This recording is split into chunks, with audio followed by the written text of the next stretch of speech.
Chen has bound himself to the super blind box system, making an initial deposit of 1 yuan and receiving a reward of $1 billion gift package.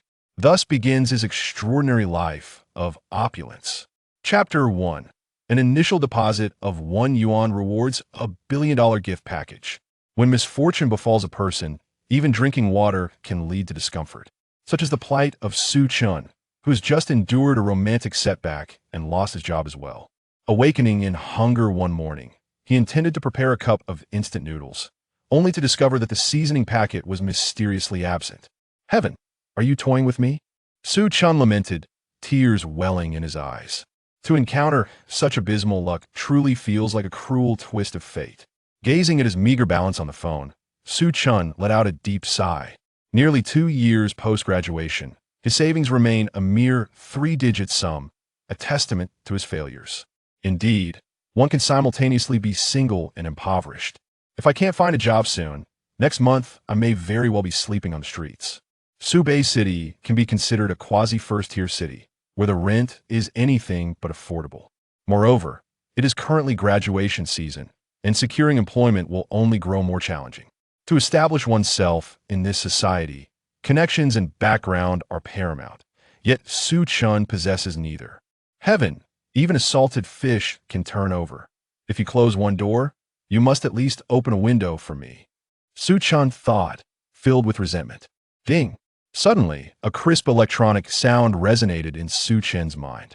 Detecting that the host is currently single and possesses only a 3-digit bank balance. The super blind box system is binding. Binding successful. Chen was momentarily stunned, suspecting he was so overwhelmed with anxiety that he had conjured an illusion. A system? Such things only exist in novels. How could they manifest in reality? It must be an illusion, undoubtedly an illusion. He vigorously shook his head, yet the voice in his mind persisted. An initial deposit of 1 yuan rewards a $1 billion gift package. Would the host like to proceed with the recharge? Chen's eyes widened in astonishment as he quickly sat upright, snapping his fingers in excitement. The system, it truly is a system. He had never imagined that one day a system would descend upon him. This is splendid, truly remarkable.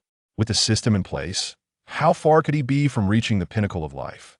At that moment, a semi-transparent panel materialized in Chen's mind, displaying various pieces of information. Regrettably, his family background is rather ordinary, which serves as a detriment. Otherwise, he would not have parted ways with his girlfriend recently. Important notice, a first recharge of 1 yuan rewards a colossal gift package worth billions. The system has already linked to the host's bank card, allowing for recharges at any time. Upon hearing the voice of the system, Chen did not harbor excessive doubt, for the system is omnipotent, and he instinctively responded. System, recharge. Who would refuse a $1 billion gift package for just 1 yuan? Recharge successful. Congratulations, host, you have received a $1 billion gift package. Would you like to open it immediately? Simultaneously, Chen's phone received a text message from the bank confirming the deduction of 1 yuan. Open. Chen was both excited and curious about the treasures contained within the gift package. The gift package is being opened. Congratulations, host, you have received cash amounting to 8 billion. Congratulations, host, you have acquired all shares of Gao Chuang Group. Congratulations, host, you have received 2 lakeside properties.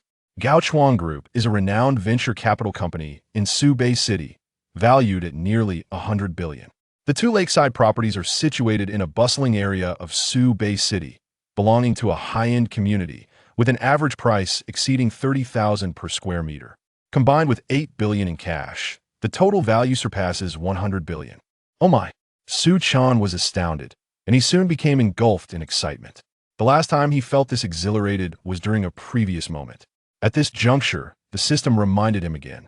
The 8 billion in cash will be automatically deposited into the host's bank account.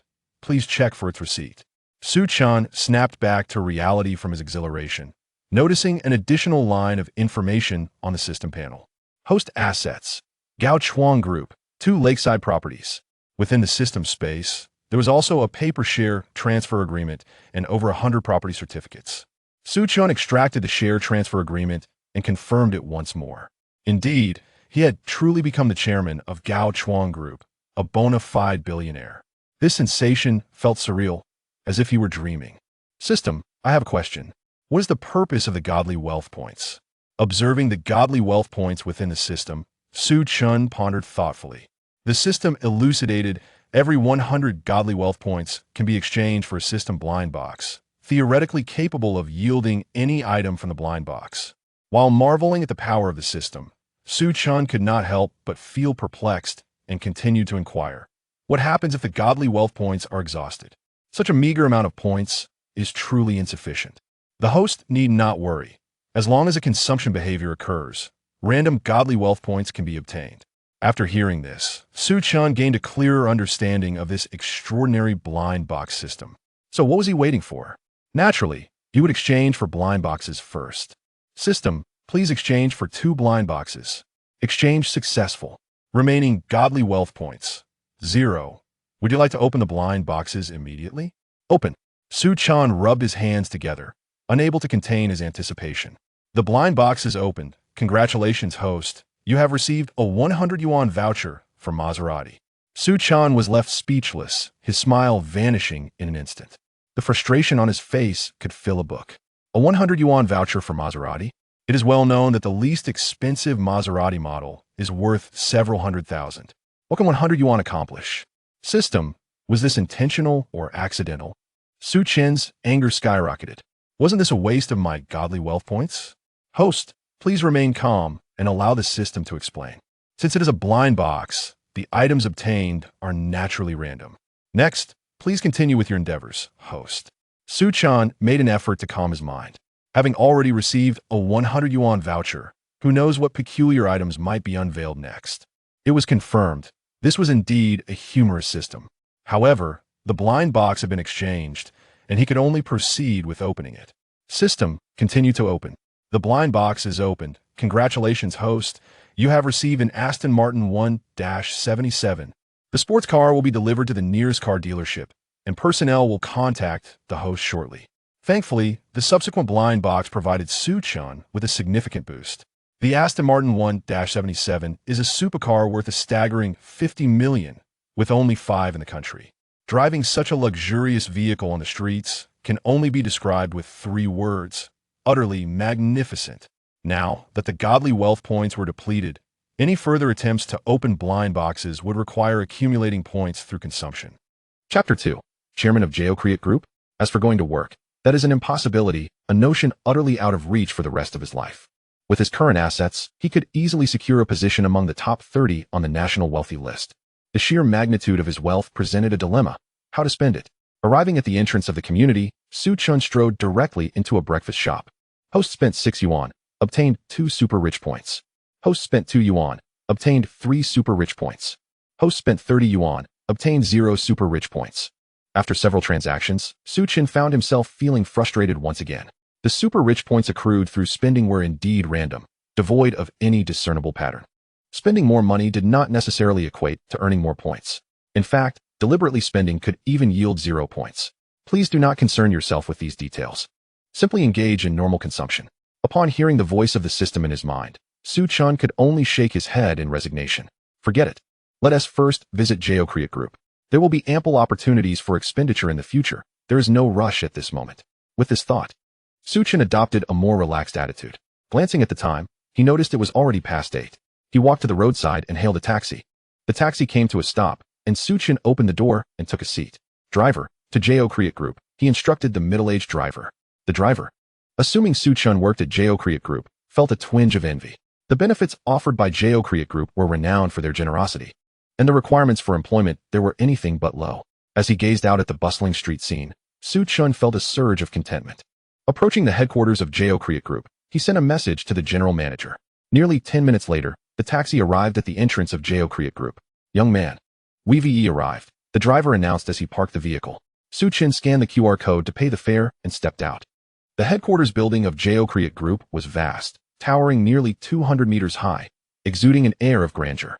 Standing before the entrance, Chen was taken aback by the imposing skyscraper, reflecting on how unimaginable it was that a person like him, with a mere 3-digit balance protected by a 6-digit password, could one day ascend to the position of chairman of Create Group.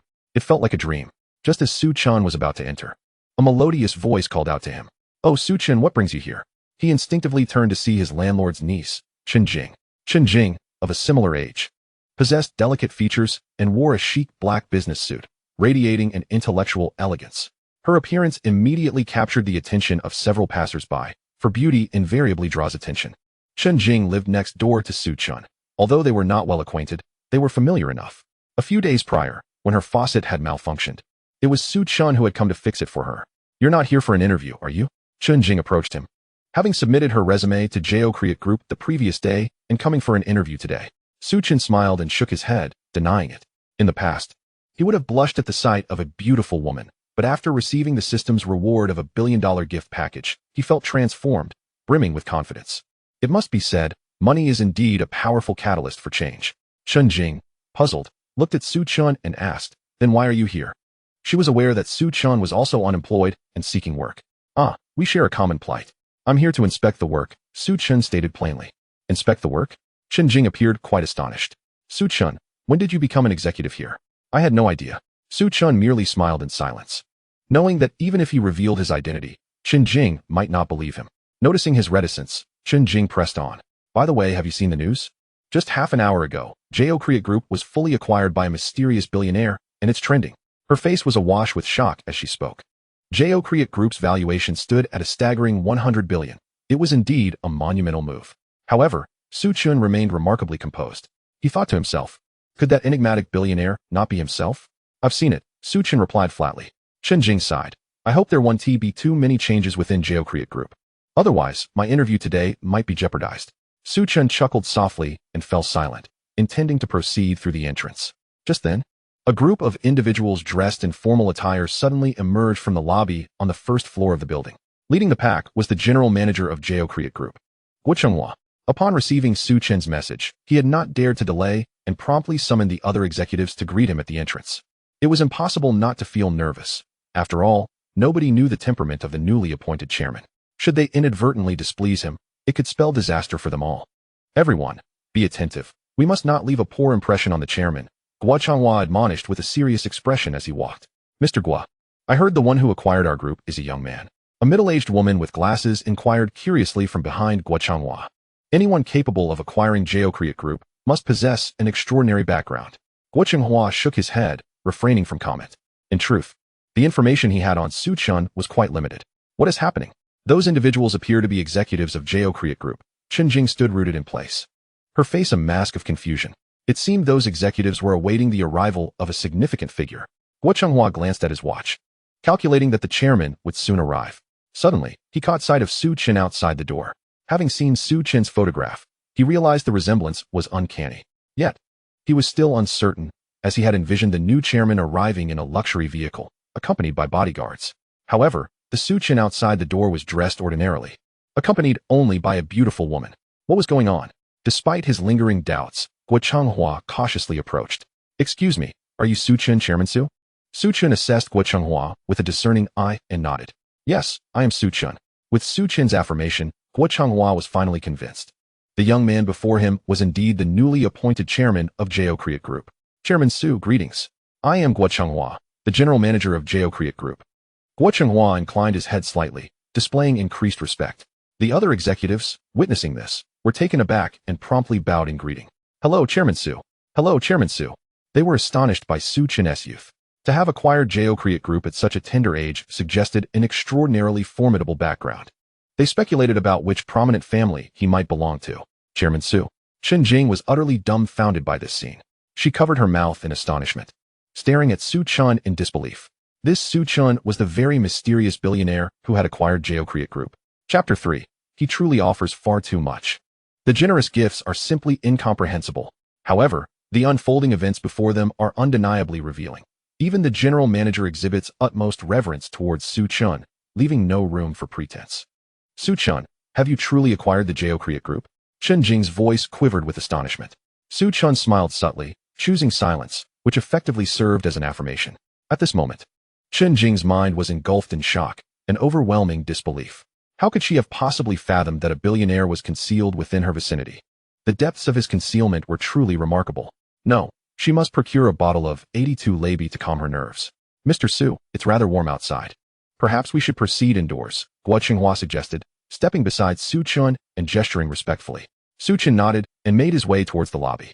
Chen Jing felt an acute sense of disorientation. The presence of numerous senior executives heightened her anxiety. As she observed Su Chen enter the building, she instinctively followed, albeit hesitantly, not daring to walk alongside him. The man before her was the chairman of Jo Create Group, a figure of intimidating stature. What is transpiring? Who is that young man? The employees within the group began to murmur amongst themselves, noting the high-ranking officials trailing behind a youthful figure, visibly apprehensive. Could he be the newly appointed chairman? He appears far too young, undoubtedly a scion of some affluent family. Several female employees, entranced by Su Chan's striking appearance, found themselves daydreaming. If only he were my boyfriend. Wake up. Now is not the time for fantasies. Amidst the envious gazes of the staff, Su Chen stepped into the elevator. General Manager Guo Chenghua took the opportunity to brief Su Chen on the recent developments within the group. The elevator halted on the 16th floor, where Guo Chenghua led Su Chen directly to the chairman's office. Noticing Chen Jing trailing behind, Su Chen remarked, "Aren't you supposed to be attending an interview? You need not accompany me any longer." Chen Jing, still in a daze, nodded slowly and halted. Once inside the group, she was rendered speechless, too intimidated to voice a single inquiry. However, as Chen Jing was a friend of Su Chen's, Guo Chenghua was keen to ensure her comfort, promptly summoning an executive to escort her to her interview. Chen Jing was taken aback by such preferential treatment, a prospect she hadn't anticipated prior to her arrival. If she were to succeed in the interview, she would certainly owe Su Chen her gratitude. Upon reaching the office, Guo Chenghua presented Su Chen with a dossier. "Mr. Su, allow me to update you on the company's financial status. Jo Create Group is well regarded in the industry and has invested in several high-yield projects." As Su Chen perused the documents, he listened attentively to Guo Chenghua's report. After half an hour, he had garnered a deeper understanding of Jo Create Group. However, given his lack of expertise in corporate management, he had no intention of meddling excessively. It was best to leave professional matters to the professionals. Finally, under Guo Chenghua's guidance, Su Chen took a tour of the company. "That should suffice. I must be on my way," Su Chen expressed, reluctant to linger at the company when there were opportunities to earn prestige points and capitalize on the system. "Mr. Su, allow me to see you out." Guo Chenghua breathed a sigh of relief, realizing that Su Chen did not intend to interfere significantly with the company's operations. This meant his position was secure, and the company wouldn't require a drastic overhaul. As they exited the building, Su Chen spotted Chen Jing waiting by the entrance. Su Chen, "No, Mr. Su." Upon seeing him approach, Chen Jing appeared somewhat anxious. "How did the interview go?" Su Chen inquired with a smile. "It went smoothly. The internship lasts a month, and I can start work tomorrow." Naturally, the senior executives were aware of Chen Jing's connection to Su Chen, which made her path considerably easier. Nevertheless, she possessed a certain level of competence. After all, she had studied abroad and had genuine skills. "By the way, what position did you apply for?" Su Chen casually asked. "Financial assistant," Chen Jing replied respectfully. Suddenly, an idea struck Su Chen as he murmured, "Financial assistant? Now that I am a billionaire, I feel as though I am lacking something." Indeed, he required someone to assist him with his professional affairs. Su Chen scrutinized Chen Jing once more and said with a smile, "I have a position that might suit you even better. Would you be interested?" Chen Jing, perplexed, inquired, "What position?" "To be my personal secretary," Su Chen stated. Upon hearing the term personal secretary, Chen Jing's heart sank, and her expression shifted. Primarily, such a role often invites unwarranted assumptions. "What a curse my charm is, surely Mr. Su is attracted to me. What should I do?" Chen Jing felt conflicted, uncertain how to decline the offer without offending the chairman before she had even started her tenure. "What do you think?" Su Chen, oblivious to her inner turmoil, merely sought a secretary and harbored no ulterior motives. "Mr. Su, I cannot." Chen Jing shook her head vigorously. "Will you not at least hear my terms?" Su Chen pressed with a grin. Chen Jing continued to shake her head. "Mr. Su, I am a person of principles. Regardless of the terms you propose, I cannot accept this position." "Humph, is wealth so impressive?" Noticing a flush creep across her cheeks, Su Chen realized that Chen Jing had misconstrued his intentions. Yet, he was disinclined to clarify. Turning to Guo Chenghua, he instructed, "Mr. Guo, please post a job listing online. Personal secretary, with a monthly salary of 500,000. Guo Chenghua visibly paused at this figure. 500,000 a month. That is astonishingly extravagant. "Very well, Mr. Su," he replied, nodding in agreement. Meanwhile, Chen Jing was taken aback by the salary. She could hardly believe that even a year's worth of her work at Jo Create Group would not yield such a sum. "Mr. Su, are you jesting?" she asked, her defenses beginning to falter. Su Chen countered, "Do I appear to be joking?" After a moment's contemplation, Chen Jing steeled herself and made a decision that felt almost sacrilegious. Mr. Su, I believe I can start working right away. The offer was simply too enticing to resist. Ah, this is truly appealing. Mr. Su, she declared. You may summon me at any time for any tasks. Feel free to call me Xiao Jing from now on. Chen Jing stepped alongside Su Chun, slightly bowing, officially transitioning into her role as his personal secretary. However, she couldn't shake the anxiety about how she would respond if Su Chun made excessive demands. Her heart raced with anticipation. Enough, let us depart, Su Chin remarked, unconcerned with such details, leading Chen Jing away. With a personal secretary now secured, attending to matters would undoubtedly become more convenient. You may return to your duties for now. Noticing Guo Chenghua still trailing behind, Su Chin waved him off. Guo Chenghua halted, bowing slightly, and said, Mr. Su, take care. Chapter 4, Picking Up the Car. Mr. Su, where are we headed? Chen Jing asked, following closely behind him. Call a taxi. We are going to Donghu Community, Su Chen replied, intending to inspect the 2 lakeside properties. Mr. Su, do you not have a car? Chen Jing felt utterly astonished. Given Su Chen's current status, it was inconceivable that he had no company car. After all, Su Chun was the chairman of Gaochuan Group. Su Chen nodded. As soon as the topic of vehicles arose, he was reminded of the Aston Martin 1-77 he had unwrapped from the System S blind box. He wondered if it had arrived in Subei City yet. Just as these thoughts crossed his mind, his phone rang. Noticing it was an unfamiliar number, Su Chen answered without hesitation. Mr. Su, good day. The Aston Martin 1-77 you purchased has arrived at the dealership. When would it be convenient for us to deliver it to you? The voice on the line belonged to a female sales representative, her tone infused with deep respect. Owning a luxury car valued at 50 million was undoubtedly the hallmark of a wealthy magnate. Without giving it much thought, Su Chen replied, there is no need for delivery. I'll come to pick it up myself. He had the time to do so. Very well, I will send you the location, if Mr. Su requires it. We can also arrange a car to pick you up. Su Chen declined, stating, no need, I'll head over now. He was eager to experience the thrill of driving a luxury car. After hanging up, he turned to Chen Jing and said, we want to be going to Donghu Community. Come with me to collect the car.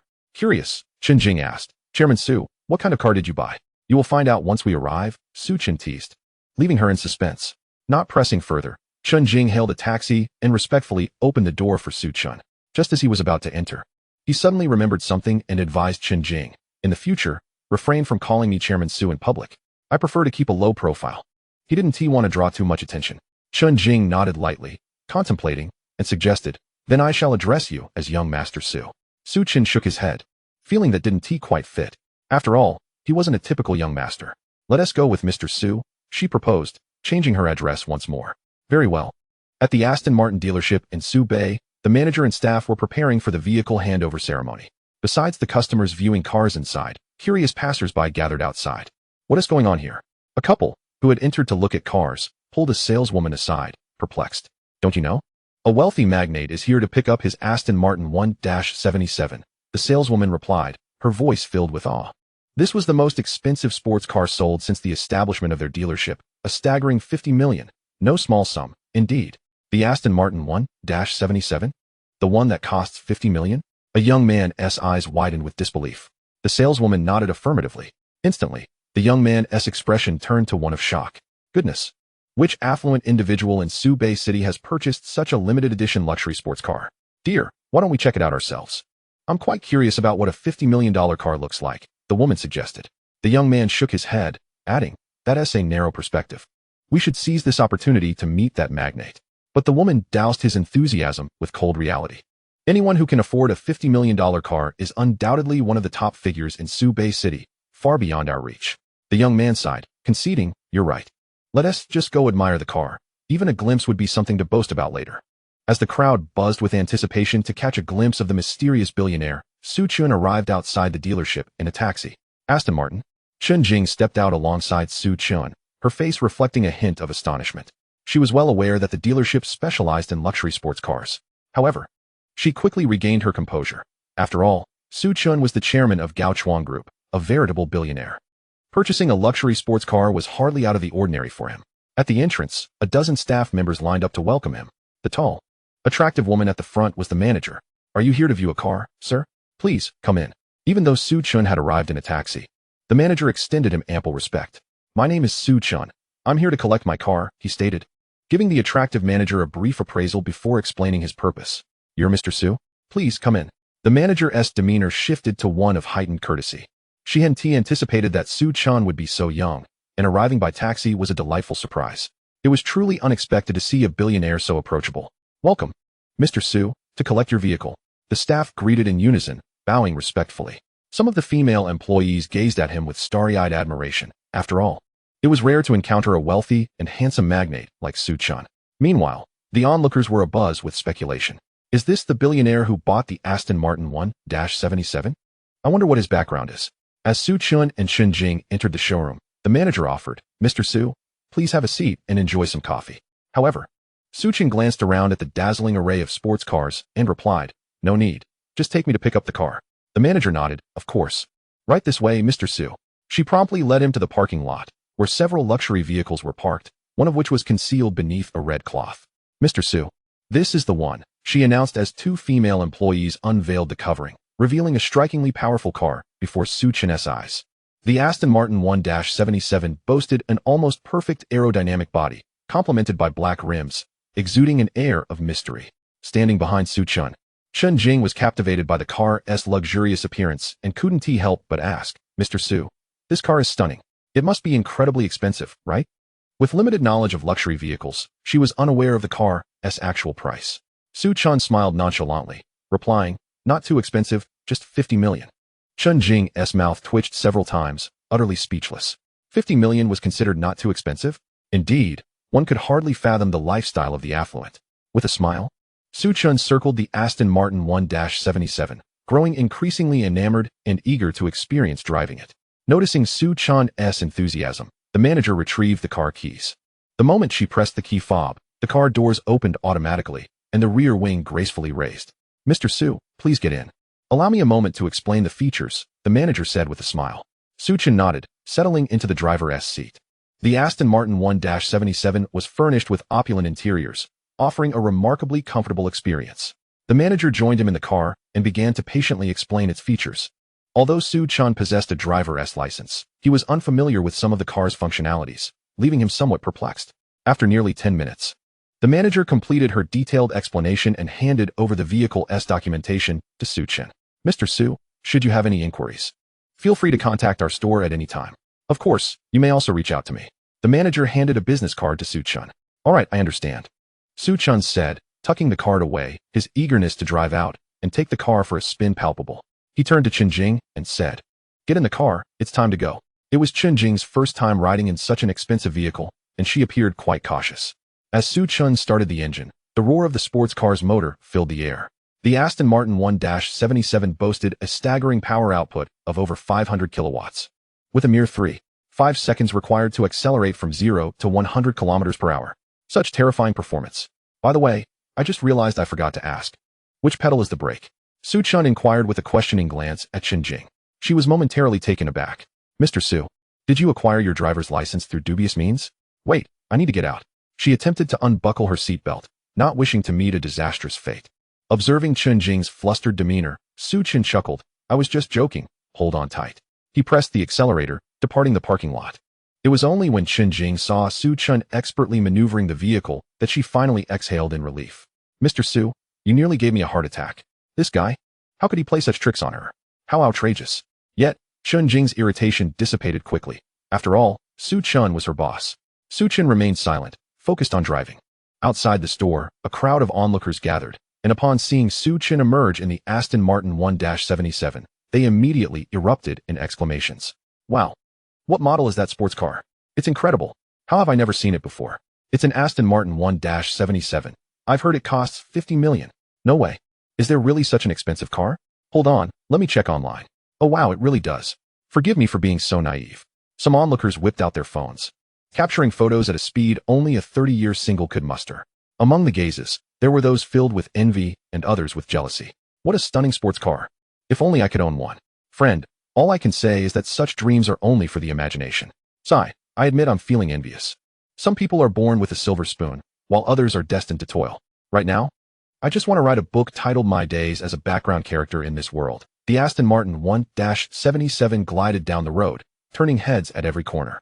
Some individuals even shared photos online, sparking heated discussions. Shocking. A supercar spotted on the streets of Subei City. Is this what a $50 million sports car looks like? Absolutely love it. I need one for my phone wallpaper. It must be said, being wealthy is truly wonderful. Completely immersed in the joy of driving, Chen was oblivious to the stir he was causing online. Not wanting to disturb him, Chen Jing refrained from speaking, though her mind was filled with questions. For instance, if Chen was so affluent, why did he still choose to rent a house? Did he wish to experience life? What are you thinking about? Chen casually asked as they waited at a traffic light, noticing Chen Jing lost in thought. Oh, it's nothing. By the way, Mr. Su, where are we headed? Chen Jing snapped back to reality, glancing at Chen. Just going for a drive, Chen replied with a smile. Chen Jing hesitated before voicing her curiosity. Mr. Su, don't you own a house in Subei City? The notion that a billionaire would still rent was hard for anyone to believe. Oh, I do, Chen replied nonchalantly. I have 2 lakeside properties in Donghu community. Oh. So it's true. The wealthy truly have their properties by the building, Chen Jing mused, aware that homes in Donghu community were far from inexpensive. Then why don't you move there? She inquired. I'll be moving there tomorrow, Chen said. Now that I have a system, I intend to enjoy life to the fullest. As Confucius once said, life is short. One must seize the day. Half an hour later, Chen parked the Aston Martin 1-77 in a large shopping mall and accompanied Chen Jing into a high-end clothing store. He intended to purchase several outfits. Otherwise, he felt ill-suited to his current status. After all, the clothes he wore were woefully inadequate. Welcome. 2 female sales representatives greeted them with bright smiles. Chen surveyed the store, noting its spaciousness and the premium prices.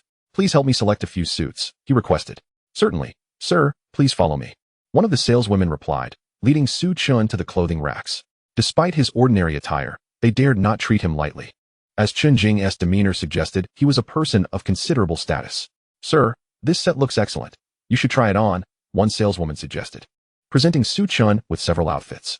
He paid no mind to the prices, for his wealth afforded him confidence, effectively curing his indecisiveness.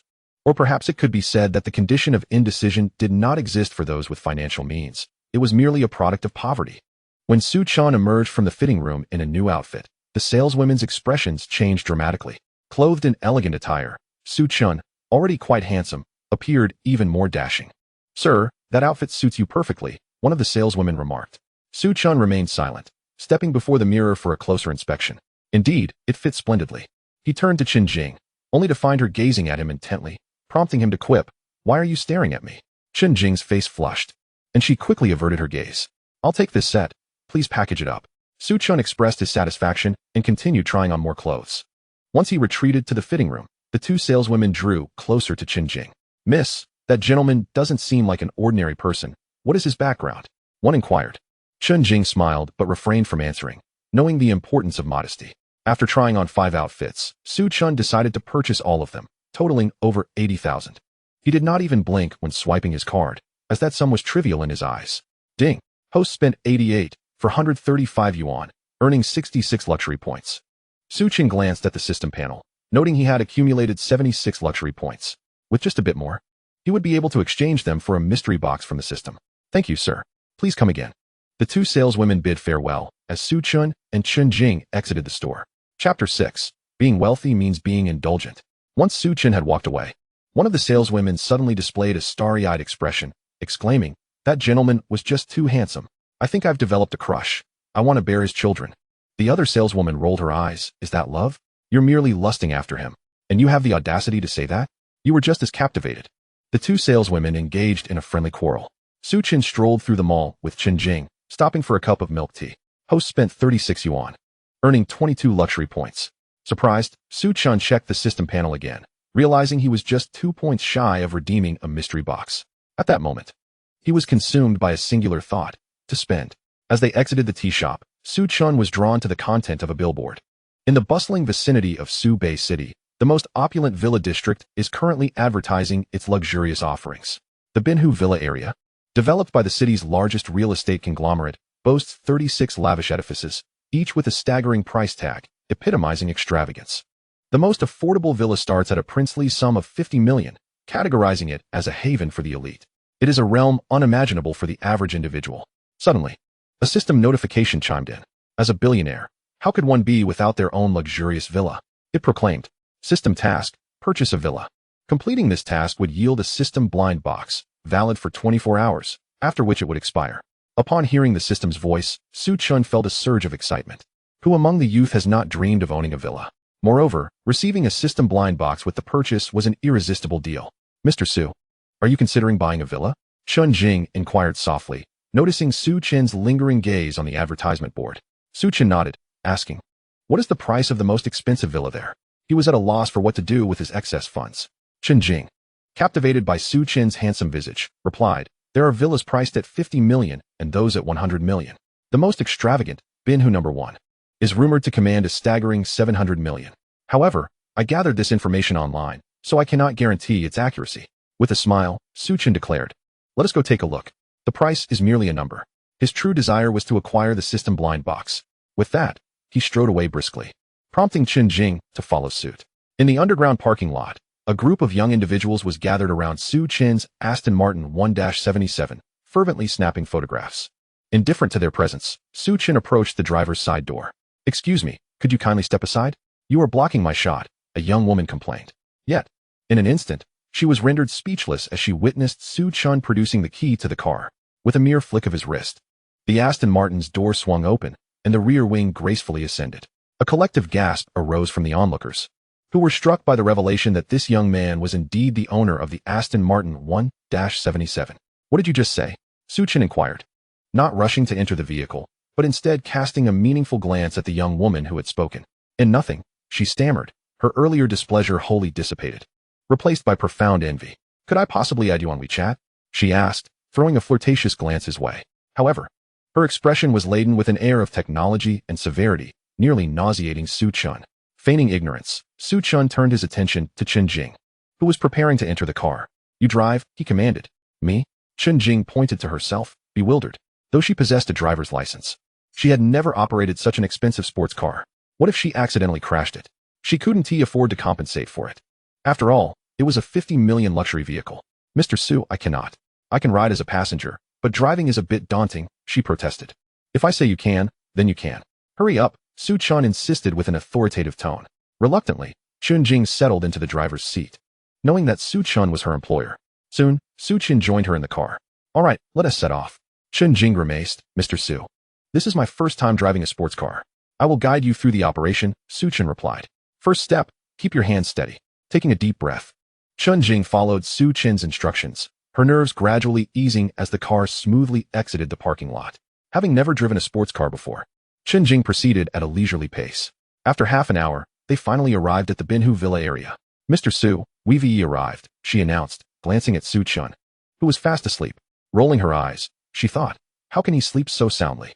Isn't he worried about me driving into a ditch? Have we arrived?" Su Chen awoke to find himself in the sales office of the Binhu Villa area. "Indeed, Mr. Su," Chen Jing confirmed, turning off the engine and hurrying to open the car door for him. She had fully embraced her role as his personal secretary. As the luxurious sports car drew attention, several female employees from the sales office rushed out, eager to cater to what was evidently a distinguished guest. "Welcome, sir," they chorused as Su Chun entered the office. Guided by the enthusiastic staff, "Please enjoy a cup of coffee." A tall female employee respectfully presented a cup of coffee. Su Chen seated himself while Chen Jing remained at his side. "Has Binhu No. 1 been sold?" he inquired, taking a sip of his coffee. Noticing Su Chen's keen interest in Binhu No. 1, the employee's demeanor grew increasingly respectful. After all, Binhu No. 1 was their most expensive villa, priced at several lofty figures. It was evident that anyone willing to purchase such an extravagant property was no ordinary wealthy individual. "I sincerely apologize, sir, but Binhu No. 1 is currently not for sale," she replied. Su Chen raised an eyebrow, questioning, "What do you mean by temporarily not for sale?" The employee patiently explained, "This decision stems from the company's higher-ups. I am not privy to the details. However, you are welcome to explore other villas." Su Chen shook his head, asserting, "If I am to make a purchase, it must be the best. After all, money affords one the luxury of indulgence." Additionally, he was determined to complete the system task to obtain the blind box. "I wish to speak with your superior," he stated. The employee hesitated before responding, "Very well, sir. Please hold for a moment." As she could not make this decision alone, she would need to consult with her superior. After a few minutes, the sales office manager hurriedly arrived to address Su Chun's inquiry. "Sir, our group intends to auction Binhu No. 1. If you are interested, you may register to participate. However, the specific date has yet to be determined, and we will notify you promptly." The manager explained that Binhu No. 1 was well-equipped and favorably located, making the auction an opportunity for maximizing profits while also promoting their group. An auction, you say? Chen chuckled. So, it has not been auctioned yet? Name a price, and I will purchase it outright. He was unwilling to wait. Regardless of the cost, he was determined to acquire Binhu number 1. Oh. The manager found herself in a difficult position, for she was merely following orders. Observing Chun's demeanor, it was clear he would not leave without securing a villa. Dealing with such a wealthy individual was indeed challenging. I propose 800 million, Chen stated confidently. The mountain is not lofty, wealth is its essence. As long as money can solve the issue, it is no problem. Sir, it is not merely a matter of money. The manager replied, her expression strained. Yet, she could not deny that Chun's offer had taken her aback, even at auction. It was unlikely to reach such a sum. 900 million, Chen countered, upping the ante. Chen Jing, standing nearby, was utterly astonished. To start with a billion increase, was he truly engaging in a bidding war? It seems that 100 million feels like mere pocket change, truly a waste. Regarding such a man, I, Chen Jing, can only utter one phrase. Oh, heavenly powers, grant me one such as he. The sales manager was also taken aback. While she had witnessed negotiations that led to dramatic discounts, she had never encountered price increases of such extraordinary magnitude. Sir, may I inquire about your identity? She posed, realizing she had no authority and needed to report to her superiors. Mr. Su is the chairman of the Geocreate Group, Chen Jing proudly declared, revealing Chen's status. The chairman of Geocreate Group? Upon learning of Chen's identity, the manager was once again taken aback. No wonder this young man exuded such confidence. He had this esteemed background. This won't do, we must have the chairman intervene. Please wait a moment, and I will provide you with a prompt response, she insisted, hastily departing to contact the chairman. Hongguang Real Estate, a property company in Subei City, boasts a valuation exceeding 80 billion. At that very moment, in the headquarters office, Chairman Huang Wendy was in a meeting. Suddenly, an assistant burst through the door. Approaching Huang Wendy, the assistant whispered a few words. Huang Wendy frowned, feeling displeased. Is it necessary to consult me on such matters? The auction for Binhu number 1 was decided 2 days ago. No additional price can be accommodated. If they wish to acquire Binhu number 1, they must attend the auction. Huang Wendy, a well-known magnate in Subei City, typically dismissed common folk. Additional funds? As the chairman of Hongguang Real Estate, he was certainly not short on finances. The assistant continued. However, the individual in question possesses a rather unique identity. He is the chairman of Geocreate Group. What? Upon hearing this, Huang Wendy instantaneously lost his composure, standing abruptly. Geocreate Group was a company even more formidable than Hongguang Real Estate. Just that morning, Geocreate Group had been wholly acquired by a mysterious tycoon. Huang Wendy had dispatched individuals to uncover the identity of this enigmatic financier, yet they had returned empty-handed. And now, this individual had appeared. The senior executives in the office exchanged perplexed glances at the chairman's sudden change in demeanor. The meeting was immediately adjourned. Is this information accurate? Huang Wendy pressed. The assistant softly replied, it should be authentic. Prepare a vehicle at once. I must see for myself. Huang Wendy was determined not to miss such a splendid opportunity.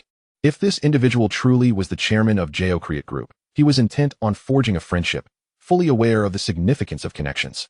Understood, Chairman. The assistant hurriedly exited the office to arrange transportation. Huang Wendy found himself unable to concentrate on the meeting any longer and swiftly left the office. Suddenly, a thought struck him, and he pulled out his phone to make additional arrangements. At the Binhu Villa district, in the sales office, Chen was leisurely savoring his coffee. After a few minutes, the manager hurried back. Mr. Su, I apologize for the wait. Our chairman has decided that Binhu number 1 will not be auctioned. It will be sold to you at the original price of 730 million. Chen was somewhat surprised, not expecting his identity to hold such sway. Nevertheless, he had succeeded in securing the villa. Take me to Binhu number 1 for a tour, he requested, rising to his feet to inspect the opulent residence. Certainly, Mr. Su.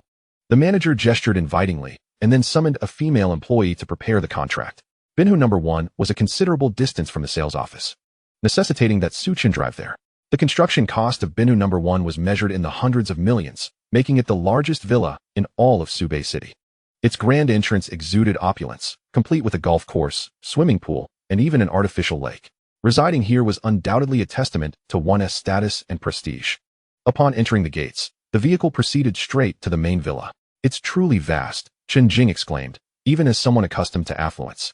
She couldn't help but marvel at the luxury of the villa. Binhu number 1 featured modern landscape design, offering a remarkably beautiful environment. A leisurely stroll around the perimeter would take at least an hour. The main villa itself boasted an astonishing area of over 7,000 square meters, epitomizing extravagance. Finally, the vehicle came to a halt before the main villa. "Mr. Su, this is the place," the manager announced, stepping forward to graciously open the car door for Su Chen. Su Chen alighted and surveyed the main villa, nodding in satisfaction. The main villa spanned 3 above-ground levels and 2 subterranean levels, occupying an immense footprint akin to that of a palace. Currently, the Villa District's property management oversaw Binu No. 1, though in the future, a more elite staff of butlers and servants could be employed. Under the manager's guidance, Su Chen ascended to the master bedroom on the 3rd floor. Standing by the window, he could behold the entirety of Binu No. 1's picturesque scenery. The nearby artificial lake shimmered under the sunlight, and Su Chen imagined that fishing there would be an absolute delight, free from the burden of a helmet. Wait a moment, he suddenly realized. He had no bodyguards accompanying him. This could prove perilous should danger arise. He needed to have Chen Jing make arrangements swiftly. Just then, 3 Rolls-Royces drove into Binu No. 1, parking before the main villa. "Mr. Su, our chairman has arrived and wishes to meet you," the manager informed him. "Also, the contract has been prepared, and once the paperwork is completed, you will be the owner of Binu No. 1. Su Chen glanced at Chen Jing, indicating for her to handle the paperwork. "What does your chairman wish to see me for?" Su Chen inquired of the manager. The manager shook her head. "I am not quite certain." She certainly didn't dare to speculate recklessly. "Very well, let us meet," Su Chen conceded, feeling it would be impolite to refuse, especially since the chairman had just granted him a favor. As Su Chen approached the lobby on the 1st floor, Chairman Huang Wendy of Hongguang Real Estate was already waiting. "Mr. Su, greetings. I am Huang Wendy, the chairman of Hongguang Real Estate." Huang Wendy stepped forward, extending his hand for a handshake. He was quite astonished, for Su Chen appeared to be merely in his early 20s. Chapter 8. Freebies Bring Joy. To attain the position of chairman of Jo Create Group at such a youthful age, Huang Wendy could scarcely believe there wasn't familial backing. Therefore, he was determined to forge a friendship with Su Chen at all costs. "Hello." Su Chen assessed the middle-aged man before him and reciprocated the handshake. "Mr. Su, you are truly accomplished at such a young age, from your accent. You do not hail from Subei, do you?" Huang Wendy offered a polite remark before inquiring further. Su Chen shook his head. He could discern that Huang Wendy was attempting to uncover his background. Yet, what background could Su Chen possibly have? His greatest asset was himself, after all. Being part of the affluent generation, the two settled onto the sofa and engaged in casual conversation. Huang Wendy's aides were taken aback. As the chairman was behaving unusually today, typically aloof, he was now extending remarkable courtesy to a young man. Huang Wendy possessed considerable stature. Individuals of his caliber receiving such treatment in Subei City were exceedingly rare, and Su Chen was among that select group. Meanwhile, Chen Jing was diligently processing the paperwork for Su Chen. Everything proceeded smoothly. "Ding! Congratulations, host, on completing the task. You have received a system blind box as a reward." With the villa purchased, the task was considered complete. As it was part of a task, no lavish points were awarded. Su Chen silently murmured in his heart, "System, open the blind box." Blind box opened. Congratulations to the host for obtaining 11 billion in cash. Oh, splendid. Gaining 11 billion made Su Chen feel a surge of excitement. Having just spent over 7 billion. Receiving 11 billion in return felt as though he had not spent a dime. Moreover, he had profited. Indeed, reaping rewards without cost brings joy. "Mr. Su, are you satisfied with the environment here?" Huang Wendy inquired with a smile. Su Chen nodded. "Indeed, I find this place quite appealing, though it seems to lack something." Huang Wendy chuckled. "What you might be referring to is likely the staff, right? Such a grand villa surely requires personnel for maintenance. Not to mention a chef and security staff. If you trust me, I can assist you in arranging this, and I can have everything set up before evening." After a moment of contemplation, Su Chen replied, "Very well, I appreciate your help, Mr. Huang." Huang Wendy, being well connected, made the arrangements with ease.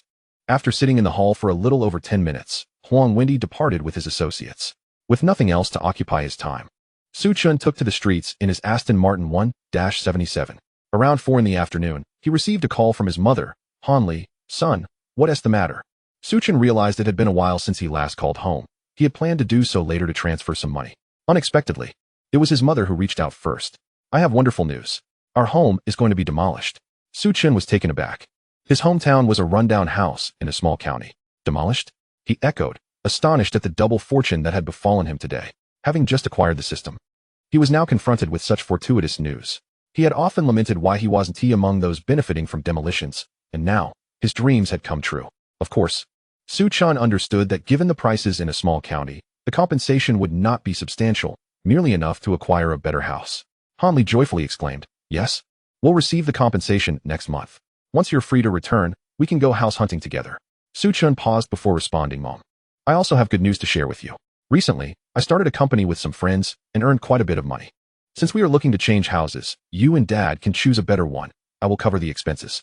Hearing her son's success brought immense comfort to Han. You should save your money for yourself. Also, don't forget to find a girlfriend soon. It's time for you to settle down. This was not the first time Han had urged Chen to marry. Previously, he had kept his relationship status from his family, and now that he was single again, they were even less aware. Mom, I understand. After chatting a little longer with Han, Chen hastily found an excuse to end the call. Whenever the topic of marriage arose, his mother would invariably be relentless. Chen knew her character all too well. After hanging up, he promptly transferred 500,000 to his mother's bank account. Mindful not to send too much at once, lest it overwhelm her, Chen Jing returned home, weary after a busy afternoon. Xiao Jing, what are you up to? I just made dinner. Come down and eat. Her aunt had sent her a message, and she was just feeling hungry. I'll be right down. Her aunt was the landlord of the place, allowing her to save on rent, and she often enjoyed free meals at her aunt's house. When Chen Jing arrived at her aunt Chen Yahui's home, dinner was already prepared and waiting. Xiao Jing, come, let us eat first. Have you found a job today? Chen Yahui asked, handing her a bowl and chopsticks with genuine concern. Her husband frequently traveled for business, leaving her alone at home. Whenever she felt bored, she liked to invite Chen Jing over for a chat. I have found one. Aunt, you might not believe this, but the guy living next door, Chen, is actually a rich second-generation heir. In Chen Jing's eyes, Chen was indeed a wealthy young man. Otherwise, how could he possess such wealth and become the chairman of Jo Create Group? Chen Yahui rolled her eyes at Chen Jing. Xiao Jing, you're not falling for that Chen, are you? Trying to use this excuse to deceive your aunt? However, she admitted, that young man is quite impressive and rather handsome.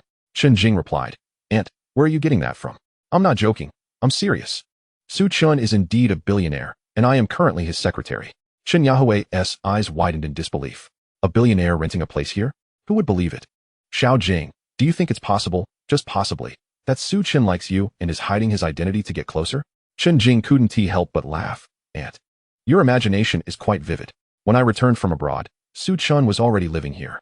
Chen Yahui chuckled awkwardly, realizing her folly, and continued, Xiao Jing, you must not let such an exceptional young man slip away. Isn't they're saying, the one closest to the water gets the moon first. You are now Chen's secretary. This is a significant opportunity that you should seize. Talented horses may be common, but fate is rare. Chen Jing was at a loss for words and continued to eat in silence. Chen's handsome looks and wealth made him the epitome of a prince charming in the eyes of many women. Yet, Chen Jing remained self-aware, doubting that someone like Chen would notice her. At present, her only focus was on making money and performing her duties well. Chapter 9, The Neighboring Girl. Lin Kuer, by the way, has Chen returned yet? Let him come down to eat with us, Chen Yahui asked. Chen Jing shook her head, indicating he had not yet spoken. Just as they were halfway through their meal, her phone rang. It was Huang Wendy's assistant calling her. It turned out that Huang Wendy had arranged everything at Binhai No. 1. The maids, housekeeper, and high-end chef were all set. Chen Jing quickly finished her meal and rushed to Binhai No. 1. Meanwhile, Chen also received the news. He first returned to his rental to retrieve his battered laptop, which, despite its condition, held cherished study materials he couldn't discard. Upon arriving at the main villa of Binhai No. 1 in his sports car, he was greeted by a line of maids. Good day, Mr. Su, they chorused, their appearances striking and voices melodious, dressed in uniform attire that added a unique charm. What? Is this a test for the staff? Chen Jing stood in front of the crowd, whispering, Mr. Su, shall we prepare dinner? No need, Chen replied. Having already dined outside and feeling no hunger, he stepped into the hall, intending to reside there henceforth. With time on his hands, he strolled by the lakeside. At 9 in the evening, he received a message. Brother Chen, have you finished work? I'd like to treat you to a late-night snack. Accompanying it was a cheeky yellow face emoji. Sure, where are you? With a beautiful woman inviting him, Chen certainly wouldn't decline. Shortly after, he received a location message. Upon returning to the garage, Chen settled into the luxurious Aston Martin 1-77 and set off. After a brief drive of around 10 minutes, he arrived at a bustling food street. The evening atmosphere was lively, teeming with people. On the roadside, a woman clad in an elegant white dress awaited Chen. Lin Kuer, the belle of Subei University, was currently a senior, standing at approximately 1.7 meters tall, with a delicate oval face and captivating Caspian-like eyes. She exuded charm. With a blue and white shoulder bag slung over her shoulder, she stood there quietly, attracting the gaze of numerous admirers. It seemed as though her beauty was a gift from the heavens. As Su Chen drove closer, he spotted Lin Kuo from a distance, though she remained unaware of his presence. Passers-by, however, couldn't help but glance at the opulent sports car. It was only when the vehicle came to a halt and Su Chen disembarked that Lin Kuo noticed him. "Su Chen Gij, when did you buy a car?" she exclaimed, rushing towards him with delight. "I just purchased it today. My apologies for keeping you waiting," Su Chen replied, gazing at the refined neighbor girl before him with a hint of contrition. 2 years her senior. He and Lin Kuo were neighbors in the same community in the county, having known each other since childhood and developed a close friendship. They often played together during their younger days. "This sports car is exquisite. I can only imagine its cost." "Su Chen Gij, have you struck it rich?" Lin Kuo asked, her enchanting smile widening as she pressed on. While many wealthy heirs drove their luxurious cars on a campus, it was evident that Su Chen's vehicle was in a league of its own. "It isn't expensive," Su Chen chuckled. To him, 50 million was indeed a modest sum, especially considering he had acquired the car through a blind box, having not spent his own money, which made it all the more easy to discuss. "You were going to treat me to a late-night snack, right? Let's go. We can chat more later," Lin Kuo said sweetly, adding, "But just so you know, I don't have much money, so I can't treat you to a lavish meal." Being a university student, her funds were limited. "That's perfectly fine. As long as we can fill our stomachs, I'm content." Despite his newfound wealth, Su Chen was not one to be picky. "All right then, let's go," Lin Kuo said, taking Su Chen's hand as they ventured into the food street. Suddenly, she recalled something and asked, "By the way, why didn't you invite Su Weijie to join us?" Su Wei was Su Chen's ex-girlfriend, whom Lin Kuo had met before. "We broke up," Su Chen replied nonchalantly, as if discussing an ordinary matter. Although he had felt sorrowful for a time after their recent separation, he had since come to terms with it. "Really? I'm quite surprised. You two were together for so long. What happened?" "How unfortunate," Lin Kuo sighed softly. "Let us not dwell on that. By the way, I heard your family is being relocated. Do you know where you're moving?" Lin Kuo's expression brightened as she replied, "My mom mentioned it during lunch." "Su Chen Gij, where is your family planning to move? Perhaps we could still be neighbors." Having grown up with a single mother, Lin Kuo had been bullied as a child, and it was Su Chen who always came to her aid, which made her feel a deep sense of security whenever she was with him. "We haven't decided yet. I'll let you know when we do," he said as Lin Kuo led him to a roadside stall named Shanghai Spicy Hot Pot. "Is this what you're treating me to?" Su Chen asked, a hint of surprise in his voice. "Su Chen Gij, you're not complaining, are you?" she teased. "Of course not. Let me tell you. Their spicy hot pot is absolutely delicious. My classmates used to bring me here often," she replied, reinforcing the adage that a hero finds it hard to pass by a beauty, and a beauty finds it hard to resist street food. As Su Chen and Lin Kuo enjoyed their late-night snacks, they unwittingly attracted attention. After all, Lin Kuo's beauty was undeniable, making it nearly impossible for them to remain unnoticed. "Look, isn't that Lin Kuo, the campus belle from Su Bei University? What is she doing with a guy? Could he be her boyfriend? No way, my goddess has been taken. Wake up, bro. There are so many rich heirs chasing Lin Kuo. How could she possibly choose you?" An onlooker posted a photo of Su Chen and Lin Kuo enjoying their spicy hot pot on the university forum, which inevitably sparked a frenzy. That guy actually managed to win over the campus goddess Lin Kuo. Did he save the galaxy in a past life? "Oh no, my youth is over. I'll give you 3 minutes to gather all the information on that guy. We're forming a group to teach him a lesson." Who-SN? Lin Kuo was the dream girl of many boys at Su Bei University, igniting public outrage. "Your goddess is with someone else." Many onlookers seized the opportunity to stir the pot, rallying around the account of Su Bei Kuan Xiao, the username of Yi Kuan, a top-tier rich heir and Lin Kuo's pursuer. He had previously issued a stern warning that anyone who dared to pursue Lin Kuo would find themselves tossed into the Su Bei River. Despite his persistent attempts to win her affection, Lin Kuo had never shown him any interest. If Yi Kuan were to catch wind of this development, it would surely lead to an interesting spectacle. Chapter 10. Is this it? In a high-end internet cafe in Su Bei City, Yi Kuan, cigarette in mouth, was engrossed in a battle royale game. Just as he was getting into the game, his subordinate, Lin Kai, suddenly tapped him on the shoulder. "Kuan Xiao, we have a serious problem." Yi Kuan, irritated, snapped, "How many times must I tell you not to bother me while I'm gaming?" "But Kuan Xiao, your girlfriend has been taken." Yi Kuan continued to manipulate the keyboard, his eyes glued to the screen. "What do you mean taken? Wait, what did you say?" He suddenly stood up, his expression darkening.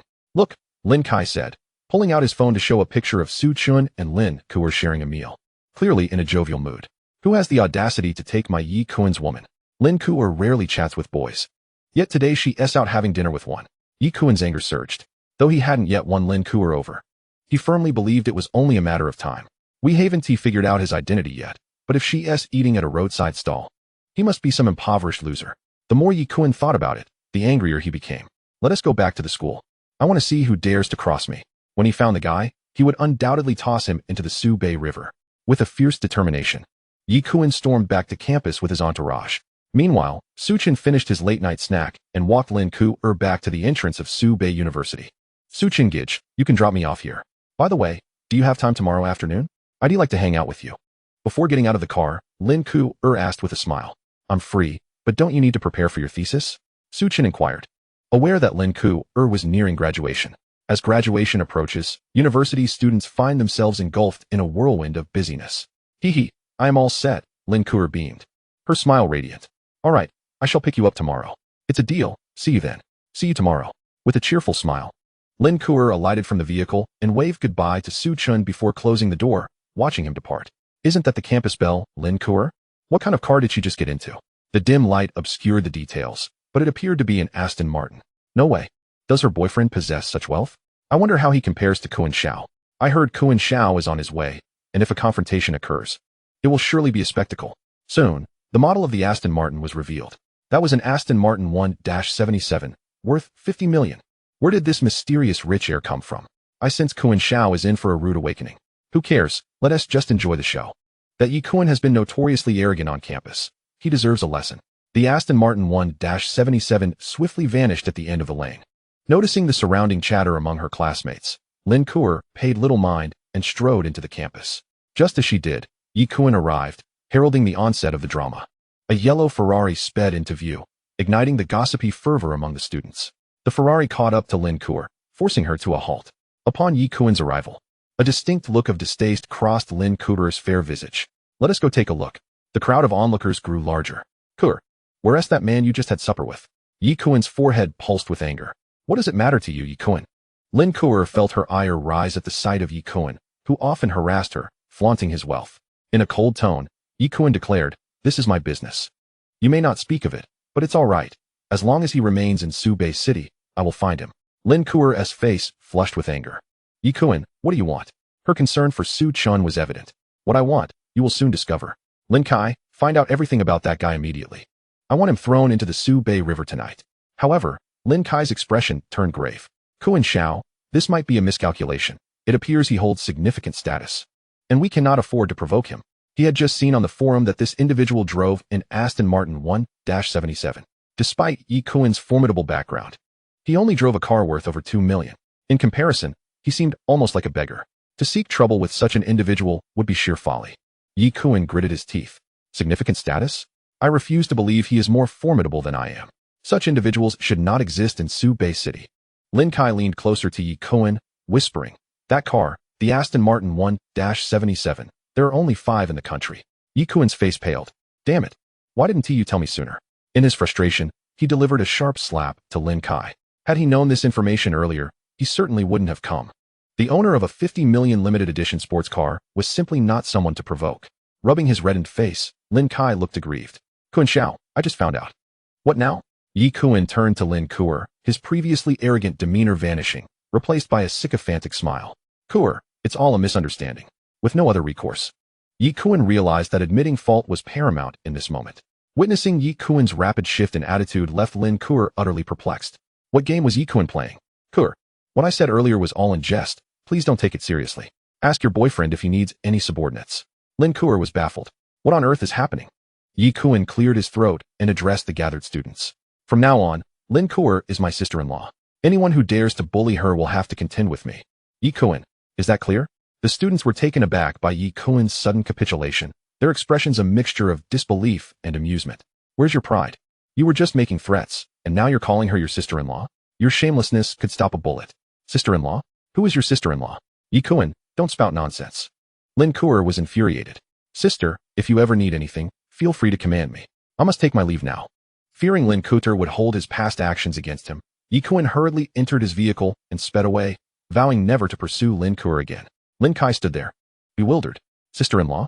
My girlfriend is celebrating her 60th birthday today. I must return. With that, he fled, leaving the onlookers in a state of confusion. Had the show ended before it even began? Chapter 11. Can we not be so ostentatious? Disperse, disperse. The disappointed crowd of onlookers couldn't believe that even Yi Kuan had been intimidated, signaling the end of any potential spectacle. Yet, curiosity lingered regarding the identity of the young man Lin Kuo had dined with that night. Handsome and wealthy, he drove a 50 million limited edition sports car.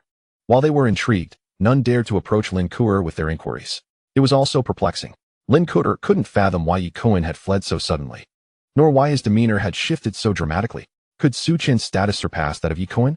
No, she needed to clarify this with Su Chen tomorrow.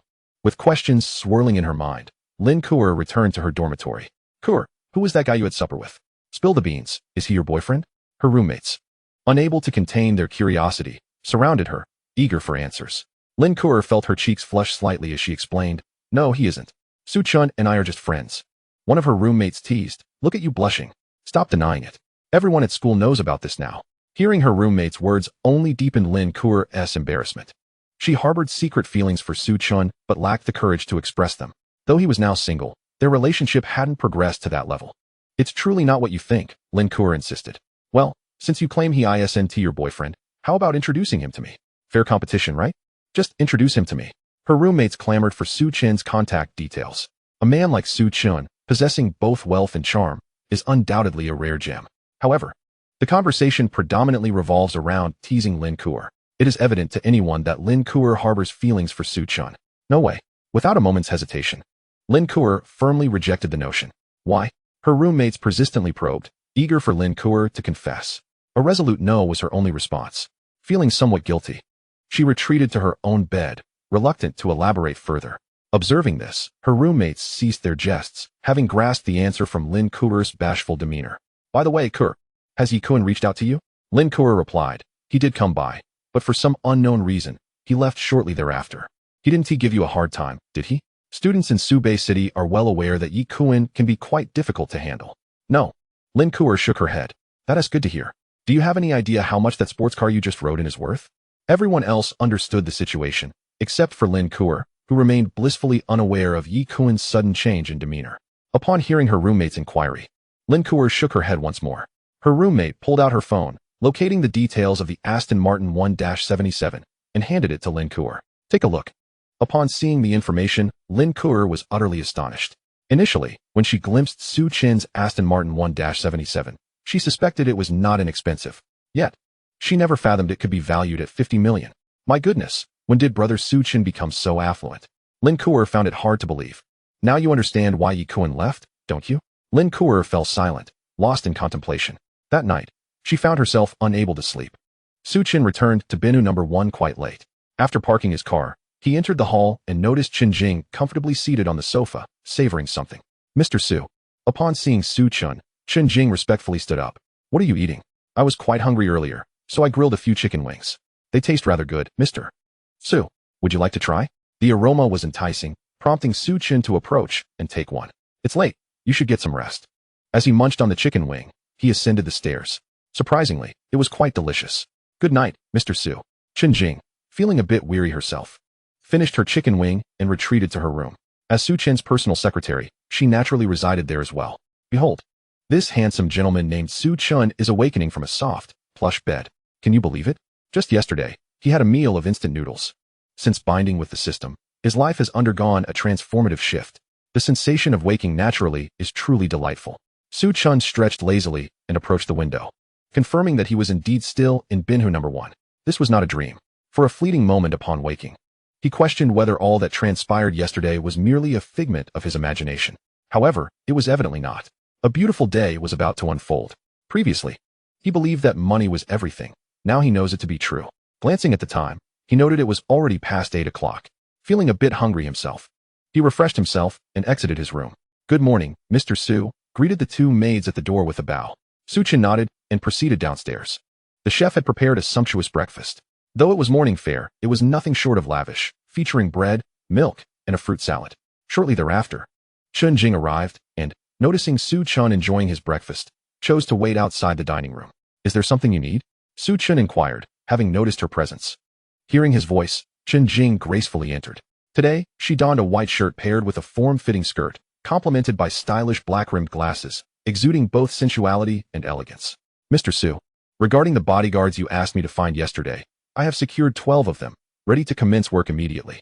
Additionally, I would like to inquire about your preferences concerning the vehicles that will accompany them. It is essential to have appropriate transportation when going out with bodyguards, as it could prove inconvenient otherwise. You can handle it as you see fit. There's no need to scrimp on costs, Chen replied. By the way, have you had breakfast? Join me. No, thank you, Mr. Su. I've already eaten. After a moment's consideration, she approached Chen, holding her white tablet, and asked, "What do you think of this car?" Chen glanced at the image and shook his head. It's too inexpensive. Ever since purchasing Binhu No. 1, his financial situation had only improved. One could say that Chen had lost interest in money. What he truly desired were godly rich points. How about this one? Chen Jing presented a photo of a Maybach GLS. Chen shook his head again, replying, still too cheap. Chen Jing felt as though she had received a 1,000-point blow. A 3 million car is considered cheap? Mr. Su, could you refrain from being so ostentatious? Chen scrolled through the tablet for a few moments, finally settling on a Rolls-Royce Cullinan. This one. His tone was casual, akin to purchasing a toy. Mr. Su, the Rolls-Royce Cullinan is priced at 7 million each. Are you certain? Chen's expression turned serious. I'll choose this one, just by 9 of them. If that's insufficient, we can procure more later. Chen Jing took a deep breath, realizing the enormity of the budget. The total for 9 Cullinans would amount to over 60 million, not including purchase taxes. I'll give you 100 million directly. There will be many other expenses for the villa. Handle it as you see fit. And don't concern yourself with saving money. Come back to me if you need more. Upon hearing Chen's words, Chen Jing was left momentarily speechless. Bosses typically advise on how to save money, while Chen was the exact opposite, as if money fell from the sky. Brother, do you have a mine at home? Is there anything else? Chen asked, observing Chen Jing in a daze. And no, that's all. Enjoy your meal, Mr. Su. With an oddly expression, Chen Jing turned and exited the dining room. Time flew by, and soon it was past 10 o'clock. Chen was swimming in the pool at Binhu No. 1 when a notification chimed. Ding! Godly rich points, 88. Chen Jing had purchased 9 Rolls-Royce Cullinans, and Chen was rewarded with godly rich points. Glancing at the system panel, he discovered he had accumulated over 100 points and cheerfully declared, System, redeem the mystery box. Redemption successful. Open it. Chen silently hoped it wouldn't be a Maserati voucher worth a mere 100 yuan. Congratulations, host, you have received a vial of human super serum. Chen was somewhat bewildered. What on earth is human super serum? Human super serum. After consumption, it enhances bodily functions, intelligence, strength, and speed far beyond that of an ordinary person. Chen had not anticipated that the human super serum possessed such remarkable effects. Truly, the system is remarkable, possessing such extraordinary items. A diluted version? Could it be that the human super serum has other variants? The system responded, indeed. Moreover, the diluted version is merely the most rudimentary form. Chen nodded, eager to experiment. His consciousness entered the system space, where he beheld a small, transparent vial floating before him. The vial was diminutive, roughly the size of a thumb, containing a pale green liquid. This color seems rather peculiar, reminiscent of poison. Nonetheless, Chen dismissed such thoughts and extracted it. The vial instantly materialized in his hand. With no time for leisurely swimming, he climbed ashore and dashed back to his room. The liquid slipped down his throat. It bore no flavor, akin to drinking plain water. Soon, an intense pain surged through him, and Chen lost consciousness. When he awoke, half an hour had already passed. Had I just been asleep? Chen felt remarkably refreshed, as if a powerful force coursed through him. However, he was bewildered to discover that his clothes no longer fit. Upon shedding his garments, he was astounded to find 8 perfect abdominal muscles had emerged. His arms were also considerably stronger and remarkably well proportioned. Even with daily workouts, achieving such near perfection seemed impossible. Wow! Alongside his astonishment, Chen felt an overwhelming joy. With a gentle leap, he effortlessly touched the ceiling of the room. Gripping the stainless steel door, he exerted a slight force, leaving an unmistakable handprint. In his current state, taking on 10 opponents would pose no challenge. One must admit, the human super serum is indeed extraordinary. Ecstatic, he exited his room, only to collide with 2 maids. Mr. Su, why are you not dressed? Both maids blushed furiously, hastily covering their eyes with their hands. Yet, out of curiosity, they peered through their fingers. It must be said, Chen's muscular physique was nothing short of perfection. Not gazing would be a loss. My apologies. Chen suddenly realized his lack of attire and felt a wave of embarrassment, retreating back to his room. He certainly did not wish to be perceived as a pervert. Once the door was closed, Chen called Chen Jing. Where are you? Mr. Su, I'm outside buying a car. I just completed the paperwork. Please go to the store where we bought clothes yesterday and fetch me a few larger outfits, Su Chen instructed. Chen Jing, puzzled, replied. But the clothes we bought yesterday fit quite well, didn't they? Just purchase them and do so promptly, Su Chen insisted, unwilling to elaborate. Understood. Half an hour later, Chen Jing returned with the clothes. Upon noticing Su Chen's significantly more robust physique, her curiosity deepened. Most notably, he appeared even more radiant and handsome than in the morning. Am I still dreaming? Chen Jing rubbed her eyes to confirm the reality of the situation. It felt genuine, not a mere illusion. The clothes were freshly laundered, and Su Chen retreated to his room to change. I won't be cooking lunch. I'm going out to eat, he informed Chen Jing before departing in his Aston Martin 1-77. Have you noticed the changes in Mr. Su? Chen Jing inquired of the two maids working in the hall. Mr. Su seems even more handsome now. Sister Jing, you should have seen him earlier. He had 8-pack abs when he was not wearing any clothes. The maids' faces flushed as they recounted the earlier incident. No way. Chen Jing appeared skeptical. It's true, the maids insisted earnestly. I don't believe it. Chen Jing pondered momentarily before adding, to verify your claim, make sure to inform me the next time Mr. Su goes swimming. Understood, Sister Jing. As Su Chen drove, he scrolled through his phone's contacts and dialed a number, hoping to reach his cousin, Zhao Yang. After several rings, someone finally answered. What are you doing? A groggy voice responded, Cousin, I'm still asleep. Su Chen was at a loss for words. How can you still be sleeping at your age? Have you found a job? Zhao Yang, who had left university before graduating, had worked various jobs, none of which he enjoyed. Cousin, I found a new job a few days ago, but I worked late last night. What is your job? Su Chen inquired. I'm a basic sustenance delivery person. Speak plainly. I deliver takeout. Just then, the phone echoed with Zhao Yang's alarmed voice.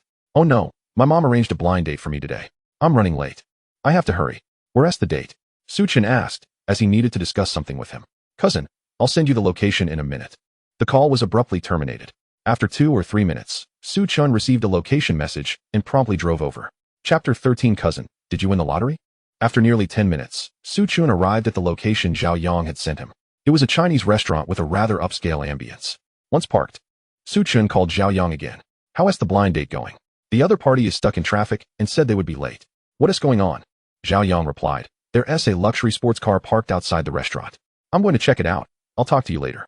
As he spoke, he prepared to hang up. I'm in the car, Su Chen responded, feeling incredulous.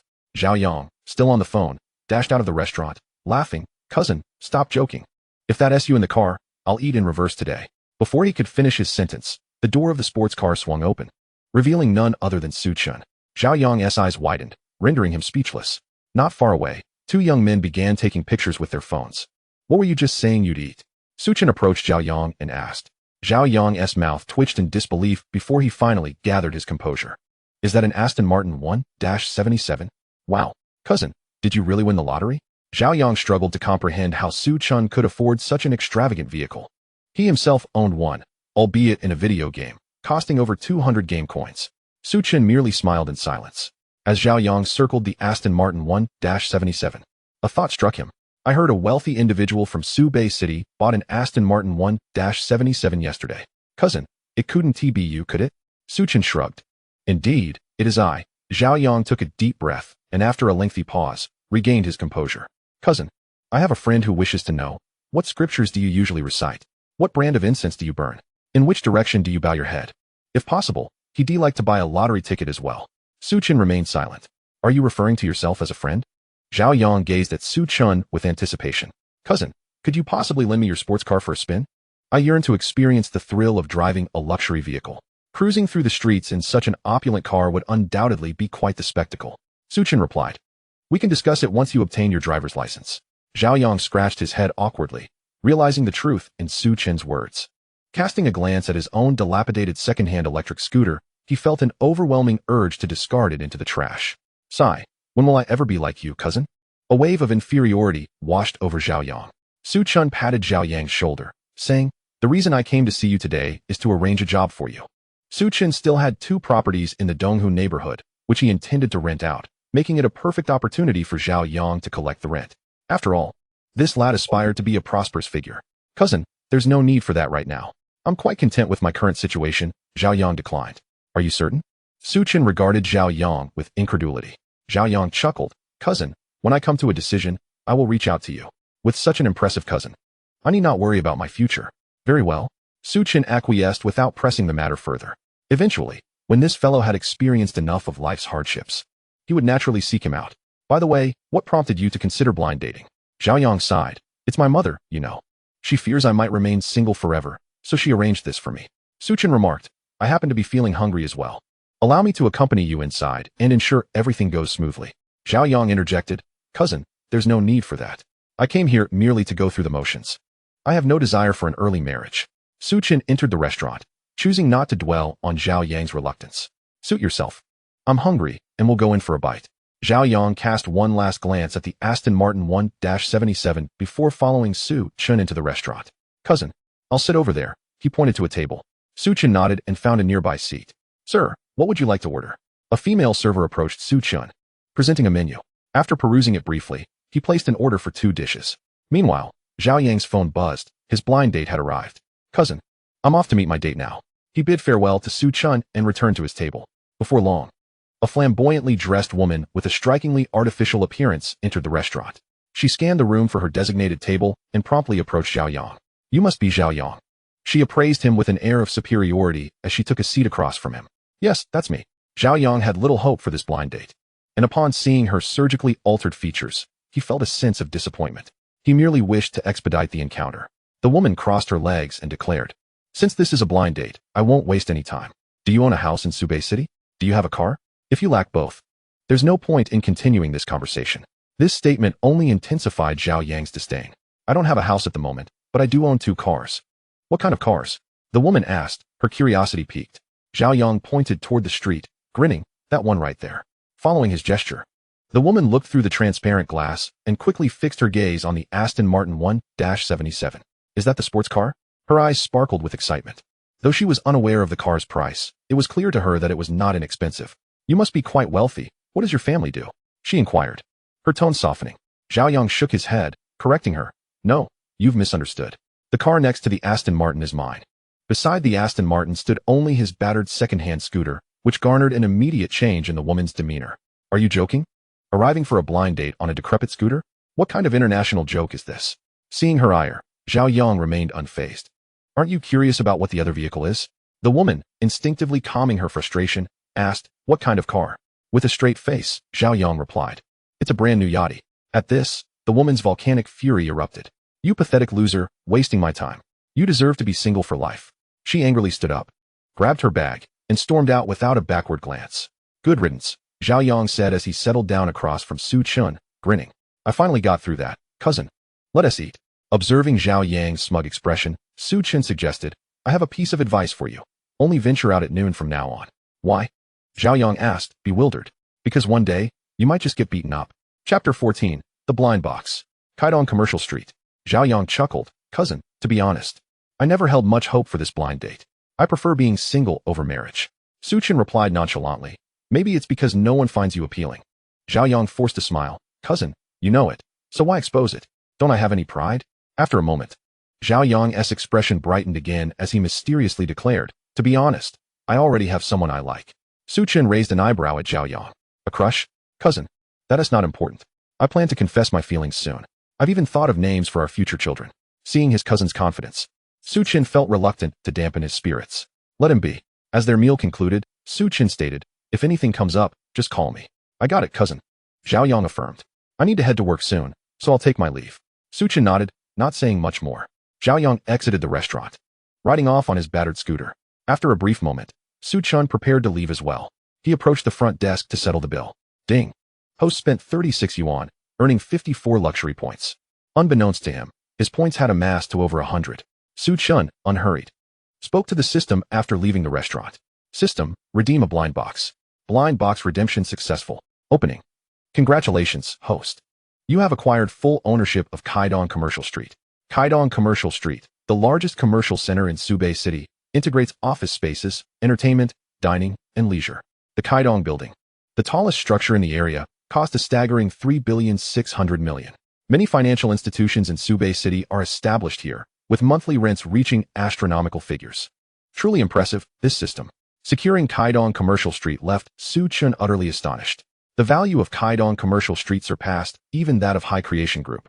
Calculating it all, his assets had now skyrocketed to an astonishing 200 billion. He would undoubtedly secure a spot among the top 10 wealthiest individuals in the country. With some time to spare, why not pay a visit to Kaidong Commercial Street? Resolute in his decision, Chen set off in his Aston Martin 1-77.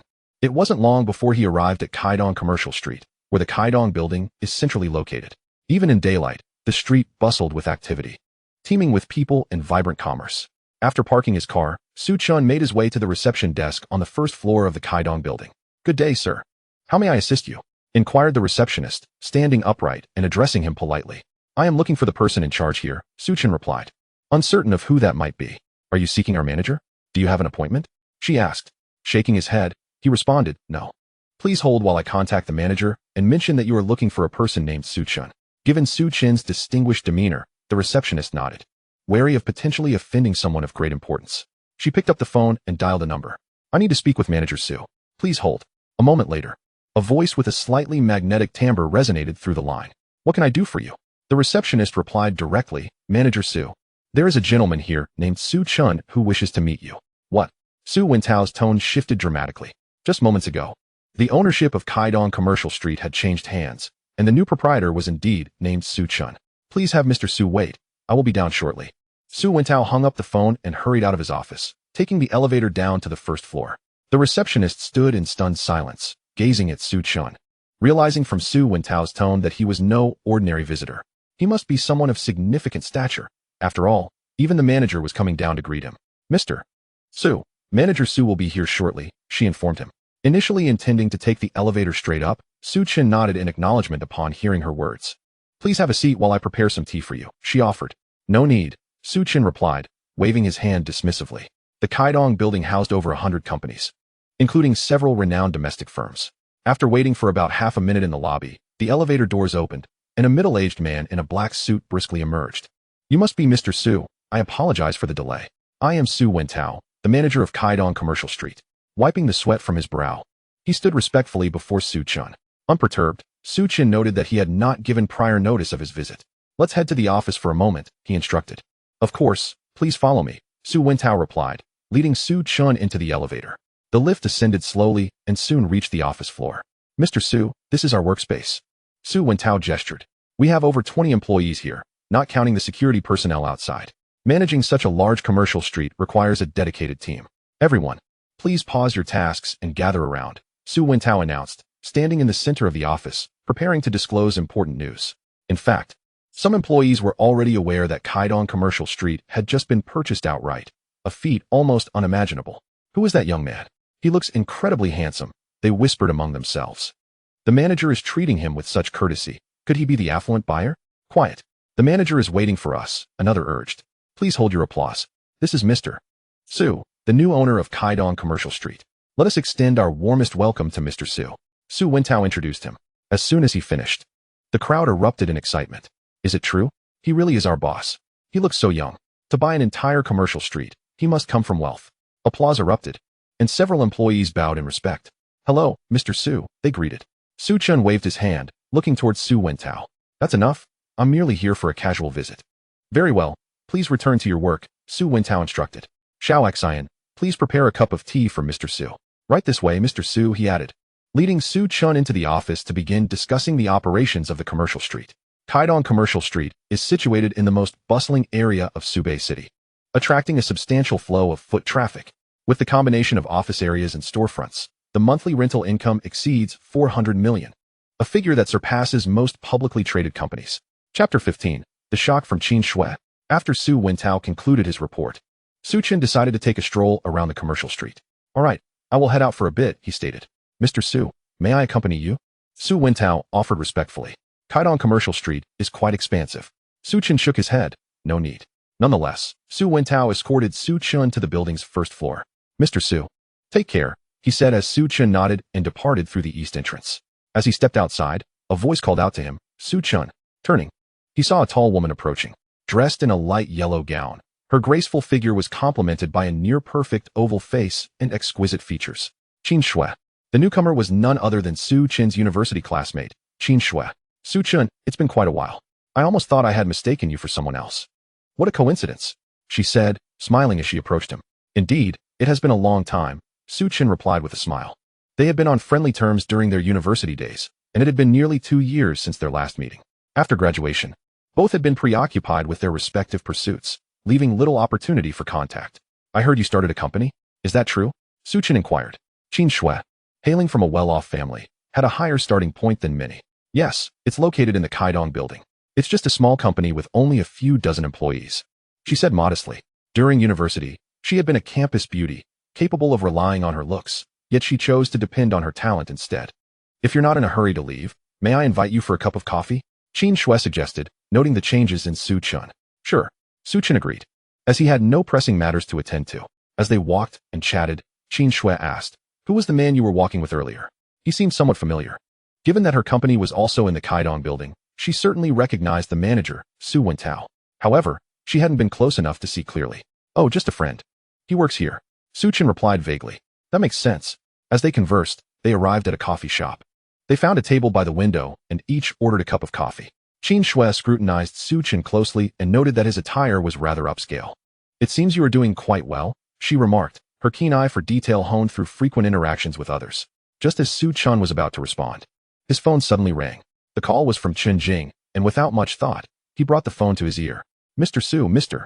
Huang has arrived at the villa and is inquiring about your return. Huang Wendy, is there something of great importance? Chen Jing replied. He mentioned he just came to visit. If Mr. Su is unavailable, he will come back tomorrow. Please inform him that I have commitments this afternoon. Chen had plans to spend the afternoon with Lin Kuo. Without any significant matters at hand, he had no desire to return. Understood, Mr. Su, Chen Jing concluded the call. You seem quite busy, Qin Shui remarked. Mistakenly assuming Chen was discussing work, her beautiful eyes fixed upon him. Not busy at all, Chen replied, putting his phone away and savoring his coffee. As they chatted, the conversation drifted to their college days, and before they realized it, their coffee cups were empty. Soon, Qin Shui received a call from her company, stating there was an urgent matter requiring her attention. I must return. We shall converse another time. All right, they both prepared to rise. At that moment, several men in suits suddenly walked past the cafe. The man at the forefront was none other than Guo Chenghua, the general manager of Gaochuan Group. Gaochuan Group had invested in projects on Kaidong Commercial Street, and Guo Chenghua was there for an inspection. Mr. Su. Guo Chenghua immediately noticed Chen inside the cafe and quickly entered. Mr. Su, what a surprise to see you here. Guo Chenghua greeted him with a smile. Following him were two middle-aged men whose company had recently secured investment from Gaochuan Group, establishing a cooperative relationship. Upon hearing Guo Chenghua address Chen as Mr. Su, the two men were taken aback. Could it be that this young man is the chairman of Gaochuan Group? They did not know Chen and promptly inquired of Guo Chenghua. Manager Guo, may I ask who this is? Guo Chenghua introduced. This is our chairman, Chen. Indeed. The two men, upon hearing Guo Chenghua's words, instantly adopted a demeanor of utmost respect. Greetings, Mr. Su. They took turns shaking his hand. What? The most astonished was undoubtedly Qin Shui, her eyes wide with disbelief. Just moments ago, she had speculated that Chen was doing well. Yet she could hardly fathom that he had ascended to the position of chairman of Gaochuan Group. Gaochuan Group, after all, was a company valued at nearly 100 billion. How could this be possible? Back in college, Chen was the type of person who would think twice before spending 100 yuan. After nearly 2 years apart, he had transformed into the chairman of Gaochuan Group. This was simply incomprehensible. However, Guo Chenghua was a well-known figure in Subei City, and Qin Shui had seen him in business magazines. There was no way he could mistake someone. Suddenly, Qin Shui recalled a news article from the previous day. Gaochuan Group had been acquired by a mysterious tycoon, and could it be that Chen was behind this? Qin Shui stared at him, awaiting his response. Realizing he could no longer conceal his identity, Chen offered a resigned smile. He had originally hoped to interact with Qin Shui as an ordinary person, but that seemed impossible now. Do I seem mysterious to you? Chen countered. Qin Shui was left speechless, her mind racing with shock. She had not anticipated that Chen had concealed such a significant aspect of his life. In just 2 short years, it was unfathomable for an ordinary individual to transform into a billionaire. Excluding all other possibilities, the only explanation was that Chen was a second-generation wealthy heir, having hidden his true identity all along. Mr. Su, we have a reservation at a restaurant. Would you care to join us for a meal? One of the middle-aged men proposed. No need. I have already dined, Chen replied, looking at Guo Chenghua. Please attend to your matters. Understood, Mr. Su. Guo Chenghua, wishing to avoid imposing, promptly left with his companions. You truly are a person of great depth, Qin Shui observed, her gaze fixed on Chen, reflecting her astonishment. Should I address you as Chen or Mr. Su? A hint of playful resignation graced her features. As we are friends, simply call me by my name. Su Chen replied. Qin Shui shook her head, teasingly stating, I dare not, Chairman Su. The shock of encountering Su Chen again was overwhelming. How about this? I shall treat you to a meal next time, Su Chen suggested. Chapter 16. Brother, do you still need a little brother by your side? That's what you said. The next time I seek you out, do not claim to be unavailable. Qin Shui regarded Su Chen with a knowing look. Increasingly intrigued by his enigmatic nature, she also harbored questions about why Su Chen had chosen to conceal his identity so thoroughly. Very well, I shall take my leave. Farewell. Exiting the cafe, Qin Shui quietly observed as Su Chen departed. She pondered over which affluent family in the country could possibly be his father, capable of acquiring Gaochuan Group. Such a family must possess immense power. After several minutes of contemplation, she found herself at a loss and decided to set aside her thoughts as she returned to the company. At Subei University, Lin Kuer donned a pink t-shirt paired with a pleated skirt, exuding a fresh and vibrant aura. With no classes in the afternoon, she had arranged to go out with Su Chen. On her way to the school gate, she unexpectedly encountered Yi Kuan, who was driving a Ferrari. Sister-in-law, where are you headed? Hop in my car, I'll give you a ride. Yi Kuan parked and hurried over to Lin Kuer, eager to win her favor. After returning home the previous evening, he had immediately dispatched someone to investigate Su Chen's background, discovering that he was indeed the chairman of Gaochuan Group. This revelation filled him with dread. Having previously pursued Lin Kuer, he was now anxious about potential repercussions from Su Chen. At that moment, another sports car pulled up, and out stepped Lin Kai, one of Yi Kuan's subordinates. Upon seeing the two, Lin Kuer felt a strong aversion and chose to walk past them. She had no desire to engage with a wealthy playboy like Yi Kuan. Sister-in-law, are you still upset with me? Just think about how bad it is to tan your skin in this sweltering heat. How about this? I'll lend you my sports car. Yi Kuan hurried after Lin Kuer, attempting to appease her once more. I don't need it. Yi Kuan, I don't wish to see you. Disappear immediately. And please, do not refer to me as sister-in-law again. One must admit, Yi Kuan's audacity was remarkable. Having never met Su Chen, he was already eager to recognize him as an older brother. Such casualness in addressing Lin Kuer could lead to misunderstandings with Su Chen. Please, sister-in-law. I mean you no harm, Yi Kuan pleaded. Lin Kuer halted, coldly uttering a single word, leave. It was evident that she was genuinely angry. Yi Kuan panicked, fearing Lin Kuer would complain to Su Chen. Don't be mad, I'll leave right away. He hastily jumped into his car, quickly departing with Lin Kai in tow. Arriving at the school gate, a dejected Yi Kuan parked his car by the roadside and instructed Lin Kai to fetch some water. Kuan Xiao, this predicament cannot persist. Perhaps you should consider leaving Subei City for a while, Lin Kai suggested, handing Yi Kuan a bottle of mineral water. The identity of Su Chen was far too formidable for them to contend with. Yi Kuan remained silent, taking a sip of water, his mind filled with agitation. He pondered whether he should directly approach Su Chen to apologize. With a figure as powerful as Su Chen, fleeing abroad would prove futile if he desired to target him. Just then, an Aston Martin 1-77 glided down the distant lane and came to a halt at the school entrance. Kuan Xiao, look. Lin Kuer's boyfriend has arrived. Surely he isn't here to cause us trouble? Lin Kai pointed at the Aston Martin, his body trembling slightly. Yi Kuan's complexion turned pale, his heart racing with anxiety. What is fated cannot be avoided. At that moment, thoughts of escape had slipped his mind. After lingering for a while, they noticed Su Chen in the car, engrossed in his phone, seemingly indifferent to their presence. Kuan Xiao, perhaps we should leave, Lin Kai suggested. Yi Kuan forced himself to remain composed, shaking his head. I perceive this as a splendid opportunity. Come, follow me. He opened the car door and pulled Lin Kai along. Big brother, might you be in need of a subordinate? Yi Kuan inquired, bowing slightly, his voice trembling. Su Chen, still preoccupied with his phone, lifted his head upon hearing the voice and found two strangers before him. Judging by their attire, they appeared to be affluent second-generation heirs. Were they truly so misguided as to seek to become his subordinates? Not in need, Su Chen replied nonchalantly. Big brother, I am Yi Kuan. I have admired you for quite some time. Please, grant me an opportunity. Yi Kuan continued to profess his loyalty. Su Chen found the situation bewildering and chose to remain silent, curious about their intentions. At that moment, Lin Kuer arrived at the school gate. Yi Kuan, Lin Kai. Why haven't you left yet? She exclaimed, visibly upset. She disapproved of Su Chen associating with individuals like Yi Kuan, fearing her brother might be corrupted. Let us go? We'll leave immediately. Realizing his hopes of becoming a subordinate were dashed, Yi Kuan hastily pulled Lin Kai away. These two are truly persistent, Lin Kuer huffed, stamping her foot in frustration. Kuer, get in the car, she said, her irritation dissipating significantly upon seeing Su Chen, her face brightening with a smile. Su Chen, brother.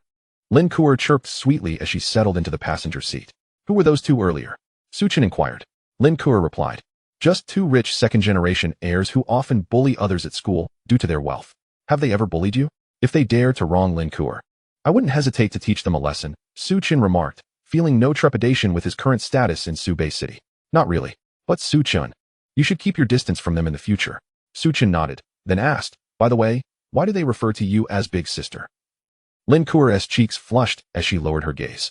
We went out for late-night snacks last night, and someone must have taken a photo and posted it on the school forum. Now everyone thinks you are my boyfriend. Su Chen chuckled. Though he had little desire to engage with such gossip, fame often breeds controversy. It was quite natural for Lin Kuo, the campus belle of Su Bei University, to attract attention. Where would you like to go for fun? Su Chen asked while driving. After pondering, Lin Kuo responded, I heard a new food court opened in Wujiang. Shall we go there? Su Chen glanced at her and smiled. I never realized you were quite the foodie. Not at all, Lin Kuo pouted adorably. After a while, she asked, Su Chen, may I pose a question? What question? Su Chen had a hunch about what she was about to ask. I heard from friends that your sports car costs 50 million. I'm curious, what exactly is your status now, Su Chen? Chapter 17, The Blind Box. Yaxiang Pavilion Restaurant. With a mysterious smile, Su Chen replied, have you heard of Gaochuan Group? Lin Kuo nodded. Having spent nearly 4 years at Su Bei University, she was certainly aware of Gaochuan Group's prominence, even on a national scale. I am currently the chairman of Gaochuan Group, Su Chen stated with nonchalance. Su Chen, you are truly remarkable. Lin Kuo exclaimed, her admiration evident. It was no wonder Su Chen could afford such an expensive sports car. He was indeed the chairman of Gaochuan Group. Yi Kuan's desire to be his subordinate now made sense. That fellow was merely hoping to climb the ranks by associating with Su Chen. How did you achieve such success? Lin Kuo inquired, her curiosity piqued. I'll tell you later, Su Chen replied, though he chose not to disclose the existence of the system, as it was a secret meant solely for him. Moreover, the surreal experiences of the past few days were so extraordinary that even if shared, Lin Kuo might not believe him. Upon hearing this, Lin Kuo ceased her inquiries. After nearly 20 minutes, they arrived at the newly opened food court, which was bustling with patrons due to promotional events. It could be described as a sea of people. Su Chen parked the car and squeezed through the crowd alongside Lin Kuo. Host expenditure, 18 yuan, godly rich points, 22. Host expenditure, 37 yuan, godly rich points, 28. After browsing the food court for over half an hour, Lin Kuo began to feel fatigued. Su Chen led her to a milk tea shop. Coincidentally, his godly rich points had accumulated over 100. He promptly exchanged for a blind box. Blind box exchange successful. Congratulations, host. You have acquired full ownership of Yaxiang Pavilion Restaurant. Yaxiang Pavilion Restaurant, renowned for having the highest average spending in Su Bei City, was exclusive in nature, as it operated on a membership basis, making entry nearly impossible for the general public. Receiving such a reward did not elicit much surprise from Su Chen, for he had a personal chef at his villa, making exquisite dining readily available. Kuo, what a surprise to see you here. At that moment, a girl of similar age to Lin Kuo approached, holding a cup of milk tea.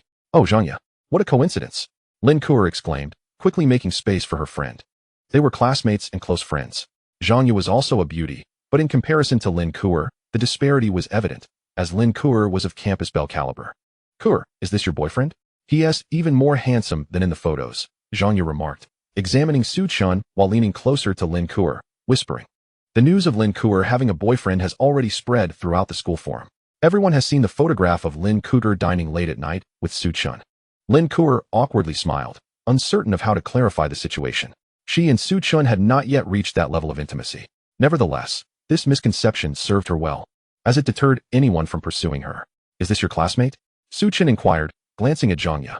Lin Kuo gently nodded and introduced, this is Zhanya. We are classmates. Hello, I don't believe I've caught your name, Zhanya said, her demeanor poised as she shifted her attention to Su Chen. Su Chen, he replied, stating his name. I heard you're quite wealthy. May I ask what your family does? Zhanya's curiosity was piqued. My family. My parents are both workers. Su Chen responded truthfully. His parents were indeed ordinary individuals. Lin Kuo, as his neighbor, was well aware of this. I don't believe it. Zhanya shook her head. Anyone who can afford a $50 million sports car must have extraordinary parents. If you don't believe me, you can ask Kuo. Su Chen shrugged, sipping his milk tea nonchalantly. Is this true, Kuo? Zhanya turned to Lin Kuo, clearly skeptical. It is true, Lin Kuo affirmed earnestly. She was quite familiar with Su Chen's family background, often visiting each other as neighbors. However, she was unclear about how Su Chen had achieved his current success. Let me share a secret with you. Su Chen is actually the chairman of Gaochuan Group, she revealed candidly. The revelation left Zhang utterly astonished, her mouth agape, unable to utter a single word. The chairman of Gaichuan Group? She understood the implications of that statement. No wonder he drove a car worth 50 million. After a considerable pause, Zhang finally recovered from her shock and whispered, Kuer, that means you'll be the chairman's wife in the future. I'm truly envious. Lin Kuer's cheeks flushed with a hint of embarrassment. Don't say such things. Although she indeed had feelings for Su Chen, the knowledge of his status filled her with a sense of pressure, as the disparity between them felt insurmountable. Su Chen was exceptionally handsome and accomplished, undoubtedly attracting many admirers. Just as Zhang was about to make a jest, Lin Kuer's phone vibrated with a message. After reading it, she seemed somewhat disheartened. Su Chen, my mentor needs me for something. I must return to school. She regrettably acknowledged that she could not accompany Su Chen any longer. That's fine. If you have time tonight, I'll take you to Yaxiang Pavilion for dinner, Su Chen offered with a smile. Yaxiang Pavilion? Is that the restaurant rumored to have an average cost of 5,000 per person? Zhang Ye's eyes widened, clearly having heard of the establishment before. Dining there was reserved for the affluent. Lin Kuer was equally astonished by Su Chen's proposal. Su Chen, it's just a meal. We don't need to go to such an expensive place. However, Su Chen remained calm. It's all right. I've already purchased Yaxiang Pavilion. Lin Kuer was taken aback. As a billionaire, Su Chen buying an entire restaurant seemed perfectly plausible. Zhang Ye, brimming with excitement, exclaimed, Kuer, can I join you for dinner? If not, I'll settle for your leftovers. She grasped Lin Kuer's hand, eager to experience the finest delicacies. Lin Kuer was speechless once more. Leftovers? How could you say that? As a friend, of course, they should dine together. However, since it was Su Chen treating, she needed his consent. Lin Kuer immediately turned to Su Chen with an inquiring glance. Not a problem. You can come along, Su Chen replied, unperturbed by the additional company. Fantastic. Zhang Ye beamed with joy at Su Chen's agreement. Let us head back now, Su Chen. See you tonight. Lin Kuer waved goodbye to Su Chen as she took Zhang Ye's hand and departed. I'll give you a ride, Su Chen suggested, wishing to take a leisurely drive. No need. I'll take a taxi, Lin Kuer replied. After Lin Kuer and Zhang Ye returned, Su Chen lingered at the milk tea shop for a while longer. Once he finished his drink, he drove out for a spin. Around 6 o'clock in the evening, he arrived at the parking lot of Yaxiang Pavilion in his Aston Martin 1-77. Just as he was about to exit the car, a Ferrari pulled up beside him. The doors swung open, and two young men rushed over, Yi Kuan and Lin Kai. Brother, what a coincidence. I didn't expect to find you here, Yi Kuan exclaimed, eagerly opening the car door for Su Chen, his face adorned with a sycophantic smile. Are you following me? Su Chen's expression turned frosty. In truth, he had sensed he was being tracked moments earlier and was not surprised to see these two. No, brother, don't misunderstand. It's merely a coincidence. Yi Kuan hastily denied. Your car is too eye-catching. We happened to see it outside and followed. They dared not admit to their ulterior motives. Their intention was to invite Su Chen to dinner in hopes of currying favor with him. Brother, I have a membership card for Yaxiang Pavilion. Let me treat you to dinner, Yi Kuan offered. This restaurant belongs to me. Do I need you to treat me? Su Chen replied, clearly unimpressed with Yi Kuan's intentions. He had no fondness for this privileged second generation and preferred not to engage further. Yi Kuan was taken aback. He had hoped to use this opportunity to treat Su Chen, but was blindsided by the reality that even Yaxiang Pavilion was owned by him. How could he extend an invitation now? Disregarding Yi Kuan, Su Chen entered Yaxiang Pavilion alone. Fool, Yi Kuan muttered, venting his frustration on his companion Lin Kai. You suggested such a terrible idea. Could you at least do your homework before trying to impress brother next time? Lin Kai protested, Kuan Xiao. I had no idea the owner of Yaxiang Pavilion would be our brother. With determination, Yi Kuan declared, come up with a plan. I'm set on winning over this brother of mine. No one else will do. After a moment of hesitation, Lin Kai proposed, Kuan Xiao. How about we take brother to the racetrack? This Aston Martin 1-77 is a top-tier sports car. Its true potential can only be unleashed on the track. I believe brother 1T decline our invitation. Yi Kuan pondered for a moment and found the suggestion reasonable. All right, let us wait outside for brother. Yaxiang Pavilion boasted 8 opulent floors, with an impressive entrance that exuded luxury. Upon entering the lobby, one could immediately sense the elegant and tranquil ambience. Sir, do you have a reservation? A courteous waitress inquired upon Su Chen's arrival. Several other waitstaff and the restaurant manager were also present, as she had just received word of the new owner's arrival and had come down to welcome him. Oh, my name is Su Chen. Su Chen introduced himself directly. Mr. Su. The manager was the first to react, hastily rushing to Su Chen and bowing respectfully. Could this handsome young man be the new owner? Good day, Mr. Su. The remaining staff also hurriedly bowed in acknowledgement. Wait a moment, 2 of my friends will be joining us shortly. Please arrange for dinner. Su Chen nodded, addressing the manager. He was eager to sample the culinary delights of Yashang Pavilion and discern their flavor. Certainly, Mr. Su.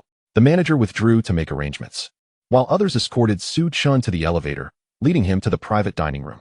As the proprietor of Yashang Pavilion, Su Chen was naturally entitled to the opulent number 1 private room. After a brief moment in the private room, the manager entered, beginning a detailed introduction to Yashang Pavilion. The restaurant boasted a total of 22 private rooms, each accommodating a limited number of guests daily. Dining here was synonymous with luxury. Meanwhile, Lin Kuo and Zhang Ye had arrived at the entrance by taxi. Wow, is this really Yashang Pavilion? Zhang Ye exclaimed with excitement. Her first visit to such an upscale establishment. She pulled out her phone, eager to capture a few selfies. Let us not waste time. Brother Su Chun is waiting for us. Lin Kuo gently urged Zhang Ye. Right, let us head inside. They both prepared to enter Yashang Pavilion. At that moment, 4 young men clad in designer attire approached the entrance. Han Xiao, look over there. 2 beautiful girls. The leader of the group noticed Lin Kuo, his eyebrows raising as he swiftly approached. Ladies, dining here? Han Jiqing positioned himself in front of Lin Kuo, his gaze sweeping over her. Lin Kuo, with her innocent charm and elegant demeanor, caught his interest. However, his brazen scrutiny unsettled her, causing her to instinctively attempt to sidestep him. But at that moment, the other 3 men closed in as well. What do you want? Zhang Ye stepped protectively in front of Lin Kuo, her voice demanding. One of them chuckled. We mean no harm. Judging by your attire, you must still be students, right? Just a heads up, dining here isn't cheap. It's not something you poor students can afford. How about this? We'll treat you. Sensing their ill intentions, Lin Kuo replied coldly, I don't know you. Step aside. The more Han Jiqing looked at Lin Kuo, the more he liked her, a wicked smile creeping onto his lips. Come inside and have a drink with me. Perhaps a dance as well. I'll pay you handsomely. With that, Han Jiqing reached out to touch Lin Kuo. She recoiled, suddenly feeling frightened. Their opulent attire indicated wealth, clearly revealing them as rich second-generation heirs. Serve Han Xiao well inside, and you'll benefit, another young man suggested with a smirk. Zhang Ye frowned, warning. You'd better not act recklessly. Kuo's boyfriend is the owner of Yashang Pavilion and quite affluent. Han Jiqing scoffed. What a Yashang Pavilion? I could buy it if I wanted.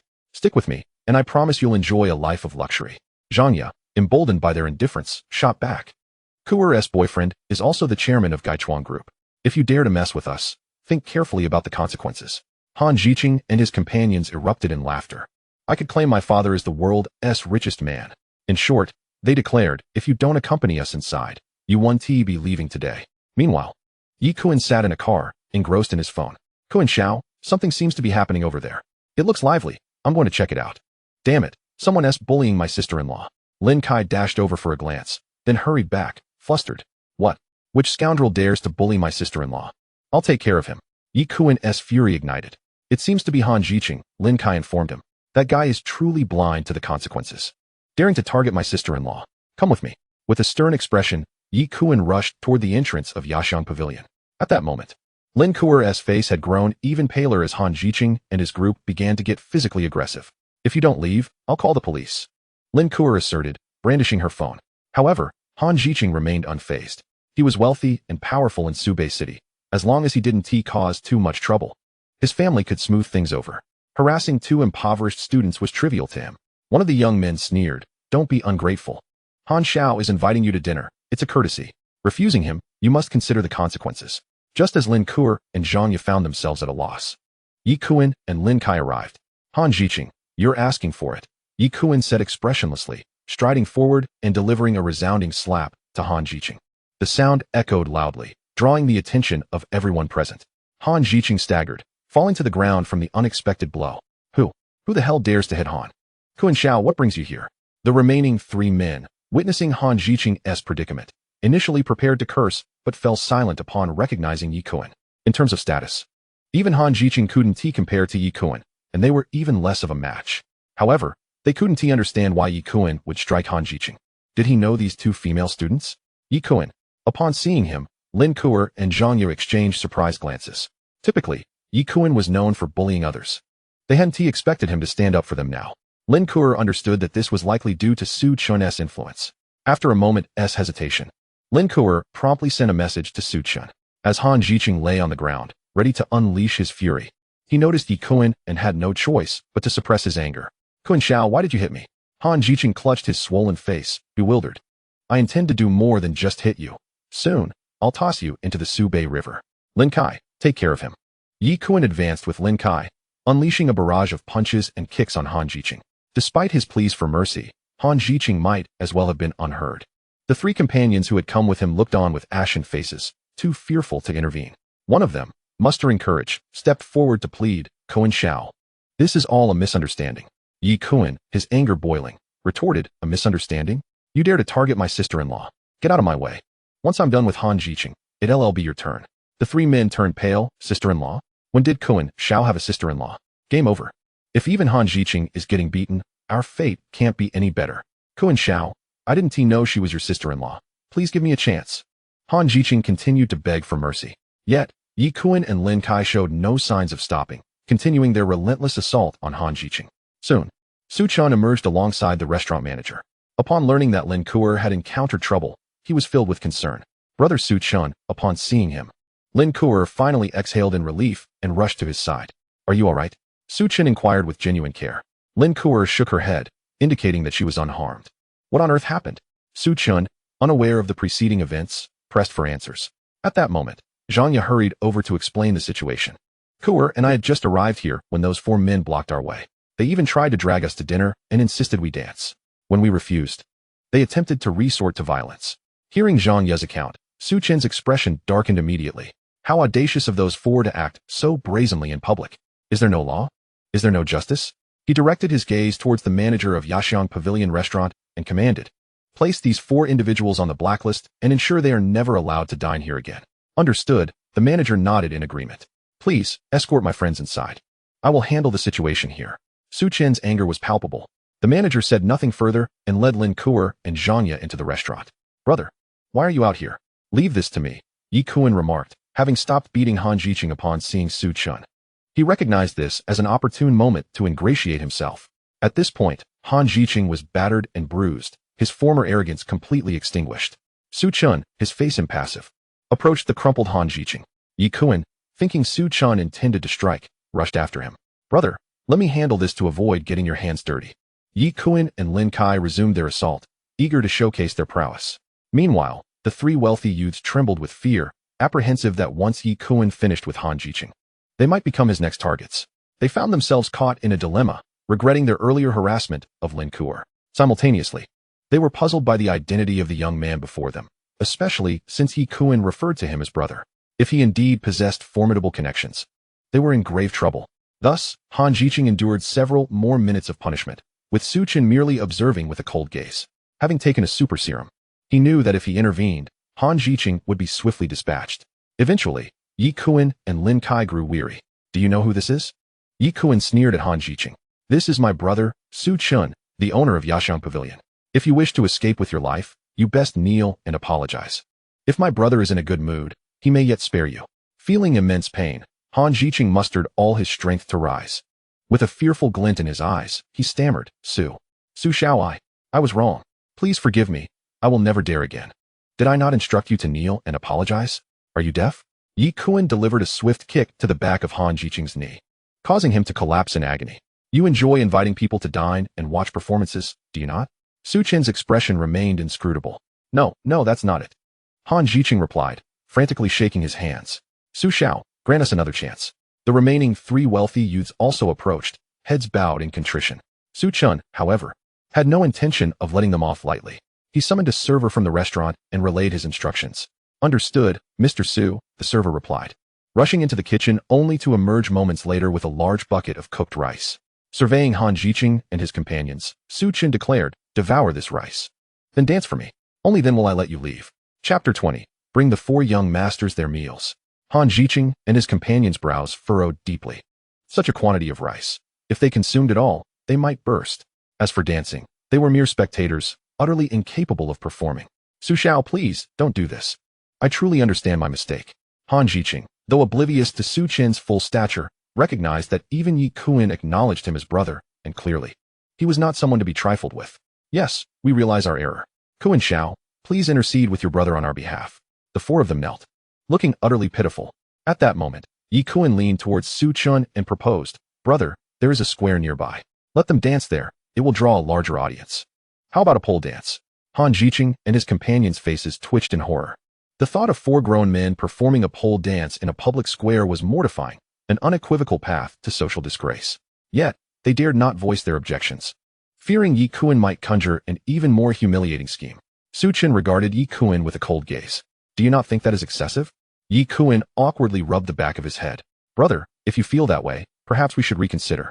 The four wealthy youths sighed in relief. However, the very next moment, their expressions darkened again as Su Chen stated, why reconsider? Let them perform a pole dance in the square for half an hour.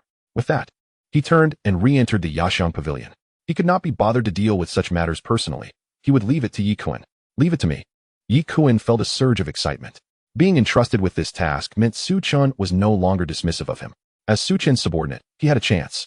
Yi Kuan gazed at Han Jiqing and the others, a wicked smile creeping across his face. Kuan Shao, please don't. Han Jiqing and his companions panicked, fully aware that Yi Kuan would not let them off easily. Bring the four young masters their meals. Yi Kuan summoned a few servers from Yashang Pavilion, intent on taking a hardline approach. Thus, Han Jiqing and his companions were forcibly fed. After only half of the meal, their stomachs were already bulging like balloons. All right, that will suffice for now. We'll feed them the rest after the dance, Yi Kuan ordered, knowing that if they were overfed, the subsequent events would be impossible. Su Chen entered room 1, where Lin Kuo and Zhang Yu were seated, seemingly still in shock. It's over now. Those four will receive their just desserts. Su Chen said with a smile directed at Lin Kuo. Brother Su Chen, how do you plan to punish them? Lin Kuo felt no sympathy for someone like Han Jiqing. Regardless of the outcome, Su Chen then revealed his intended punishment, piquing Zhang Yu's interest. Now that you mention it, I'm quite curious to see how they dance. Humph. They deserve it.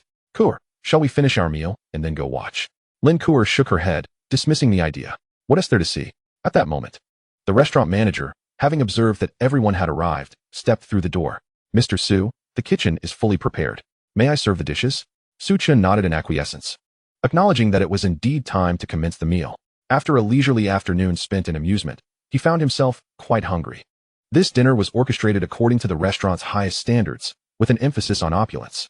As the waitstaff presented the dishes, Lin Kuo and Zhang Yu finally witnessed what it meant to live in luxury. They indulged heartily during this meal. When they exited the restaurant, an hour had already passed. Su Chen requested the restaurant manager to personally escort Lin Kuo and Zhang Yu back to school. He wondered if the show had concluded. Observing the square, he drove his Aston Martin 1-77 over. Alas, he had arrived a moment too late, for Han Jiqing and his companions, under Yi Kuan's supervision, had already finished their dance and meal and were en route to the hospital. Yi Kuan, intending to report back to Su Chen, spotted the striking Aston Martin 1-77 parked at the edge of the square. Its brilliance was undeniable, making it impossible to go unnoticed. Big brother has arrived, Yi Kuan exclaimed with delight, immediately rushing over with Lin Kai in tow. Big brother, the task has been accomplished. You should have seen Han Jiqing's ridiculous dance just now. Look, here is the video. As he spoke, Yi Kuan retrieved his phone and played the recently recorded footage for Su Chen. A crowd had gathered, and Han Jiqing's embarrassment was palpable. Su Chen remained silent. However, one could not deny that Yi Kuan had indeed performed admirably. Big brother, how about I take some people tomorrow to give that Han Jiqing another thrashing? How dare he even think of challenging my sister-in-law? Yi Kuan was no stranger to ruthlessness. Although he had mentally tormented Han Jiqing and his companions, he still felt a sense of dissatisfaction. Just don't cripple him, Su Chen cautioned lightly. He would not show mercy to someone like Han Jiqing. Also, Kuo and I are not in a romantic relationship, so refrain from calling her sister-in-law. Understood, big brother. After a moment's hesitation, Yi Kuan continued, Big brother, haven't you noticed? When Lin Kuo is with you, there's always a sparkle in her eyes. You cannot conceal the gaze of someone in love. Yi Kuan was convinced that Su Chen was aware of this. Su Chen fell into silence. Indeed, he had noticed. But he regarded Lin Kuo more as a sister, especially after experiencing a failed romance. He was reluctant to make any hasty commitments. As for the future, who could predict? Let it unfold naturally, he concluded. All right, I must take my leave now. Su Chen started the car, unwilling to continue this line of discourse. Big brother, wait a moment. Do you have time tomorrow? I would like to invite you to the racetrack. Yi Kuan extended the invitation. Su Chen pondered for a moment and replied, Let us discuss it tomorrow. He indeed wished to take the Aston Martin 1-77 for a spin on the track. Great, big brother. Yi Kuan's smile grew even brighter. Soon, Su Chen drove off into the night. Yi Kuan and Lin Kai indulged in copious amounts of alcohol. Later that evening, Yi Kuan returned home alone. However, upon entering the hall, he was met with the furious gaze of his father, Yi Jifeng, seated on the sofa. Dad, Yi Kuan called out. What have you been up to today? Speak the truth. Yi Jifeng's voice was frigid. The atmosphere suggested he intended to reprimand his son. Dad, I have no idea what you're talking about. Yi Kuan's heart sank, fearing it was yet another complaint from the school. Yi Jifeng rose, his face a mask of icy fury. Still playing dumb with me? Tell me, did you beat up that Han Jiqing from the Han family? Chapter 21, A Simple Life. Yi Kuan's expression shifted, instinctively denying, no way, Dad. That absolutely did not happen. He mentally cursed Han Jiqing 100 times. Clearly, the guy had not received enough punishment and still dared to complain. Next time I see him, I will make sure to teach him a lesson. No. You publicly humiliated Han Jiqing in the square, and the video has been posted online. Yi Jifeng seethed. If it had only been a minor issue, Yi Jifeng might not have intervened. However, the matter had spread through their social circle, and Han Jiqing's father had called to demand an explanation. Inflicting such physical and psychological harm on someone was unacceptable. If this issue was not handled properly, the Han family would not easily let it go. Yi Kuan was still defiant, retorting, what is Han Jiqing even worth? I showed him enough courtesy by not tossing him into the Subei River. And as for his father's complaints, just ignore them. Yi Kuan felt confident in his position. Yi Jifeng, seething with rage, removed his 7 wolves belt, preparing to strike. You are driving me to my wit's end. Do you think you can just hit anyone because you believe yourself powerful? Let me tell you, there are far more formidable people in this world. I've told you time and again to keep a low profile, yet you refuse to listen. Yi Kuan, taken aback, stepped back a few paces. It was the first time he had seen his father this enraged. It was truly frightening. Dad, please don't be impulsive. Let us discuss this calmly. It was that Han Jiqing who harassed my sister-in-law first. Otherwise, I wouldn't have laid a hand on him. Nor would I have forced him to dance in the square. Yi Kuan explained, appearing somewhat frightened. Yi Jifeng's brow furrowed. Sister-in-law? Where did you get a sister-in-law? You are my only son. Yi Kuan replied. Oh, I forgot to mention. Today, I acknowledged a big brother. Yi Jifeng's anger escalated. Big brother? All you do is mess around outside, and now you're randomly acknowledging big brothers? I bet your big brother is nothing but trouble. Yi Kuan grew agitated. Dad, you better watch what you say. Don't you dare disrespect my big brother, or I will fall out with you. Humph. If you want to sever ties, be my guest. Sever ties? Yi Jifeng's lips twitched. Very well, let us see how you plan to sever ties. He lunged forward, intent on striking. Do you even know who my big brother is? He is the chairman of Gaochuan Group. Yi Jifeng froze, his hand with the belt suspended in midair, ultimately refraining from striking. What did you just say? Repeat that. The chairman of Gaochuan Group is my big brother. Yi Kuan reiterated. Are you sure you aren't being deceived? Absolutely not. Yi Jifeng fell into a brief silence, putting away the belt in his hand. With a tone of earnestness, he said, Son, at long last, you have done something right. Take me there tomorrow. I wish to personally pay a visit to the chairman of Gaochuan Group. Yi Kuan rolled his eyes and replied, Dad, you just scolded my elder brother moments ago. Yi Jifeng sat down and remarked, what I said earlier was mere nonsense. Feeling a sense of satisfaction, Yi Jifeng added, starting next month, I will double your allowance. Thank you, Dad. Yi Kuan beamed with joy. And how shall I deal with the matter of humiliating Han Jiqing? Yi Jifeng pondered for a moment before stating, from now on, whenever you encounter Han Jiqing, strike him every time you see him. I will take responsibility for whatever happens. Chen had gone to bed rather early. As soon as dawn broke the next day, he rose. The scenery outside was enveloped in a misty beauty. Although it was just past 6 o'clock, the maids in Binhai No. 1 had already begun their daily tasks. After dressing and washing up, Chen stepped out of his room. Good morning, Mr. Su. The maids in the villa greeted him in unison. At the entrance of the main villa, 2 bodyguards stood erect, saluting as Chen emerged. Chen Jing had arranged for a dozen bodyguards for Chen, and they were now officially on duty. However, after acquiring the super serum, Chen's physique surpassed that of those bodyguards. He did not believe they could adequately protect him. Yet, having bodyguards while going out could certainly mitigate many issues and reduce potential troubles. As Chen engaged in his morning exercises by the lake, he reflected on the often plain and monotonous life of the wealthy. Now, he no longer had to toil for a living. His only obligation was to relish life to the fullest. Do you think wealth equates to happiness? The joy derived from riches is beyond your imagination. Around 7 o'clock, Chen returned for breakfast. With time on his hands, he decided to grab a fishing rod and head to the lakeside. Fishing amidst such picturesque surroundings was truly delightful. Around 8 o'clock, 2 luxurious SUVs drove through the gates of Binhai No. 1, one after the other. Dad, why don't you buy a villa like this one? Living here must be incredibly comfortable, Yi Kuan remarked from the car, gazing enviously at the opulent villa. Yi Jifeng retorted. There is only one such villa in the entire Subei city. Do you think it's as simple as just buying it? Without a certain status and standing, having money alone won't suffice to acquire this villa. And how many individuals with Su Chen's standing can you find in Subei City? Yi Kuan awkwardly chuckled in agreement. At that moment, the front car had already come to a halt in front of the main villa. The door swung open, and Huang Wendy stepped out. From the other side of the vehicle emerged a strikingly beautiful woman. It was indeed Huang Wendy. Yi Jifeng did not expect to encounter an old acquaintance here. Clearly, Huang Wendy was also here to visit Su Chun. Uncle Huang is here too, Yi Kuan murmured. As the car stopped, Yi Jifeng was the first to alight. Oh, Brother Yi has also arrived. Huang Wendy greeted him with a smile. He had visited Binhai No. 1 the previous day, but found Su Chen absent. Thus, he returned early this morning. However, he was taken aback to see Yi Jifeng there as well. You are quite early, Yi Jifeng responded with a smile. Uncle Yi. Huang Wendy's daughter, Huang Sahan, also greeted Yi Jifeng. He nodded in acknowledgement. Chapter 22, Handsome and Wealthy. Yi Jifeng was, after all, an astute man. And he quickly grasped Huang Wendy's intentions. Their social standings in Subei City were quite comparable, yet they could not hold a candle to Su Chun. Huang Wendy brought his daughter along, hoping that a spark of romance might ignite between her and Su Chun, elevating the Huang family's status. Indeed, Yi Jifeng was certain that Huang Wendy harbored such thoughts. Internally, he cursed Huang Wendy for being a cunning old fox. However, one had to admit that Huang Wendy's upbringing was commendable. Huang Sahan was poised and well-mannered. As he observed his own foolish son standing beside him, Yi Jifeng felt an overwhelming urge to send his son back to the womb for a do-over. If it weren't for his age, he would genuinely consider having another child. Dad, why are you looking at me like that? Yi Kuan felt a twinge of fear, pondering what he had done to provoke such scrutiny. Have you not greeted Uncle Huang? Yi Jifeng scolded him. How have I taught you? Good morning, Uncle Huang. Yi Kuan finally reacted and greeted Huang Wendy. Huang Wendy nodded, exchanged pleasantries with Yi Jifeng, and proceeded into the hall. Su Chen was still fishing when Chen Jing approached him. Mr. Su, Chairman Huang has arrived.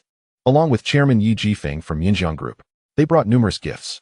Su Chen was not surprised by Huang Wendy's visit, but he was unfamiliar with Yi Jifeng from Yinjiang Group.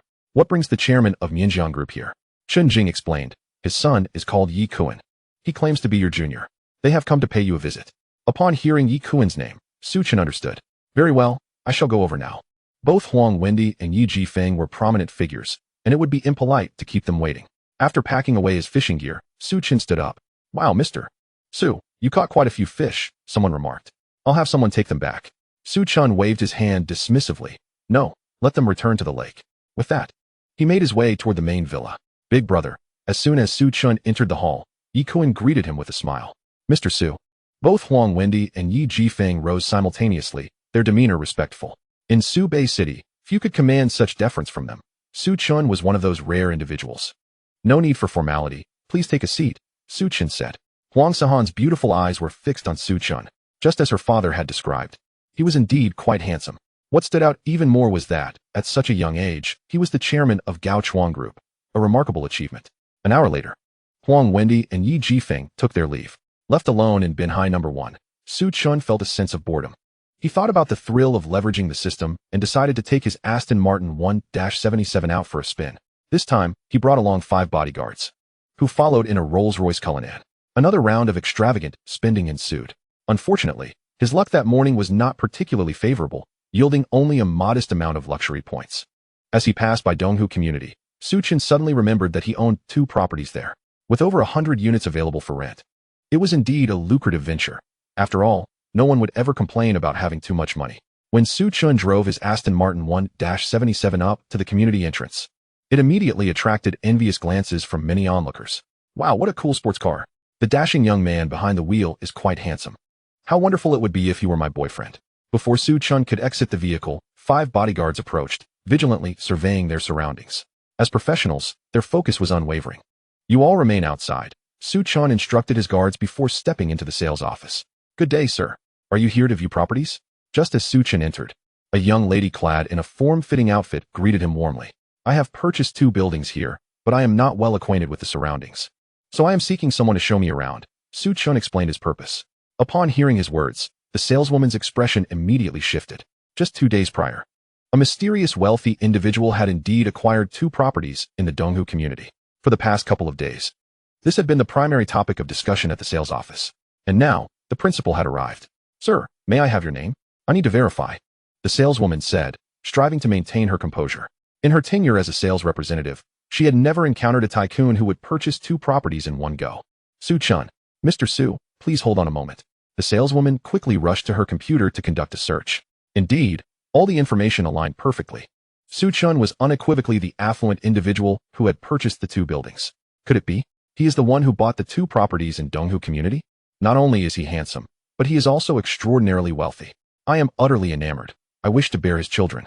No one else take him. I want to have 10. Upon realizing Su Chen's identity, the saleswomen in the office eagerly vied to attend to him. After all, such an opportunity was rare. Miss it, and it would be gone. While Su Chen patiently awaited his turn, a mother and daughter duo entered the sales office, chatting and laughing. Oh, isn't that Su Chen? The middle-aged woman frowned upon spotting him. It truly is him. The smile vanished from the young woman's face. Her name was Su Wei, Su Chen's ex-girlfriend. Su Chen, are you stalking us? My Wei is already broken up with you. Why can't you move on? He Mei Ling approached Su Wei, her disdain unmistakable. Su Wei mirrored her mother's sentiment. As Su Chen turned around and recognized He Mei Ling and Su Wei, his good mood dissipated. He Mei Ling was a woman of shallow values. Recently, she had even demanded a dowry of 1 million. Coming from an ordinary background, Su Chen was unable to meet such a requirement, which Su Wei subsequently used as an excuse to break up with him. Su Chen remained silent. He had indeed been sincere towards Su Wei, but his genuine feelings had only resulted in heartache. Thus, he had come to terms with it. Noticing his silence, He Mei Ling suddenly scoffed. If you wish to marry my daughter, that is fine, but I stand by my previous demand, a dowry of 1 million, along with a house worth no less than 2 million. In truth, Su Wei had already found herself a wealthy boyfriend. He Mei Ling's intent was merely to humiliate Su Chen. Mom, do you really think he has that much money? Su Wei crossed her arms. Her gaze towards Su Chen laced with sarcasm. After dating him for so long, she was well aware of his financial situation. Indeed, He Mei Ling said, casting a warning glance at Su Chen. My daughter's relationship with you is over. No amount of pursuit will change that. I advise you to stay away from my daughter. Chapter 23. Is there a possibility that Su Chen is actually from a wealthy family? My mother is right, Su Chen. It's impossible for us to be together now. I hope you will cease your harassment. Let us part on good terms. Su Wei's tone was frigid. Have you finished your tirade? If so, you may leave. Su Chen had long seen through the true nature of Su Wei and He Mei Ling and had no desire to engage further with them. How dare you speak to me like that? He Mei Ling was furious and wanted to hurl insults. Su Chen turned away and walked off. At that moment, the manager of the sales office arrived, concerned that the staff might not properly attend to Su Chen, so she took it upon herself to assist him. Mr. Su, I am the manager here. Allow me to show you the properties. Please follow me. The manager's demeanor was respectful, as she had never encountered a wealthy individual like Su Chen before. For an ordinary person, purchasing even a single property was a challenge. Yet he was acquiring 2 at once. How wealthy could he be? It was beyond comprehension. Su Chen nodded, ready to follow the manager to view the properties. Just then, He Mei Ling interjected, Manager, don't waste your time on this penniless fool. He cannot possibly afford these properties, given their high average price. Someone like Su Chen, who is merely a wage earner, could never buy such homes. The manager frowned, regarding He Mei Ling with disapproval. Madam, you seem to have a misunderstanding regarding the term penniless fool, Mr. Su has indeed purchased 2 properties here. Upon hearing this, He Mei Ling and Su Wei exchanged incredulous glances. They were aware of the rumors surrounding a wealthy individual buying 2 properties, over 100 units. But how could it possibly be Su Chen? After all, he couldn't even afford the 1 million dowry. Impossible. Absolutely impossible. He Mei Ling shook her head vehemently. I know this person. He could never possess that much wealth. Manager, I suggest you verify his identity thoroughly to avoid being deceived. Su Wei's disdain for Su Chen intensified. In her eyes, he was merely a pretender trying to maintain an illusion of wealth. The manager's expression darkened. It was utterly unacceptable for these 2 to besmirch Mr. Su's character. I am more aware of whether Mr. Su has purchased properties here than you are. As for you, how dare you treat Mr. Su with such disrespect? If this continues, I will have security escort you out. He Mei Ling was incensed by this. We are here to view properties. How dare you treat a client this way? I will file a complaint against you. While He Mei Ling had little power, her temper was considerable. Unfortunately, she had come to the wrong place. Other clients at the sales office began to take notice of the commotion. The manager, no longer willing to engage in further discussion, signaled to the security personnel at the entrance. 2 guards promptly approached. Ladies, please leave. You are not welcome here. He Mei Ling and Su Wei protested. But the guards were unyielding, dragging them out of the sales office. Help, security is assaulting us. He Mei Ling dramatically fell to the ground, appearing as though she wouldn't rise without compensation in the tens of thousands. There are cameras here. You can lie there as long as you like. However, before you attempt to pull a stunt, you might want to check which real estate company developed the Donghu community, One of the guards scoffed. Fine, let us go, Su Wei said, pulling He Mei Ling up, her anger still simmering. It was one thing for Su Chen, the impoverished pretender, to masquerade as a wealthy individual. But how dare he have the audacity to remain indifferent toward her? Su Wei's anger intensified as she pondered the situation. How could you trust a fraud? You are all fools. He Mei Ling felt equally indignant. The security guard regarded her as if she were a simpleton. A fraud? The individual in question drives a 50 million yuan sports car. I dare say you all resemble frauds more than he does. Do not even think about causing trouble here, or you shall bear the consequences. At that moment, Su Wei noticed the Aston Martin 1-77 parked outside. What did you say? That sports car belongs to Su Chen? A look of astonishment crossed Su Wei's face, yet deep down, she remained unwilling to believe it. He Mei Ling speculated, perhaps Su Chen rented it.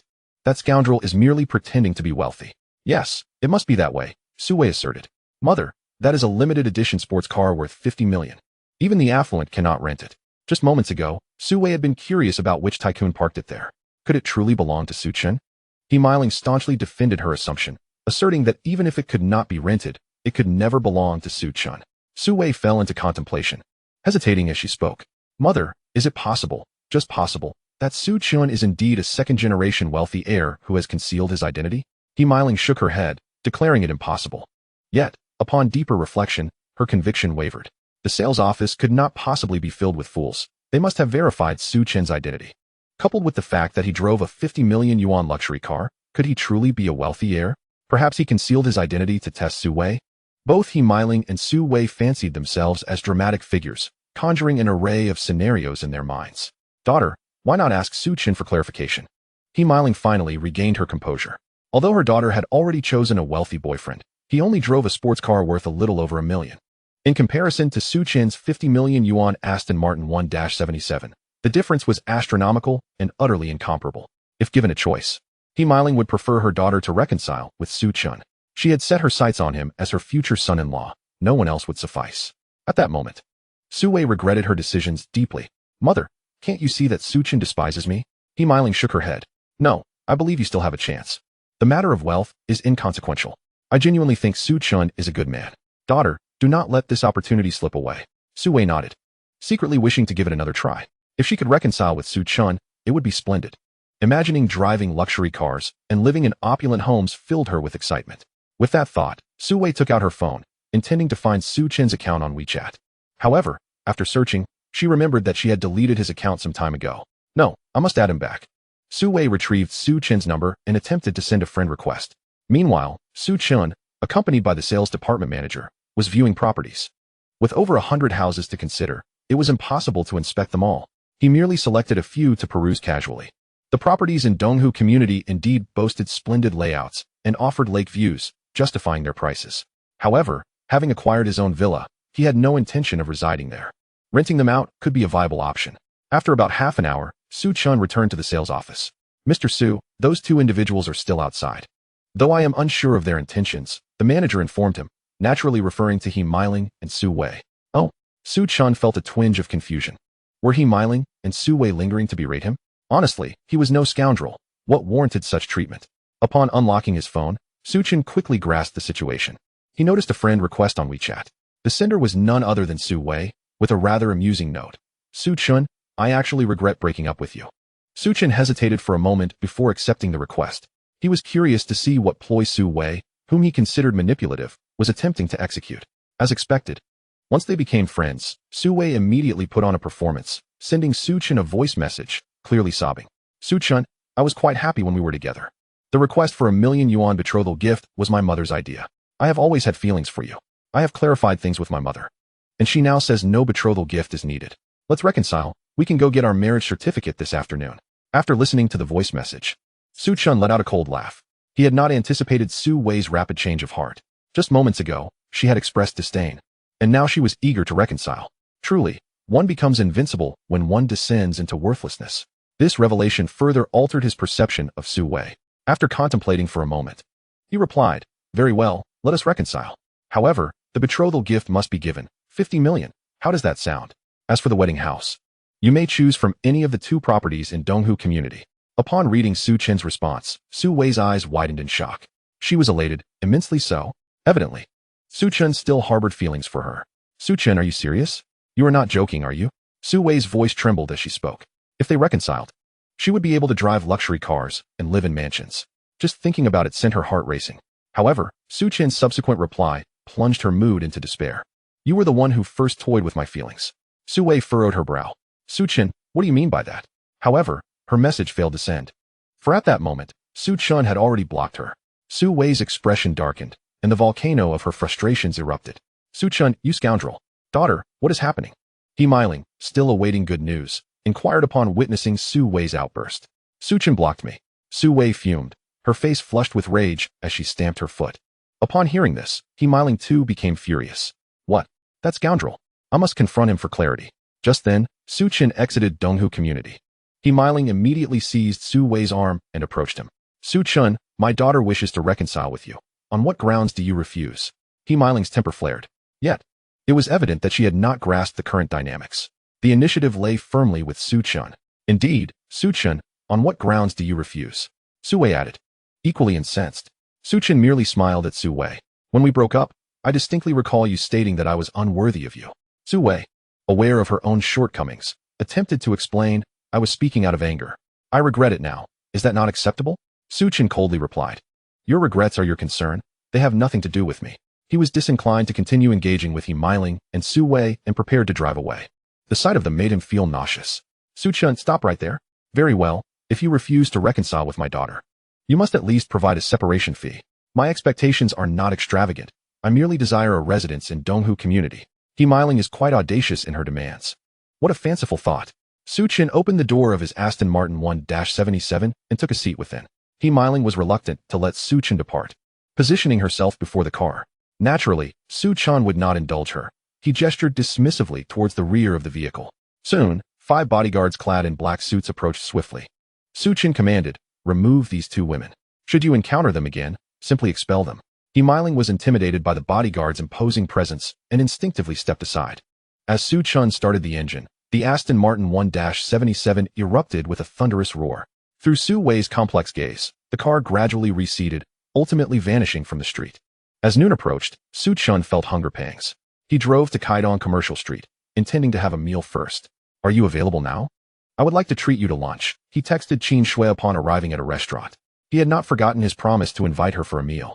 Of course, I have time when Mr. Su is treating, Qin Shui, who happened to be at the office, replied, somewhat surprised. All right, then come over. Su Chen promptly sent her his location. He had initially considered reserving a private room, but due to the lunchtime rush, all were taken. Reluctantly, he opted for dining in the main hall, which boasted a pleasant ambience. After approximately 5 or 6 minutes, Qin Shui arrived alone. Today, she wore a professional short outfit, exuding an air of elegance and subtle pride. However, upon seeing Su Chen, her haughty demeanor melted away, replaced by a gentle smile. Some individuals are simply born to be the center of attention, much like Qin Shui. The moment she entered the restaurant, she captivated the gaze of numerous men. Mr. Su. Qin Shui approached and took a seat directly across from him. Just call me Su Chen, he replied, preferring the familiarity of first names among friends. After all, you are the chairman of Gaochuan Group. Is it appropriate to address you so? Qin Shui glanced at him with a hint of exasperation. Among their university classmates, Su Chen had concealed his true identity the most effectively. The chairman of a company worth hundreds of billions. Such a pinnacle is unattainable for most. Even after a lifetime of striving, Su Chen shrugged, it's all relative. He did not linger on the topic, instead handing her the menu.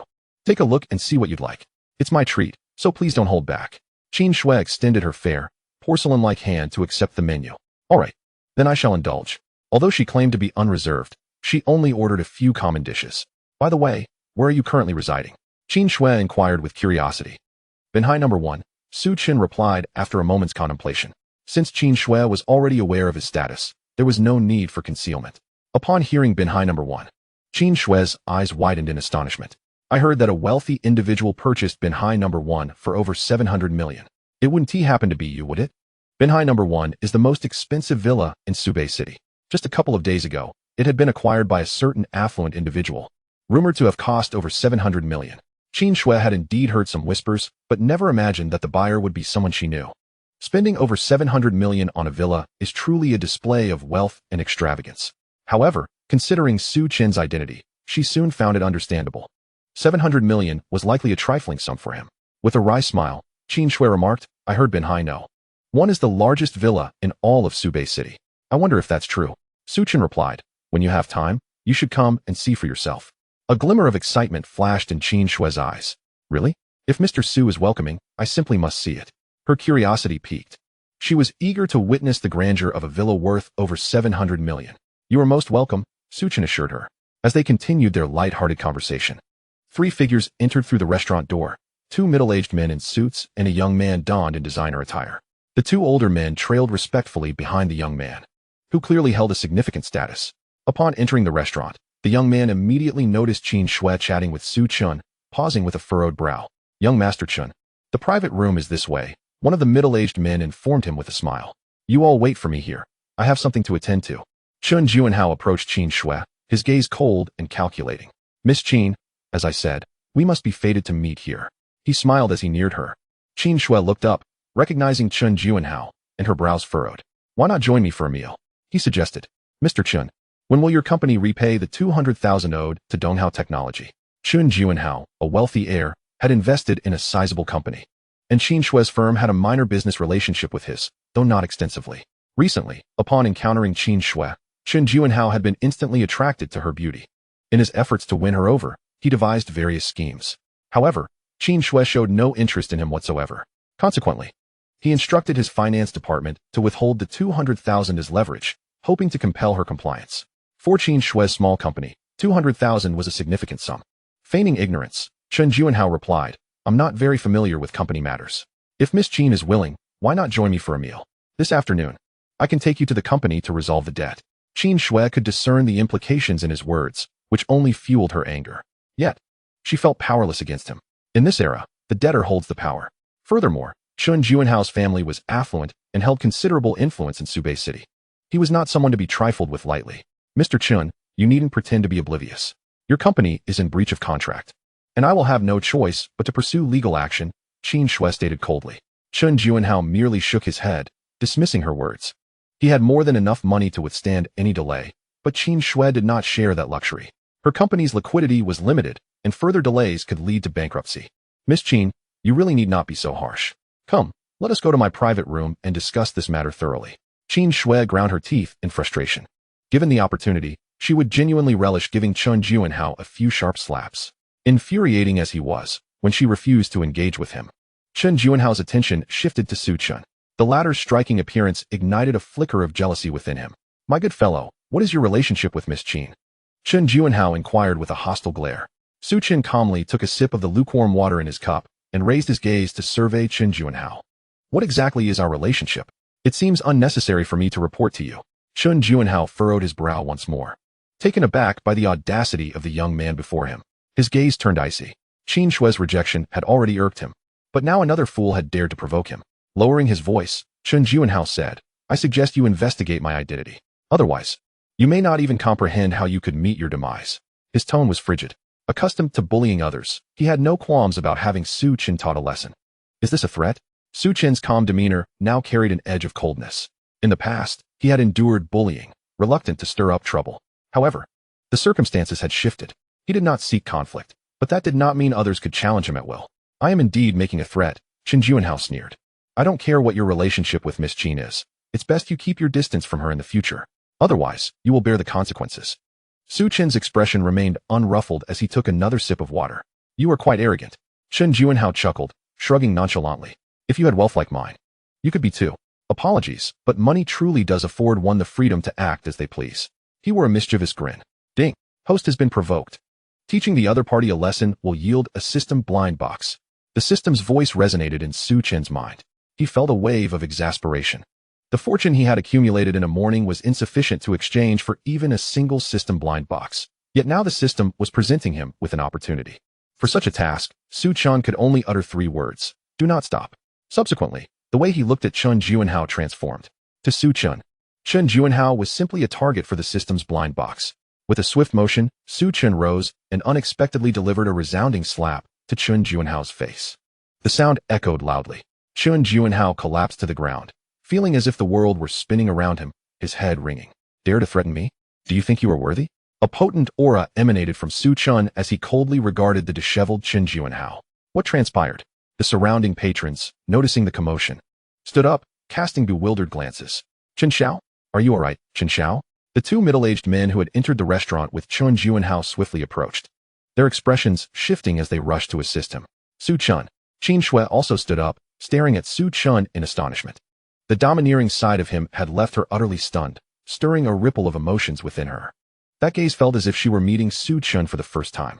At that moment, Chen Juanhao snapped out of his daze, glaring fiercely at Su Chun. The intent to kill was unmistakable in his eyes. Feeling the fiery pain on his face, Chen Juanhao's features contorted in rage. Chapter 26. This is how I operate. You dare to slap me, huh? Chen Juanhao staggered to his feet. If looks could kill, Su Chun would already be dead. Indeed, at this moment, Chen Juanhao was consumed by the desire to eliminate Su Chun. Having never been struck in such a manner before, he was acutely aware of the humiliation. They say one should never hit a face, but did he not care for his dignity? If this were to spread, how could he maintain his standing in Subei City? Thus, a singular thought consumed Chen Juanhao's mind. Su Chun must pay the price. Those who dared to strike him would not escape unscathed. I do not care who you are. Regardless, you are finished today. Chen Juanhao seethed with fury. A distinct imprint of a hand was visible on his face. Su Chen smiled indifferently, not regarding Chen Juanhao as a threat. Although he had only acquired the system a mere 3 days prior, his assets had reached an astonishing level. He possessed wealth that could magnify his arrogance 100-fold compared to Chen Juanhao. However, he would not easily wield his financial power against others unless provoked. Just like today, with Chen Juanhao. Do you believe your wealth makes you impressive?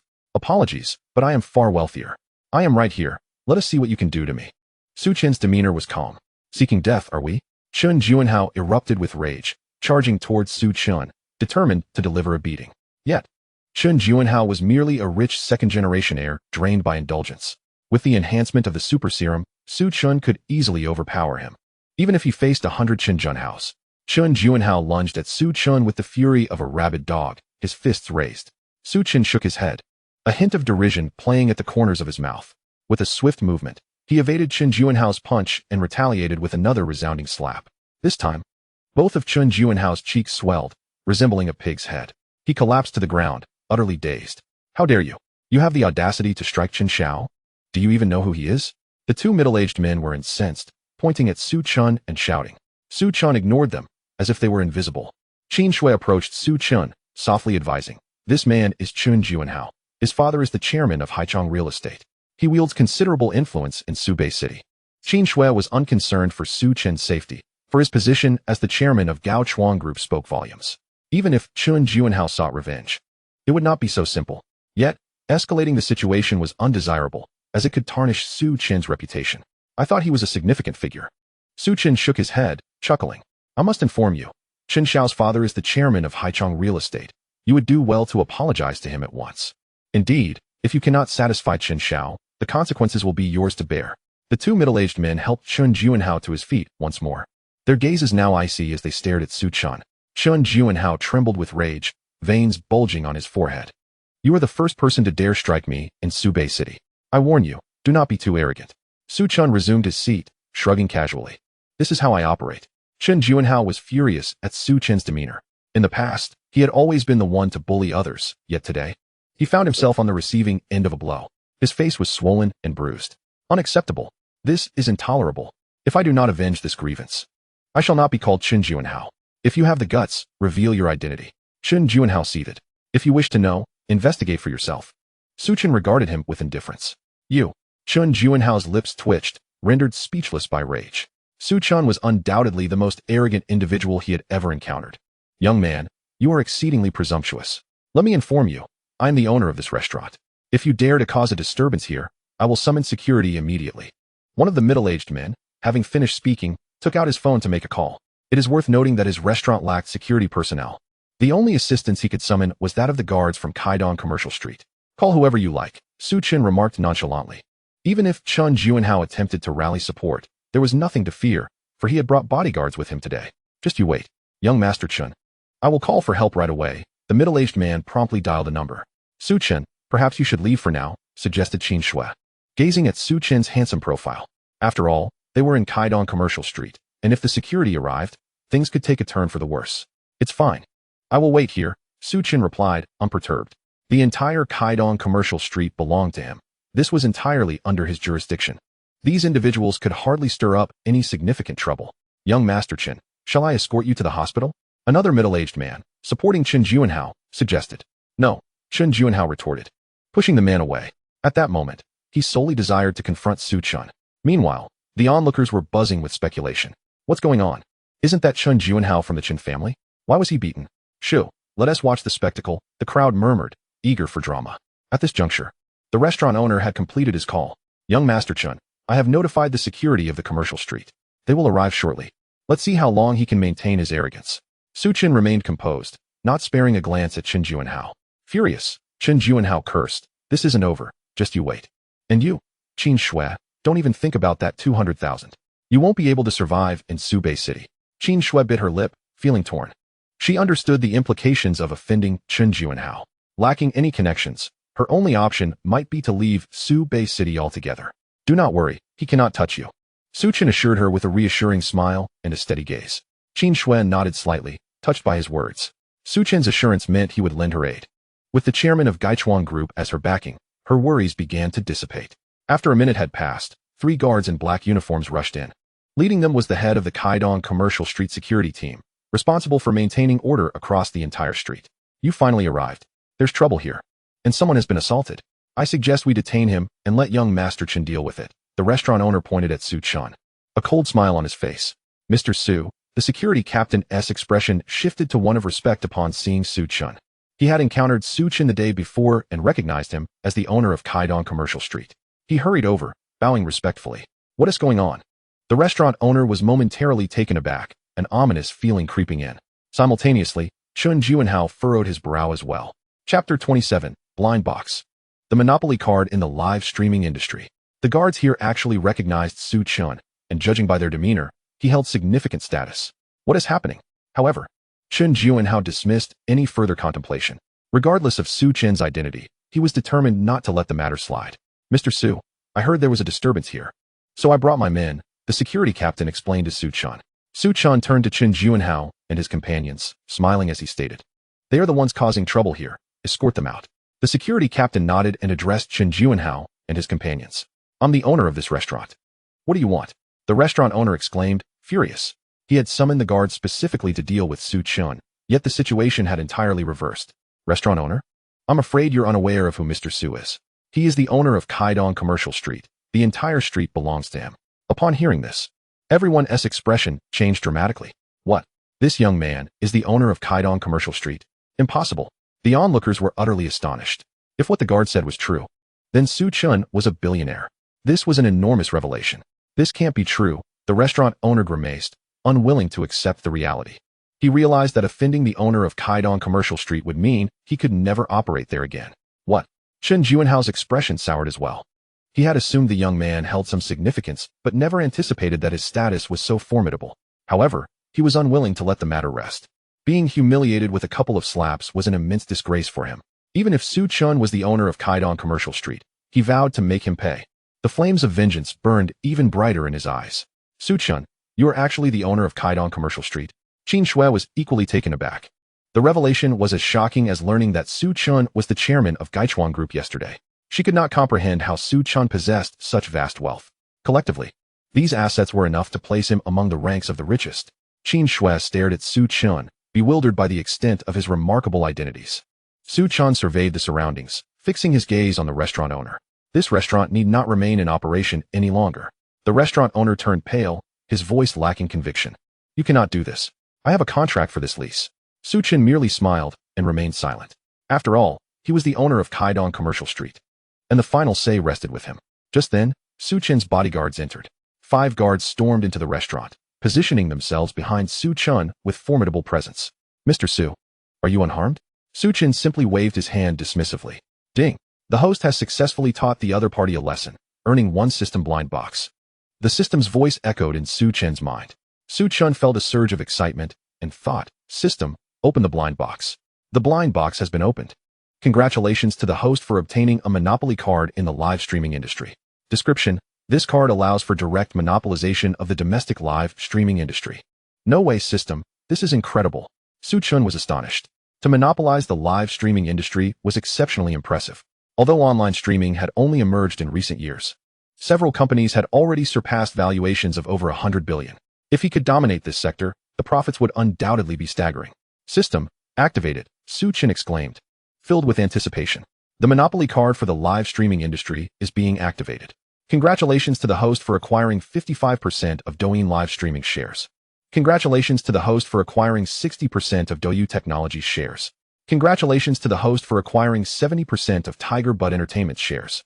Congratulations to the host for this achievement. Among the companies acquired, some are publicly listed while others remain private. The total value of all shares amounts to no less than 100 billion. Truly, the system is remarkable. Even though Su Chen is already a billionaire, receiving such a reward still prompts him to take a deep breath. It is important to note that this merely monopolizes the live streaming industry. Should there arise a monopoly in film, medicine, or gaming, he would indeed possess wealth rivaling nations. Of course, Su Chen only entertains such thoughts, as the rewards drawn from the system's blind box are fundamentally random. As long as it is not a mere 100 yuan voucher, it is undoubtedly a tremendous gain. Su Chen's gaze towards Chen Juanhao shifted, now imbued with mirth. Were it not for Chen Juanhao's provocation today, he would not have secured such a splendid reward. In fact, he should express his gratitude to Chen Juanhao. Meanwhile, Chen Juanhao's expression darkened ominously. So, you are indeed the owner of Kaidong Commercial Street. There is some status to you after all. However, this matter will not be settled so easily today. We shall see. Chen Juanhao uttered a harsh remark and turned to leave.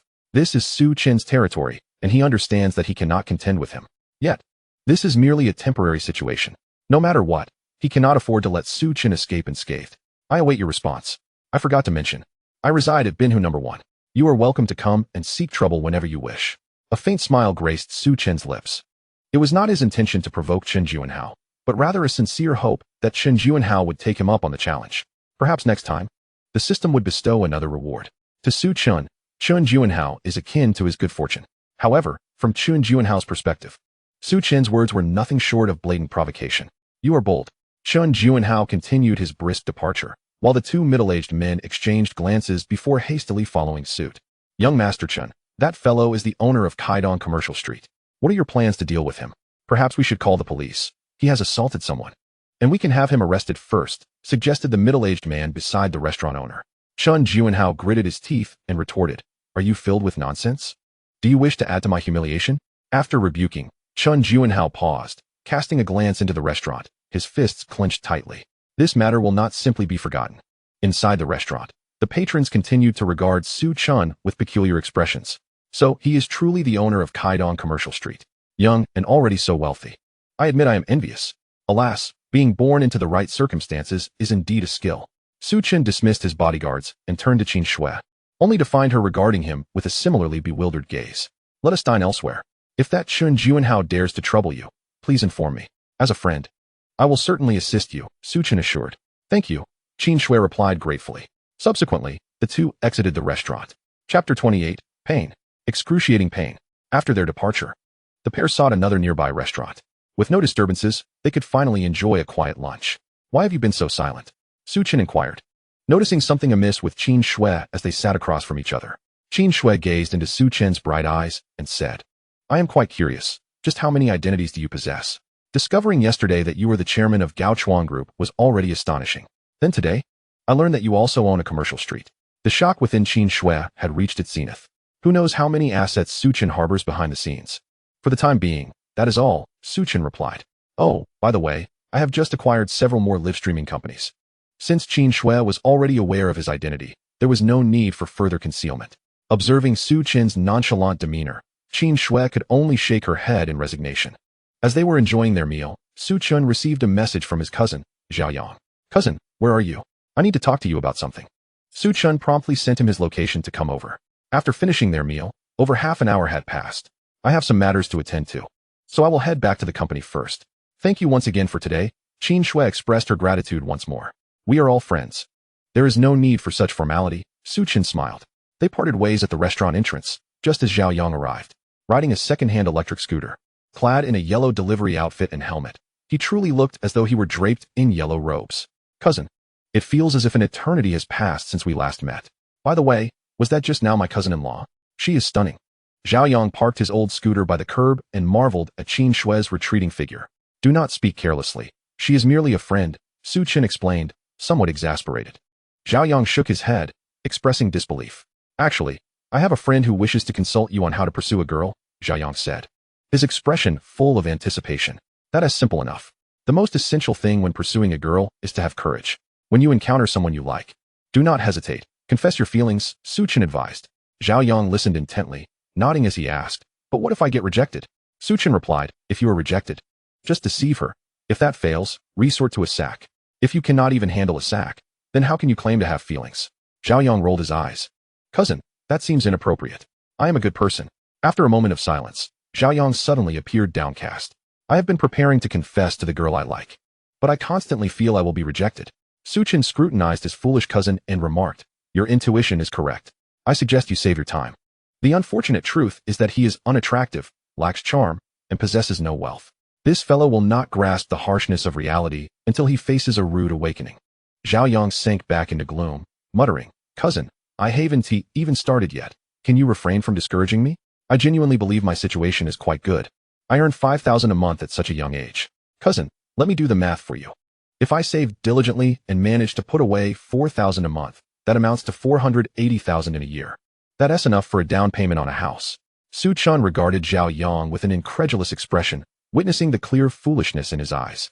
Good heavens. Did this guy learn math from a physical education teacher? Never mention that you are my cousin in public. I cannot afford such embarrassment. You have no chance. It's best to give up now. With that, Su Chen turned to leave. Cousin, why?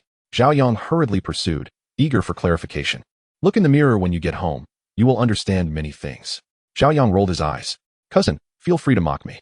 I will prove you wrong. Su Chen, growing somewhat impatient, urged, let us get to the point. Zhao Yang scratched his head and grinned sheepishly. Actually, cousin, I've been a bit tight on cash lately, so I wanted to borrow some money from you. Not much, merely 2,000. To undergo a hemorrhoid surgery at the hospital. Once my salary arrives next month, I shall repay you. Su Chen inquired, pulling out his phone. Is 2,000 sufficient?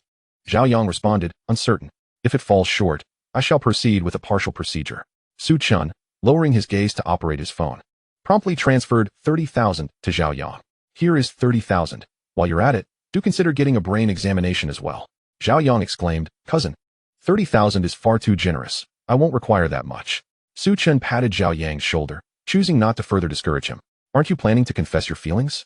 Purchase a more presentable outfit. The essence lies in the ceremonial aspect. As for the outcome, that depends solely on you. Zhao Yang appeared invigorated, his confidence renewed, and he nodded appreciatively. Cousin, thank you. I shall strive to repay you as soon as I am able. Just as Su Chen was about to take his leave, Zhao Yang suddenly grasped his hand. What are you doing? Su Chen looked at Zhao Yang, who was fixated ahead, evidently anxious. Following Zhao Yang's line of sight, a mother and daughter were leisurely approaching, hand in hand, engaged in pleasant conversation. The young woman appeared to be of similar age to Zhao Yang, possessing an admirable figure and pleasing countenance. It was Xiao Xiao. I never anticipated encountering her here. Could this be the fabled fate? Zhao Yang seemed genuinely thrilled. Is she the girl you've been longing for? To be honest, Zhao Yang does possess discerning taste. However, Su Chen felt the hope was rather slim. Yes, that is indeed her. Zhao Yang disregarded Su Chen's opinion, flicking his hair back in a self-assured manner as he briskly approached. Oh, Zhao Yang. What a pleasant surprise to see you here. Xiao Xiao greeted him with a sweet smile. Xiao Xiao, it has been ages. Greetings, Auntie. Zhao Yang, his palms sweating from nervousness, also acknowledged Xiao Xiao's mother. Ah, it is Zhao Yang. You've grown so much that I barely recognized you. I remember when you used to come over to play with Xiao Xiao back in elementary school. Zhao Yang scratched the back of his head, excitement bubbling within him. So Auntie remembers me after all. With this, Zhao Yang felt a glimmer of hope. If his future mother-in-law held a favorable impression of him, how far could his happiness be? He even envisioned names for their future children. However, to his utter dismay, Xiao Xiao's mother delivered a bombshell that left Zhao Yang utterly stunned. Xiao Xiao is getting married next week. The wedding will take place at the Hill Hotel. Be sure to attend. This revelation struck Zhao Yang like a bolt from the blue. The girl he adored was marrying someone else. The pain. Such agony. He could almost hear the melancholic strains of a cud of plum blossom resonating in his ears. Chapter 29, Blind Box. Pagani shares. Zhao Yang's heart shattered. The smile on his face became increasingly strained. Noticing something was amiss, Xiao Xiao asked, Zhao Yang, are you all right? Zhao Yang forced a smile. I'm fine, really. What could possibly be wrong? Rest assured, Xiao Xiao, I shall attend your wedding. Xiao Xiao nodded. All right then, we must take our leave. With that, she and her mother departed. Zhao Yang stood frozen in place, suddenly overwhelmed by the urge to weep. Su Chen sighed, walking over to pat Zhao Yang's shoulder. Take heart. Zhao Yang, wearing a pained expression, replied, "Cousin, could you console me properly?" Su Chen remarked, "Fate cannot be forced. Try to see it with a clearer perspective." Zhao Yang exhaled deeply. "Cousin, I shall take my leave. I need some time alone." He turned and rode off on a second-hand electric scooter. Su Chen, feeling uneasy, instructed a bodyguard to follow him. He then returned to the parking lot, entering the Aston Martin 1-77. Suddenly inspired, Su Chen took out his phone and dialed Chen Jing's number. "Mr. Su." Su Chen inquired, "Where are you?" Chen Jing replied, "I am at my aunt's house." Seizing the opportunity during her lunch break, she had gone to catch up with her relatives. "Come out. I need you to assist me with a task." Without questioning the nature of the task, Chen Jing responded, "Understood, Mr. Su." After hanging up, Su Chen sent her a location message. Nearly 10 minutes later, they met at a cafe. "Mr. Su, is there something of importance?" Chen Jing stood beside him, inquiring. "Have a seat." Su Chen took a sip of his coffee, gesturing for Chen Jing to sit across from him. She nodded and complied. "I have just acquired several live streaming companies. Shortly, you will contact the heads of these firms." Su Chen ordered a coffee for Chen Jing and opened his phone, simultaneously sending her some documents. "Mr. Su, are you perhaps looking to establish a foothold in the live streaming industry?" At times, Chen Jing found it difficult to fathom Su Chen, as he never played by the conventional rules. With curiosity, she glanced at the documents Su Chen had sent. Upon seeing them, she was immediately taken aback. Her eyes widened in astonishment. She had initially thought that Su Chen's acquisitions were merely small live streaming companies. To her utter surprise, he had acquired some of the leading firms in the industry. The combined value of these shares likely exceeded 100 billion. Goodness, is he attempting to monopolize the live streaming sector? Chen Jing stared at Su Chen, at a loss for words. Even with vast wealth, such expenditures seemed extravagant. The entire market for live streaming is limited. It may not be feasible to recoup the costs. "Brother, did your wealth come from the wind? Is there a problem?"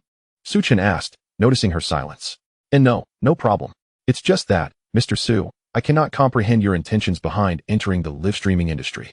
The sector has already passed its rapid growth phase. Might it not be a tad late for you to venture in now?" Su Chen, with an air of nonchalance, replied, "That is not your concern. Just focus on fulfilling the tasks I assigned to you."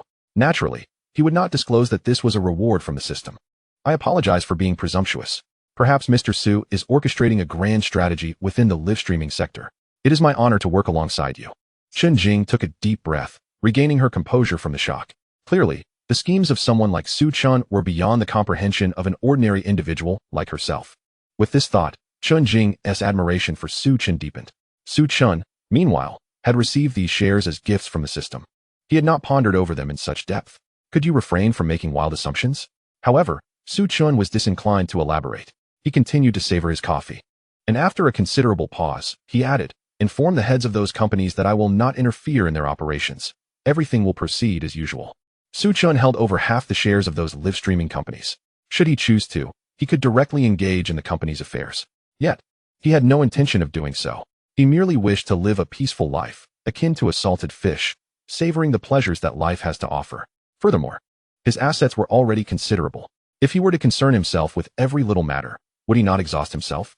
"I understand, Mr. Su," Chen Jing said earnestly, nodding her head. "Is there anything else you wish to instruct?" Su Chen shook his head, indicating that there was nothing further. After finishing this cup of coffee, "You may return. The shares are already secured, and there is no rush regarding these matters." However, Chen Jing did not squander time. She hastily drank her coffee and departed alone. As Su Chen's secretary, her only desire was to promptly fulfill the tasks assigned to her by Su Chen. After sitting in the cafe for a while, Su Chen also took his leave, driving his Aston Martin 1-77 to a nearby gas station to refuel. Just as he completed the transaction, a notification chimed from the system. "Ding! Godly rich points, 78. Has it finally arrived?" Throughout the day, Su Chen had not accrued many godly rich points. Yet, it was sufficient to redeem a system blind box. System, redeem blind box. Redemption successful. The blind box is now opening. Congratulations, host, on acquiring 54% of Pagani Automobile's shares. Pagani, an Italian company renowned for developing and manufacturing supercars, produces vehicles that are exorbitantly priced and exclusively limited edition. How intriguing that even foreign companies have come into play.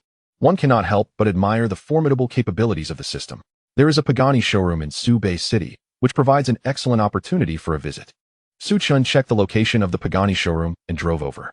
Recently, Pagani had launched a new supercar, priced at an astonishing 15 million.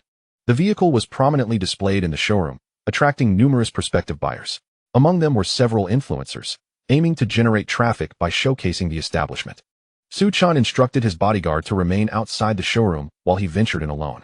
The selection of models within the showroom was limited, yet each vehicle exuded the pinnacle of automotive excellence. Su Chen, what brings you here? A voice called out, halting Su Chen in his tracks shortly after he entered the showroom.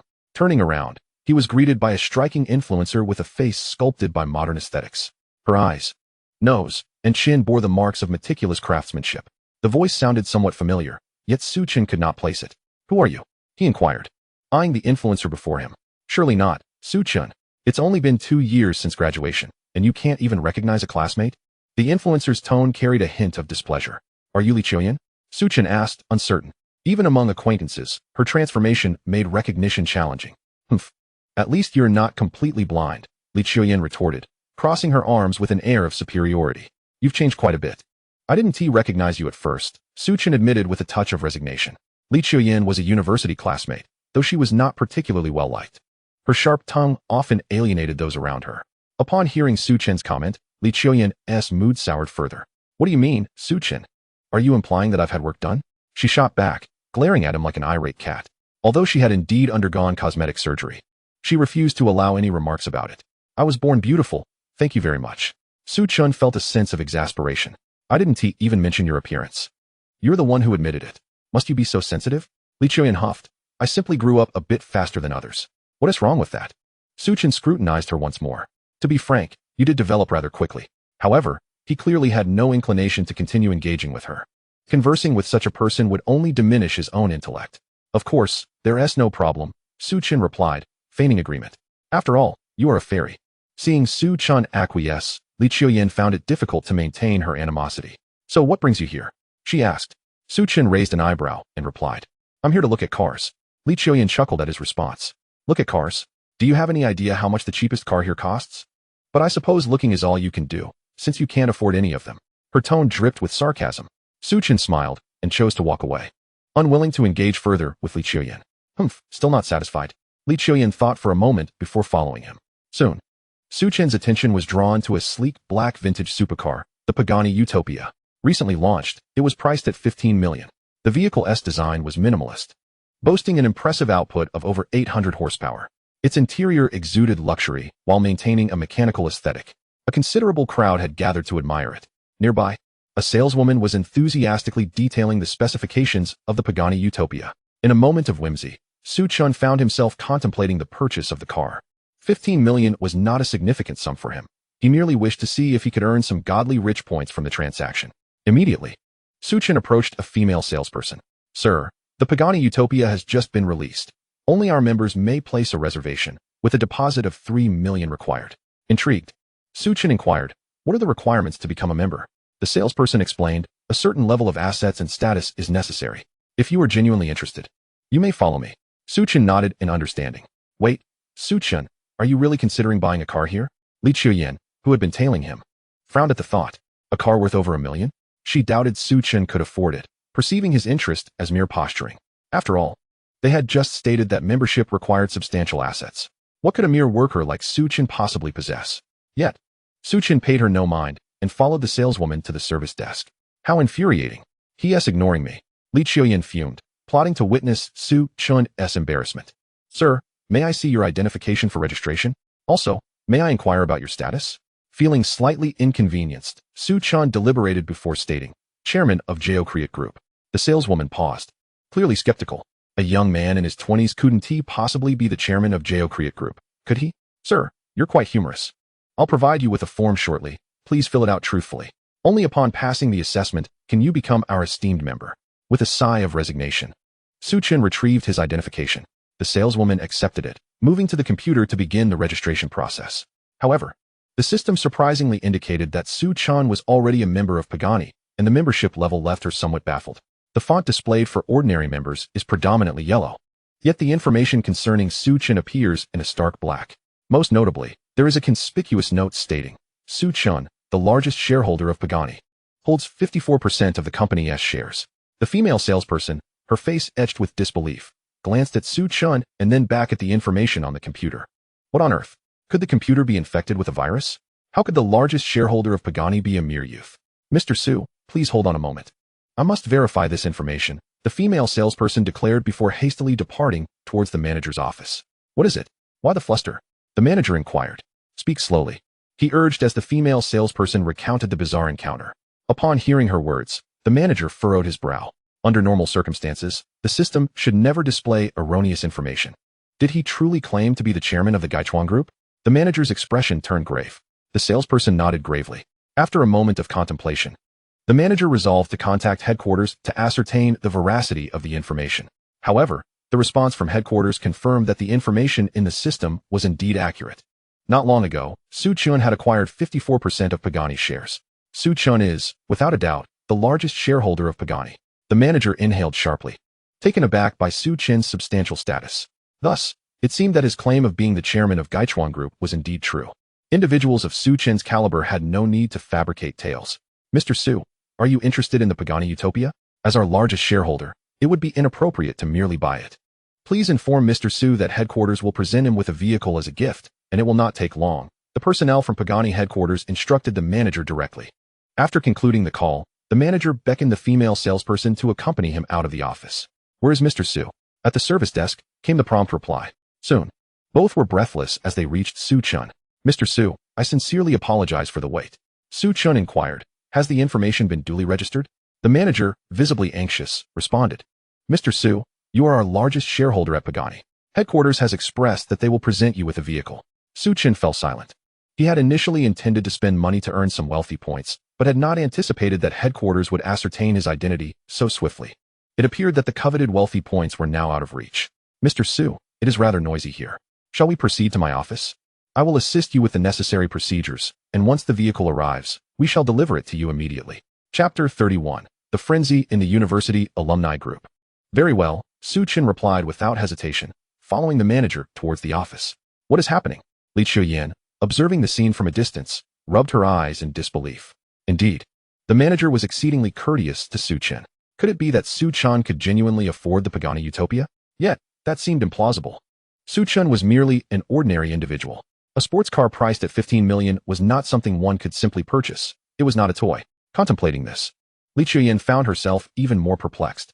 After much hesitation, she resolved to inquire for clarification once Su Chen emerged. Others in the store, particularly some female sales associates, were equally intrigued by Su Chen's identity. Who is that young man? Why is the manager treating him with such deference? Perhaps he is a wealthy heir. I must investigate further. In the course of their inquiries, the female sales associates uncovered Su Chen's true identity. No way. That young man is actually a shareholder of Pagani? It is absolutely true. Moreover, he is the largest shareholder, reportedly holding over 90% of the shares. At this revelation, the eyes of the other sales associates sparkled with excitement. The largest shareholder of Pagani? This was an astonishing revelation. They resolved to seek an opportunity to dine with Su Chen. If they could catch his eye, their future labor would be rendered unnecessary. Meanwhile, Li Chuyan also gathered some information about Su Chen. Upon learning that he was the largest shareholder of Pagani, she was left dumbfounded. How could this be? If Su Chen were merely an employee of Pagani, she might entertain the notion. But to suggest he was the largest shareholder? That was inconceivable. Impossible. Was the answer echoing in Li Chuyan's mind? You must be mistaken, she insisted to the female salesperson beside her. Mistaken? There is no possibility of that. The salesperson replied dismissively, turning away. Li Chuyan stood rooted, struggling to accept the truth. From the conversations among the sales associates, it was evident that Su Chen was indeed the largest shareholder of Pagani. She had never imagined that Su Chen could conceal such a significant identity.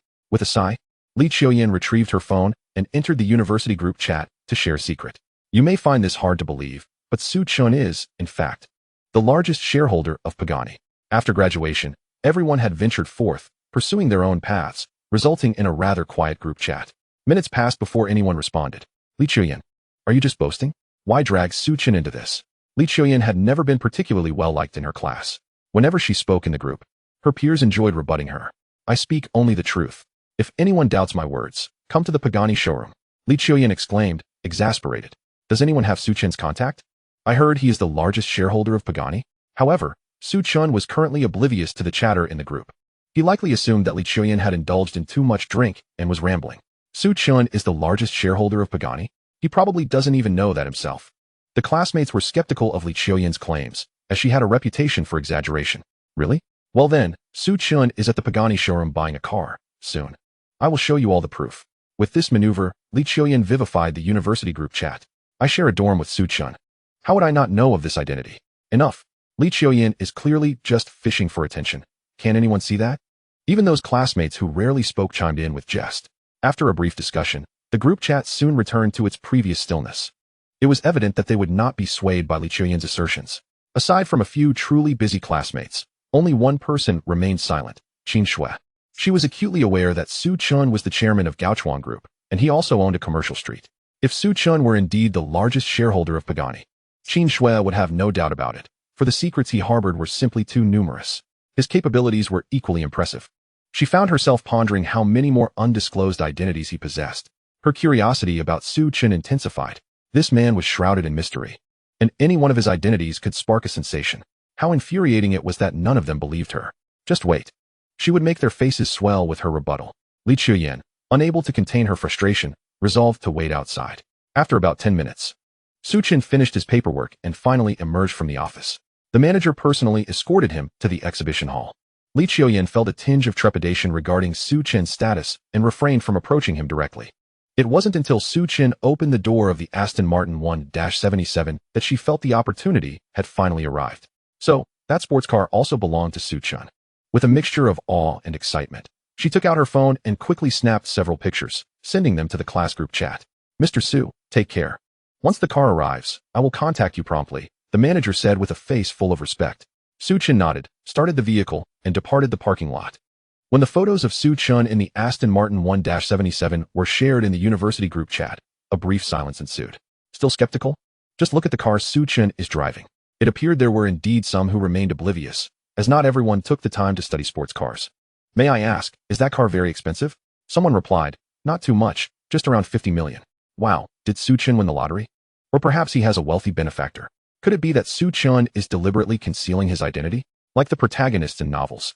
Perhaps he has inherited a fortune worth trillions after a 3-year period. One couldn't dismiss the possibility. Su Chen, you are quite the hidden magnate.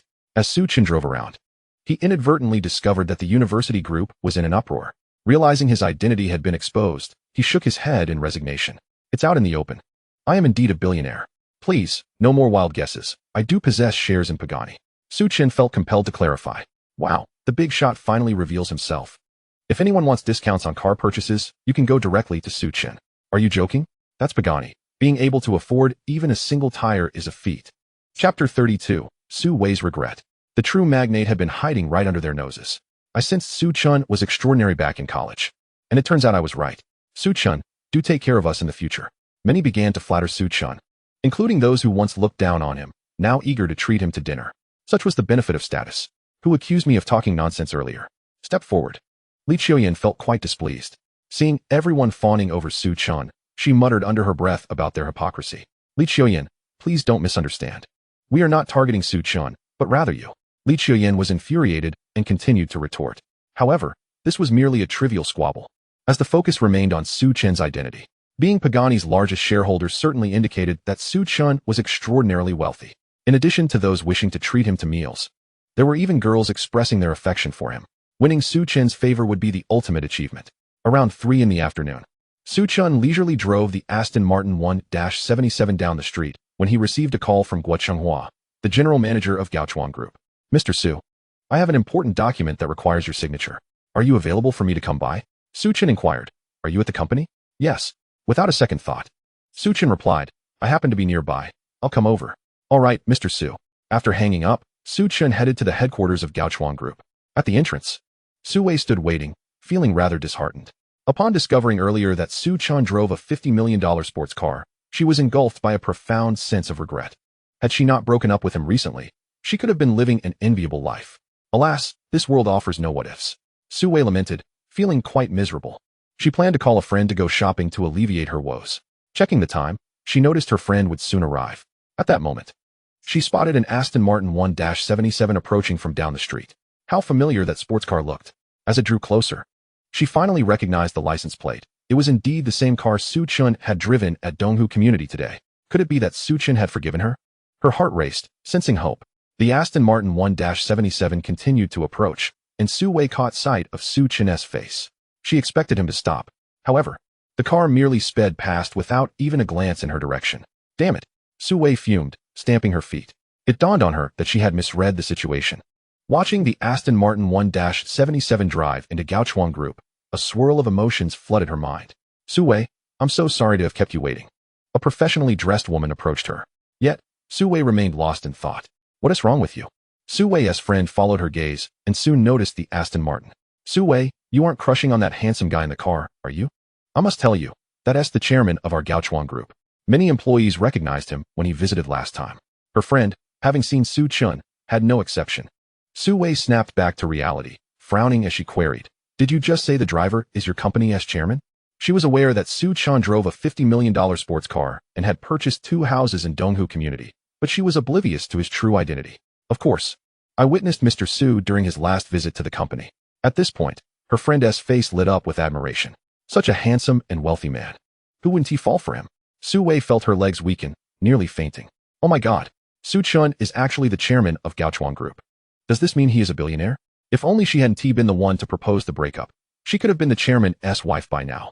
Lost in her thoughts, Su Wei struggled to catch her breath before ultimately succumbing to unconsciousness. If heaven were to grant her a second chance, she would undoubtedly choose not to part ways with Su Chen. Although she has since found herself a wealthy boyfriend, he has offered her no assurances, leaving her vulnerable to the possibility of being cast aside at any moment. The thought alone evokes a sense of futility. It is akin to losing a watermelon while picking up sesame seeds, trading something significant for something trivial. Wei, are you alright? Su Wei's friend asked anxiously, immediately retrieving her phone from her pocket to dial emergency services. What has happened? Bystanders paused to observe. Guo Chenghua had long been waiting in the parking lot. As Su Chen parked the car, he hastened over to assist in opening the door. Mr. Su, Guo Chenghua greeted with deference. Su Chen descended from the vehicle and nodded in acknowledgement. Sensing Su Chen's time might be limited, Guo Chenghua produced a contract.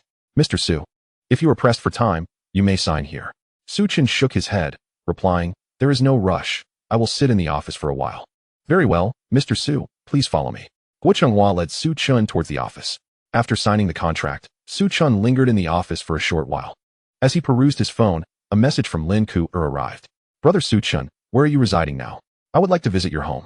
Since he had no other plans for the evening, Su Chen replied, Sure. I will come to pick you up shortly. After chatting with Lin Ku for a while, Su Chen notified the housekeeper to prepare dinner. An idea struck him, and he searched for his cousin Zhao Yang's number, dialing it. I wonder how that guy's doing. After all this time harboring feelings for a girl who is now married, I hope he is not too despondent. Brother, is there something you need? Zhao Yang's voice was laced with despondency. Are you still upset? Su Chen consoled. There are plenty of fish in the sea. Try to think positively. Brother, you needn't worry about me. I can handle it. Not wanting to press further, Su Chen said, Come over to my villa for dinner. I will arrange for someone to pick you up. No need. I have no appetite for anything right now, Zhao Yang replied. With a hint of regret, Su Chen conceded. All right then. I have several beautiful maids at my villa, fair-skinned and lovely. Most importantly, they all have long legs. I had intended to introduce you to them. But if you choose not to come, so be it. Zhao Yang's tone turned serious. Brother, are you testing my resolve? Do you think I am that kind of person? Send me your location right now. I will take a cab over. Zhao Yang indicated that the allure of long legs was secondary. He simply yearned for a meal. Chapter 33. Wealth brings caprice. Poverty brings acceptance. After a brief silence, Su Chen sent Zhao Yang a location pin, precisely to Binhu number 1. Having recently endured a romantic setback, Su Chen was primarily concerned that his cousin might be in a precarious state of mind.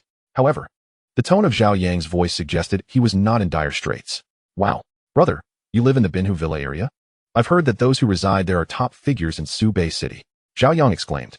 He had heard others mention the Binhu Villa area, but was astonished to learn that his cousin Su Chen resided there. Su Chen raised an eyebrow. Is there something wrong with that?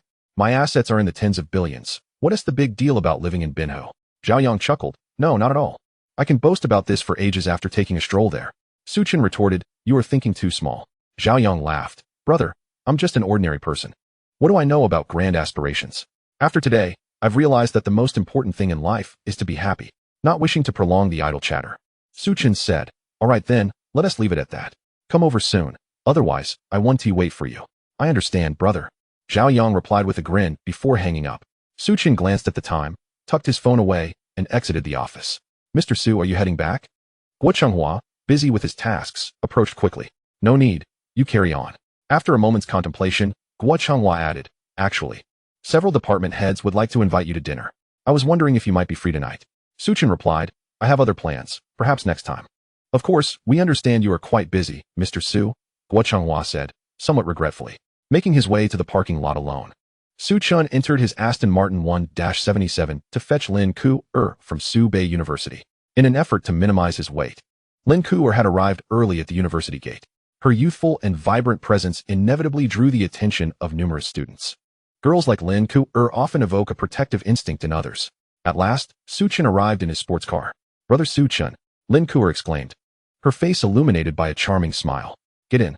Su Chen responded with a smile of his own. Nodding, Lin Ku-er took her place in the passenger seat. I didn't know you lived here, she remarked, her eyes sparkling as she gazed at him. You will find out shortly. Su Chen drove back to Binu number 1. You haven't eaten yet, have you? He inquired as they drove. Lin Ku-er shook her head. Not yet, but I'm not too hungry. Su Chen turned to glance at her exquisite features. You're nearing graduation. Do you have any plans?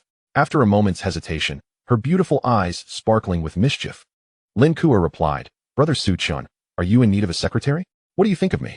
Su Chen chuckled and shook his head. I already have a secretary. However, if you are seeking employment, I could assist you in finding a position. A fleeting hint of disappointment crossed Lin Ku-er's eyes. That won't do. If I'm looking for a job, I must rely on my own merits. I can't take the easy route. Very well, Su Chen smiled. If anyone gives you trouble in the future, just let me know. As they chatted, the Aston Martin 1-77 entered the Binhu Villa area. Wow, Brother Su Chen. You live here? Lin Ku-er exclaimed, taken aback by the beauty and luxury of the villa. Su Chen nodded with a smile. Soon, the Aston Martin 1-77 arrived at the grand entrance of Binhu number 1. As the gates opened, the security personnel standing on either side immediately saluted Su Chen. This place is enormous. It would take half a day to explore it all. Lin Ku-er marveled at the scenery outside the car window. Su Chen offered, if you're not in a hurry to return tonight, I can show you around inside. Perhaps another time. I must head back to school this evening. The sports car swiftly parked in the garage. Su Chen and Lin Ku-er exited the vehicle and entered the main villa's grand hall. Gazing at the palace-like architecture, Lin Ku-er's lips parted in awe. Good evening, Mr. Su, the maids in the villa greeted as they saw Su Chen return. Brother Su Chen, are all these your servants? Lin Ku-er inquired, tilting her innocent face upwards. Indeed. Please take a seat for a moment. Dinner appears to be yet unprepared. Lin Ku-er remarked. Brother Su Chen, I wish to take a stroll outside. That is acceptable, Su Chen replied, but do not wander too far. Lin Ku-er nodded gently and made her way toward the back door. At that moment, Su Chen received a call from the security at the front gate. Mr. Su, a person named Zhao Yang has arrived, claiming to be your cousin. Let him in, Su Chen instructed. Understood. Zhao Yang had taken a taxi to arrive. And with Su Chen's directive, the gate security granted him entry. Little brother, what does your cousin do? To live in such a luxurious villa is quite remarkable. As far as I know, number 1 Bin Hui is the largest villa in this community. The taxi driver, visiting for the first time, deliberately slowed down to admire the splendid surroundings. Zhao Yang beamed with pride. When it comes to my cousin, he is quite extraordinary. He drives a sports car worth 50 million. As for Su Chen's status, Zhao Yang was, to be honest, a bit unclear. Previously, he merely assumed Su Chen had won the lottery. Now, it was evident that the reality was far more impressive. Just consider number 1 Bin Hui, which is priced in the hundreds of millions. Who, having merely won a lottery, would dare to spend so extravagantly? Before long, the taxi arrived at the main villa. Upon seeing several Rolls-Royce Cullinans parked nearby, the taxi driver sighed, remarking, wealthy people have Rolls-Royces. Those without money toil endlessly. When will I be reborn into a family like this? Truly, the rich can afford to be reckless while the poor must accept their fate. Indeed, my cousin is remarkable. With an entire fleet of Cullinans, Zhao Yang echoed, marveling at the sight. It's not easy to even catch a glimpse of a Cullinan. Yet here I see several at once. Is this the life of the affluent? It's truly enviable. After paying the fare, Zhao Yang alighted from the taxi. Utterly astonished by the opulent edifice before him, he realized that even if he toiled for 100 lifetimes, he would never reside in such a place. He had not anticipated his cousin's grandeur.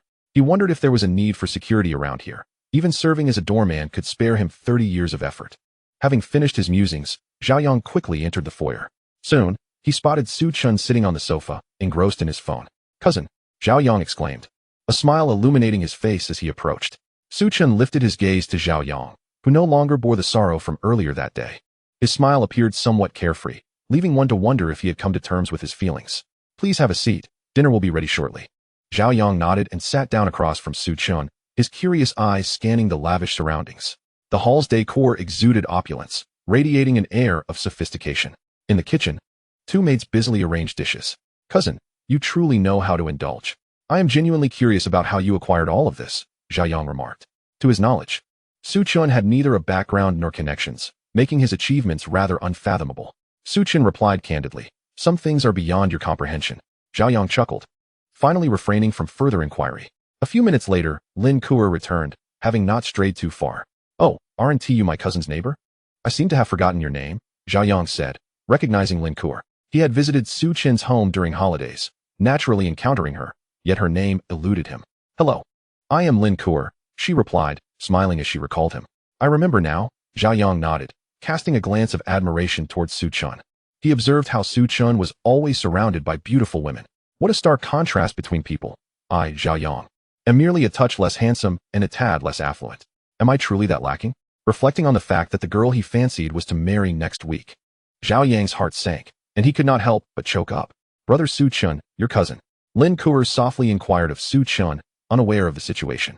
"It's nothing. He merely experienced a heartbreak. He needs some time to himself," Su Chen replied, opting not to console Zhao Yang further. Lin Kuo looked at Zhao Yang with a hint of sympathy.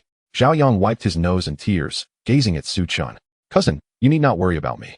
If you wish for me to move on from this failed relationship sooner, perhaps you could introduce me to a girlfriend. My requirements are not high. Ideally, she should have a car, a house, and a career. Age is not a concern. I can take care of her." Upon hearing this, both Su Chen and Lin Kuo regarded Zhao Yang with peculiar expressions. "Why are you looking at me like that?" Zhao Yang felt exasperated. "I simply don't want to struggle any longer. Is it wrong to seek a comfortable life?" "Mr. Su, dinner is ready," a maid announced, approaching Su Chen respectfully. "Let us proceed to dinner," Su Chen said, disregarding Zhao Yang as he led Lin Kuo into the dining room. Zhao Yang rose to follow, saying, "All right. I was just joking." The dinner was lavish. Upon seeing the array of delicacies on the dining table, both Lin Kuo and Zhao Yang were left awestruck. Zhao Yang nearly drooled at the sight. The table overflowed with exquisite dishes, all visually appealing and aromatic. "Cousin, can we possibly finish all of this? If not, may I take some home?" Zhao Yang asked, eyeing the seafood, which included king crabs and Australian lobsters, alongside many dishes he had never encountered before. Clearly, this meal was not inexpensive. A single dinner could easily cost tens of thousands. Extravagance. Utter extravagance. "Suit yourself," Su Chen said with a resigned shake of his head. Taking a seat and turning to Lin Kuo. "Let us eat. Do not hold back." Lin Kuo nodded. Although the culinary delights made her mouth water, she maintained a refined demeanor. In contrast, Zhao Yang devoured his meal like a famished ghost. The dinner lasted over half an hour, during which Zhao Yang consumed a bottle of wine, rendering him incapable of moving. Lin Kuo had other commitments at school, so she only lingered in the hall for a short while. Su Chen arranged for a car to take her back to school. As night fell, Su Chen reclined on the grass in the back garden, savoring the night view while enjoying a glass of red wine. The evening breeze was cool, carrying a subtle fragrance of flowers and herbs. At that moment, Chen Jing returned to number 1 Binwei. "Has Mr. Su returned?" she inquired of the maid in the hall. The maid nodded and informed her of Su Chen's location. Chen Jing made her way to the back garden, finding Su Chen. "Mr. Su, everything has been arranged. I have contacted the heads of those live streaming companies, and they have indicated they will come to Su Bay City in person tomorrow." Now, Su Chen had monopolized the entire live streaming industry. Chen Jing could not fathom the purpose behind Su Chen's actions. Perhaps Su Chen is orchestrating a grand game of strategy, one that is beyond the comprehension of someone of her station. Su Chen stated, "You merely need to meet with them on my behalf." He was reluctant to involve himself in matters of management. Very well, Chen Jing nodded in agreement. Having received such a generous sum from Su Chen, she felt obliged to fulfill her duties diligently. However, Su Chen's unwavering trust in her was indeed a pleasant surprise. As they sat down to enjoy a drink, Su Chen cast a glance at Chen Jing and poured her a glass of red wine. "No, Mr. Su, I shall abstain." Chen Jing swiftly shook her head upon seeing the Romani Conti in Su Chen's hand, fully aware that a single bottle costs over 100,000. Su Chen chuckled. "It's quite all right. You may as well indulge." Chen Jing, feeling a touch embarrassed to decline once more, took a seat and savored a sip. The wine was exquisite, with a smooth finish that warranted its exorbitant price. Su Chen then pondered aloud, "Tomorrow, if you have the time, do visit Kaidong Commercial Street. I would like you to assist me with any matters arising there in the future." His assets were steadily accumulating, and the role of a secretary was finally being realized. Chen Jing could handle many tasks, allowing him to simply enjoy life as pleasures. Kaidong Commercial Street. A look of confusion crossed Chen Jing's face. I forgot to mention. I have acquired the entire Kaidong commercial street, Su Chen stated casually. What? Chen Jing was taken aback. You bought the whole commercial street? My goodness. You are exceedingly wealthy. After all, Kaidong commercial street represented a colossal value in the billions. Chen Jing struggled to fathom the source of Su Chen's wealth. Could it be that his family owned a bank? With Gao Chuang Group and the stakes in the live streaming company, Su Chen's assets had reached a staggering magnitude. Is that so surprising? Su Chen glanced at her. Not at all surprising. Chen Jing replied with a resigned smile. At this point, even if Su Chen claimed to be the richest man in the Dragon Kingdom, she would certainly believe him. Yet, she wondered just how much wealth Su Chen truly possessed. She had always suspected that his parents were quite affluent, but why would they entrust him with such a vast fortune? Did they not fear he would squander it all? Chen Jing found herself perplexed. Mr. Su, I shall make my way there tomorrow. Chapter 35, Blind Boxes. Travel Gift Packs. Having received Su Chen's instructions, Chen Jing was determined to comply. After all, earning such a hefty salary warranted a bit of effort. Unbeknownst to her, she had finished her glass of red wine. Her cheeks slightly flushed. Would you care for another? Su Chen inquired. No, thank you. Mr. Su, I must take my leave now. Chen Jing, aware of her limited tolerance for alcohol, chose to refrain. The last thing she wanted was to embarrass herself should she become inebriated. With that, she stood and swiftly departed. Even after returning to her room, thoughts of Su Chen's handsome visage lingered in her mind. How could this be? Had she developed feelings for him? It seemed entirely reasonable to admire someone as exceptional as Su Chen. After all, such men were rare in this world. However, based on their recent interactions, it appeared that Su Chen held no romantic inclinations towards her. Alas, Chen Jing lamented. What on earth are you thinking about, Chen Jing? She entered the bathroom and splashed her face with cold water, yet Su Chen's striking features remained etched in her memory.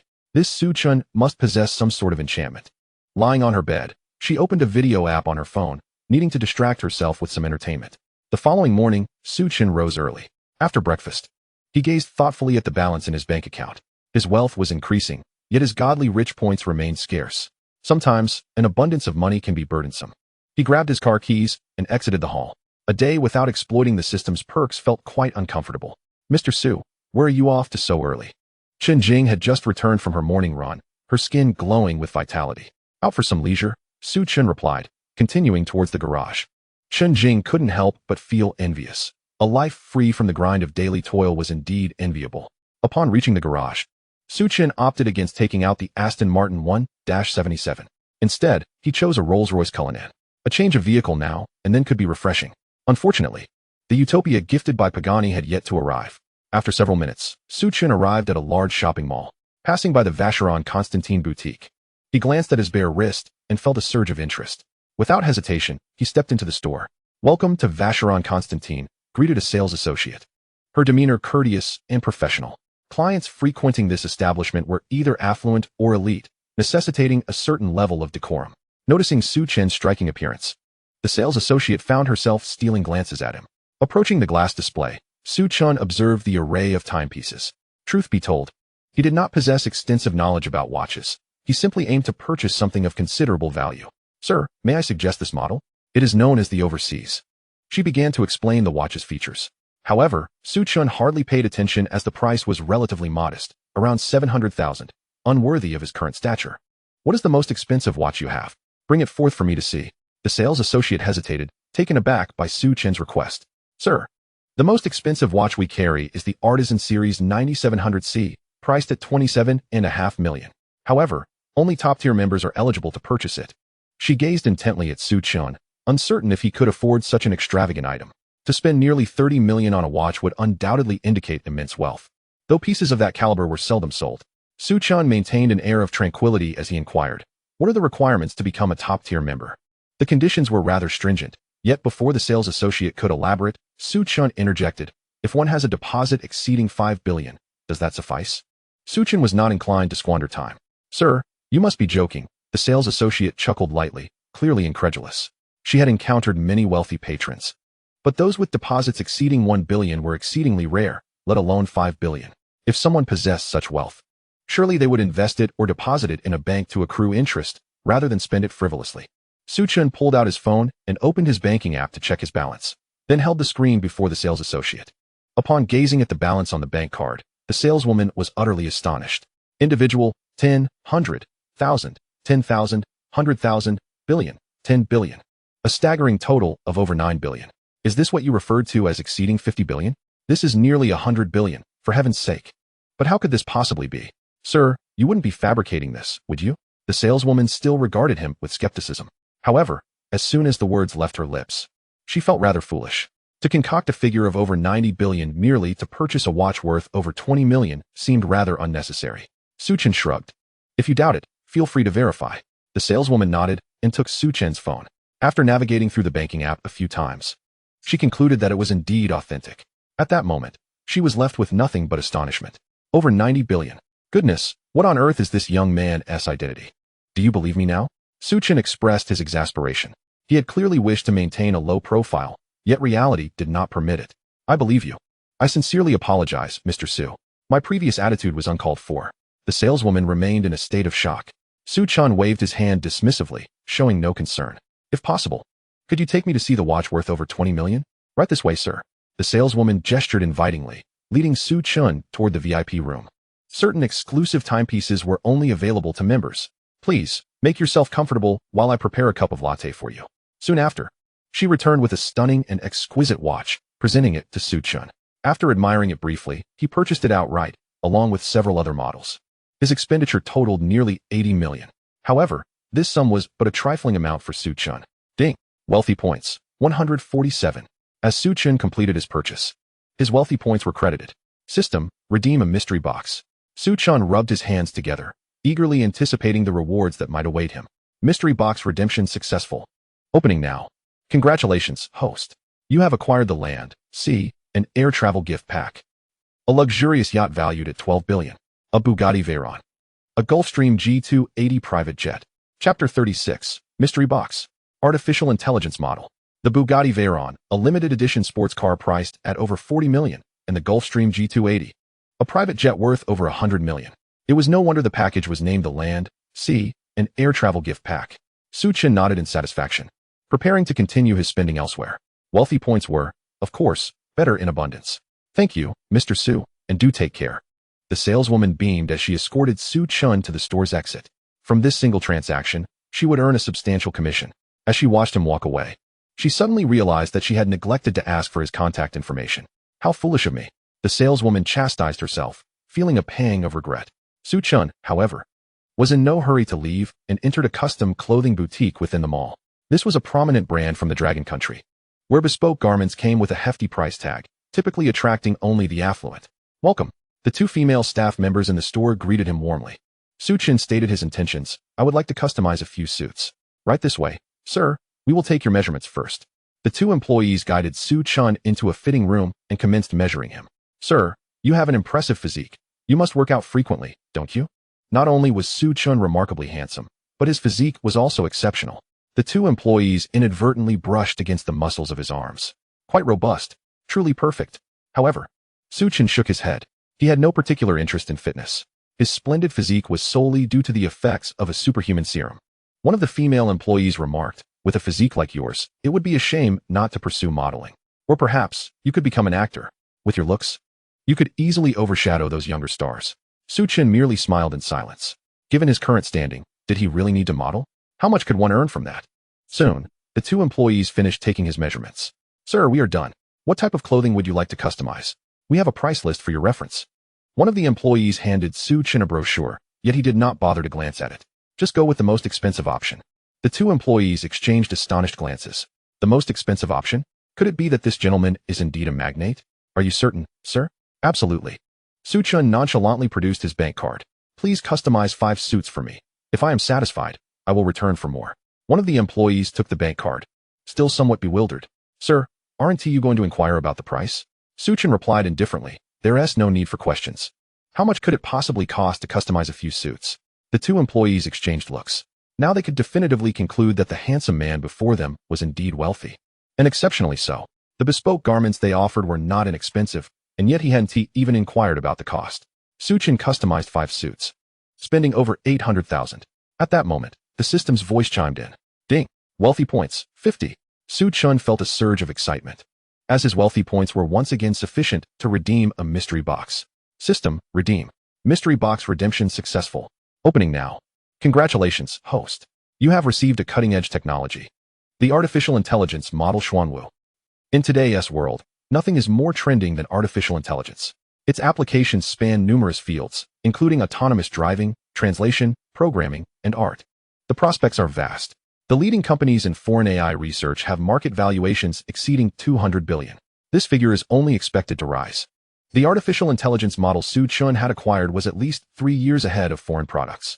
While 3 years may not seem long, it is crucial to remember that this is a winner-takes-all industry. Once released to the market, it could easily spawn a company with a valuation of several hundred billion. Remarkable. Even cutting-edge technology has emerged. Chen felt a sense of awe and excitement. After completing the payment, the female employee respectfully returned the bank card to Chen. Sir, it's all set. Once the suits are ready, we will deliver them to you promptly. By the way, may I ask where you reside? Chen replied, Binhu No. 1. Upon hearing the name Binhu No. 1, the expressions of the two female employees shifted once more. They had certainly heard of it. Binhu No. 1 was undoubtedly the most luxurious villa in all of Subei City, priced at several hundred million. Although they were already aware of Chen's considerable wealth, the extent of it truly exceeded their expectations. Sir, here is my business card. Should you have any inquiries, feel free to call me. One of the female employees said as she produced a business card and handed it to Chen. Out of courtesy, Chen accepted it. He then exited the store, leaving the two female employees gazing at his departing figure, somewhat mesmerized. They wondered what kind of business his family was involved in to amass such wealth. Well, he has already left. With someone as affluent as him, it's best not to dwell on it too much. Why not think about it? It's not illegal. After leaving the mall, Chen drove his Rolls-Royce Cullinan to Kaidong building. On the first floor, he fortuitously encountered Qin Shui. Qin Shui, Chen. Qin Shui appeared somewhat surprised and seemed to carry a heavy heart. I have a few matters to attend to, so I must be on my way. She averted her gaze, preparing to leave. Wait, Chen said, noticing her troubled demeanor. Has Chen Juanhao been giving you trouble? Having confronted Chen Juanhao the previous day, Chen was not concerned about any potential retaliation. However, Qin Shui was a different case. She was merely an ordinary individual. No, not at all, Qin Shui replied. Clearly lying. Are you certain? Chen was no fool. Realizing that she could not deceive him, Qin Shui sighed heavily. Chen, I have dissolved my company. I'll be leaving Subei City tomorrow. Having offended Chen Juanhao, she felt she could no longer remain in the city. Although Chen was willing to assist her, Chen Juanhao was not someone to be trifled with. She did not wish to burden Chen further. Is Chen Juanhao threatening you? Chen frowned, his anger beginning to surface. He had warned Chen Juanhao the day before not to trouble his friends, yet it was evident that Chen Juanhao had not heeded his warning. Chen, please don't concern yourself with this matter, Qin Shui urged. After hesitating for a moment, Chen replied, if Chen Juanhao intends to cause you trouble, it won't matter where you go. Qin Shui bit her lip, torn within herself. Chen's words rang true. Chen Juanhao, with his wealth and influence, could easily track her down. Chapter 37. Money can move mountains. But the crux of the matter was that Qin Shui could not conceive of any alternative solution. What other choice did she have but to leave Subei City? Chen continued, with your immense talent, why not stay? I am in dire need of skilled individuals. I assure you, in Subei City, Chen Juanhao cannot touch you. Qin Shui stared at Chen in astonishment, feeling a flicker of hope. Yet, she struggled to make a decision. Noticing her apprehension, Chen reassured her, I confronted Chen Juanhao yesterday, and he clearly did not take it well. Rest assured, I will resolve this matter completely. If you must leave, it can always be done later. Hearing Chen's words, Qin Shui finally nodded. It's rare for you, Mr. Su, to hold me in such regard. If there is indeed a suitable position for me, I would not mind staying to assist you. After 2 years of hard work, Qin Shui had come to understand many truths.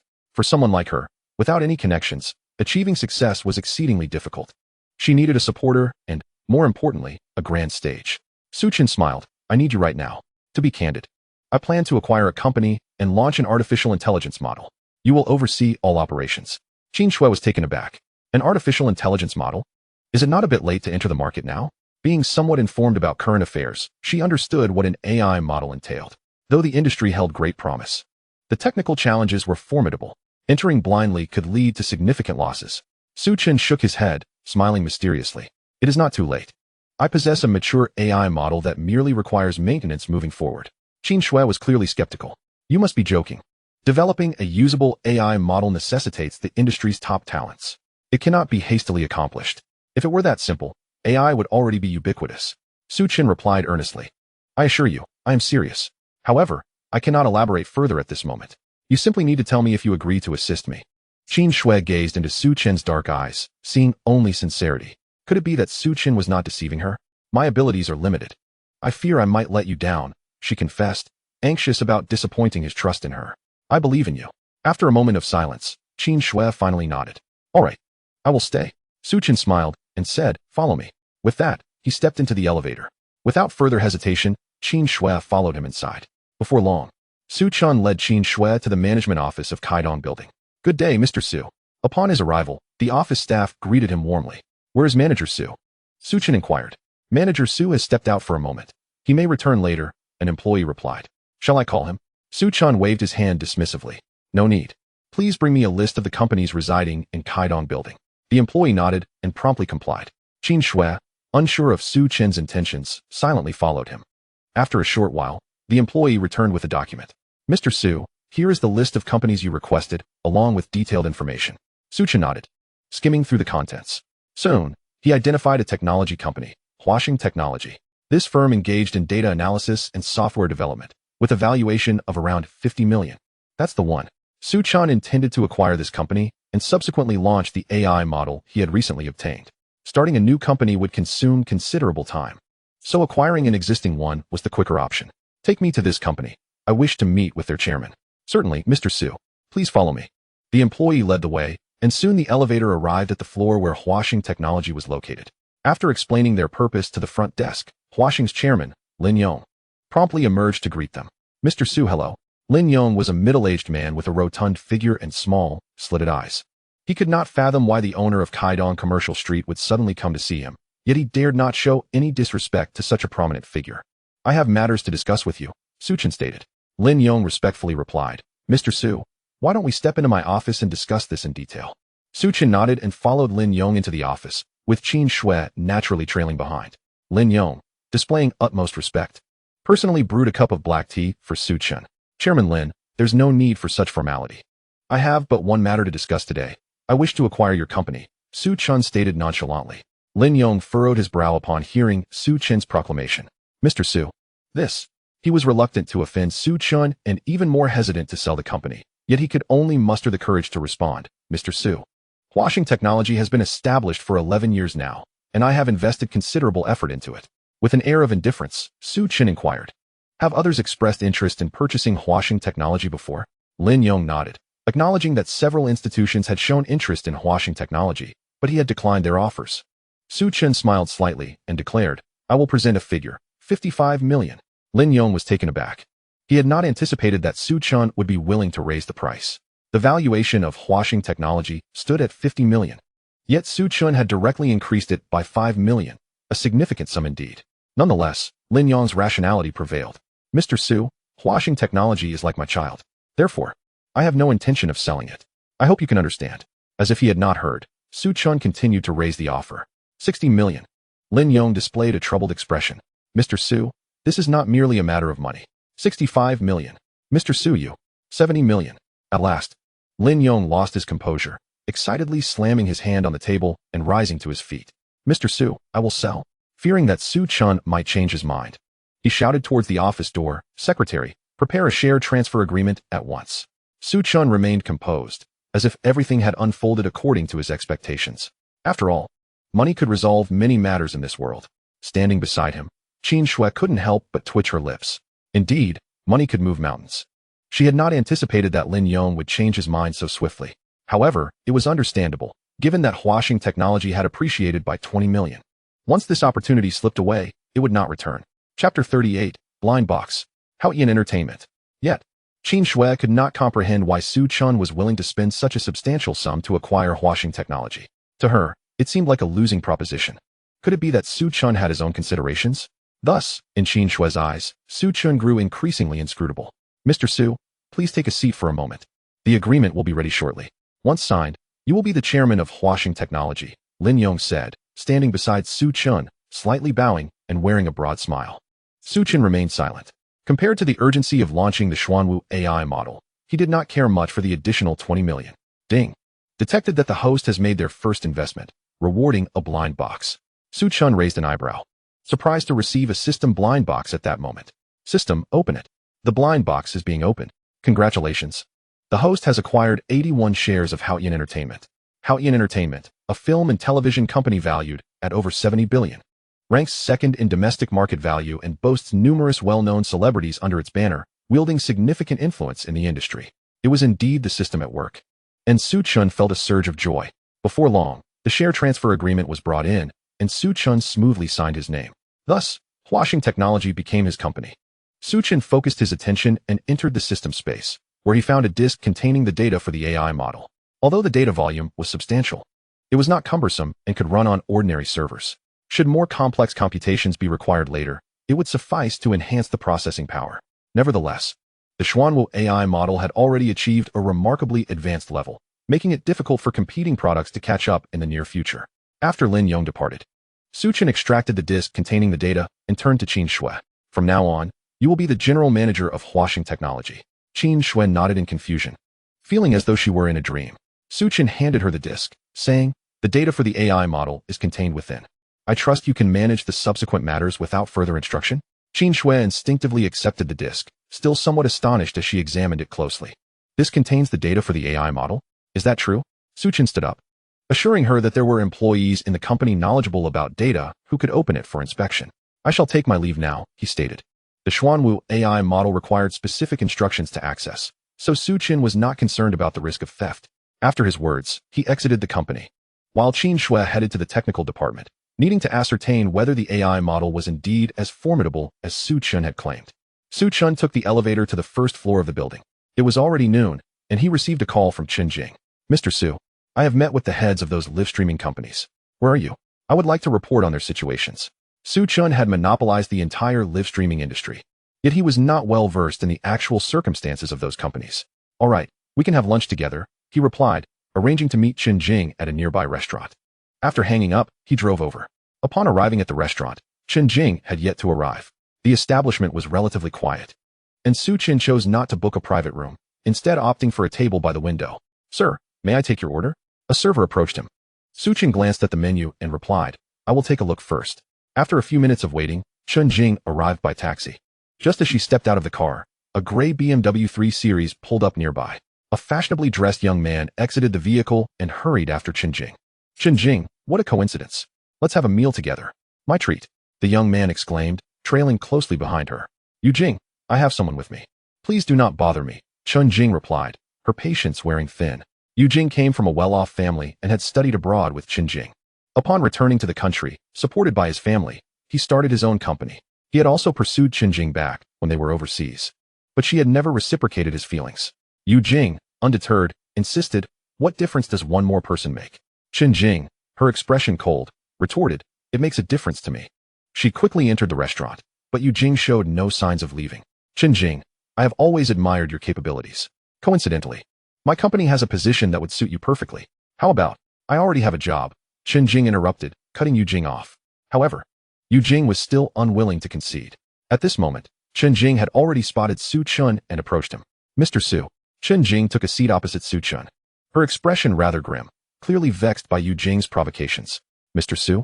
"Chen Jing, who is this?" Yu Jing scrutinized Su Chen, immediately revealing hostility. "It's none of your business." Chen Jing's expression grew cold once more as she turned to Yu Jing. "My friend, may I inquire about your relationship with Chen Jing?" Yu Jing directed his attention towards Su Chen. "Chen Jing is my secretary. Is there a problem?" Su Chen replied with a half-smile. He could certainly perceive that Chen Jing harbored no fondness for this sycophant. Haha. A disdainful smile crept onto Yu Jing's lips. He looked back at Chen Jing and jested. "Chen Jing, how could you settle for being someone else's secretary? How about this? Come work for me instead. Whatever this person is offering you, I'll pay you double." Yu Jing wore an air of arrogance. Su Chen chuckled, teasing Chen Jing. "It's rare for someone to value you so highly. You might as well accept his offer." Chen Jing, thinking that Su Chen intended to dismiss her, quickly asked, "Mr. Su, have I done something wrong?" "No, you are doing splendidly." Then, Chen Jing wished to say more, but suddenly realized that Su Chen was merely jesting. His monthly salary was 500,000. If Yu Jing were to offer double, wouldn't that amount to 1 million? The question was, could Yu Jing afford it? Even if he could, would he be willing to part with such a sum? Chen Jing patted her chest and let out a sigh of relief. "You scare me to death. I thought Mr. Su was going to fire me. Yu Jing, since you are so earnest, I shall accept your offer to be your secretary." Yu Jing's heart leaped with joy.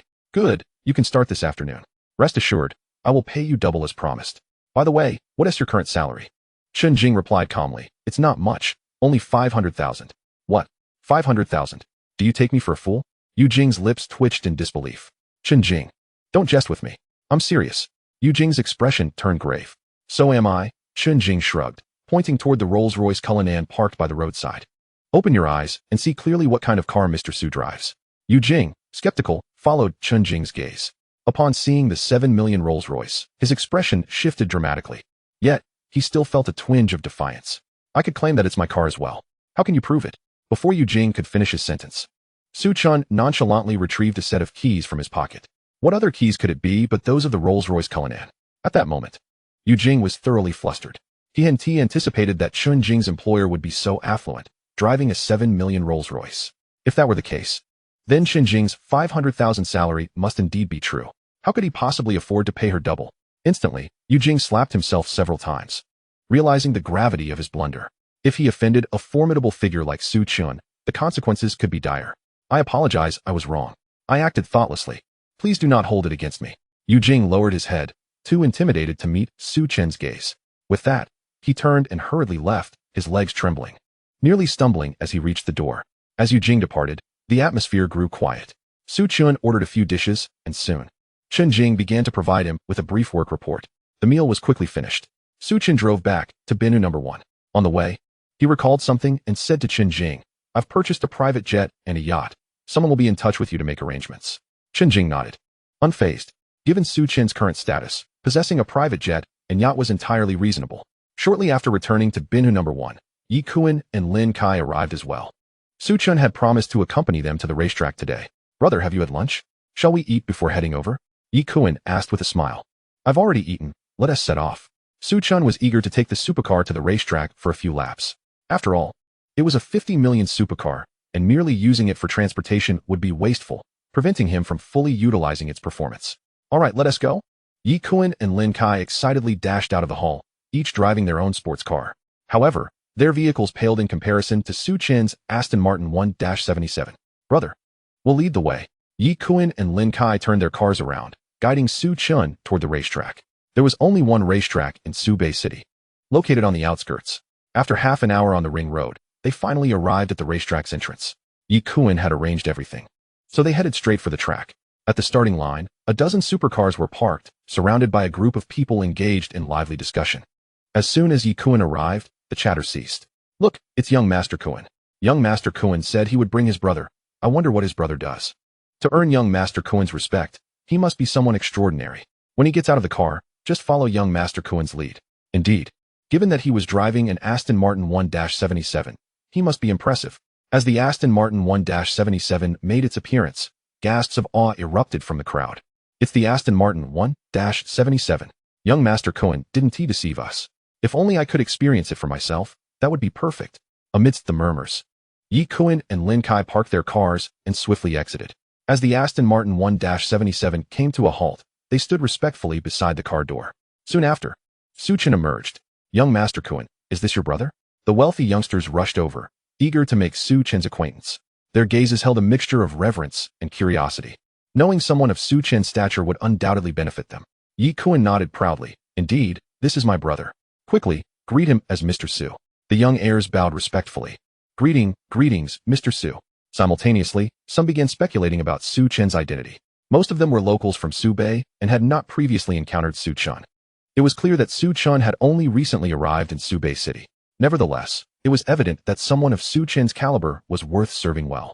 Su Chun waved his hand, directing his attention to the racetrack ahead. There are more than a dozen racetracks here, with the gathering of affluent young men. The tracks appear somewhat desolate. Brother, why don't you take the lead and have some fun? Yi Kuan suggested with a smile. Su Chen nodded, returning to his sports car. The Aston Martin 1-77 roared to life as it entered the track. The car was indeed a fine machine, yet Su Chun's driving skills were merely average. Moreover, given the winding nature of the track, he did not dare to accelerate too much. Thus, it took him over a minute to complete a lap. He did not stop, continuing to drive in search of the right feel. Truly, the elder brother's driving skills are extraordinary. He dares to claim second place, for no one here would dare to claim the first. Yi Kuan and Lin Kai began their banter. The other wealthy youths stared blankly at Yi Kuan and Lin Kai, feeling utterly speechless. Goodness, this is shameless. This is not how one flatters someone. Why are they all just standing there? Come on, applaud for my elder brother. Tycoon shot a glare at the wealthy young men. They dared not offend him, and one by one, they began to flatter him. Su Xiao is impressive. His driving skills are remarkable. It's a pity he isn't competing. Su Xiao, I wish to be your disciple. However, Su Chen was oblivious to their words, fully focused on controlling the car. Just then, the system's voice echoed in his mind. Ding. As a distinguished tycoon, how can your driving skills be so mediocre? Consume 20 tycoon points to exchange for top-tier driving skills. Does the host agree? With just over 20 tycoon points remaining, hearing the system's proposal, he gave it little thought. Exchange. Spending 20 points for a skill seemed a worthy investment. Congratulations, the host has acquired top-tier driving skills. In that instant, a torrent of information surged into Su Chen's mind, imbuing him with muscle memory. He pressed the accelerator down hard, and the roar of the Aston Martin 1-77 grew louder. The speed escalated rapidly. Chapter 40, The Wealthiest Young Man in Su Bay City. As he navigated the curves, Su Chen moved like a professional racer, executing a flawless drift. The Aston Martin 1-77 performed a splendid tail slide, successfully maneuvering through the turn. Soon, the Aston Martin 1-77 accelerated again, racing down the track like a rocket. Wow. Is this the true skill of the elder brother? Was he just pretending before? Tycoon gazed at the blurred silhouette of the Aston Martin 1-77 in awe. If he had been merely bantering earlier, he was now utterly convinced by Su Chen's driving prowess. Even professional racers would likely pale in comparison to Su Chen. I must become his disciple. Like Tycoon, Lin Kai was equally astonished. The other wealthy youths widened their eyes in disbelief. Though not professional drivers themselves, their skills had developed over time spent at the track. Yet compared to Su Chen now, they could only bow in admiration. Incredible. Did Su Xiao compete in races before? While the wealthy youths marveled, Su Chen continued to accelerate, unperturbed with his newfound top-tier skills. Even if a first-rate racer were to arrive, they would be no match for him. This was the remarkable power of the system. Unbeknownst to him, Su Chen had already completed over 20 laps. The brevity of the track severely limited his performance, and many advanced maneuvers remained unexecuted. Eventually, he exited the track, and as soon as he stopped, Tycoon and the others rushed over to shower him with compliments. Brother, it turns out your driving skills are this impressive. If you were to compete, first place would be guaranteed. Su Xiao, when you have the time, could you guide us? We wish to become your disciples. A throng of admirers surrounded Su Chen, lavishing praise upon him. Just then, a blue Porsche 911 pulled up, followed by several other luxurious sports cars of various hues. More affluent youths had arrived. Indeed, the racetrack was bustling today. The Porsche 911 came to a halt, and a young man clad in designer attire emerged.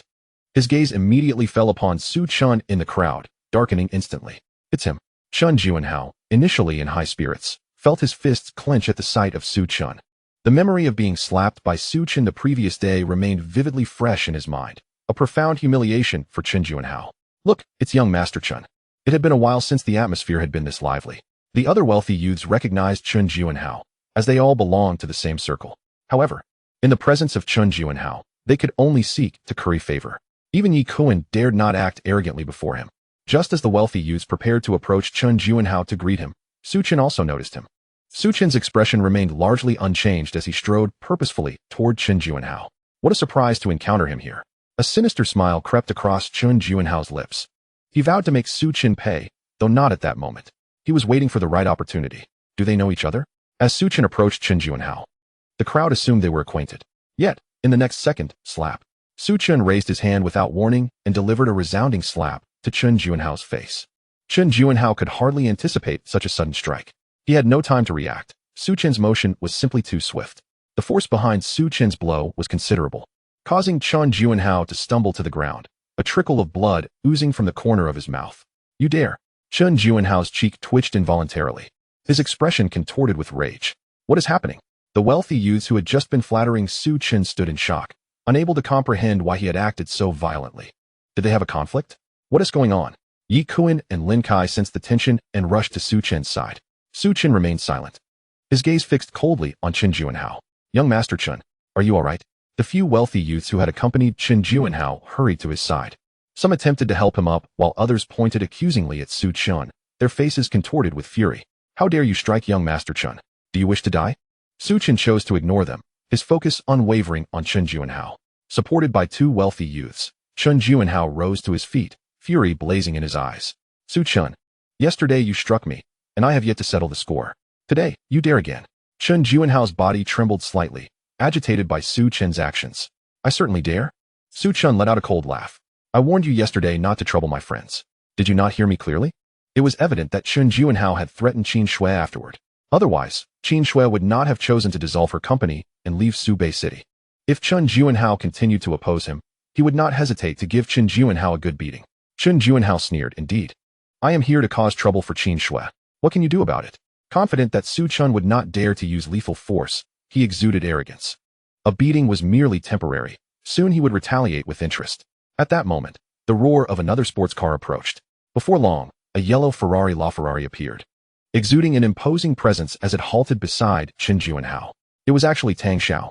How did he arrive? The wealthy youngsters began to murmur again. Brother, this situation seems precarious. Perhaps we should leave.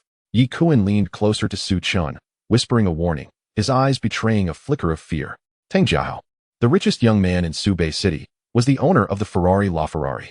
No one dared to provoke him in Subei City. Chen Juanhao was also considered a part of Tang Jiahao's circle. Given that Chen Juanhao was being beaten, Tang Jiahao would undoubtedly intervene. Should the conflict escalate, Su Chen might find himself at a disadvantage. This was the concern shared by Yi Kuan and Lin Kai. Su Chen remained silent, his gaze fixed on the Ferrari LaFerrari. Just then, the car door swung open. A young man with a center-parted hairstyle stepped out, his brow furrowed with an air of disdain. What happened here? Tang Jiahao scrutinized Chen Juanhao's swollen face, frowning slightly. Tang Xiao, this is him. This is Su Chen, Chen Juanhao stammered, pointing a trembling finger at Su Chen. Tang Jiahao's expression was inscrutable as he regarded Su Chen. The atmosphere was thick with tension. Is a fight about to break out? Su Chen had acted impulsively. He should not have confronted Chen Juanhao. Tang Jiahao was the wealthiest young man in Subei City. If he took action, Su Chen would likely find himself in trouble. Chapter 41 Brother, you must have some fighting skills, right? Perhaps we should leave. If a fight breaks out, we could get dragged into it as well. The wealthy youngsters who had just been flattering Su Chen now appeared deeply frightened. Remaining here was clearly unwise. Angering Tang Jiahao could lead to dire consequences. Kuan Xiao, we have business to attend to. We should take our leave.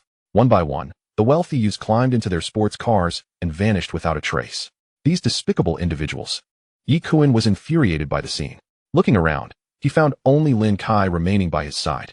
It was understandable. Tang Jiahao's background was too formidable, and no one dared to offend him. Are you afraid? Yi Kuan inquired, glancing at Lin Kai. Lin Kai shook his head. Kuan Xiao, I am not afraid. Yi Kuan retorted. Then could you please stop shaking? Kuan Xiao, your legs seem to be trembling as well. Lin Kai pointed out. Yi Kuan was indeed feeling some trepidation. Aligning with Su Chen at this moment could lead to retaliation from Tang Jiahao. In Subei City, Tang Jiahao was the kind of figure that no one dared to provoke. What is his identity? Su Chen cast a calm glance at Yi Kuan. Big brother. This person is named Tang Jiahao, the richest young man in Subei City, with significant connections. You should avoid provoking him. Yi Kuan's voice trembled slightly. The richest young man in Subei City? Su Chen merely smiled nonchalantly. What does wealth matter? I possess extraordinary capabilities. Tang Jiahao was quite pleased with the departure of those wealthy youths. This was the advantage of status. In Subei City, no one dared to confront him. However, there are always exceptions. Yi Kuan, Lin Kai, what are you still doing here? Tang Jiahao squinted, a glint of coldness in his gaze. Others had wisely departed. Yet Yi Kuan and Lin Kai seemed to have lost their senses today. Seeking to align with Su Chen was tantamount to courting disaster. Yi Kuan summoned his courage and declared, if Big Brother does not leave, then we shall not leave either. Tang Jiahao chuckled. So he is your big brother. Excellent. I hope you do not come to regret this decision. His words carried an implicit threat. With Tang Jiahao's arrival, Chen Juanhao felt emboldened. Haha, Su Chen. Are you not the owner of Kaidong Commercial Street? I do not believe you can rival Tang Xiao in prowess. If you are capable, go ahead and strike me again. Chen Juanhao stepped forward, displaying brazen arrogance, akin to a mere clown. With Tang Jiahao backing him, he felt invulnerable. However, as soon as Chen Juanhao finished speaking, slap. Su Chen delivered another resounding slap to Chen Juanhao's face. The force was immense, sending Chen Juanhao flying through the air, where he performed a full 360-degree spin before crashing to the ground, losing 2 teeth in the process, spitting out a mouthful of blood. The severe pain nearly caused him to lose consciousness. Su Chen retracted his hand, casting a cold smirk at Chen Juanhao. In my life, this is the first time I've encountered such a request. Yi Kuan and Lin Kai exchanged stunned glances, unable to fathom that Su Chen had dared to strike someone in front of Tang Jiahao. Observing Tang Jiahao's expression, it was evident that he was far from pleased. To him, Su Chen's actions were akin to a slap in the face. How audacious of you to lay a hand on him. The wealthy youths accompanying Chen Juanhao erupted in fury, rushing towards Su Chen, eager to teach him a lesson. Su Chen's defiance against Tang Jiahao presented them with an excellent opportunity to demonstrate their allegiance. Unfortunately, they were no match for Su Chen, though he lacked formal combat training. His physical prowess was astonishing. After all, he had consumed a superhuman serum, and against ordinary individuals, he could easily dominate. Brother, be careful. Yi Kuan and Lin Kai were anxious, wishing to assist. Yet soon, their expressions turned to disbelief. Su Chen was swift, knocking one down with a single punch. Within mere moments, the other wealthy youths lay sprawled on the ground, writhing in pain and howling. This scene caused Tang Jiahao to furrow his brow. Originally believing that numbers would grant them an advantage, he was taken aback by how swiftly the tables had turned. This Su Chen must have some martial arts training. He is incredibly formidable. Impressive, big brother. Have you trained before? Yi Kuan and Lin Kai's eyes widened in admiration. Were they in his place? They would likely have been left half dead. Su Chen simply brushed the dust from his hands, remaining silent. What a bunch of worthless fools. Tang Jiahao seethed, his teeth clenched. The wealthy youths who struggled to rise lowered their heads, too intimidated to speak. Tang Jiahao, his face cold, turned to Su Chen. Undeniably, you are quite skilled. Tang Jiahao, will remember this day. Tang Jiahao had merely come to the racetrack for leisure, without any bodyguards, and thus could not retaliate against Su Chen. However, this matter would not end here. Those who dare to confront Tang Jiahui shall inevitably compel Su Chen to pay a price. Let us go. Turning on his heel, Tang Jiahui opted to enter his vehicle and depart. The wealthy youths, albeit reluctant, had no choice but to follow suit. Chen Juanhao, gritting his teeth against the pain, slid into his sports car. With Tang Jiahui gone, remaining behind served no purpose. Damn it, 2 slaps today. At last, they have left. Watching Tang Jiahui and his entourage retreat, Yi Kuan exhaled a sigh of relief. Yet, he was acutely aware that the real trouble was only just beginning. Tang Jiahui, possessing a narrow mind, would certainly not let this matter rest. Brother, that Tang Jiahui might retaliate later. Please be cautious, warned one of his companions. Su Chen responded with a nonchalant smile, unfazed. After all, he was not without bodyguards. Why would he fear a mere Tang Jiahui? Should Tang Jiahui initiate a vendetta, Su Chen would be more than willing to reciprocate. As for the so-called richest heir of Su Bei City, Su Chen had yet to regard him with any significance. The only regret that lingered was that, after dealing with Chen Juanhao, he had not received any reward from the system. What a pity. It appeared that rewards from the system were not something one could expect at any moment. Brother, did you practice before? You were incredibly impressive just now, Lin Kai exclaimed, his face brimming with admiration. Su Chen smiled but did not respond to Lin Kai's inquiry, instead advising, you two should also exercise caution upon your return. It was somewhat unexpected that those two chose to linger. Brother, we will, Yi Kuan replied, his expression grave. To be honest, he was genuinely concerned about potential retaliation from Tang Jiahui. Nevertheless, having already offended him, there was little use in worrying further. He could only hope that Su Chen had some contingency plan and was unafraid of Tang Jiahui. All right, I have matters to attend to. I shall take my leave, Su Chen declared as he entered his Aston Martin 1-77 and exited the racetrack. Chapter 42, Bugatti Veyron.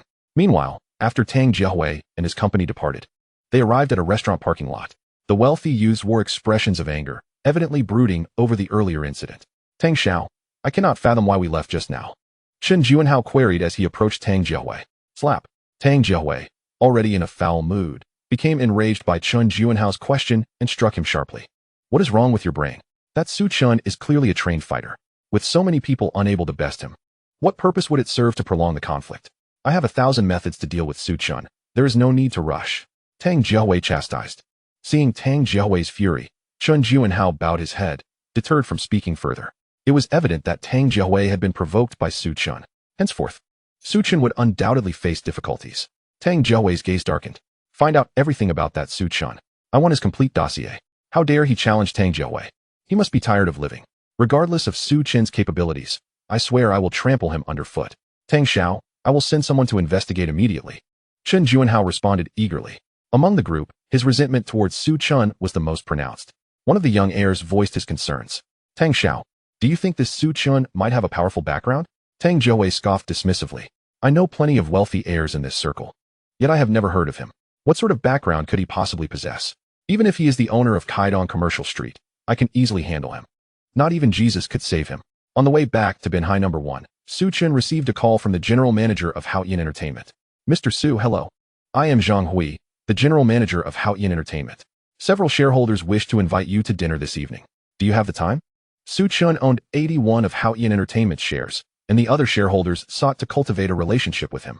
Recognizing that anyone capable of acquiring such a substantial portion of shares was undoubtedly extraordinary. After a moment's hesitation, Su Chen agreed, as he had no other commitments that evening.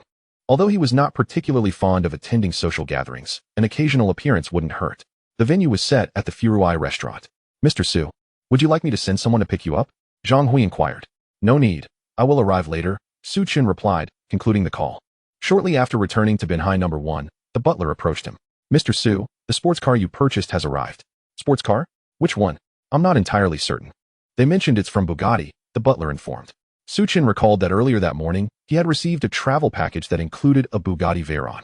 It must be that the Bugatti Veyron had arrived. Let's go take a look, he said, descending the stairs to the entrance. There, he saw a mid-sized truck parked in front of the estate, with a red Bugatti Veyron atop it. 2 representatives from Bugatti, a man and a woman, were present as well. This is Mr. Su, the butler introduced them. Hello, Mr. Su, they greeted, surprised by his youth. Living in such a lavish villa indicated immense wealth. They had also noticed the Aston Martin 1-77 parked in the garage, which was just as prestigious as the Bugatti Veyron. Mr. Su, you may inspect the vehicle. Additionally, here are the car's documents. The female representative handed Su Chen a stack of papers. Su Chen accepted the documents and handed them to the butler, instructing the representatives. Please lower the car. The truck's hydraulic ramp descended gradually, and soon after, the red Bugatti Veyron was driven down by the staff. The sleek, aerodynamic body of the Bugatti exuded an air of dominance. In comparison to the Aston Martin 1-77, both cars had their unique allure. Su Chen circled the Bugatti Veyron, then opened the door and settled into the driver's seat to experience it. Mr. Su, if everything is satisfactory, please sign here. This is my business card. You can contact me regarding any after-sales inquiries, the female representative said, handing him a card. Once the handover was complete, the Bugatti staff departed. Su Chen then took the Bugatti Veyron for a spin around Binhai number 1. For his former self, owning a luxury sports car was merely a dream. Now, he could experience any car available on the market at his leisure. However, he found no amusement in such pursuits. As time flew by, night fell, enveloping the earth. The streets of Su Bay City twinkled with lights, bustling with pedestrians. Su Chen drove the Bugatti Veyron towards the Furuai restaurant. Due to the peak hour, traffic was heavy. Look, that seems to be a Bugatti Veyron. Remove the seams. That is a supercar worth over 40 million. It's imperative to record a few videos. Passers-by on the road swiftly retrieved their mobile phones, directing them towards Su Chen's Bugatti Veyron. In a bustling metropolis like Su Bay City, it is not uncommon to encounter sports cars. However, a Bugatti Veyron, valued in the tens of millions, is a rare sight indeed. Yet, Su Chen had long since grown accustomed to such attention. He focused intently on driving. After about 10 minutes, he arrived at the Furu restaurant. Just as he was about to enter the parking lot, he was halted by the security personnel. Sir, the restaurant has been fully booked for the evening. Su Chen replied. Someone has arranged for me to dine here. My surname is Su. Please hold on. I will make an inquiry. The security guard took out a walkie-talkie to contact the front desk. Soon, a large group of people hurriedly emerged from the restaurant's entrance, comprising shareholders and executives from Haoyan Entertainment, along with several prominent stars signed to the company. Those present were all individuals of considerable standing, and their purpose for being there was to meet Su Chen. After all, he was the chairman of Haoyan Entertainment. Mr. Su, greetings. It's a pleasure to meet you. The leading shareholders of Haoyan Entertainment approached Su Chen with respectful salutations. Their invitation for dinner was indeed their proposal. Please step aside, allow Mr. Su to park his vehicle first. In the presence of Su Chen, those individuals displayed utmost deference. They were astonished to discover that the chairman was so youthful and strikingly handsome. Moreover, the sports car he drove exuded an air of opulence. A Bugatti Veyron, priced over 40 million, certainly did not lack in value. A few starlets in the back murmured amongst themselves. Undeniably, Su Chen's attractiveness surpassed that of the current heartthrobs in the entertainment industry, and his physique was equally commendable. Chapter 43, The Rising Star, Shen Yuyao. After parking his vehicle, Su Chen entered the restaurant amidst a throng of admirers.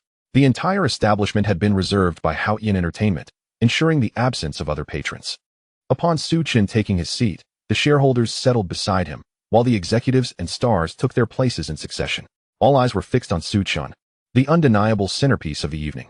As Su Chen arrived, the dishes were promptly served. The shareholders began introducing themselves to Su Chen. He alone held an astonishing 81% of the shares in Haoyan Entertainment, leaving the other shareholders with a relatively minor stake.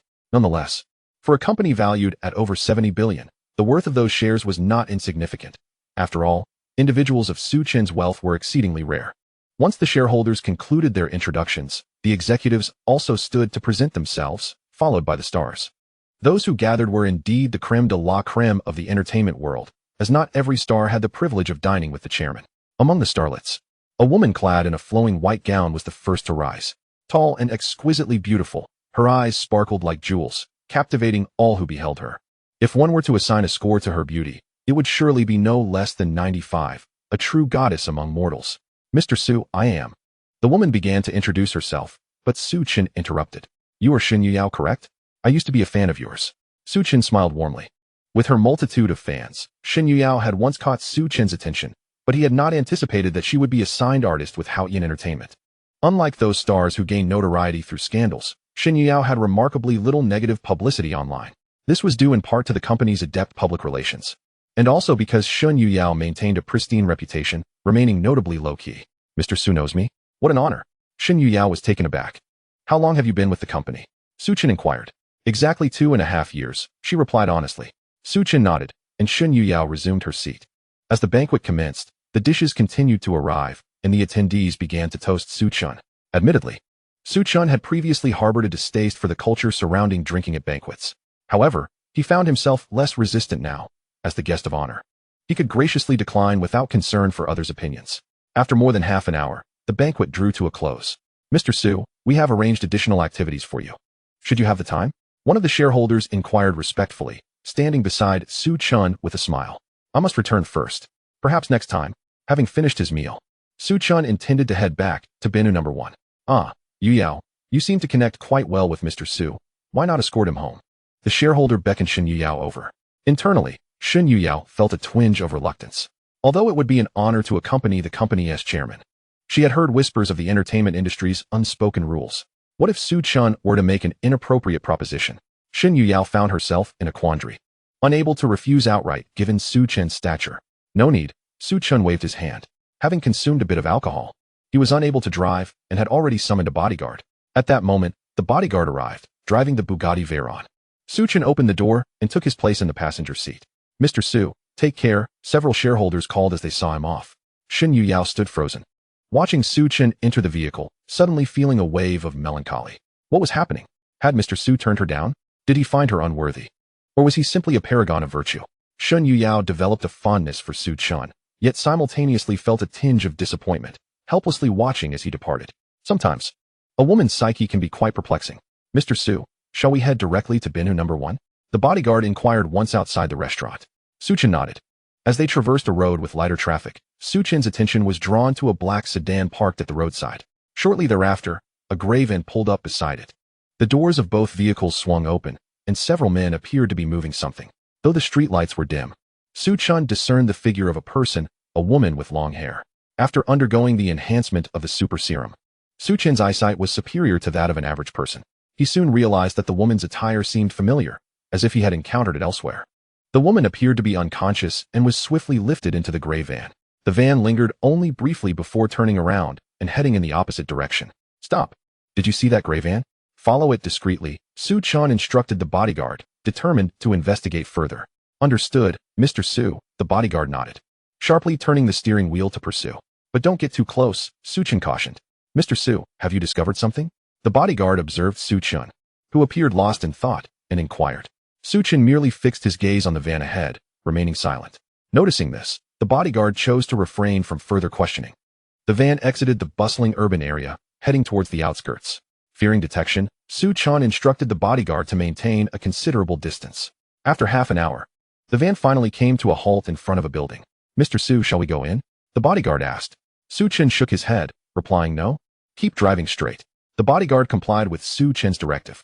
When they reached an intersection, Su Chen commanded the bodyguard to stop. Shut off the engine, and follow me to take a look.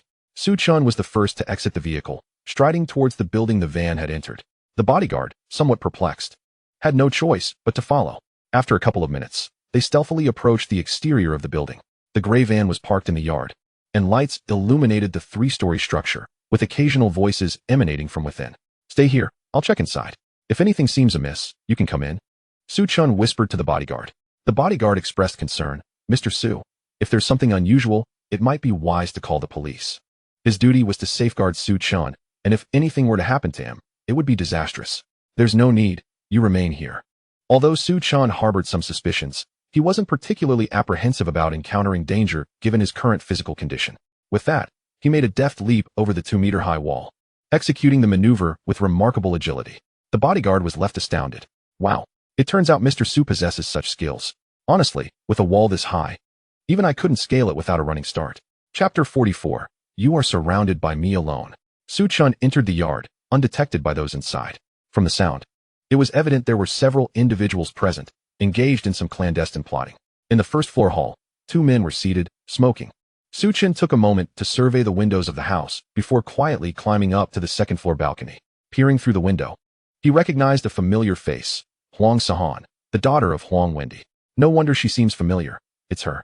Su Chen recalled that Huang Wendy had brought his daughter to Binhan No. 1 before, thus he had a vague impression of Huang Sahan. She lay unconscious on a bed, while a man and a woman were present in the room. It was evident they had brought the comatose Huang Sahan here. Su Chen couldn't fathom why. Considering Huang Wendy was a prominent and affluent figure in Subei City, these individuals would dare to harm his daughter. Could it be for monetary gain? As Su Chen pondered this, the woman, who appeared to be of similar age to Huang Sahan, spoke first. "I've completed my task. When will I receive my payment?" The tall man chuckled. "Don't worry, you won't be shortchanged.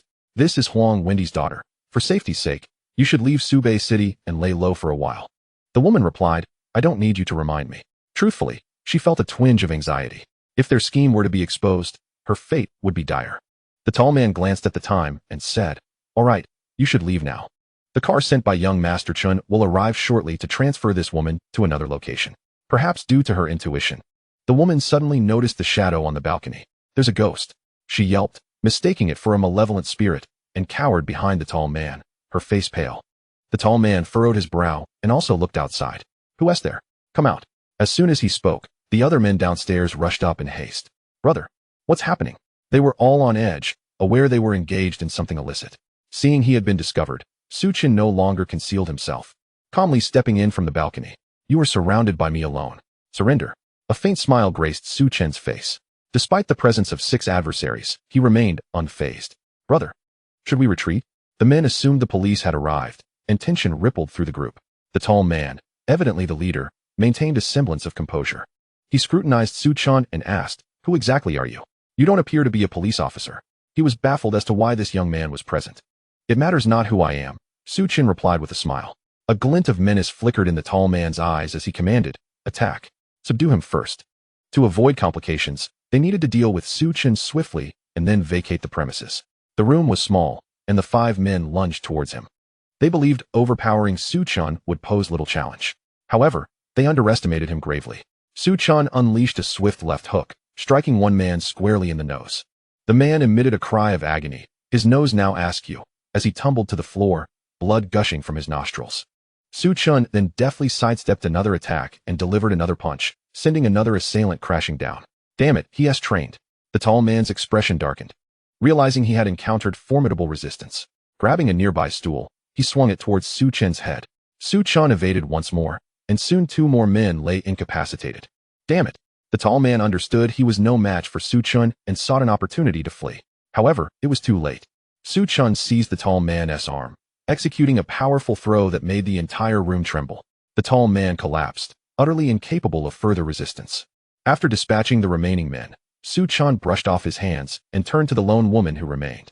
"Don't do anything rash." The woman appeared frantic, picking up a fruit knife from the table in a defensive posture. "I do not harm women. Speak. Why did you bring Huang Sahan here?" Su Chen, while speaking, pulled out his phone and sent a text message to Huang Wendy. You actually know her?" The woman's complexion grew even paler. If the 5 burly men were no match for Su Chen, she stood no chance whatsoever. "Mr. Su, are you all right?" The bodyguard rushed in from the yard upon hearing the commotion. Upon entering the room, he found Su Chen unharmed, while the floor was strewn with the 5 defeated men. The bodyguard was left speechless, feeling for the first time that his role as a bodyguard seemed somewhat redundant. "Mr. Su, it turns out you are quite the expert." The bodyguard exclaimed, genuinely astonished. "Please, don't hurt me. The woman trembled, her grip loosening on the fruit knife, which clattered to the ground. She collapsed onto the floor, sobbing uncontrollably. Su Chen disregarded her, approaching the bed to check Huang Sahan's breath. It appeared that she had merely fainted, with no other complications. My good fellow, I shall pay you. Just let us go. The tall man grunted through his pain as he struggled to rise from the floor. Yet, Su Chen paid him no mind. Mr. Su, shall we alert the police? The bodyguard inquired, his eyes brimming with admiration. Not for the moment, Su Chen replied, sensing that this was likely a matter of personal vendetta. These individuals had abducted Huang Sahan, potentially as retribution against Huang Wendy. The last time Huang Wendy had purchased Binhai No. 1, he had rendered Su Chen a favor, and now it seemed only fitting to repay it. As for how Huang Wendy would handle the situation, that was his concern alone. Meanwhile, Huang Wendy remained unaware of his daughter's predicament. Upon receiving Su Chen's message, he was in the midst of drinking with a few friends. What? Sahan is in trouble? His complexion darkened. He immediately made a phone call and hurried toward the location Su Chen had provided. Half an hour later, Huang Wendy finally arrived. Mr. Su, how is my daughter? Anxiety etched across his face. She should merely be unconscious. If you are worried, have someone take her to the hospital, Su Chen suggested. Huang Wendy nodded, instructing 2 bodyguards to escort Huang Sahan to the hospital. With Huang Wendy's arrival, the 5 men and 1 woman turned ashen, their conspiracy laid bare, and they seemed to glimpse their inevitable fate. Who instigated you to do this? Huang Wendy glared at the restrained individuals, fury radiating from him. Had it not been for Su Chen's intervention tonight, the consequences would have been dire. He felt an urge to exact severe punishment upon them. This is your domain now. I shall take my leave. Su Chen had no interest in the fate that awaited these individuals. Chapter 45, Qin Shui's proposal. Huang Wendy had arrived, so it was best to let him manage the situation. Mr. Su, I truly appreciate your assistance tonight, Huang Wendy expressed with gratitude. There is no need for thanks. Su Chen smiled. Mr. Su, I will handle matters here and seek you out shortly. The priority now was to ascertain the truth behind the events. He remained uncertain whether these individuals were motivated by financial gain. Su Chen nodded, departing the building with his bodyguard. Meanwhile, Huang Wendy's expression darkened as he gazed at the 5 men and 1 woman. Mr. Su, I will fetch the car. Please wait here. Upon reaching the entrance of the building, the bodyguard dashed to retrieve the vehicle. Soon, he returned with the Bugatti Veyron. Su Chen settled into the passenger seat. As they drove back to Binhai No. 1, the admiration on the bodyguard's face remained unabated. Mr. Su, have you undergone training in the past? The bodyguard asked, awe evident in his tone. In the earlier confrontation, he felt uncertain about his ability to defeat the 5 men inside, yet Su Chen had accomplished it with apparent ease. Truly impressive. One might mistake him for the bodyguard himself. Sort of, Su Chen replied nonchalantly. His physical prowess was indeed remarkable, though he relied primarily on brute strength. Lacking refined combat skills, perhaps he should take the time to learn traditional martial arts from the Dragon Kingdom. I feel somewhat superfluous, the bodyguard chuckled awkwardly. With an employer more capable than himself, he found it challenging to discern his own value. If danger were to arise, it would be absurd for the bodyguard to need the employer's protection. I am not omnipotent. I still require your assistance, Su Chen reassured. Having bodyguards nearby could sometimes avert unforeseen incidents. After all, he had ample funds and could easily support a dozen bodyguards without strain.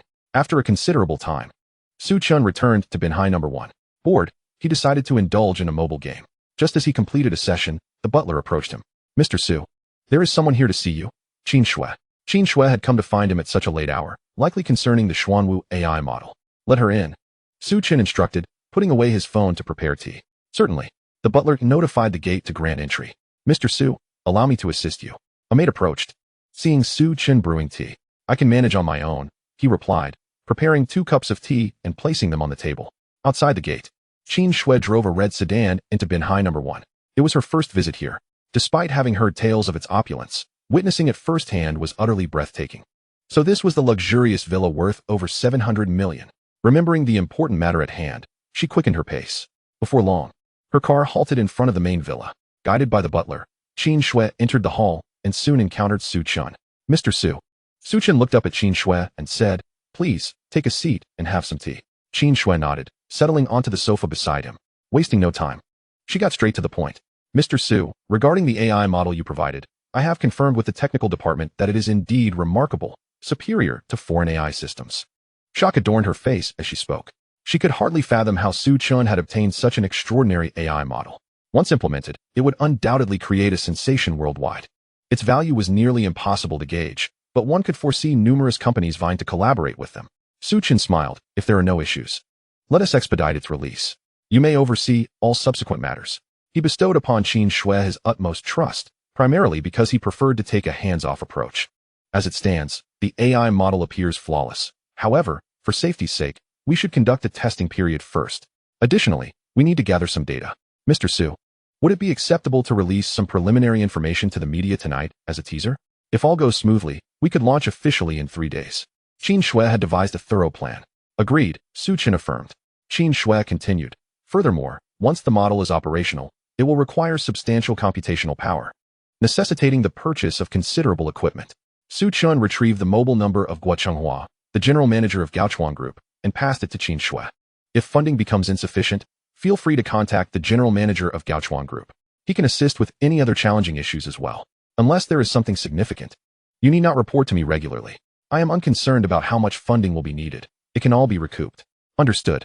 With Su Chen's backing, Qin Shui felt liberated to act decisively. With the support of the general manager of Gaochuan Group, she had little need for concern. After finishing a cup of tea, Qin Shui hurriedly departed. She was determined not to squander any time. The night had deepened. The lakeside mansion exuded an air of tranquility. However, Su Chen was in no rush to rest, for he was well aware that Huang Wendy would soon seek him out. As anticipated, around 10 o'clock, Huang Wendy arrived at the villa accompanied by his bodyguards. Mr. Su, I apologize for disturbing you at such a late hour. Huang Wendy's expression appeared somewhat grim, burdened with unspoken worries. Su Chen surmised that he might be facing some troubles. It's quite all right. How is your daughter? Su Chen inquired. Huang Wendy replied. She has been examined at the hospital. She merely inhaled some knockout gas and fell unconscious, but there are no significant injuries. She has just awakened. Though her condition is not ideal, which is why I didn't bring her along. Had it not been for Su Chen's timely intervention, the situation could have escalated severely. That is good to hear. Have all the details been clarified? Su Chen continued to question. Huang Wendy appeared hesitant and seemed reluctant to elaborate. This was a personal vendetta, and the matter was rather intricate. He did not wish to involve Su Chen further. It is somewhat complicated. I plan to send Sahan abroad tomorrow, Huang Wendy sighed. Is it that serious? Su Chen furrowed his brow. After all, Huang Wendy was one of the wealthiest tycoons in Subei City. The decision to send his daughter overseas indicated that he had prepared for the worst. Whom have you offended? Huang Wendy nodded, unwilling to divulge more details. Mr. Su, I truly appreciate your help tonight. I shall treat you to a meal at another opportunity. Su Chen waved his hand dismissively. We are friends. There is no need for formality. Should you encounter any difficulties, feel free to confide in me. Perhaps I can be of assistance. Chapter 46. Huang Wendy's Troubles. Connections require nurturing. With the system at his disposal, Su Chen viewed the world as his stage. Though he might leave Subei City in the future, cultivating friendships could only be beneficial. Huang Wendy was of good character. Otherwise, Su Chen would not have bothered to intervene. Mr. Su, it's best you refrain from inquiring further. I don't wish to burden you. Huang Wendy expressed gratitude, yet remained reluctant to disclose too much. He was already deeply moved by Su Chen's assistance that evening. When I saved your daughter, I might have already become entangled in this matter. If you share the truth with me, it would provide me with some clarity, Su Chen replied calmly, displaying no signs of concern. With his extraordinary abilities, he was untroubled by the prospect of others seeking trouble. Huang Wendy's face bore an apologetic expression. He had not considered this angle. With another sigh, Huang Wendy said, the individuals who abducted my daughter were instigated by Chen Juanhao of the Chen family. Su Chen was taken aback. He had not anticipated that this incident was connected to Chen Juanhao. That audacious fellow dared to kidnap Huang Wendy's daughter. However, it didn't seem plausible that even with Chen Juanhao's background, Huang Wendy would be so apprehensive. The Chen family appeared to be rather ordinary.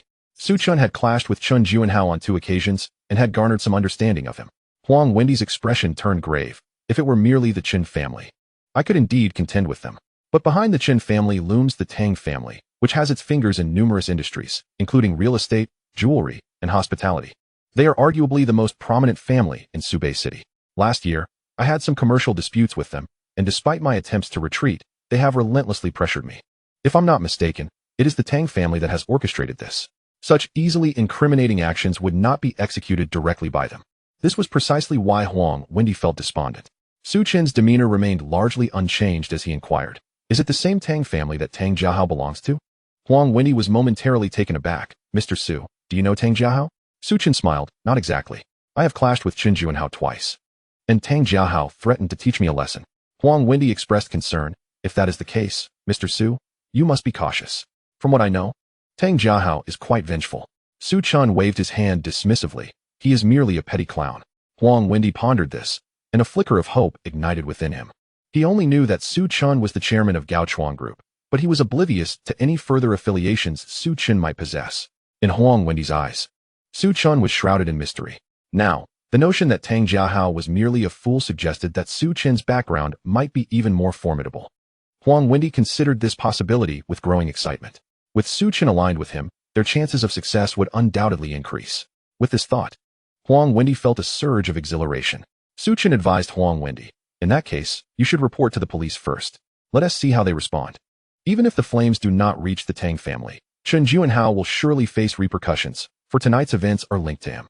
Originally, there was already some animosity between me and Tang Jiahao. With tonight's incident, the Tang family will not let him off the hook. Since that is the case, we might as well seize the initiative. Mr. Su, I will follow your advice." Huang Wendy nodded and made a phone call. Meanwhile, at the Tang family villa, Chen Juanhao, realizing that the conspiracy had been exposed, hurried to the Tang family to find Tang Jiahao. "Young Master Tang, there is a serious problem." Chen Juanhao's face was pale and drenched in sweat. "What is the matter? Why are you so flustered?" Tang Jiahao's displeasure was evident. "The plan to abduct Huang Wendy's daughter has failed. The people I sent were captured by Huang Wendy," Chen Juanhao stammered. "What should I do? If they reveal my involvement, I am finished." His voice trembled with fear, knowing that he might not even escape the consequences from Tang Jiahao. "What? You couldn't even handle this minor task? What use are you to me?" Tang Jiahao erupted in fury. In truth, he had acted on his own accord, thinking of employing such methods to deal with Huang Wendy at his father's behest, never anticipating that the plan would unravel. If Huang Wendy traced it back to him, he too would find himself in jeopardy. Tang Jiahao seized Chen Juanhao by the collar, warning him in a serious tone, "If the police trace this back to you, you better not say a word." Tang Jiahao was internally panicking. Had he known better, he wouldn't have entertained such a foolish idea. If Huang Wendy obtained incriminating evidence against him, he would face dire consequences. "Young Master Tang, rest assured, you won't be implicated." "But I don't want to go to prison." Chen Juanhao gulped nervously. "You must leave the country to avoid the storm. Once the Tang family resolves matters with Huang Wendy, we will bring you back." Given the circumstances, Tang Jiahao could not devise a better alternative. Chen Juanhao nodded hesitantly. Tang Jiahao's expression was grim as he sank back onto the sofa. "Didn't you say this would be easy? How did it all go wrong?" Chen Juanhao replied. "I didn't expect it to turn out like this. Huang Wendy's daughter was already abducted. Subsequently, it became unclear who intervened. Young Master Tang, I have already dispatched someone to retrieve the surveillance footage. I trust we shall soon discern which link faltered." No sooner had he spoken than Chen Juanhao's phone vibrated. Upon inspecting the screen, his expression swiftly morphed into one of fury. It was Su Chen. Once again, this Su Chen. Chen Juanhao was irate. Tang Jiahao sprang to his feet, snatching the phone from Chen Juanhao's grasp to scrutinize the video. "Damn it, it's him again." Tang Jiahao was equally incensed and hurled the phone, shattering it into countless pieces. Were it not for Su Chen's sudden interference, matters would not have escalated to this extent. Both Tang Jiahao and Chen Juanhao harbored a deep-seated loathing for Su Chen. "Young Master Tang, we absolutely cannot let this Su Chen go unpunished." Chen Juanhao seethed, his fists clenching tightly. "I hardly need your reminder." A glint of murderous intent flickered in Tang Jiahao's eyes. It was one thing for Su Chen to disregard him, but now he had thwarted a significant endeavor. Truly infuriating. "Young Master Tang, what do you intend to do about him?" After a moment of contemplation, Tang Jiahao replied, "We shall not discuss this matter for now. I will arrange for you to leave Su Bay City first." Given the gravity of the situation, Tang Jiahao resolved to confide in his father and ascertain what solutions he might offer. As for dealing with Su Chen, that would have to wait until this turmoil subsided. "Understood, young Master Tang. I will take my leave now." Chen Juanhao retreated, his heart heavy with worry. "Su Chen, you have ruined my significant undertaking. I will not let you escape unscathed." Tang Jiahao gritted his teeth, anger simmering in his gaze. Chapter 47. A complicated situation. Having botched the affair, Tang Jiahao knew his father would undoubtedly reprimand him. Yet, at this juncture, he found himself bereft of alternatives. He could only come clean to his father. With matters having unfolded this way, only his father could provide a resolution. Resolutely, Tang Jiahao strode towards the study. The room was illuminated, and Tang Bowen was inside, engrossed in painting a landscape. A knock echoed through the door. "Father, it's me." Tang Jiahao's voice was cautious. "Come in," Tang Bowen called, continuing his artistic endeavor. Tang Jiahao opened the door, casting only a fleeting glance at his father before lowering his gaze, feeling guilty for his transgressions. Recognizing his son's unease, Tang Bowen halted his brushwork and looked up. A father knows his son best. He immediately discerned that Tang Jiahao was in trouble. What is it? Have you gotten into trouble again? Tang Bowen's demeanor remained calm, treating it as a trivial matter. With his standing in Subei City, he could assist his son in extricating himself from any predicament. Father, I'm sorry. This situation has become rather troublesome. Tang Jiahao struggled to articulate his predicament. Tang Bowen resumed painting, evidently unfazed. Speak. Fearing that prolonging the issue might lead to dire consequences, Tang Jiahao divulged. I took matters into my own hands and had someone abduct Huang Wendy's daughter. The result? Tang Bowen's brow furrowed, his gaze turning fiery as he fixed his eyes on Tang Jiahao. The outcome was a failure? From Tang Jiahao's expression, Tang Bowen gleaned the answer. Humph. He cast aside the brush with force, splattering ink and ruining the unfinished landscape painting. Recently, Tang Bowen had indeed been contemplating ways to deal with Huang Wendy. However, with his family's resources, there were 100 methods at his disposal. He never anticipated that his son, Tang Jiahao, would act independently and employ the most foolish approach, resorting to abduction. Could one be any more foolish? If evidence were left behind, the entire Tang family would be implicated. Truly foolish. Tang Bowen chastised loudly. Tang Jiahao kept his head bowed, feeling too ashamed to speak. There was no escaping the reprimand when one erred. However, enduring a scolding was the least of his concerns. The paramount issue lay in how to rectify the situation. I have countless ways to handle Huang Wendy. What need was there for you to meddle? Tang Bowen's anger surged. Thus, he scolded Tang Jiahao for over a minute, during which Tang Jiahao remained silent. Eventually, Tang Bowen, still fuming, commanded, now tell me exactly what transpired. Tang Jiahao's complexion paled slightly as he nodded, recounting the events in detail. Father, I have already arranged for Chen Juanhao to lie low. As long as Huang Wendy cannot locate him, I should remain safe. But I fear. Tang Jiahao hesitated. Better safe than sorry. If Huang Wendy truly found Chen Juanhao, they would be in a precarious position. Tang Bowen clasped his hands behind his back, gazing out at the night scenery, a flash of lethal intent crossing his eyes. Leave the rest to me. Huang Wendy shall never find Chen Juanhao. Only the dead can keep silent. Even if Huang Wendy suspects us, he shall be powerless to act against us. Tang Bowen was a man who valued his reputation and would not easily leave behind incriminating evidence. The only way to turn the tables was to ensure Chen Juanhao vanished. However, Tang Jiahao still appeared anxious. Father, there is another variable, the owner of Kaidong Commercial Street, Su Chen. The situation has escalated primarily because of him. I fear he may join forces with Huang Wendy. If that happens, it could prove quite troublesome. Tang Jiahao voiced his concerns. Su Chen. This was the first time Tang Bowen had heard that name. Tang Jiahao elaborated. He is arrogant and has even provoked me. Currently, I only know he is the owner of Kaidong Commercial Street and resides at number 1 Binwei. Tang Jiahao harbored a deep resentment for Su Chen. Had it not been for him, there would not have been so many unforeseen complications that night. Damn it. So this young man holds a higher status than Huang Wendy? Tang Bowen inquired with curiosity. He had encountered numerous affluent individuals in Subei City, yet this name remained unfamiliar to him. I have already sent someone to investigate him, but we have yet to gather conclusive information. Tang Bowen was not overly concerned.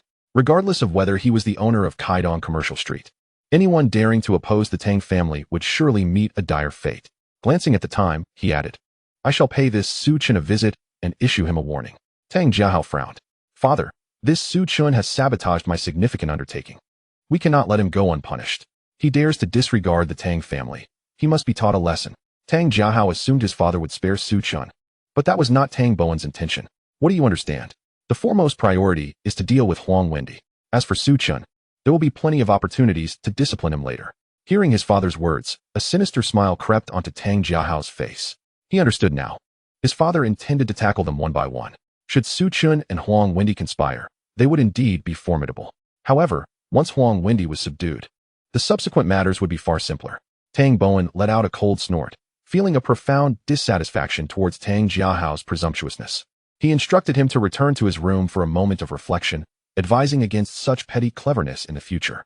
After saying this, Tang Bowen departed from the study. He intended to personally visit Su Chen, although his son's scheme for the evening was decidedly foolish. Su Chen's audacity to oppose the Tang family genuinely irked Tang Bowen. Upon arriving at Binhai number 1, Su Chen had just finished his bath and was preparing for bed. Mr. Su, the president of the Yucca Chamber of Commerce wishes to see you, Chen Jing announced.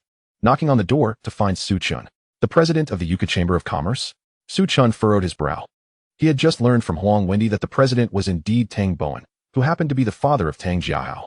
Chen Juanhao was essentially a pet of the Tang family, and after having clashed with him twice, coupled with the disruption of the Tang family's plans that evening, it was inevitable that the Tang family would seek retribution.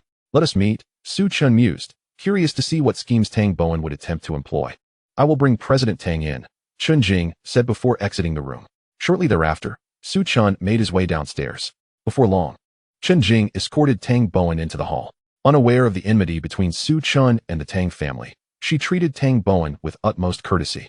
Recognizing the Tang family as the foremost aristocrats of Subei City, with Tang Bowen as the influential president of the Yucca Chamber of Commerce. Mr. Su, President Tang has arrived, Chen Jing announced, leading Tang Bowen before Su Chen, who remained seated on the sofa, choosing not to rise in greeting. Tang Bowen's cold demeanor suggested he had come to admonish Su Chen. This evening, Su Chen had intervened to save Huang Sahan from danger, inadvertently becoming embroiled in this turmoil. Nevertheless, he held no fear of the Tang family. If they sought to confront him, he would face them head-on.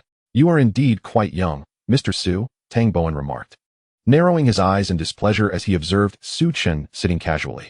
In Subei City, it was customary for individuals to show him deference. Yet Su Chen stood as an exception. Not only had he thwarted the Tang family's significant plans, but he also seemed to regard Tang Bowen with little more than indifference. Such audacity often led to dire consequences. Suppressing a yawn, Su Chen inquired, is there a particular reason for President Tang's late visit? Tang Bowen took a seat opposite him, flanked by two tall bodyguards. In truth, there is nothing pressing.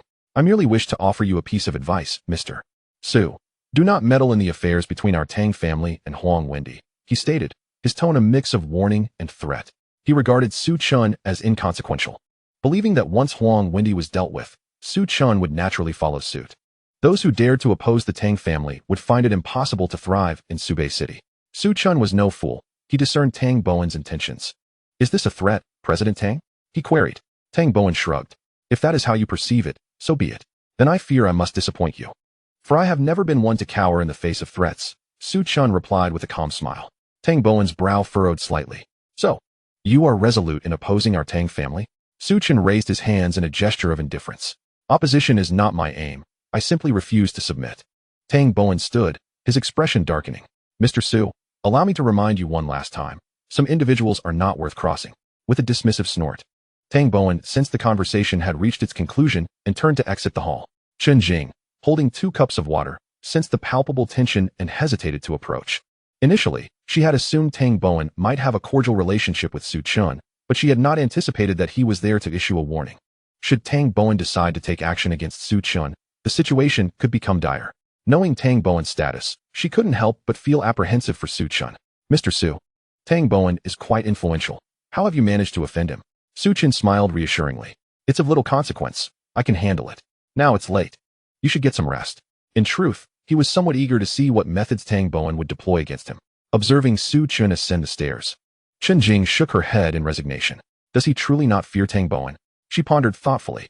Outside the main villa, Tang Bowen entered a black SUV, instructing the driver to return. Su Chen's demeanor had displeased him greatly. You brought this upon yourself, boy. To dare disregard me, Tang Bowen, your fate will mirror Huang Wendy's. He thought, having decided not to wait any longer. He promptly made a phone call, preparing to leverage the power of the Chamber of Commerce. That evening, another significant event transpired. Qin Shui instructed the media to release news claiming that Huaxing Technology had developed an advanced artificial intelligence model, allegedly far surpassing foreign products and technology. The report sparked immediate debate online, with many expressing skepticism. Technological superiority? Pure hype. This is undoubtedly a marketing ploy. Ever since foreign artificial intelligence gained popularity, domestic companies had rushed to join the fray. Even large corporations might engage in such theatrics, but for an unknown company like Huaxing Technology to do the same? How shameless. 3 days until the official launch. I am eager to see what product they can present then. The voices echoed with skepticism. Qin Shui, meanwhile, monitored the discussions unfolding online. She was not surprised by the doubts expressed, knowing that once the artificial intelligence product was officially released, it would undoubtedly create a sensation. The priority now was to work tirelessly to gather comprehensive data on the Xuanwu artificial intelligence model, ensuring not a single detail went awry.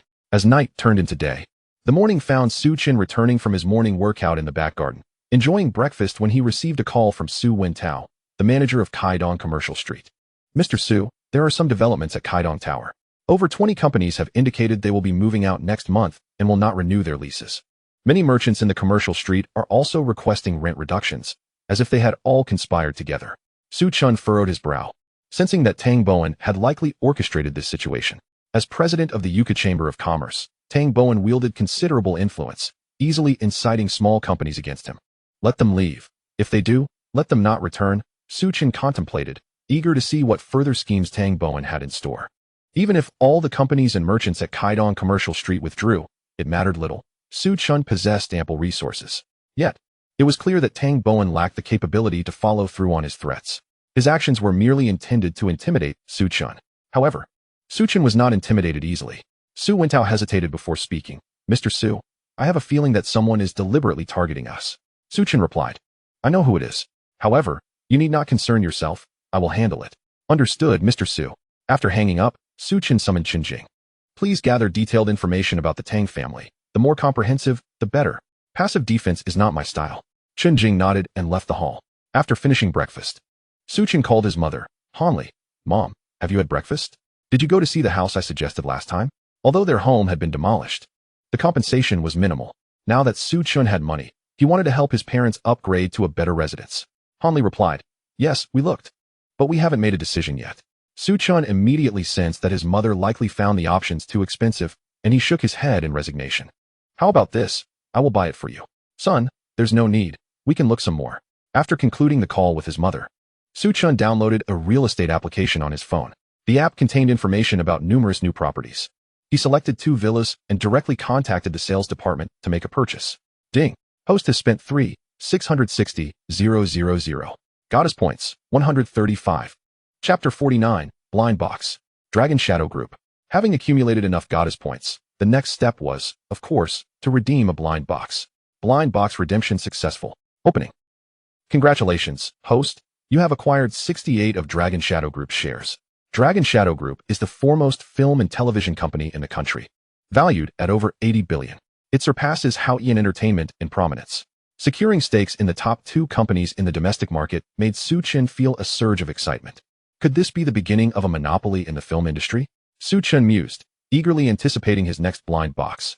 Having already monopolized the live streaming industry, how far could he be from dominating the film sector? One must admit, the system is indeed formidable. After breakfast, Su Chen drove his Bugatti Veyron away from Bin Hai No. 1.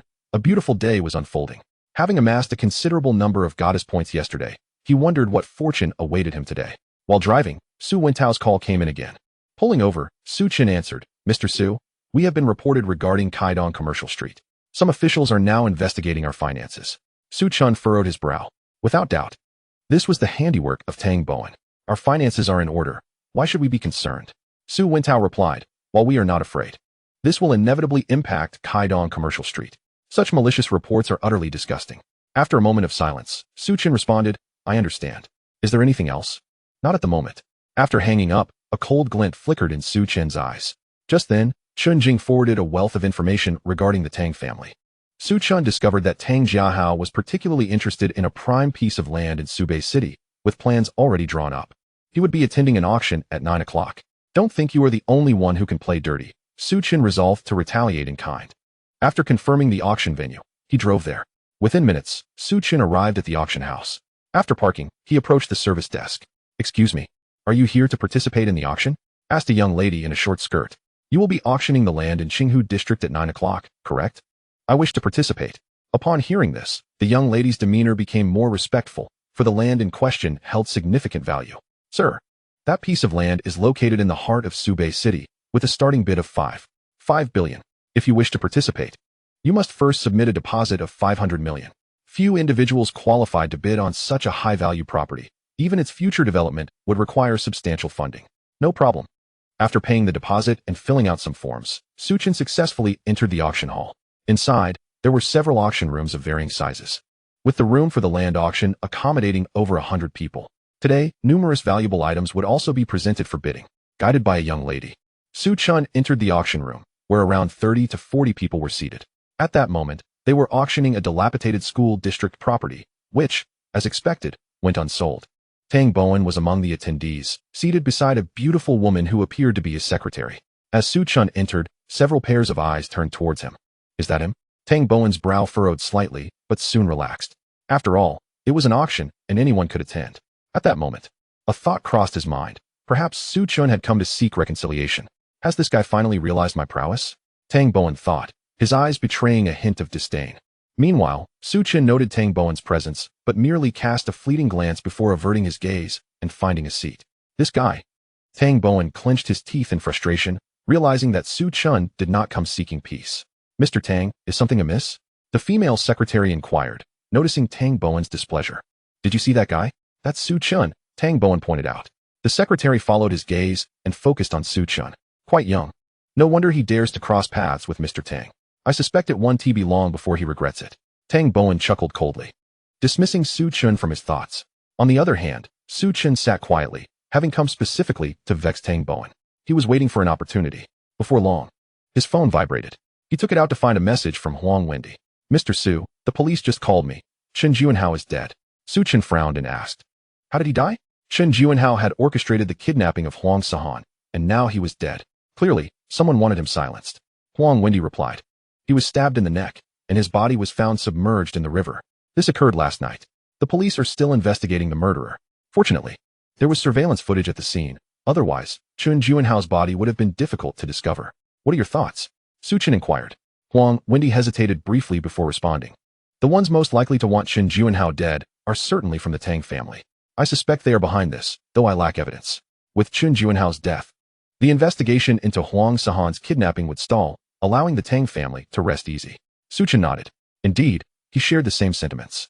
However, he had not anticipated the ruthlessness of the Tang family. He had truly underestimated them. At that moment, Su Chen cast a glance at Tang Bowen, who was not far away. Huang Wendy cautioned, Mr. Su, I am somewhat concerned that the Tang family may take action against you. Please exercise caution. Chen Juanhao had done much for the Tang family, yet ultimately could not escape death. Therefore, one could only imagine how much harsher the Tang family would be towards others. I will be careful. Su Chen nodded in agreement. By the way, Mr. Su, are you at home? I wish to discuss some matters with you. Su Chen replied. I am currently out. Please come over at noon. At that moment, an ancient painting appeared on the auction stage. The Ming Dynasty's High Scholar by the Pine Window by Xin Zhou. The opening bid for the Ming Dynasty painting was set at 140 million, with each subsequent bid not less than 1 million. The bidding commenced, and soon, there were those interested in the antique. 143 million. 145 million. The price continued to ascend. Before long, the bid reached 155 million. 160 million. Ultimately, Tang Bowen began to bid as well. Chapter 50, The Blind Box. Cash 6 billion. Tang Bowen had a penchant for collecting ancient paintings and felt that spending over 100 million for Xinzhou's artwork was quite worthwhile. Given the high bid of 160 million, it seemed unlikely that anyone would dare to offer more. Indeed, as soon as that price was announced, murmurs erupted among the attendees, who just raised the bid by 5 million. It turned out to be Mr. Tang. Clearly, the painting was destined for him, although some still wished to bid higher. They could only reluctantly concede, knowing Tang Bowen's formidable reputation. After all, who would dare to offend him and hope for a favorable outcome later? In an instant, everyone shook their heads, refraining from further bidding. 160 million. Is there anyone willing to offer a higher price? 160 million once. 160 million twice. Just as the auctioneer was about to declare the sale successful, Su Chen pressed the bidding button. 165 million. Su Chen was not lacking in funds. Spending money earned him points, and moreover, it would irk Tang Bowen. Why not indulge in such pleasure? Tang Bowen's brow furrowed as he cast a cold glare towards Su Chen. This fellow was audacious enough to oppose him once more. Who just placed that bid? It appears to be a young man. Who is he to dare contest Mr. Tang for that painting? Quite intriguing. The crowd awaited the unfolding drama. 167 million. Tang Bowen raised his bid by another 2 million. He could tell that Su Chen was intent on vexing him. As Su Chen prepared to bid again, a well-meaning middle-aged man gently nudged him from behind. Young man, that individual is Tang Bowen of the Tang family. Have you heard of the Tang family? They are the foremost family in Subei City. Take my advice and refrain from further bidding. Su Chen shrugged, indicating his indifference, and continued to bid. 170 million. Such is the privilege of wealth. Tang Bowen's expression darkened, and after a moment of hesitation, he ultimately conceded. His available funds were not substantial, as he still needed to bid on a plot of land in Qinghu district. Are you deliberately obstructing me? Let's see how long you can maintain this arrogance. Tang Bowen seethed internally. 170 million once. 170 million twice. 170 million thrice. Congratulations to this gentleman for acquiring the Ming Dynasty's High Scholar by the Pine Window. As Su Chen secured the painting, Murmurs resumed among those present. The audacity of the youth was astonishing. To provoke a tiger was a perilous endeavor. And incurring Tang Bowen's wrath was not something he could bear. Chen promptly made the payment. Ding. Host has spent 170 million. Godly wealth points, 108. Today seemed to be a fortuitous day. Chen continued to redeem blind boxes. Blind box redemption successful. The blind box is being opened. Congratulations, host. You have received cash amounting to 6 billion. Chen felt a twinge of disappointment. Compared to cash, he preferred rewards of advanced technology and skills. Following this, 2 more antiques were auctioned, which he purchased at a high price. However, his luck was not particularly favorable, having spent over 60 million for only a meager amount of points. Finally, it was time for the day's grand finale. The next item for auction was a plot of land in Qinghu district. The value of this land is well understood by all. The opening bid was set at 5 billion, with each bid to be no less than 10 million. Several out-of-town real estate developers attempted to test their luck and started the bidding. 55 billion. 56 billion. Tang Bowen was particularly determined to acquire that land. 8 billion. He immediately quoted a price that others found difficult to match. As expected, the heads of the real estate firms shook their heads in refusal to bid further. The atmosphere grew quiet. A slight smile appeared on Tang Bowen's lips, as he seemed to have already secured the land. 9 billion. Finally, Chen entered the fray. Building upon Tang Bowen's 8 billion bid, he upped the ante by another billion. In any case, Tang Bowen would not be allowed to win that land today. Hiss. Who is so extravagantly wealthy? It's that young man again. I now realize he has come specifically to oppose Tang Bowen. As the crowd murmured, all eyes turned towards Tang Bowen, who wore a dark expression, clearly enraged. 91 billion. Tang Bowen had no choice but to increase his bid. He was unwilling to relinquish that plot of land. 6 billion. Chen remained nonchalant, continuing to bid as if the money were merely blowing in from the wind, utterly unconcerned about any potential regret. Tang Bowen's lips twitched as his fury reached a boiling point. Each of Chen's bids was laced with insult, while others raised their bids gradually. Chen brazenly increased his by a billion, clearly provoking him. Just as it seemed Tang Bowen was about to raise his bid again, his female secretary advised, Mr. Tang, if you continue to bid, you might incur losses on subsequent projects. However, at that moment, Tang Bowen had lost all rationality. 3 billion. 1 billion. Chen did not cease his bidding. 13 billion. 2 billion. The attendees were left speechless, clearly stunned by Chen's audacity. Whether he could recoup his investment with such an inflated bid was one matter. Angering Tang Bowen was another entirely. Glancing at Tang Bowen, he was now radiating an aura of deadly intent. His prepared funds no longer permitted him to continue bidding. The exorbitant price, even if he were to acquire the land, would still render it a losing venture. His frustration was palpable. A project that had initially promised so much had been utterly sabotaged by Chen. Truly infuriating. Let us go. Tang Bowen's face darkened ominously as he shot a glare at Chen and rose to leave. The female secretary likewise cast a frigid glance in Chen's direction before following Tang Bowen out of the auction room. 6.2 billion.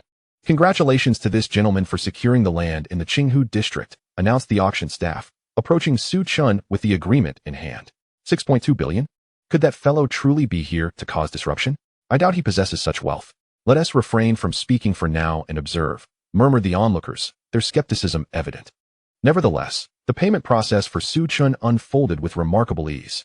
Spending 6.2 billion, he was eager to see how many godly rich points he would accumulate. Ding. Host has spent 6.2 billion. Godly rich points, 218. 218 points. This was the highest tally Chen had amassed since activating the system. Successfully redeemed 2 system blind boxes. Opening blind boxes now. Chapter 51, Blind Boxes. A special identity card. Congratulations, host, you have obtained a special identity card. Congratulations, host, you have obtained a misfortune card. Chen felt a wave of confusion wash over him. The names of the rewards sounded akin to game items. Soon, 2 virtual cards appeared within Chen's system space, complete with descriptions. Special identity card. Utilizing this card allows one to become the president of the Jiuzhou Chamber of Commerce. The Jiuzhou Chamber of Commerce is a powerful and enigmatic organization, and to join, one must possess assets exceeding 50 billion. The chamber boasts over 90 members, several of whom are billionaires. While becoming the president may not enhance one's wealth, the advantages of such status are undeniably significant. The influence wielded by a chamber with so many affluent members is nothing short of immense. Curious, Chen glanced at the description of the misfortune card. Misfortune card, as the name suggests, once bound to a name, it can significantly impact that individual's life, specifically, increasing the likelihood of unfortunate events. Truly, it is an essential tool for mischief. The other attendees in the auction room were left in shock upon witnessing Su Chen's successful payment. No way. This young man can actually produce 6.2 billion? With such wealth, it was no wonder he dared to stand against Tang Bowen. Yet, his identity remained a mystery. The crowd was rife with curiosity regarding Su Chen's background. After all, 6.2 billion is no trifling sum. However, some scoffed, dismissing the significance of wealth. What does it matter how much money he has?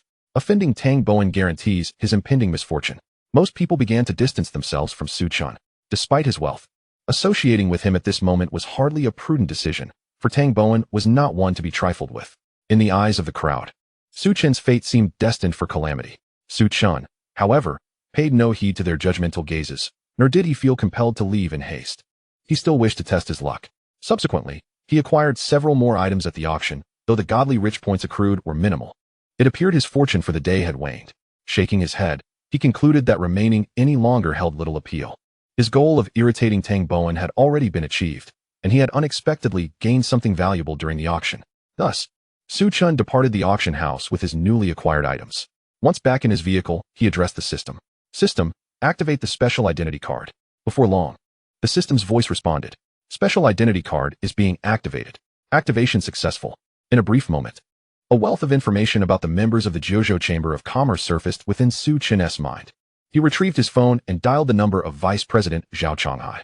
Zhao Changhai, also from Subei, was a billionaire in his own right. Yet he remained markedly more discreet than Tang Bowen of the Tang family. At that moment, Zhao Changhai was abroad attending to business when his secretary approached him. Mr. Zhao, your phone is ringing. Initially indifferent, Zhao's demeanor shifted dramatically upon realizing it was his rarely used phone. Only one person could connect to that number, the president of the Jiuzhou Chamber of Commerce. Since the chamber's inception, he had managed its affairs in the president's absence. A figure shrouded in mystery. Even as vice president, Zhao was unaware of the president's name, only that the individual held substantial influence. Over the years, the chamber's members had benefited from abundant resources, himself included. It could be said that their current achievements were significantly bolstered by the president's support. And now, the long-absent president had suddenly called. How could Zhao not feel exhilarated? He answered the phone, his tone respectful. May I ask if you are the president? Indeed. I am Su Chen, the president of the Jiuzhou Chamber of Commerce.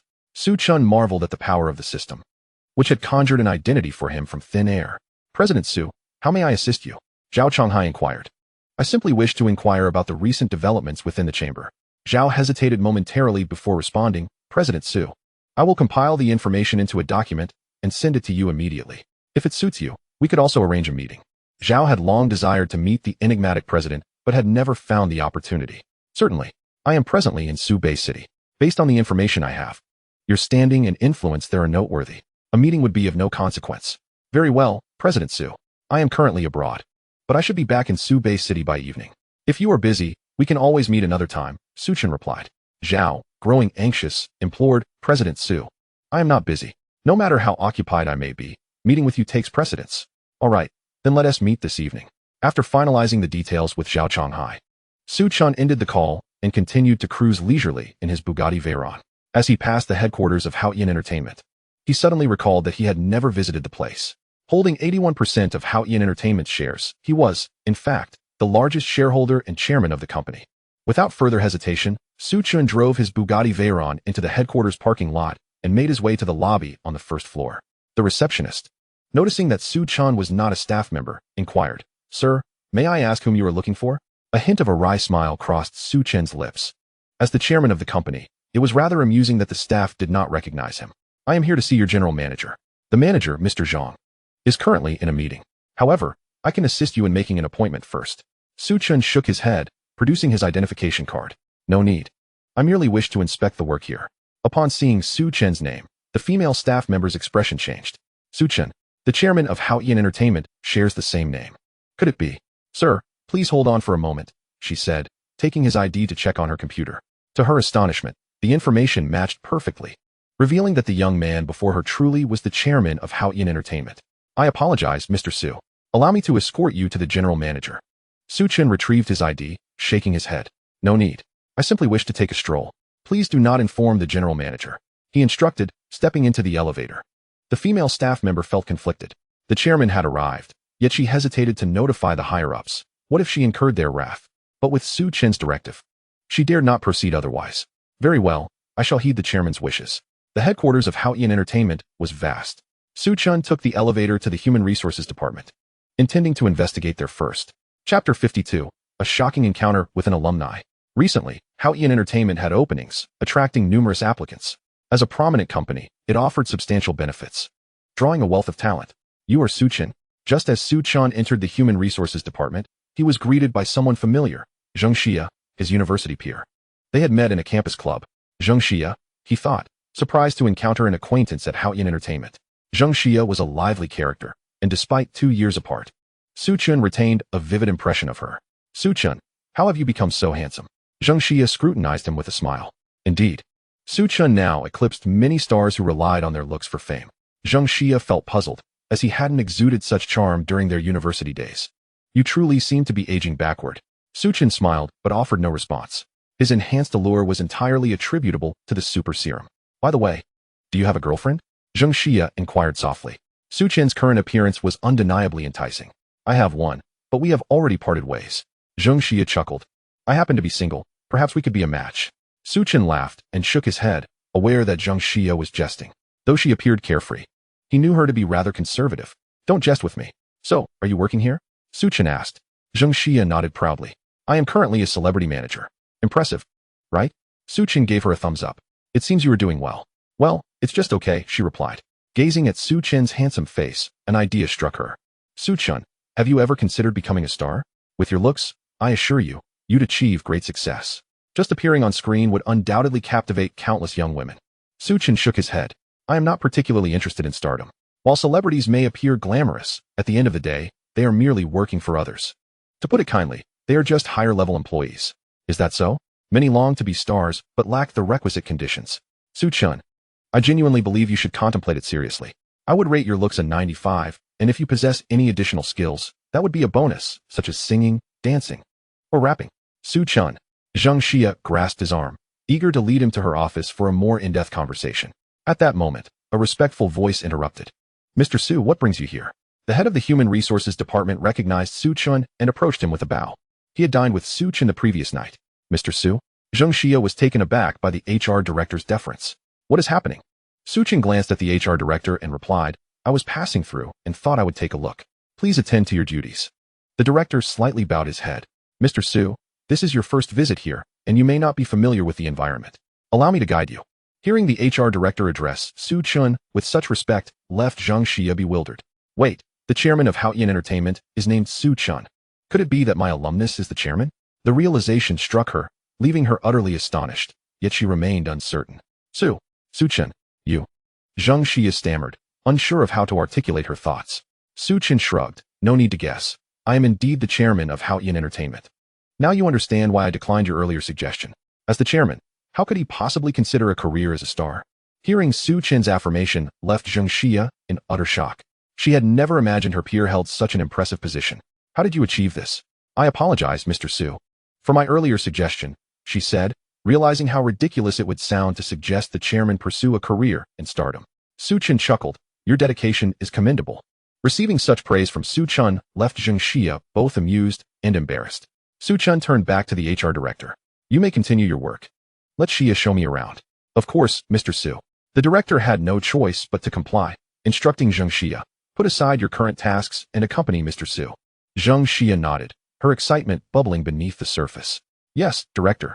Although she was a celebrity manager, her standing within the company was rather modest. If it became known that she was friends with the chairman, she would undoubtedly receive special treatment. It seemed Su Chen had the same thought. This way, Mr. Su. Zheng Xia resolved to seize this opportunity. Su Chen did not linger at Haoyan Entertainment for long before continuing with his own endeavors. However, it appeared that his luck had somewhat waned. He did manage to exchange for a blind box, but the reward turned out to be merely cash. At noon, Su Chen arrived at the Yaxiang Pavilion restaurant for lunch. He noticed several individuals loitering outside with cameras. Good day, Mr. Su. The restaurant staff, aware that Su Chen was the proprietor of Yaxiang Pavilion, greeted him respectfully.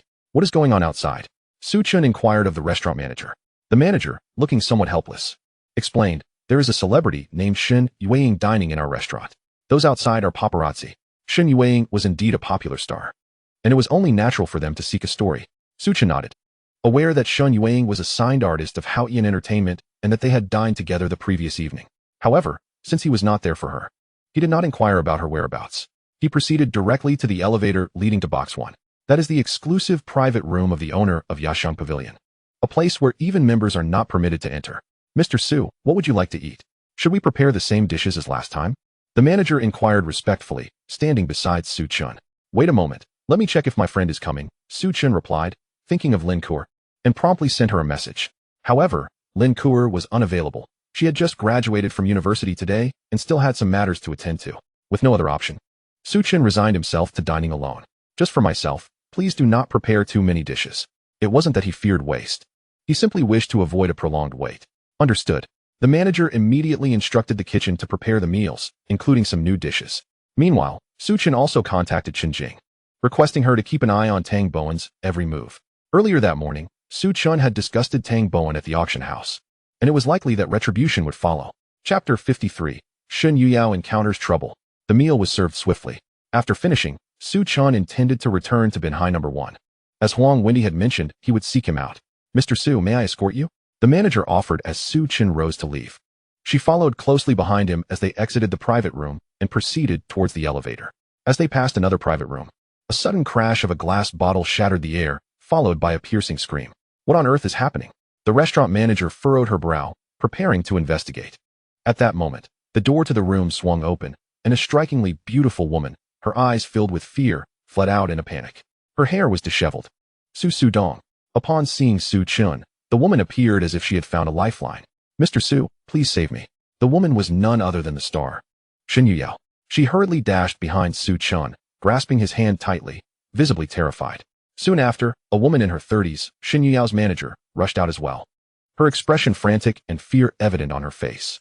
That scoundrel dared to smash a wine bottle over my head. Just then, a middle-aged man with a bulging belly emerged, flanked by 2 bodyguards. His eyes were ablaze with fury, shards of glass still clinging to his head, and red wine stained half of his face and a substantial portion of his clothing, rendering him quite a sight. What transpired here? Su Chen inquired, casting a glance at Shen Yuyao. Just as she was about to respond, the irate middle-aged man interjected. You hit me, and now wish to flee? Take her back. His commands were directed at the bodyguards. The bodyguards nodded and approached to seize Shen Yuyao. With a quiver in her voice, she explained, Mr. Su, this man was pressuring me to drink.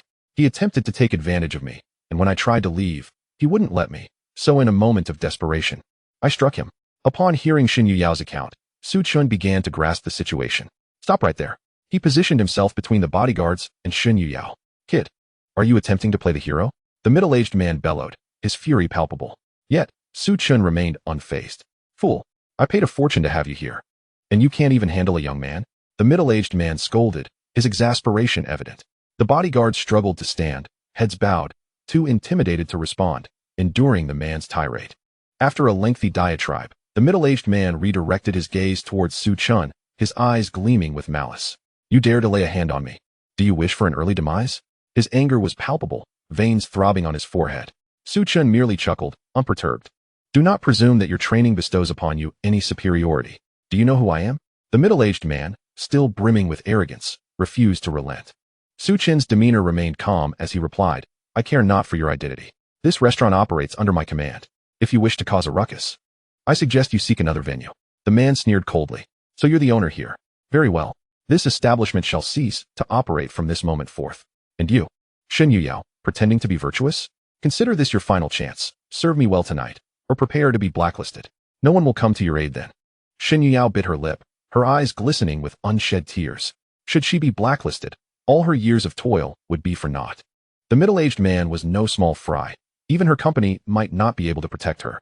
However, Su Chen remained entirely unperturbed. Whether my restaurant remains open is not for you to decide. He regarded the middle-aged man with keen interest. The man scoffed again. You will soon learn the weight of my words. You will have no opportunity to regret your choices. At that moment, the restaurant's security arrived. Su Chen pointed at the middle-aged man and commanded, throw this man out. Ensure he is never permitted to return. The man glared at Su Chen, his anger palpable. Do you dare? If I am expelled, the circles I travel in will be the laughingstock of the town. Take action, Su Chen replied, uninterested in further discourse. The man, realizing his position was precarious, revealed his identity. Let me inform you, I am from the Tang family of Subei City. My cousin is Tang Bowen. Upon hearing this, the restaurant manager and the security personnel exchanged apprehensive glances. The Tang family of Subei City was renowned as the foremost aristocracy in the region, and Tang Bowen was a prominent figure, the president of the Yucca Chamber of Commerce. In Subei City, who would dare to offend Tang Bowen? Mr. Su. This individual is of considerable stature, the manager whispered, her face betraying her alarm. Even the security guards hesitated to take action. Meanwhile, Shen Yuyao, hidden behind Su Chun, appeared increasingly distressed.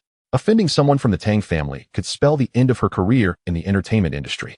Amidst the fearful expressions of those around him, Tang Jianwei reveled in his perceived superiority. Yet, he quickly noticed that Su Chen's expression remained unfazed, suggesting he had some form of support. The Tang family, is it? Upon hearing that the individual was from the Tang family, specifically a cousin of Tang Bowen, Su Chen's resolve swiftly altered. With a decisive stride, he advanced and delivered a sharp slap to Tang Jianwei's face, causing the latter to stagger precariously, barely managing to steady himself against the wall. Do you dare strike me again? Tang Jianwei stammered, bewildered. The situation was far from what he had anticipated. Who in Subei City could possibly defy the Tang family? A thought struck him. Perhaps this young man possessed significant status. However, regardless of his standing, he ought to afford some respect to his cousin, Tang Bowen. It was inconceivable that he would resort to physical confrontation. If Tang Jianwei was not mistaken, this brash young man seemed utterly oblivious to the implications of challenging the Tang family in Subei City. Yes, that must be it. Chapter 54. Striking a member of the Tang family. The onlookers were utterly astonished as they witnessed Su Chen's assault on Tang Jianwei. Despite the latter having proclaimed his identity, Su Chen showed no sign of mercy. Was he not fearful of retribution from the Tang family? The Tang family? I am striking a member of the Tang family. Su Chen had already offended Tang Bowen. He had no qualms about antagonizing Tang Jianwei as well. Su Dong. Shen Yuyao gazed at Su Chen in a daze. Initially believing he was avenging her, her heart swelling with gratitude. Tang Jianwei's face darkened. He could scarcely fathom that Su Chen would so brazenly disregard the Tang family. It was utterly outrageous. Let me inform you, with just a word from my cousin, Tang Bowen, you will find no foothold in Subei City. Tang Jianwei, lacking any substantial capabilities of his own, could only invoke Tang Bowen's name as a means of intimidation. Typically, he wielded this association to act with impunity in Subei City. Yet today, that leverage seemed to falter. Su Chen replied with a nonchalant smile. Is Tang Bowen truly formidable? Summon him here, and let us see what he can do to me. I have crossed paths with him before, and today, I made a mockery of him, yet here I stand unscathed. Tang Bowen can only resort to petty schemes from the shadows. In truth, Su Chen had numerous means at his disposal to deal with Tang Bowen. He felt no need for caution. Very well, you have forced my hand. This matter is far from over. Tang Jianwei retrieved his phone and dialed Tang Bowen. If he did not teach Su Chen a lesson today, how would others perceive the Tang family's authority? Thus, he could not afford to let Su Chen escape unscathed. Soon, Tang Jianwei connected with Tang Bowen. Big brother, I have been struck. The perpetrator is audacious, even claiming to disregard you. He recounted the incident, embellishing it as he went. Tang Bowen was in a foul mood. Having just lost a coveted piece of land to Su Chen, his mind was consumed with thoughts of how to deal with Su Chen. Knowing his cousin's character, Tang Bowen was skeptical of Tang Jianwei's account. Handle your own affairs. If you cannot manage this small matter, you have no right to call yourself a member of the Tang family. Tang Bowen was seething with anger. Tang Jianwei, growing anxious, implored, No, big brother. He truly is insufferable. This concerns the dignity of our Tang family. It would be best if you intervened. Tang Bowen, infuriated, took a deep breath to regain his composure. What is his name? What is his background? Seeing an opportunity, Tang Jianwei replied, He goes by Su Chen. He gave me a resounding slap and declared he was striking a member of the Tang family. Tang Bowen furrowed his brow. Which Su Chen? From your description, it could very well be my mortal enemy. Only he would dare utter such words. Tang Jianwei continued. He is the owner of the Yixiang Gu restaurant. As for any other affiliations, I am not certain. Upon hearing this, Tang Bowen confirmed his suspicions. Indeed, the one who struck Tang Jianwei was none other than his arch-nemesis. Su Chen. Curse him. It is he again. Tang Bowen seethed, his fury ignited by the relentless provocations. He longed to see Su Chen suffer immensely. Big brother, we cannot afford to let this Su Chen off lightly, Tang Jianwei said, filled with resentment. Have you finished? If so, return to me immediately. Tang Bowen bellowed before abruptly hanging up. Although he was intent on dealing with Su Chen, it must be done discreetly. Some matters could be resolved quietly. Tang Jianwei, bewildered, could not fathom why Tang Bowen had unleashed his ire upon him. The only explanation left was that Su Chen indeed possessed considerable backing. Must this matter be left unresolved? We are leaving, Tang Jianhui said, his face etched with dissatisfaction. He pocketed his phone and departed with his 2 bodyguards, determined to confront Tang Bowen for clarity. As they exited, Shen Yuyao found herself perplexed, her heart fluttering with anxiety. She was uncertain whether Tang Jianhui might seek revenge. She could not afford to offend a member of the Tang family. The earlier incident, where she had resorted to using a wine bottle, had been a desperate act. In retrospect, she felt a twinge of regret. Had she not encountered Su Chen by chance today, the consequences could have been dire. Miss Shen, all is well now. Su Chen reassured her, his demeanor as tranquil as ever, as if the earlier altercation had never transpired. Mr. Su, I am genuinely grateful, Shen Yuyao replied, touched by Su Chen's willingness to stand up for her despite the ramifications of offending the Tang family. Su Chen waved dismissively. No need for thanks. You are an artist under my management. If anyone is to exploit the situation, it should be me. Tang Jianhui is inconsequential. You should return home now. And in the future, ensure you have a couple of bodyguards with you. Su Chen understood Shen Yuyao's preference for discretion, but excessive modesty could sometimes be detrimental. Shen Yuyao nodded, though her concerns lingered. Rest assured, you are an artist of my company, and I will ensure your safety. Even if the Tang family comes, they will not pose a threat, Su Chen assured her, alleviating her worries considerably. Mr. Su, I shall take my leave now, she said, expressing her gratitude once more before departing with her manager. Su Chen too exited the Yxianggu restaurant, driving his Bugatti Veyron back to Binhu No. 1. Mr. Su, Chairman Huang has already arrived. Chen Jing greeted him as he returned to the main villa. Su Chen nodded. He had received a message from Huang Wendy during his drive, but had not found the time to respond. In the main hall, Huang Wendy sat on the sofa with his daughter, Huang Sahan, sipping tea. Upon Su Chen's arrival, both stood respectfully, recognizing him as their benefactor. Mr. Su, Huang Wendy addressed him. There's no need for formality. Please, have a seat, Su Chen replied. He took a seat opposite the two. Huang Sihuan's complexion remained somewhat pallid, indicating that she had yet to emerge from the shadows of the previous night. However, this was understandable, as she was merely a delicate woman. Mr. Su, I truly appreciate your help last night, Huang Sihuan expressed, uncertain of how she might repay Su Chen. She had arranged to dine with friends, only to discover that they had maliciously tampered with her food. Thankfully, Su Chen had intervened. Otherwise, the consequences could have been dire. The true motive behind her abduction was to target her father, Huang Wendy. Such treachery was indeed insidious. Su Chen shook his head and replied, no need to mention it. Just remember to be cautious when you go out with friends in the future. After all, human nature can be quite perilous. Chapter 55, Isolated. Huang Sihuan nodded gently. Having experienced the events of the previous night, she came to understand many truths.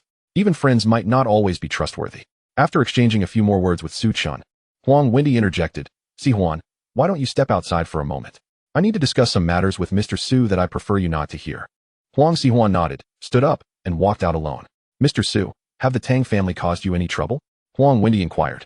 Aware of Tang Bowen's character and the likelihood of retaliation, Su Chen responded, it has already begun. Tang Bowen visited the villa last night and issued a warning. This morning, he stirred up the companies on Kaidong Commercial Street, attempting to intimidate me. Huang Wendy sighed. I apologize, Mr. Su, for involving you in this. He felt quite remorseful. Su Chen chuckled and replied, it has little to do with last night's incident. Tang Jiahao has long harbored animosity towards me, even without the events of last night. He would have sought to deal with me. What a pity, Huang Wendy lamented. If only Chen Juanhao were still alive, we could have seized the initiative. Su Chen reassured him, do not worry. I have my own strategies to handle the Tang family. Throughout the conversation, Su Chen had never regarded the Tang family with any degree of seriousness, for he possessed ample trump cards. Regardless of the Tang family's status as the most affluent clan in Subei City, what did it matter? Their members were merely adept at scheming from the shadows. Huang Wendy, perplexed, asked, so Mr. Su, what is your plan? He genuinely wished to know what cards Su Chen held. You will know soon enough, Su Chen replied enigmatically. Huang Wendy ceased to press the issue and cautioned, Mr. Su, it would be wise for you to remain vigilant. The Tang family's methods are notoriously cunning. If they are capable of kidnapping my daughter, they may resort to even more nefarious actions. However, Su Chen was not overly concerned, for in the face of absolute power, all tactics became futile. After a few minutes of discussion, Huang Wendy rose to take his leave. At that moment, Chen Jing approached. Mr. Su, there is a grand soiree at the Green Hotel this evening. You have also received an invitation. Will you be attending? Chen Jing inquired as she stepped beside Su Chen. Huang Wendy, who had intended to depart, interjected upon hearing Chen Jing's words. Mr. Su, I believe it would be best if you abstained from attending. Su Chen had little interest in such gatherings, but, Intrigued by Huang Wendy's words, he asked, "Why?" Huang Wendy explained, "I too have been invited. Yet I do not plan to attend. The guests are all influential figures in Subei City, many of whom are closely associated with Tang Bowen. If you appear at the soiree, you are bound to face difficulties. Furthermore, it is highly likely that Tang Bowen will also be present." Originally disinclined to attend, Su Chun, upon hearing this, couldn't help but smile. "Now that you mention it, I find myself more inclined to attend." Huang Wendy's eyes widened in disbelief, unable to comprehend why Su Chun would willingly venture into danger. Did he truly fear no repercussions from Tang Bowen? Resolving to accompany Su Chun, Huang Wendy declared, "Mr. Su, if you insist on going, then I shall accompany you. If even you are attending, I have no reason to hold back." "Very well. Then we shall meet at the Green Hotel this evening," Su Chun agreed. Subsequently, Huang Wendy departed with his daughter. Su Chun turned to Chen Jing and instructed, "You will accompany me to the soiree tonight." Chen Jing hesitated. "Mr. Su, is that appropriate? The attendees are all prominent figures, and I am merely your personal secretary." Su Chun, with an unassailable tone, responded, "There is nothing inappropriate about it. It is settled." He then ascended the stairs. "Mr. Su, do you truly hold me in such esteem?" Chen Jing felt a surge of excitement. For the entire afternoon, Su Chun remained in the villa, engrossed in video games. Time flew by, and as evening approached, he prepared to drive to the soiree. Suddenly, he recalled his appointment to meet Zhao Chonghai. After a moment's hesitation, he sent Zhao Chonghai a message to arrange a meeting at the soiree. As he descended the stairs, he found Chen Jing waiting for him, clad in a white gown. Her face adorned with light makeup, exuding an air of elegance that starkly contrasted with her usual serene demeanor. Su Chen couldn't help but steal a few glances at her. "Mr. Su, how do I look? Am I not embarrassing you?" she asked. Su Chen simply shook his head with a smile. "Let us depart." They proceeded out of the villa, with Chen Jing clutching the hem of her dress to keep pace with Su Chun. The bodyguards had already brought the Rolls-Royce Cullinan around. Given that they were attending a soiree, it was inevitable that they would indulge in some libations, so Su Chun decided against driving himself. As they cruised through the bustling streets, they finally arrived at the Green Hotel. In the parking lot, Su Chun spotted Huang Wendy waiting, flanked by 5 or 6 bodyguards for safety. "Mr. Su," Huang Wendy greeted respectfully as Su Chun approached. "Have you been waiting long?" "Not at all, I just arrived," Su Chun replied, nodding as he walked ahead, with Huang Wendy and Chen Jing trailing behind. Chen Jing intentionally lagged half a step behind Huang Wendy. Attending such a high-profile soiree was something she had never envisioned for herself. The thought of mingling with such influential figures made her undeniably anxious. After registering at the entrance, the trio successfully entered the hotel. The soiree was already bustling with attendees, both men and women, all elegantly attired. As Su Chun and his companions made their entrance, many eyes turned toward Huang Wendy, who was following closely behind the young man. "It's Huang Wendy. Didn't he have a falling out with Tang Bowen? What audacity he has to attend the soiree," murmured the crowd, puzzled and speculating about Su Chen's identity. "Who is this young man walking in front of Huang Wendy? I've never seen him before. It has come to my attention that a young man named Su Chun has offended Tang Bowen. He is presumably the one in question. I cannot help but wonder about the background of this young man. Offending a member of the Tang family renders any substantial background irrelevant. I sense that misfortune awaits them tonight. Has Tang Bowen already arrived? The spectacle is about to commence. Were I Huang Wendy, I would have undoubtedly liquidated my assets and fled abroad. Those who dare to offend Tang Bowen of the Tang family do not inspire confidence in Huang Wendy among the onlookers." Chapter 56. The Arrogant Tang Jiahao. It is clear to the crowd that Huang Wendy is destined to falter. And then there is the young man named Su Chun. Perceiving the peculiar glances directed his way, Huang Wendy's lips curled into a bitter smile. Prior to offending Tang Bowen, many present were eager to curry favor with him. However, the situation has drastically changed. Even those who were once his close companions now recoil from him, as if he were a harbinger of doom, for none wish to invite trouble upon themselves. The last thing anyone desires is to be mistaken for an enemy of Tang Bowen. Chen Jing had not anticipated that attending the banquet with Su Chun would lead to such circumstances. Given Su Chen's identity and status, one would expect a multitude to seek his favor. Yet, the reality is starkly contrary. "Mr. Su, I now understand why you summoned me," Chen Jing remarked, her tone tinged with resignation. This sensation of being targeted is truly disheartening. Su Chun turned to cast a glance at Chen Jing and replied with a smile. "You still have time to leave." Chen Jing chuckled. "That is not my intent. I merely wish to convey that under these circumstances, an increase in compensation is warranted." Su Chen inquired, "How much do you seek?" Chen Jing playfully stuck out her tongue. "I was just jesting, Mr. Su. Please do not take it to heart. You are my employer. How could I refuse any task you assign?" From her understanding of Su Chun, She recognized that his presence here indicated a lack of fear towards Tang Bowen. While others may be unaware of Su Chen's background, she certainly was not. The chairman of Gao Chuang Group, the owner of Kaidong Commercial Street. He even monopolizes the domestic live streaming industry. And this is merely what Chen Jing has come to learn. The extent of his influence could be far greater. For the Tang family to seek confrontation with Su Chen is simply a misguided endeavor. As for those who doubt Su Chen's prospects, their short-sightedness is evident. Meanwhile, on the third-floor corridor, Tang Bowen held a glass of red wine, engaging in casual conversation with several affluent members of the business association. Around them, numerous individuals sought opportunities to ingratiate themselves with Tang Bowen. A stark contrast to Huang Wendy's predicament. Father, Su Chen and Huang Wendy have arrived. Upon the sight of Su Chen, Tang Jiahao's expression darkened immediately. Tang Bowen furrowed his brow as well. He had not anticipated that Su Chen and Huang Wendy would dare attend the banquet under these circumstances. Were they unaware that this is his domain?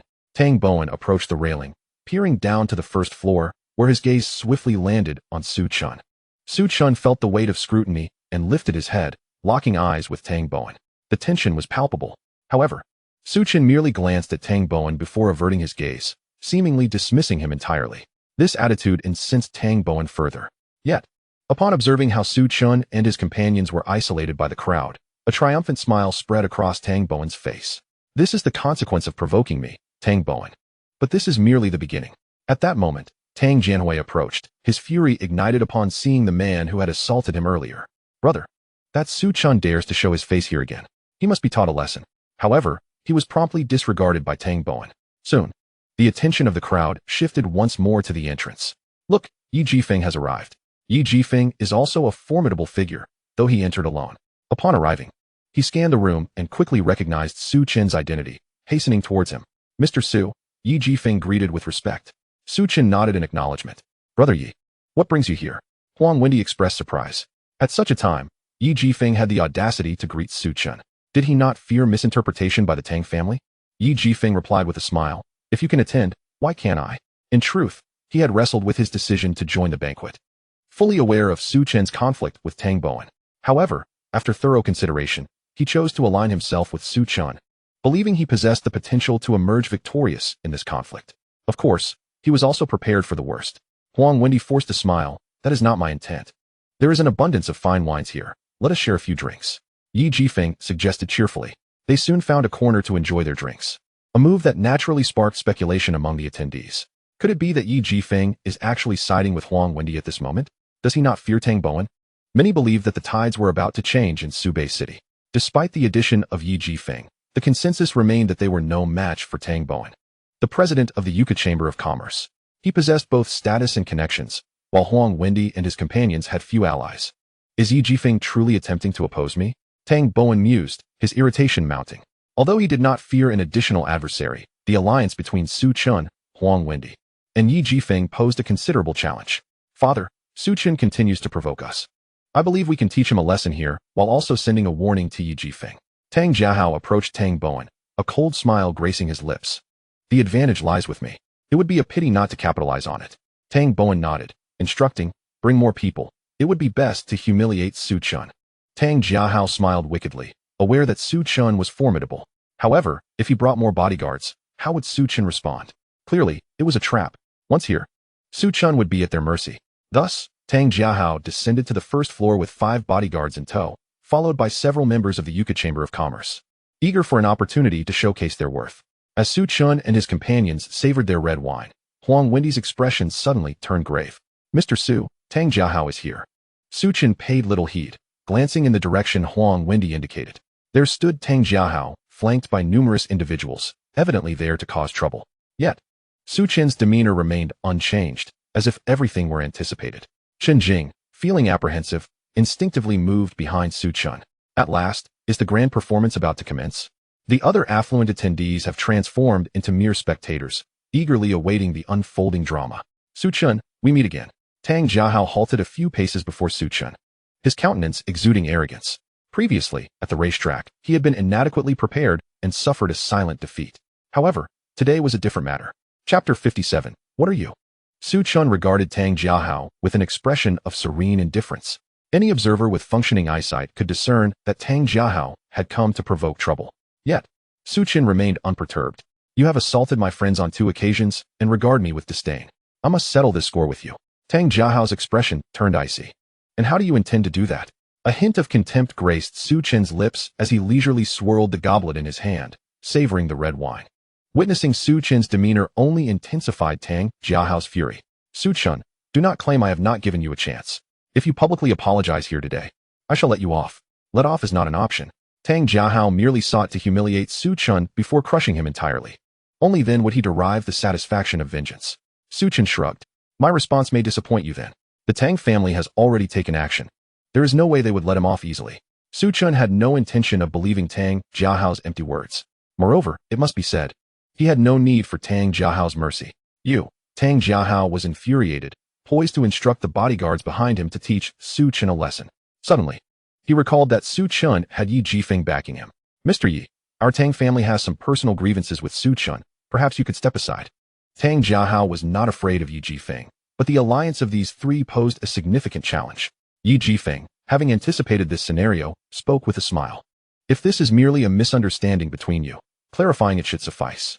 Tang Jiahao's expression turned cold. Mr. Yi, this is far from a misunderstanding. I urge you to recognize the situation for the sake of all involved. Yi Jifeng declared, Mr. Su is my friend, and I shall remain by his side this evening. His words clearly indicated his stance. Frankly, Yi Jifeng felt a twinge of anxiety as he spoke, although he believed Su Chen had his own trump cards. Making such a decision was undoubtedly a gamble. Excellent, excellent. Tang Jiahao repeated, his tone dripping with sarcasm, his expression darkening to the utmost degree. When had the Tang family's influence diminished to such a point, continuously provoked by others? Infuriating. He then directed his gaze at Huang Wendy. Huang Wendy, do not think that with Su Chen's protection, you can remain unscathed. I assure you, it will be of no use. In Subei City, no one stands a chance against our Tang family. Huang Wendy's face turned pale, but he remained silent. Subsequently, Tang Jiahao's attention shifted to Chen Jing. Aware of Tang Jiahao's identity, she felt a surge of panic. What have I done to provoke you? I am merely a humble secretary, after all. Tang Jiahao regarded Chen Jing with a sudden sinister smile. Su Chen, your companion is quite lovely. Chen Jing felt she should not have attended tonight. With Tang Jiahao fixated on her, what hope did she have for a peaceful future? Tang Jiahao continued, Su Chen, there are some individuals in this world you simply cannot afford to offend. Remember, exercise caution in your next life. Su Chen's patience began to wane. Initially, he had considered Tang Jiahao nothing more than a buffoon, yet he never anticipated that Tang Jiahao would escalate the situation. In light of this, Su Chen clenched his right hand and splashed the red wine from his goblet onto Tang Jiahao's face. But that was not the end. He swiftly seized a bottle of red wine from the bar and hurled it at Tang Jiahao's forehead. With a scream, Tang Jiahao was met with shards of glass embedded in his forehead, his clothes stained crimson, indistinguishable between wine and blood. The strike was moderately damaging but profoundly humiliating. Su Chen's movements were so swift that Tang Jiahao's bodyguards had no time to react. They could never have imagined that Su Chen would dare to strike under such circumstances. Tang Jiahao clutched his forehead, stumbling backward until he collapsed onto the ground, a picture of utter disgrace. His wails echoed like those of a slaughtered pig, sending shivers down the spines of the onlookers. This Su Chen had indeed dared to strike Tang Jiahao. Was he courting death? At this moment, the situation had escalated dramatically. Waste him. Tang Jiahao trembled, pointing an accusatory finger at Su Chen, shouting in rage. The bodyguards, having received their orders, charged towards Su Chen. However, no matter their prowess, they were no match for him. In the astonished eyes of the crowd, Su Chen swiftly dispatched Tang Jiahao's bodyguards with ease. Then, he strode forward with determination. Tang Jiahao could hardly believe Su Chen's strength. Despite having selected the most formidable bodyguards, they remained no match for Su Chen. Was this man a superhuman? He desperately attempted to rise and flee the scene, but it was already too late. In a flash, a size 42 foot struck his chest, pinning him down. Tang Jiahao found himself firmly subdued beneath Su Chen's foot, gasping for breath and utterly immobilized, his face turning crimson. Before this assembly of wealthy elites, being trampled by Su Chen was a profound humiliation, an insufferable disgrace. With such feeble adversaries, they dared to threaten my existence? Su Chen looked down at Tang Jiahao, a cold laugh escaping his lips. His patience had its limits. How audacious. Release young Master Tang at once. Do you even comprehend the gravity of your actions? Should anything happen to young Master Tang tonight, you will never leave this place. The onlookers, who had previously followed Tang Jiahao's lead, were now furious, pointing at Su Chen and demanding his release of Tang Jiahao. Yet, Su Chen paid them no heed. Mr. Su. Su Chen's sudden aggression left Huang Wendy and Yi Jifeng astonished. With Tang Jiahao publicly humiliated, their exit from this gathering would prove to be a considerable challenge. Huang Wendy was the first to regain his composure, reaching for his phone to call for outside bodyguards. "Mr. Su, that was incredibly impressive," Chunjing remarked. Her eyes filled with admiration, awed by Su Chen's prowess. Is he insane? The gathered crowd shook their heads in disbelief. In their view, Su Chen had just sealed his own fate by irreparably offending Tang Jiahao. He would undoubtedly face severe repercussions. "Su Chen, I command you to remove your foot immediately." Tang Jiahao's face was flushed with rage, his eyes burning with murderous intent.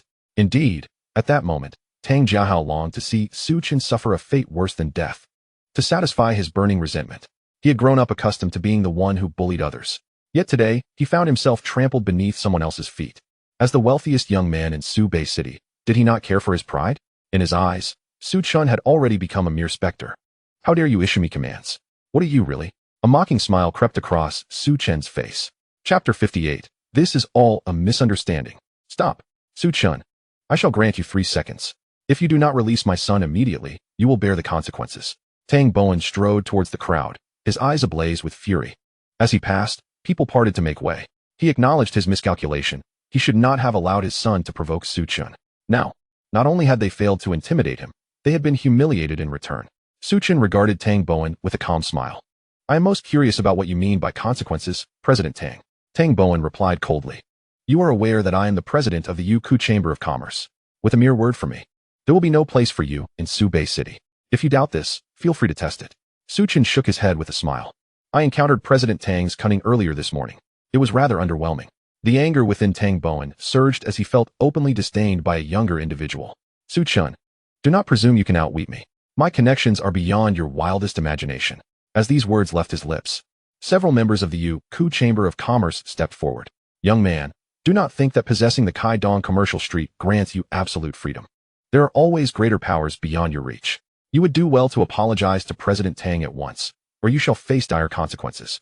And for goodness sake, release Tang Xiao." The crowd began to verbally assail Su Chen. At that moment, the hotel security arrived on the scene. "This Su Chen is causing a ruckus here. Apprehend him." Tang Bowen commanded the security personnel. The guards, aware of Tang Bowen's standing, immediately advanced towards Su Chen. However, the bodyguards of Huang Wendy and Yi Jifeng also made their appearance, causing the security to hesitate. A confrontation could lead to chaos. Just then, another group arrived at the banquet. "Look, who is that?" someone exclaimed. "It seems to be Zhao Chonghai." Zhao Chonghai rarely attended such events. Today's appearance was quite the surprise. As murmurs spread through the crowd, Zhao Chonghai approached with a smile, moving swiftly towards the center of the gathering. "Zhao Chonghai, how did he end up here?" Tang Bowen's brows furrowed, sensing something was amiss. In Subei City, Zhao Chonghai's connections were formidable, comparable to his own. However, Zhao was known for his low profile, which meant he attracted less attention. Rumors suggested he was the president of a top-tier chamber of commerce, even more illustrious than Tang Bowen. Yet, these claims remained unverified. Zhao Chonghai showed no interest in the discord at the banquet. His purpose for attending was to meet someone. The crowd was sizable, causing him to pause and scan the surroundings. Soon enough, his gaze landed on Su Chen, and he hurried over. "President Su," Zhao Chonghai said, visibly excited as he approached, and slightly bowed. The sudden display of respect took everyone by surprise. What was happening? Zhao Chonghai was showing such deference to a young man. Could it be that Su Chen possessed another, more significant identity? The onlookers were perplexed. Though Zhao Chonghai's wealth might not surpass Tang Bowen's, it was certainly close. Yet here he was, bowing before a youthful figure. What could possibly explain this? The crowd was filled with confusion. Tang Bowen and the other members of the Yuku Chamber of Commerce were equally bewildered. Initially, they had perceived Su Chen merely as the owner of Kaidong Commercial Street, thus dismissing him. United, they believed Su Chen was destined for failure. However, Zhao Chonghai's arrival shrouded the outcome in uncertainty. What identity did Su Chen possess that commanded such respect from Zhao Chonghai? Tang Bowen's brow furrowed deeper, unable to comprehend the situation, and continued to observe the unfolding events. "You are Zhao Chonghai?" Su Chen appraised Zhao Chonghai, inquiring. "Indeed," Zhao Chonghai replied, exhibiting utmost respect. "Greetings, President Su." Behind Zhao Chonghai, members of the Jiuzhou Chamber of Commerce also greeted Su Chen in kind. "President Su?" Huang Wendy and Yi Jifeng exchanged glances, both astonished and exhilarated. They had previously speculated that Su Chen's background was not ordinary. This interaction with Zhao Chonghai only served to confirm their suspicions. Tang Bowen approached Zhao Chonghai. "Director Zhao, I must know who exactly this Su Chen is. Zhao Chonghai glanced down at Tang Jiehui, quickly grasping the situation, and replied indifferently. Mr. Su is the president of our Jiuzhou Chamber of Commerce. At this revelation, the crowd erupted in shock. The Jiuzhou Chamber of Commerce? It truly exists. They had heard that the criteria for joining this chamber were exceedingly stringent, requiring assets of 50 billion. My goodness, if Su Chen truly belonged to the Jiuzhou Chamber, then it was Tang Bowen who was in dire straits. The background of this young man was indeed formidable.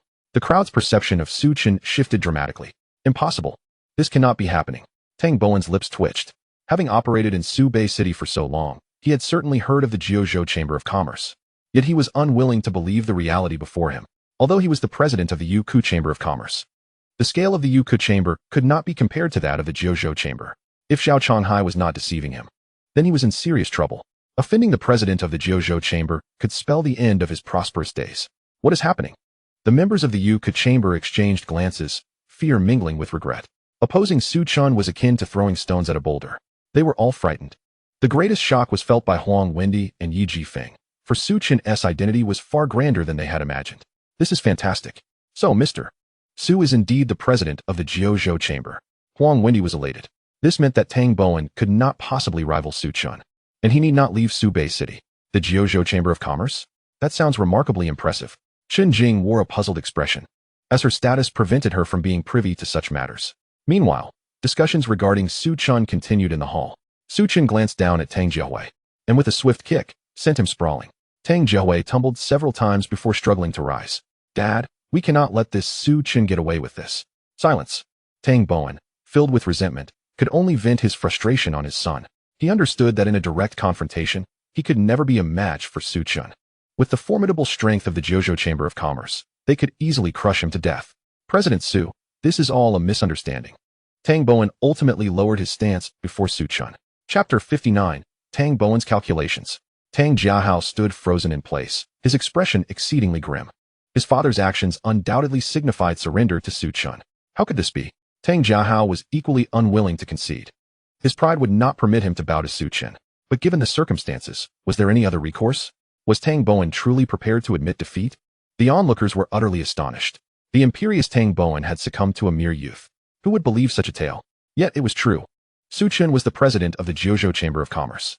With Tang Bowen's intellect, he would never be foolish enough to engage Su Chen in a futile battle. Doing so would result in a disastrous loss. Consequently, the crowd began to speculate about Su Chen's background. It was astonishing that this young man was the president of the Jiuzhou Chamber of Commerce. His lineage must be even more formidable. In the future, one must tread carefully around Subei City to avoid crossing him. In the arena, Su Chen regarded Tang Bowen with a hint of amusement. You have already taken action against me, and now you claim it was a misunderstanding? Su Chen was no fool. He would not be swayed by Tang Bowen's deceitful words. Tang Bowen grew anxious. Mr. Su, this truly is a misunderstanding. Had I known your identity earlier, I certainly would not have dared to offend you. How about this? Mr. Su, allow me to treat you to a meal as a gesture of apology. Su Chen scoffed. You think a mere meal will suffice to win my mercy? Tang Bowen, your calculations are quite clever. Tang Bowen, adopting a conciliatory tone, replied, Mr. Su, why not state your demands? In the realm of commerce, he was utterly powerless against Su Chen. To oppose Su Chen meant opposing the entire Jiuzhou Chamber of Commerce. However, lowering his stance was merely a temporary tactic. Deep down, Tang Bowen remained defiant. He planned to feign weakness, waiting for Su Chen to let down his guard before striking a fatal blow. Yet, it was evident that Su Chen was not oblivious to this ploy.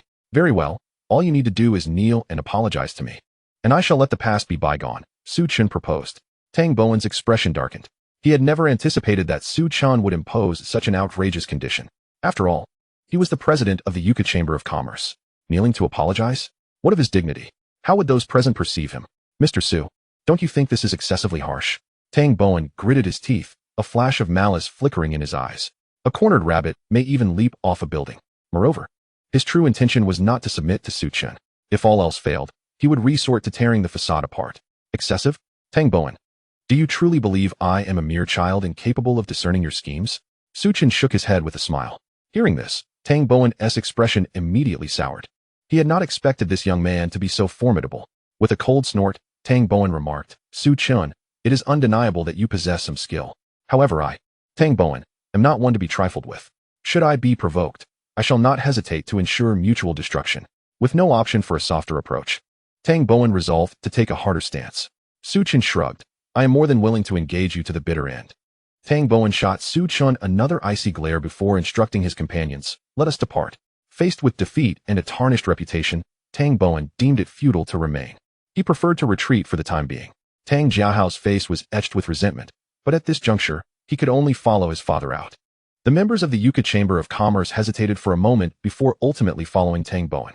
Thus, the focus of the gathering shifted to Su Chen. President Su. Tang Bowen is treacherous and ruthless. You must exercise caution, Zhao Chonghai respectfully advised Su Chen. His understanding of Su Chen was limited, as the latter was shrouded in mystery. The Jiuzhou Chamber of Commerce had been established for so long, and only now did Su Chen reveal himself. Pouring another glass of red wine, Su Chen smiled. I am well aware of my boundaries. When I require your assistance, I will inform you in advance. Su Chen still had a misfortune card yet to be utilized. He wondered how effective it would be if employed against Tang Bowen. Accordingly, he communicated with the system in his mind. System, activate the misfortune card. Misfortune card is now in use. Please bind the name of the target. Tang family, Tang Bowen. Soon, the misfortune card was successfully bound. What remained for Su Chen was to patiently await the unfolding events. Mr. Su, I did not anticipate you possessed such an identity. Huang Wendy and Yi Jifeng approached Su Chen with a resigned smile. Had they known Su Chen's true identity earlier, they would not have felt such trepidation. Fortunately, all was well now. Even if Tang Bowen sought to retaliate against them, it would not be so simple, given Su Chen's standing and background. At that moment, Chen Jing joined the conversation. Mr. Su, your identities are truly remarkable. Even Tang Bowen from the Tang family cannot contend with you. As Su Chen's personal secretary, Chen Jing could not help but express her admiration. It appeared her previous concerns had been unfounded. Su Chen possessed the capability to handle any situation. Su Chen smiled, remaining silent. The number of identities he held was entirely contingent upon the rewards from the system in the future. It must be said, the wealthy points were indeed a valuable asset. Mr. Su, I raise a toast to you. From time to time, guests would offer toasting glasses to Su Chen. Some who had never interacted with him approached in an attempt to curry favor. The president of the Jiuzhou Chamber of Commerce. Such a title commanded reverence from all present. Moreover, this was merely the surface of Su Chen's identity. No one was aware of the deeper connections he held. In summary, this young man was of considerable standing. Establishing a rapport with him would undoubtedly be advantageous. Unfortunately, the vast majority lacked the opportunity, for there were simply too many prominent figures surrounding Su Chen, making it impossible to approach him. After nearly 10 minutes, Su Chen decided it was time to depart, having achieved the purpose of his attendance at the gathering. Zhao Chonghai and others escorted Su Chen to the parking lot. Mr. Su, may I ask where you reside? Zhao Chonghai inquired. Binhui number 1. Then I shall visit you tomorrow, President Su, Zhao Chonghai said. Su Chen nodded and entered the car with Chen Jing, returning to the Binhui number 1 villa. The members of the Jiuzhou Chamber of Commerce could hardly believe how young President Su was. Simultaneously, they grew curious about his background, wondering which illustrious family he hailed from. It seemed there were not many prominent families with the surname Su in the country. After a brief discussion, everyone turned their gaze to Zhao Chonghai. Zhao Chonghai, feeling helpless, explained, don't look at me. My understanding of President Su is rather limited. I am aware that he holds the position of chairman at the Gaochuan Group and also owns a bustling commercial street. Chapter 60. The effect of the misfortune card. Enough. Everyone should refrain from baseless speculation to avoid leaving a negative impression on President Su. What you need to know is that Mr. Su is the president of our Jiuzhou Chamber of Commerce, Zhao Chonghai reminded the assembly. Indeed, that is sufficient. Well then, let us conclude this evening here. The crowd dispersed, each person going their separate ways. As for Tang Bowen of the Tang family, he left the banquet with a sullen expression, clearly harboring considerable anger. The members of the Yucca Chamber behind him wore equally grim visages. Many were experiencing the unsettling realization that they had chosen the wrong side. The background of Su Chen was simply too formidable. Even if they banded together, they stood no chance of victory. In light of this, why should they accompany Tang Bowen in self-destruction? While Tang Bowen might desire his downfall, they certainly did not share that sentiment. Thus, many began to contemplate withdrawing from the Yucca Chamber. Undoubtedly, the most frustrated among them was Tang Jiahao, Tang Bowen's son. Before such a large audience, he had been thoroughly humiliated by Su Chen. The indignation he felt was beyond measure. Father, are we really just going to leave like this? Tang Jiahao protested, unwilling to accept the situation. What else do you suggest we do? Tang Bowen retorted. Even Zhao Chonghai and the others stood by Su Chen's side. Remaining would merely lead to further embarrassment. Gritting his teeth, Tang Jiahao fell silent. At that moment, a member of the Yucca Chamber spoke up. President Tang, this situation cannot continue. Su Chen is the president of the Jiuzhou Chamber of Commerce, likely hailing from an influential family. In my opinion, we should let this matter go. We cannot compete with him. Tang Bowen's mood was already foul, and hearing such words prompted him to halt in his tracks. Let it go? How dare you suggest that? Su Chen has stripped me of my dignity. I cannot let this go unchallenged. Another voice chimed in, President Tang, if you seek your own demise, do not drag us down with you. If you insist on this reckless path, I shall have no choice but to withdraw from the Yucca chamber. With the first voice of dissent, others quickly followed suit, expressing their agreement. I too shall withdraw. So will I. Everyone was part of the same chamber, united by mutual benefit. Presently, Tang Bowen had offended Su Chen, and it was highly likely that misfortune awaited him. Thus, they were compelled to consider an exit strategy. Tang Bowen was nearly driven to the brink of fury. Had it been one or two individuals harboring such thoughts, he might not have been so enraged. The problem was that everyone shared this sentiment. It was infuriating. Tang Jiahao, too, was incensed, admonishing them, you ungrateful wretches. My father has provided you with ample resources since you joined the Yucca chamber, and now you wish to abandon us? The members of the Yucca chamber lowered their heads, too intimidated to speak. However, Tang Bowen understood that he could no longer rely on them. To confront Su Chen, he could only depend on the Tang family. Leave. All of you get out. Tang Bowen bellowed. The others exchanged glances. In that case, President Tang, we shall take our leave. Farewell. They turned and departed. Return. Tang Bowen sat in the car, his expression still dark and foreboding. Tang Jiahao joined him inside. The elation they had felt upon arriving at the banquet had now transformed into profound discontent. Damn it. Those people are utterly unreliable, Tang Jiahao seethed, clenching his fists and striking the seat. Were it not for the looming threat posed by Su Chen, he would have relished teaching them a lesson. For now, the priority was dealing with Su Chen. Tang Bowen squinted, a smoldering rage igniting in his eyes. Father, do you have a plan? Tang Jiahao inquired, looking at Tang Bowen with anticipation. With a sly smile, Tang Bowen replied, if the straightforward approach fails, we must resort to subtler means. Having navigated the business world for many years, Tang Bowen certainly possessed some tricks up his sleeve. Otherwise, he would not have attained his current status and position. Su Chen, you have forced my hand. He retrieved his phone, preparing to make a call. At that moment, an inexplicable incident occurred. A large truck across the road suddenly lost control, barreling directly towards the vehicle occupied by Tang Bowen. The driver reacted swiftly, swerving to evade the impending disaster, but it was too late. The truck collided forcefully with the rear passenger door of their car. Subsequently, Tang Bowen's vehicle was thrust off the road, sparks flying as the rear end sustained severe deformation. Tang Bowen suffered 3 broken legs in the impact and succumbed to the excruciating pain, losing consciousness. Tang Jiahao was somewhat luckier, though thrown from the vehicle. He did not sustain life-threatening injuries. Strangely, the driver, initially convinced he was doomed, emerged from the wreckage unscathed. I'm fine, he stammered, surveying the aftermath of the accident in bewilderment. Following the crash, the roadway became congested with halted vehicles. Some individuals exited their cars, gazing at the severely mangled luxury vehicle. What does it matter how luxurious it is? In the end, it's just one life. Observing that the occupants appeared to be alive, someone exclaimed, quick, call for an ambulance. Thus, Tang Bowen and Tang Jiahao were transported to the hospital. Tang Jiahao's injuries were not severe, and he quickly regained consciousness. However, Tang Bowen's fate was less fortunate. Despite being rushed to the hospital, he succumbed to excessive blood loss and could not be saved, meeting his demise in the northwest. With Tang Bowen's death, the Tang family's foundation began to tremble, and their decline became merely a matter of time. The news of Tang Bowen's fatal accident attracted considerable attention across the nation, with many speculating about the circumstances of his death. However, the police provided a straightforward explanation. Tang Bowen had died in an accident, with no underlying conspiracy. Mr. Su, Tang Bowen has passed away. Shortly after returning to Binhaino, Chen Jing received the news and sought out Su Chen, who remained in the lobby. Dead. Su Chen was somewhat taken aback by the outcome. He had not anticipated the misfortune card to be so effective. It was only a short while ago that Tang Bowen had met his end. Although Tang Bowen was not a virtuous man, was this retribution? You can check online. This matter has even trended on social media, Chen Jing remarked. Su Chen nodded and pulled out his phone, discovering that indeed, the news was as she had said. With Tang Bowen gone, it would be exceedingly challenging for Tang Jiahao to uphold the Tang family on his own. Moreover, the Tang family had offended numerous individuals. Their current predicament would undoubtedly invite retaliation. Even if the Tang family did not collapse, they would certainly suffer significant losses. This was precisely the outcome Su Chen had wished to witness. Regrettably, he had expended a misfortune card, a rather valuable asset. Uncertain if he would ever have the opportunity to unearth treasures from the blind box again. Chapter 61. The Workaholic. Death might be a blessing. It would save me the trouble of taking action myself. Su Chen tucked away his phone and smiled nonchalantly. Only he was aware that Tang Bowen's demise was orchestrated by him.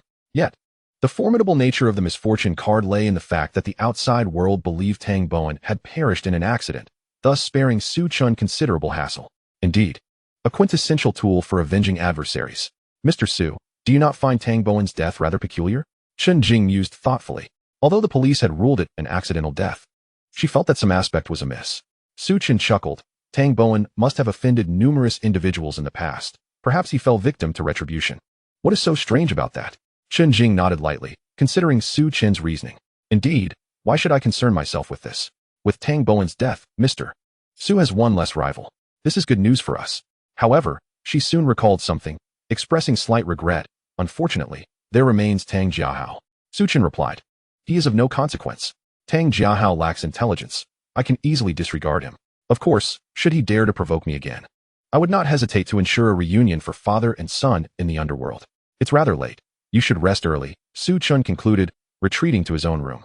Chen Jing observed Su Chen's departing figure, lost in thought. Time passed swiftly, and another night elapsed. At dawn, Su Chen arrived at the lakeside to fish. Since acquiring the system, his wealth and connections had reached an astonishing level, unimaginable in the past. When breakfast time arrived, he returned to the hall.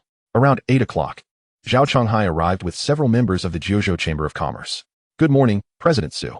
Good morning, President Zhao, they greeted, bearing valuable gifts for this first visit. Please, have a seat. Su Chen glanced at Zhao Chonghai, instructing Chen Jing to take care of the gifts. Mr. Su, you must have heard about Tang Bowen's car accident last night. Zhao Chonghai inquired. Su Chen nodded. Tang Bowen was far too ostentatious. It could very well be an act of vengeance. Su Chen merely smiled in silence, for he would never admit that it was his handiwork. Some matters are best kept to oneself. Before long, Huang Wendy and Yi Jifeng arrived at Binhu No. 1. After the events of the previous evening, their respect for Su Chen had deepened, given his formidable background. Even the Tang family of Su Bei City was no match for him. The group engaged in casual conversation for a time. Suddenly, Huang Wendy spoke. Mr. Su, both Yi and I wish to join the Jiuzhou Chamber of Commerce. We are unsure if there are still openings. With their statuses, they certainly qualified. Not a problem, Su Chen replied. You can discuss the specifics of joining with Director Zhao. Hearing this, Huang Wendy and Yi Jifeng were elated. An hour later, after seeing off Zhao Chonghai and the others, Su Chen glanced at the time. Realizing it was time to exploit the system's benefits, he wondered what fortune awaited him today. Over an hour passed, and Su Chen had spent a considerable sum. Yet, he had only accrued a mere 31 wealthy points. Could it be that the misfortune card was backfiring on him? Su Chen wore an expression of helplessness. Wealthy points were indeed valuable, but they could only be obtained through expenditure. After navigating through Kaidong Commercial Street, Su Chen parked his car and, accompanied by 2 bodyguards, took the elevator to the floor housing Huashing Technology. Currently, Qin Shui was managing the company, diligently preparing for the development of an artificial intelligence model. Everything was progressing smoothly. Mr. Su greeted the receptionist upon recognizing him, bowing respectfully. Just 2 days prior, Su Chen had made a significant investment to acquire the company. I will show you to General Manager Qin. The receptionist offered to guide him. No need. I can find my way. Su Chen waved her off. Mr. Su, General Manager Qin is in the technology department, she informed him. Su Chen nodded, instructing his bodyguards to remain at the front desk while he proceeded alone to the technology department. As he walked through, employees greeted him with bows. However, many new hires had joined since Huashing Technology had secured funding from Gaochuan Group. The first order of business for Qin Shui was to recruit numerous talents to aid in the development of the AI model, as such expertise was indispensable. Nevertheless, the investment would soon prove profitable. Upon reaching the technology department, Su Chen found Qin Shui in conversation with an engineer. Mr. Su, what brings you here? She asked, setting aside her work to approach him. Clearly, she had been working tirelessly over the past few days, evident by the dark circles under her eyes, which stirred a sense of concern within Su Chen. After all, Qin Shui was a friend. Work is important, but one must not overexert themselves. Why not take a few days to rest? Su Chen suggested. Qin Shui looked taken aback, meeting his gaze. This is my responsibility. Moreover, our artificial intelligence model is set to be officially launched tomorrow. I must ensure that everything is prepared. Su Chen insisted. If necessary, the launch can be postponed. Qin Shui replied earnestly. Mr. Su, that is not an option. We announced the launch the night before last. We cannot delay. Numerous companies are interested in collaboration, and altering our plans could harm our company's reputation. Su Chen discerned that Qin Shui was indeed a workaholic. Very well, you may manage as you see fit, he conceded, no longer pressing the matter. At that moment, the receptionist approached Qin Shui, informing her that representatives from other companies had arrived for collaboration discussions. Mr. Su, I will go see what they need, she said. Go ahead, Su Chen replied. After Qin Shui left, he inquired with the head of the technology department regarding the situation.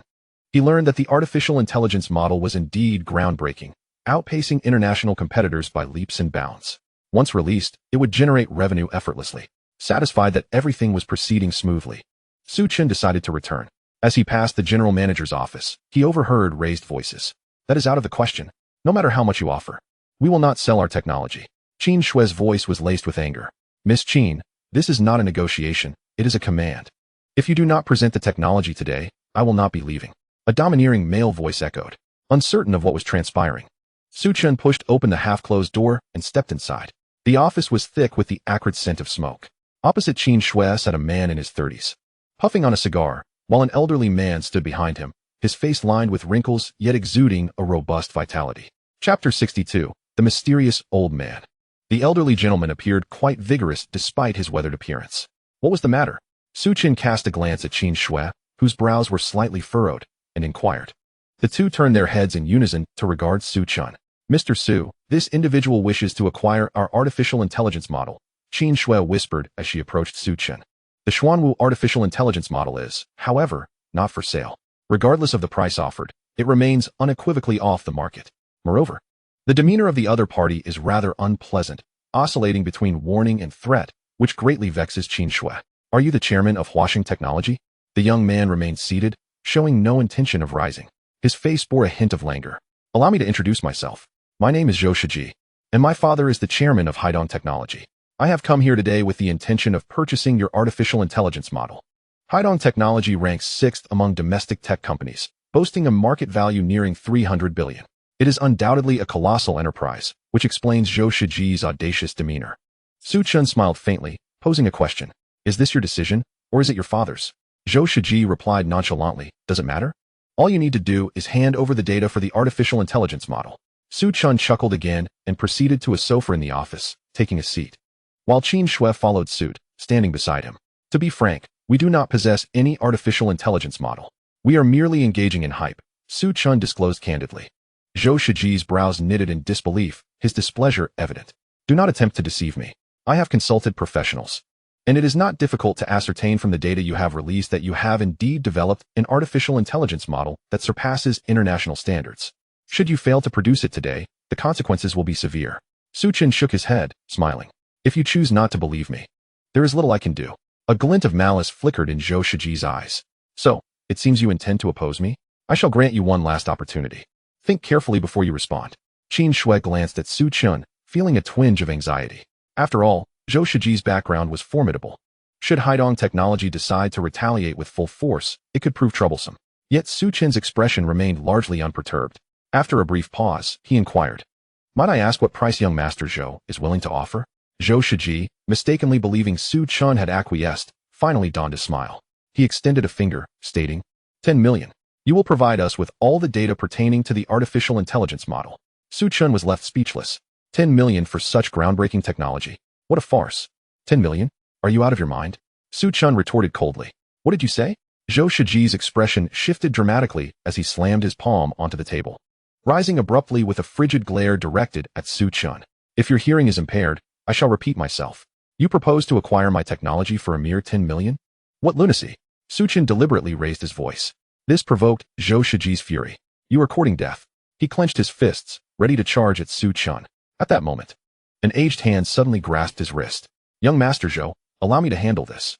An elderly man who had accompanied Zhou stepped forward, his eyes sharp as an eagle's, coldly scrutinizing Su Chen. Old Gu, there is no need for you to intervene in this matter, Zhou Shiji protested. The old man shook his head, rest assured. Young Master Zhou, I know my limits. I merely wish to teach him a lesson in humility. With that, the old man advanced, approaching Su Chen. Could he possibly be a master of martial arts? Su Chen sensed the old man's steady aura, a quality absent in ordinary individuals. Step back. If you take another step forward, we shall not be courteous, he warned. At that moment, Su Chen's two bodyguards rushed in. Their instincts heightened due to the recent incident with the Tang family, wary of potential threats to Su Chen. Yet the old man showed no signs of retreat. He narrowed his eyes and swiftly approached the two bodyguards. The bodyguards exchanged glances, their brows furrowing. Since warnings have proven futile, we must resort to force. They moved in unison, attempting to subdue the elderly man. However, to their astonishment, the old man's movements were astonishingly swift. Thud, thud. The sound of two heavy impacts resounded as Su Chen's bodyguards were sent sprawling against the wall, the overwhelming force rendering them powerless to resist. They could scarcely comprehend how the old man had struck. Clutching their chests, their faces flushed, they realized they had encountered a true expert. This was the first time Su Chen had encountered someone of such caliber, particularly an elderly individual. Intrigued, he rose to his feet. The bodyguards, still eager to fight, were halted by Su Chen's voice. You are no match for him. Step back. Reluctantly, the two bodyguards acquiesced, retreating to the sidelines. How embarrassing, as professional bodyguards. We cannot even best an old man. Mr. Su, perhaps you should leave first? Qin Shui suggested, concerned for Su Chen's safety. Su Chen merely smiled and waved her off. His gaze remained fixed on the old man. From the earlier exchange, it was evident that the old man was skilled in martial arts. In a world so vast, it was not uncommon to encounter extraordinary individuals. Since consuming the super serum, Su Chen's physique had become extraordinary, so he felt no fear. I wish to know your identity. Su Chen inquired. The old man chuckled. If you wish to know, you must first apologize to young Master Zhou. Of course, you may refuse. Should you do so, I shall show you a different side of my temperament. Su Chen responded with a calm smile. I choose to refuse. You are seeking death, the old man retorted. Incensed by Su Chen's words, he lunged forward, his gnarled right hand shooting out, attempting to seize Su Chen by the collar. His speed was remarkable. Yet he failed to catch Su Chen, who had deftly evaded. What? The old man furrowed his brows, finally realizing that the young man before him was no ordinary adversary. No wonder he dared to disregard Zhou Shiji's status. It turned out he was also a martial artist. Let me test your true capabilities. The old man advanced once more. And this time Su Chen did not shy away. He met the old man's punch with one of his own. The two fists collided, and a sound reminiscent of cracking bones echoed.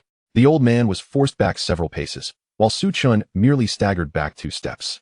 The old man struggled to regain his footing, his eyes now filled with astonishment, while he endeavored to mask the pain etched upon his features. He never anticipated that Su Chen's prowess would surpass his own. Indeed, the new waves of the Yangtze River pushed the older ones aside. Mr. Su, are you unhurt? Qin Shui inquired, her face reflecting concern as she approached Su Chen's side. I am fine, Su Chen replied, his expression remaining tranquil and unruffled. Old Gu, step up. We must show him a thing or two.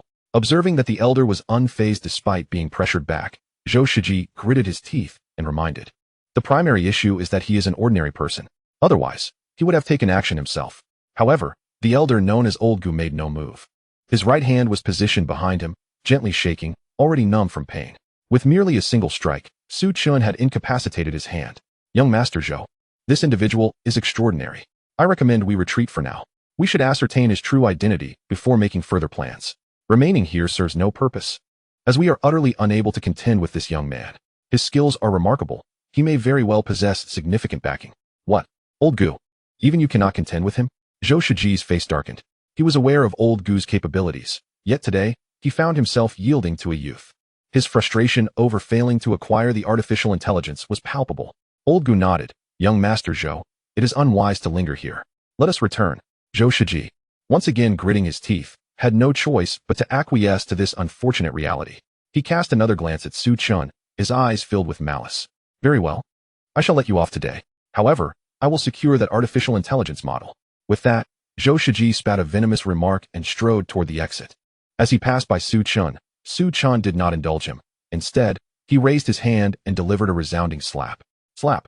Zhou Shiji stumbled, nearly losing his balance. Young master.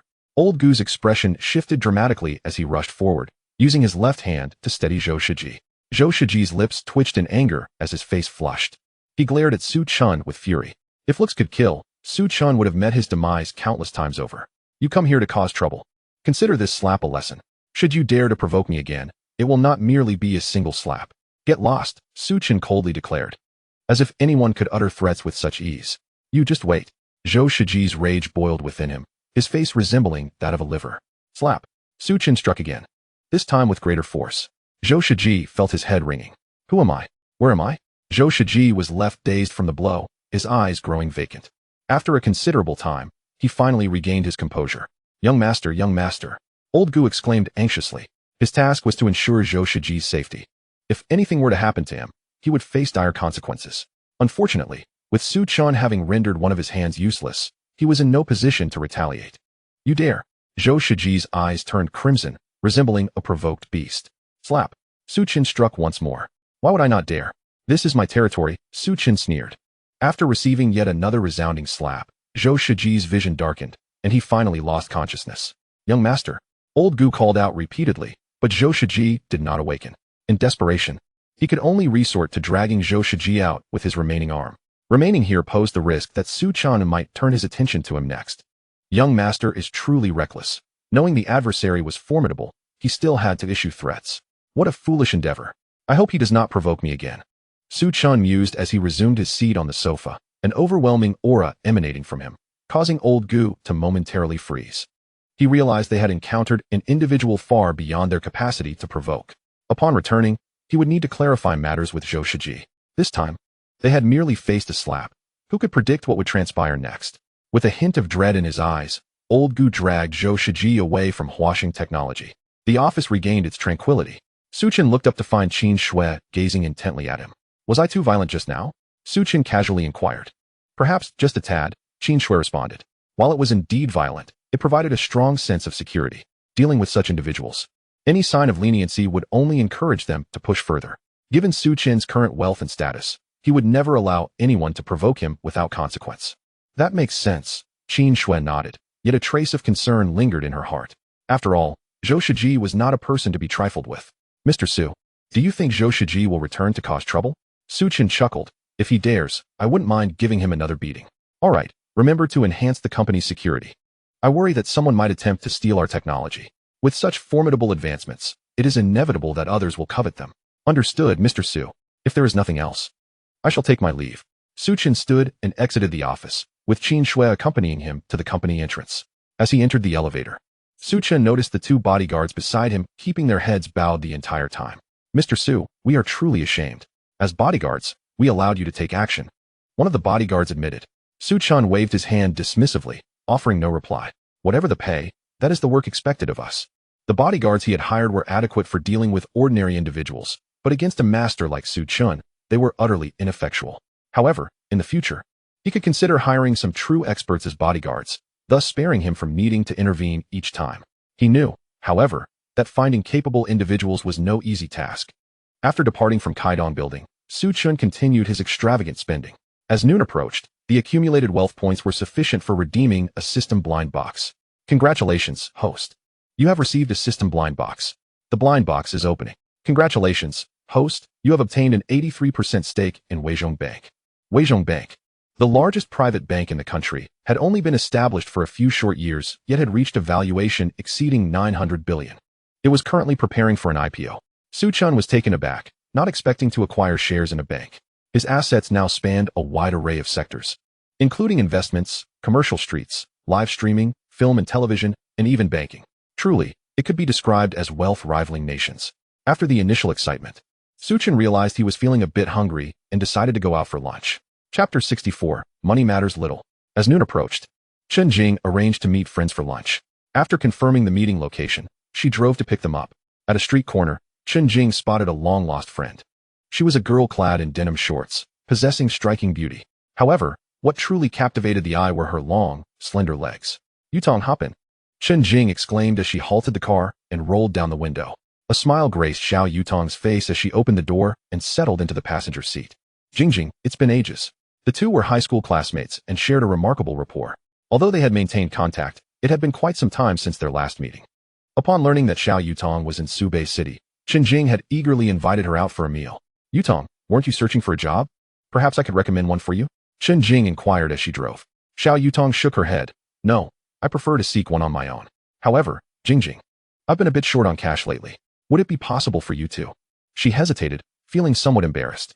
After all, she had a tendency to spend lavishly, and her funds were rapidly depleting. We're friends, just tell me how much you need. Chen Jing responded with a generous demeanor. Earning a monthly salary of 500,000, she spoke with confidence. 20,000 will suffice. No problem. I'll transfer it to you shortly. Chen Jing pondered for a moment before asking. Yutong, I recall that your family was quite affluent back in high school. Xiao Yutong sighed. Let's not discuss it. I've had a falling out with my family. Noticing Xiao Yutong's reluctance to delve deeper, Chen Jing could only shake her head in resignation. Every family has its own struggles. Yutong, didn't you practice martial arts? Would you be interested in becoming a bodyguard? Chen Jing remembered Xiao Yutong's remarkable skills during high school. She had single-handedly taken down several boys who practiced taekwondo. If Xiao Yutong were to become a bodyguard for Su Chen, they could see each other daily. Of course, if Su Chen didn't require a bodyguard, she could always find a position within one of his many companies. A bodyguard? Xiao Yutong shook her head.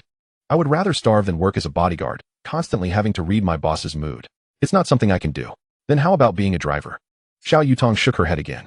Jingjing, there's no need for you to find me a job. I'm more curious about what you're currently doing. Chen Jing chuckled helplessly and replied, Me? I'm working as a secretary now. You might not believe it. Before she could finish, Chen Jing noticed a luxurious sports car parked by the roadside. It was an Aston Martin 1-77.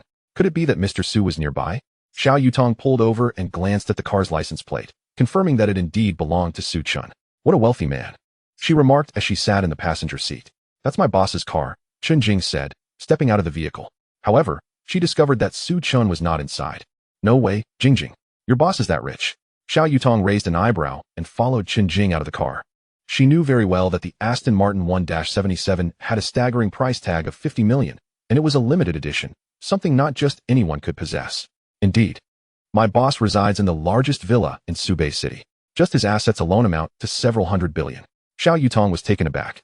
Jingjing, what is your monthly salary as a secretary? Chen Jing immediately held up 5 fingers. 5,000. No, it's 500,000, she corrected. Wow, Xiao Yutong gasped in astonishment. Earning 500,000 as a secretary was exceedingly generous. It's mainly because my boss is quite generous, which is why I wanted to recommend a position for you. Xiao Yutong nodded, contemplating for a moment before making a decision that felt like a betrayal to her ancestors. With a serious expression, she declared, Jingjing, please ensure that I get to meet your boss. Money isn't the primary concern. I simply wish to make a friend and, while I'm at it, seek a bodyguard position. Chen Jing felt a surge of excitement in her heart. Yutong, have you thought this through? Xiao Yutong nodded earnestly. She was solely focused on securing a high-paying job. However, soon, Chen Jing's excitement faded. Yutong, I'll take you to meet Mr. Su, but I can't guarantee he will keep you on. Rest assured, though, there are many companies under his name, so finding a suitable position should not be an issue. Xiao Yutong exuded confidence. Don't worry. As long as you take me to meet the boss, I'm certain he'll want to keep me on. After all, I have martial arts training. Being a bodyguard would be an underutilization of my skills. If it weren't for my financial situation, I wouldn't even consider working. All right, Mr. Su is likely in the shopping mall. Let us go inside and look for him. Chen Jing chose not to call Su Chen just yet, preferring to search first. Coincidentally, they encountered him at the mall entrance. Mr. Su. Chen Jing's eyes sparkled as she pulled Xiao Yutong along. Jingjing, is this your boss? Wow, he's quite the handsome one. Xiao Yutong whispered to Chen Jing, her gaze lingering on Su Chen, who emanated a unique charm that compelled one to take a second glance. Su Chen was undeniably more captivating than any man she had ever encountered. What are you doing here? Su Chen asked, glancing at Chen Jing. She explained, I invited a friend out for dinner and happened to see your car parked outside, so we came in. Allow me to introduce you. This is my boss, Mr. Su, the chairman of Gaichuan Group. He also owns a commercial street. Chen Jing introduced Su Chen's credentials to Xiao Yutong. Hello, I'm Xiao Yutong, a friend of Chen Jing. She smiled while appraising Su Chen. Hello, he replied with a nod. Since we're all here for a meal, why not dine together? There's a restaurant nearby, let's go there. Chen Jing and Xiao Yutong nodded in agreement. As they walked towards the restaurant, Chen Jing added, Mr. Su, this meal is on me. After all, she had something she wanted to discuss with Su Chen. Sure, Su Chen replied nonchalantly. Jingjing, does your boss have a girlfriend? Xiao Yutong whispered. Why? Are you interested in Mr. Su? Chen Jing retorted. No, I was just curious, Xiao Yutong laughed. Although Su Chen had indeed made a remarkable first impression on her, she was not the type to be superficial or materialistic in her pursuits. Su Chen was undeniably handsome and wealthy. However, the essence of one's character must be tested over time, Chen Jing remarked softly as she glanced at Su Chen's retreating figure. Although Mr. Su is yet to have a girlfriend, he is certainly surrounded by an abundance of beautiful women. Xiao Yutong, intrigued by the gossip, inquired, so, does that mean your boss is quite the flirt? Chen Jing shook her head, certainly not. Mr. Su is a genuinely kind person. Before long, the trio entered the restaurant. As they stepped through the door, many eyes were drawn to Chen Jing and Xiao Yutong. After all, beauty attracts attention wherever it goes. Both Chen Jing and Xiao Yutong were accustomed to such scrutiny, dismissing it as inconsequential. They found a table and took their seats. Chen Jing proactively handed the menu to Su Chun. "Mr. Su, please order." Without hesitation, Su Chun accepted the menu and soon selected several dishes. This restaurant, while not extravagant, offered reasonably priced meals. After placing their order, Chen Jing smiled at Su Chun and said, "To be honest, my friend has trained in martial arts. She might even surpass your bodyguards in skill." Chen Jing was careful not to boast excessively. "Oh." Su Chun expressed mild interest, eyeing Xiao Yutong anew. Xiao Yutong, tall and fair-skinned, possessed a figure that was neither too thin nor too plump. It was hard for Su Chun to believe she had any martial prowess. Just looking at his bodyguards, their calloused hands revealed their extensive training, while Xiao Yutong's delicate skin seemed to contradict her claims. "Mr. Su, do you doubt me?" Xiao Yutong asked with a hint of pride. It was no surprise. Many perceived her as a fragile woman. Yet, those who attempted to bully her had all been met with formidable resistance. Su Chun merely smiled, offering no reply. Xiao Yutong continued, "If you need, I could stay on as your bodyguard. I cannot promise much, but should you find yourself in danger, I shall be the first to shield you." Xiao Yutong, a martial artist, rarely disclosed her identity to outsiders. Her desire to act as Su Chun's bodyguard stemmed from financial necessity. Indeed, a lack of funds can confound even the most capable. Su Chun shook his head in resignation, stating, "If you can hold your own against my bodyguard, I'll allow you to stay." He remained uncertain whether Xiao Yutong was truly skilled. Just this morning, the elderly man brought by Zhou Shiji had appeared unassuming at first glance. Seeing an opportunity, Xiao Yutong smiled and asked, "What if I manage to defeat your bodyguard?" Su Chun shrugged. "If that were the case, I would certainly not shortchange you." Thrilled, Xiao Yutong declared, "All right, it's settled then. After we finish our meal, I will challenge your bodyguard." Chen Jing, pleased by this development, thought that if Xiao Yutong could stay, they would have more chances to meet. As their meals arrived, the three dined while engaging in casual conversation. Su Chen inquired about the Tang family's situation. "What is the current state of affairs with the Tang family?" Chen Jing replied, "Tang Bowen has passed away, and so far, there has been no significant movement. However, I have heard that Tang Jianwei wishes to take over the Tang family." Su Chun chuckled dismissively, knowing Tang Jianwei lacked the capability for such a feat. "And what of Tang Hao? That fellow has been hiding at home, likely fearing retaliation from enemies."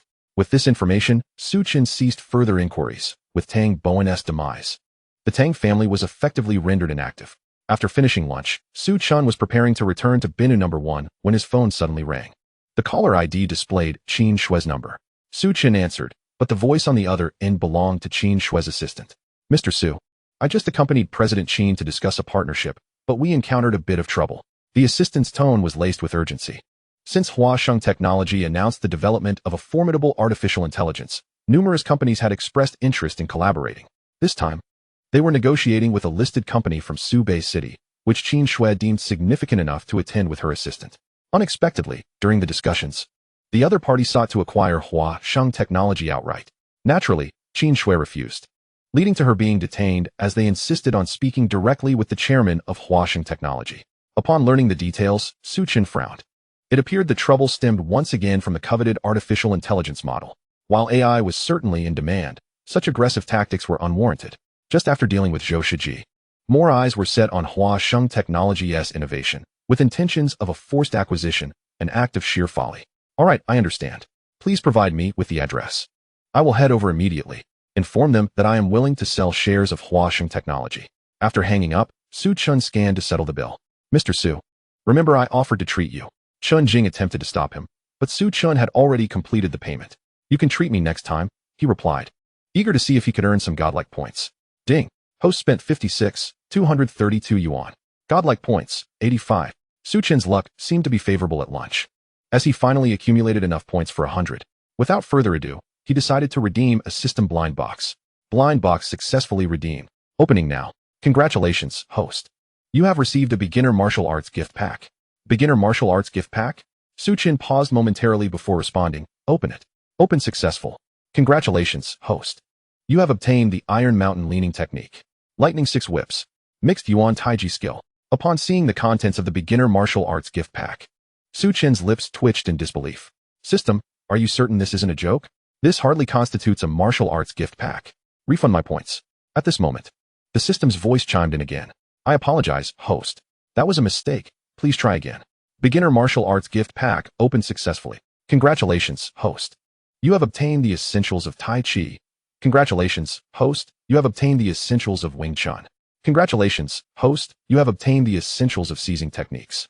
From the beginner martial arts gift pack, several traditional martial arts skills were revealed, each requiring only to be utilized in order to grasp the mysteries of these arts. This was much more satisfactory. Su Chen's spirits lifted considerably. Chapter 66. What is the point of provoking Su Chen? System, use all of them for me. Su Chen could hardly contain his excitement, eager to truly experience the allure of martial arts. Previously, he had consumed a super serum, yet in practical combat, he had relied solely on brute force, lacking any finesse. However, the situation has changed. Skills in use. In that fleeting moment, a wealth of martial arts knowledge flooded into Su Chen's mind. He felt as though he had become a master of martial arts, having grasped the essence of those skills. Mr. Su, what is the matter? Chen Jing inquired as she noticed Su Chen standing motionless. It's nothing, Su Chen replied, managing a smile. You all should return to Binhai number 1. I have some matters to attend to. With that, he exited the restaurant and drove away in his sports car, while Chen Jing accompanied Xiao Yutong back to Binhai number 1. In a private room of a certain restaurant, Qin Shui and her assistant wore grim expressions. Opposite them sat a balding middle-aged man, flanked by 2 bodyguards at the door. The middle-aged man smiled at Qin Shui and said, Your chairman has already agreed to transfer the shares of Huaxing Technology to me. It seems your chairman is quite astute. He continued, How about this, Miss Qin? You will work for me from now on. You will still be the general manager at Huaxing Technology. Come, let's share a drink. The middle-aged man raised his glass. But Qin Shui, her demeanor unyielding, immediately refused. I do not drink. She was well aware that Su Chen would never sell the shares of Huaxing Technology. Her refusal was a mere tactic to buy time. No worries. I appreciate your forthright nature, Miss Qin, the middle-aged man responded, unfazed, as he helped himself to a drink. Presently, Huaxing Technology possessed a formidable artificial intelligence model, indeed a promising venture. Acquiring the company would yield substantial profits in the future. Qin Shui remained silent, patiently awaiting Su Chen's arrival. Minutes passed, and at last, Su Chen appeared at the door of the private room. Upon seeing him, Qin Shui's face lit up with excitement. Mr. Su, she exclaimed, rising to her feet. It seems the chairman of your company has arrived. Let him in. Song Liwei, mistakenly believing Su Chen had come to deliver the shares, was quite pleased. He failed to notice the coldness in Su Chen's gaze. Su Chen walked into the room with measured steps and took a seat beside Qin Shui. She remained quiet, sensing his displeasure. It was understandable. Within less than half a day, 2 individuals had set their sights on Huaxing Technology, both attempting to forcefully seize it. They were nothing short of bandits. The first had been injured, and the fate of the one before her would likely not fare any better. Mr. Su, it's my fault for not handling things properly. Qin Shui murmured, lowering her head slightly. Su Chen waved a hand dismissively. This is not your concern. It appears many in Subei City are still unaware of my identity. After we return, let some information slip. Inform them that I am the chairman of Huaxing Technology. Even Tang Bowen of the Tang family could not contend with me. Su Chen was curious to see who would dare to provoke him again in the future. However, for now, he needed to teach the man in the room a lesson. Song Liwei took out a cigarette, lit it, and began to smoke. I have a fondness for young individuals like you. Today, I am in a good mood, so name your price. I want all the shares you hold in Huaxing Technology. As Song Liwei blew a smoke ring, he addressed Su Chen. Sure, 10 trillion, Su Chen replied with a cold smirk, deliberately provoking Song Liwei. Are you mocking me? Song Liwei's expression shifted dramatically as he clenched his fist and slammed it onto the table, causing red wine to splatter from the glass. Indeed, I am mocking you. Su Chen retorted, casually seizing a bottle of red wine from the table and smashing it over Song Liwei's head. The bottle shattered, and Song Liwei clutched the injured area, emitting a wail reminiscent of a slaughtered pig. How dare you strike me? Dispose of him. Song Liwei shouted to the 2 bodyguards at the door. The bodyguards charged in, but Su Chen dispatched them effortlessly with a left kick and a right leg strike. You wait outside, Su Chen instructed Qin Shui with a glance. She nodded, understanding that Su Chen intended to resolve the matter in his own way. Meanwhile, her female assistant gazed at Su Chen with admiration, exclaiming, Oh my, Mr. Su is so fierce, I absolutely love it. However, she was swiftly pulled aside by Qin Shui, as the forthcoming scene promised to be even more violent. Who on earth are you? Song Liwei stammered, his face betraying his fear as he realized Su Chen's prowess. His bodyguards were top-tier fighters, yet they had been easily subdued by this young man. You dare provoke me without knowing who I am? Su Chen's expression remained impassive as he picked up another bottle of red wine, seemingly poised to strike again. I advise you not to act recklessly. My brother-in-law is the chairman of Lingdong International, a very wealthy man. He ranks among the top 10 on the Subei City wealthy list. Song Liwei, terrified that Su Chen might strike again, resorted to invoking his brother-in-law's status in a desperate attempt to intimidate him. However, Su Chen merely laughed dismissively.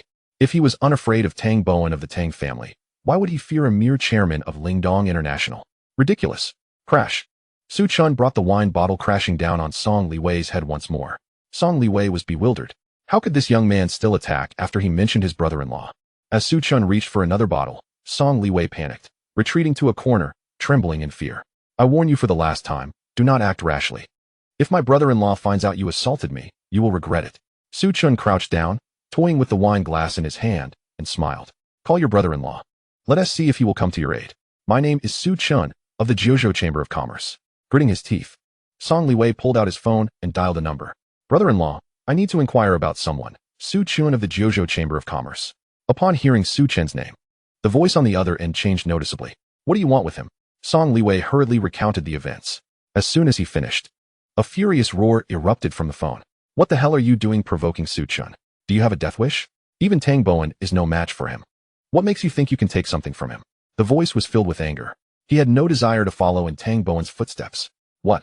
Is this Su Chen really that formidable? Song Liwei's heart sank deeper into trepidation. Song Liwei's complexion darkened significantly. As a resident of Subei City, he undoubtedly understood the implications of the Tang family. The Tang family could be described as the foremost aristocracy in Subei City. Yet, how could such a powerful family be unable to manage a mere young man? Who would believe such a claim? Nevertheless, the truth remained. His brother-in-law would not deceive him. Nor was there any need to do so. The look in Song Liwei's eyes when he glanced at Su Chen was filled with dread, and his body trembled even more violently. He had not anticipated that the young man before him held such immense influence. Had he known, he would never have dared to set his sights on Huashing technology. Brother-in-law, I had no idea he was so formidable. Please save me. I do not wish to perish. Song Liwei's voice faltered in fear. He was terrified that he would not be able to leave this place alive today. Save you? How? The other party retorted coldly.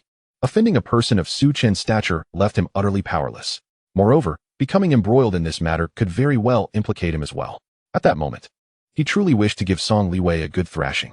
What a fool you are, he thought. Song Liwei, in his panic, pleaded, Brother-in-law, you are my only hope now. Please intercede for me. Perhaps the other party will show you some consideration.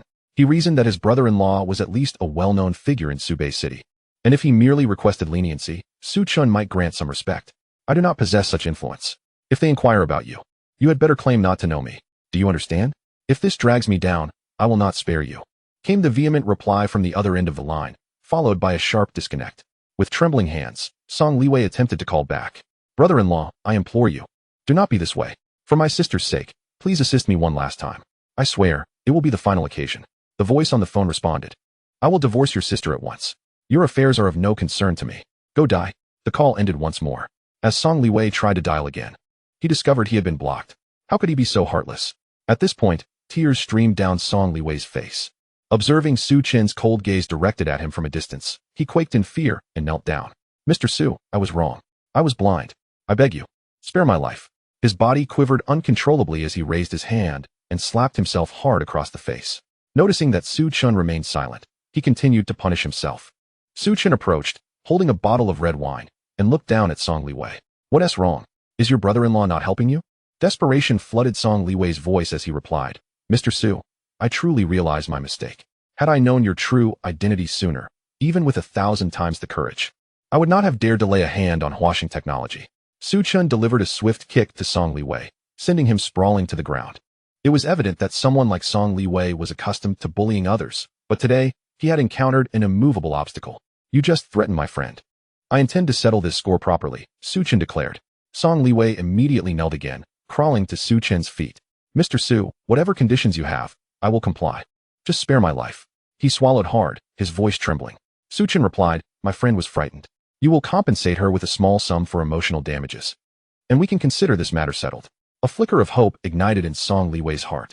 All right, Mr. Su, I will pay. Although he managed his brother-in-law's company, his assets were limited, yet he could manage to pay a reasonable sum for emotional damages. If the matter could be resolved with money, it would hardly be a problem. However, Su Chen's next words left him utterly stunned. 100 million, due within a day, transferred to my friend's account. What? Song Liwei thought he had misheard. Is your friend a celestial being? I merely threatened her, and now you demand 100 million for emotional damages? This is utterly outrageous. What difference does this make from extortion? Noticing Song Liwei's expression, which had turned more grotesque than death itself, Su Chen frowned. What? You don't want to pay? If you refuse, you might as well not leave here today. Song Liwei replied hastily, Mr. Su, it's not that I don't want to pay. It's just that I cannot gather such a sum in a short time. Su Chen stated coldly, I do not care. If my friend does not receive the money by tomorrow, prepare for the consequences. With a pale face, Song Liwei hesitated but ultimately nodded. Mr. Su, I will pay. I will pay. His heart bled at the thought of parting with such a massive sum. Get out. Thank you, Mr. Su. Song Liwei rose, wiping the sweat from his brow as he hastily exited the private room. He silently vowed never to bully others recklessly in the future, as one could never know the terrifying background of those they chose to provoke. Upon stepping outside, Song Liwei noticed Qin Shui and her female assistant still present. Bowing his head, he approached. Miss Qin, I will deliver the emotional damages to you tomorrow. At that moment, the arrogance that had once adorned his face was entirely absent, replaced solely by fear and regret. Emotional damages? Qin Shui inquired, her expression filled with confusion, but she soon realized the truth. This must be Su Chen's way of making Song Liwei pay as a lesson. Song Liwei did not linger, keeping his head down as he hurriedly entered the elevator. He needed to find a way to gather that 100 million quickly. After pondering for a moment, he pulled out his phone and casually glanced at the calendar. Oh no, it turns out today is not a suitable day for travel. Before long, Su Chen emerged from the private room. Mr. Su, Qin Shui greeted, accompanied by her assistant. Su Chen looked at Qin Shui and said, everything is fine. You all may return now. Do not forget what I mentioned earlier. The fact that Huaxing Technology possesses a cutting-edge AI model has already reached the public's ears. Many companies will undoubtedly set their sights on Huaxing Technology. It is imperative that the outside world understands that Huaxing Technology belongs to me, Su Chen, to avert potential troubles. Though Su Chen preferred to maintain a low profile, reality did not permit it. I understand, Mr. Su, Qin Shui nodded. With such remarkable technology at Huaxing Technology's disposal, other companies will surely envy it. Thankfully, Mr. Su is not without backing. Once the news spreads that Huaxing Technology is yours, those companies will think twice. By the way, Mr. Su, what was the situation regarding Song Liwei's promise to compensate me for emotional damages? Qin Shui could not help but inquire. Su Chen remarked, did that fellow not just restrict your personal freedom? He compensated you. You should accept it. After all, it's not a significant amount, just a mere billion or so.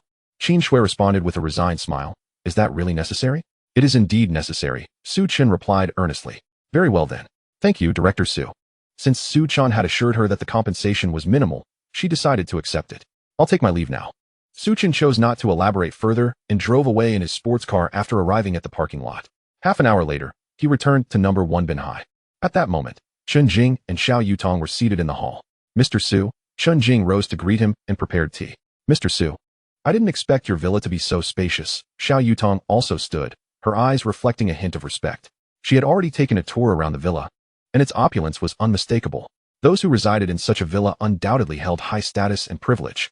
Mr. Su, enjoy your tea. Chen Jing presented the brewed tea before Su Chen. Looking at Xiao Yutong, Su Chen stated, let us return to the matter at hand. If you wish to be my bodyguard, you must first prove your capabilities. Su Chen was genuinely curious whether Xiao Yutong possessed real strength. No problem, Xiao Yutong replied confidently. Her gaze fixed on the entrance where 2 of Su Chen's bodyguards stood. I could easily take on 10 of such bodyguards. Chen Jing was momentarily taken aback and quickly gestured to Xiao Yutong, cautioning her against such bravado. What if she ended up regretting her words? However, Xiao Yutong feigned ignorance, exuding confidence in her abilities. Follow me, Su Chen said with a smile, moving toward the door, and Xiao Yutong promptly followed. Yutong, you're quite boastful, Chen Jing remarked as she caught up with Xiao Yutong. She knew the bodyguards were all professionally trained and had been hired by her, although Xiao Yutong had some training. Taking on 5 at once seemed implausible. Don't worry, I know my limits, Xiao Yutong replied with a mysterious smile. To outsiders, she might appear as a delicate lady, but she was well aware of her prowess as a genuine martial artist, albeit one who rarely showcased her strength. Thus, they arrived at the main villa's entrance. Su Chen waved his hand, summoning the guards. 5 bodyguards approached. Mr. Su, how may we assist you? One of them inquired. Today, someone wishes to challenge you, Su Chen announced. The 5 bodyguards exchanged glances, wondering if this was a test from Su Chen. If so, they would need to give their all to avoid being dismissed. May I ask who our challenger is? The foremost bodyguard asked. Su Chen turned to Xiao Yutong. It is I, she declared, stepping forward from behind Su Chen. The 5 bodyguards were momentarily stunned. A stunning beauty, delicate and graceful, claiming she wished to challenge them? Was this a jest? What? Do you look down upon me? Xiao Yutong asked with a smile. No, that is not our intention, they replied. In that case, let us begin. All 5 of you, come at me, she declared. The bodyguards exchanged glances, then looked to Su Chen for guidance. They were inclined to follow Su Chen's lead, but it felt somewhat excessive to gang up on a woman. Su Chen remained silent, stepping back a few paces. Allow me to engage with you first, one bodyguard volunteered. In truth, he believed he could easily overpower a woman like Xiao Yutong with a single hand. Let us see what you've got, Xiao Yutong said, loosening her muscles in preparation. She understood that to stay, she needed to showcase her abilities to Su Chen. However, subduing these 5 bodyguards would prove to be an effortless task. With a serious expression, she clenched her fist. Suddenly, she struck, not with her hands, but with her foot. Despite her seemingly gentle demeanor, her kick was fierce and swift. What? The bodyguard, clearly underestimating Xiao Yutong's strength, hurriedly sidestepped. Though he avoided her initial strike, her next move came swiftly. His expression changed as he could only raise his hands to block. Struck by Xiao Yutong's flying kick, he staggered back. Indeed, she possesses some skill, he thought. Regaining his footing, his expression now serious. Standing aside, Su Chen began to perceive the reality of the situation. The 2 kicks from Xiao Yutong alone demonstrated that her capabilities were certainly remarkable, at least superior to those of the bodyguards. He had once dismissed martial arts novels as mere fantasy. How could an ordinary person scale walls or defeat generals in the midst of battle? However, ever since he acquired a beginner martial arts package from a blind box, he had gained a fresh perspective on the world. His own strength, for instance, was no longer comparable to that of the bodyguards. You 5, come together. If you can defeat her, I will reward you with 100,000. Upon hearing this, the 5 bodyguards grew excited. Miss Xiao, we apologize, they said, disregarding any concerns regarding fairness, and moved to encircle Xiao Yutong. Yet her demeanor remained unchanged, calm and composed. 2 bodyguards were the first to strike. Xiao Yutong took a step back, evading their attacks, then launched herself into the air. The speed of her kick was astonishing. One bodyguard barely had time to react before she struck him in the chest, sending him stumbling back several steps, nearly falling. Do not underestimate her. Show your true skills. She is a true expert. The 5 bodyguards, taken aback by Xiao Yutong's prowess, became exceedingly serious.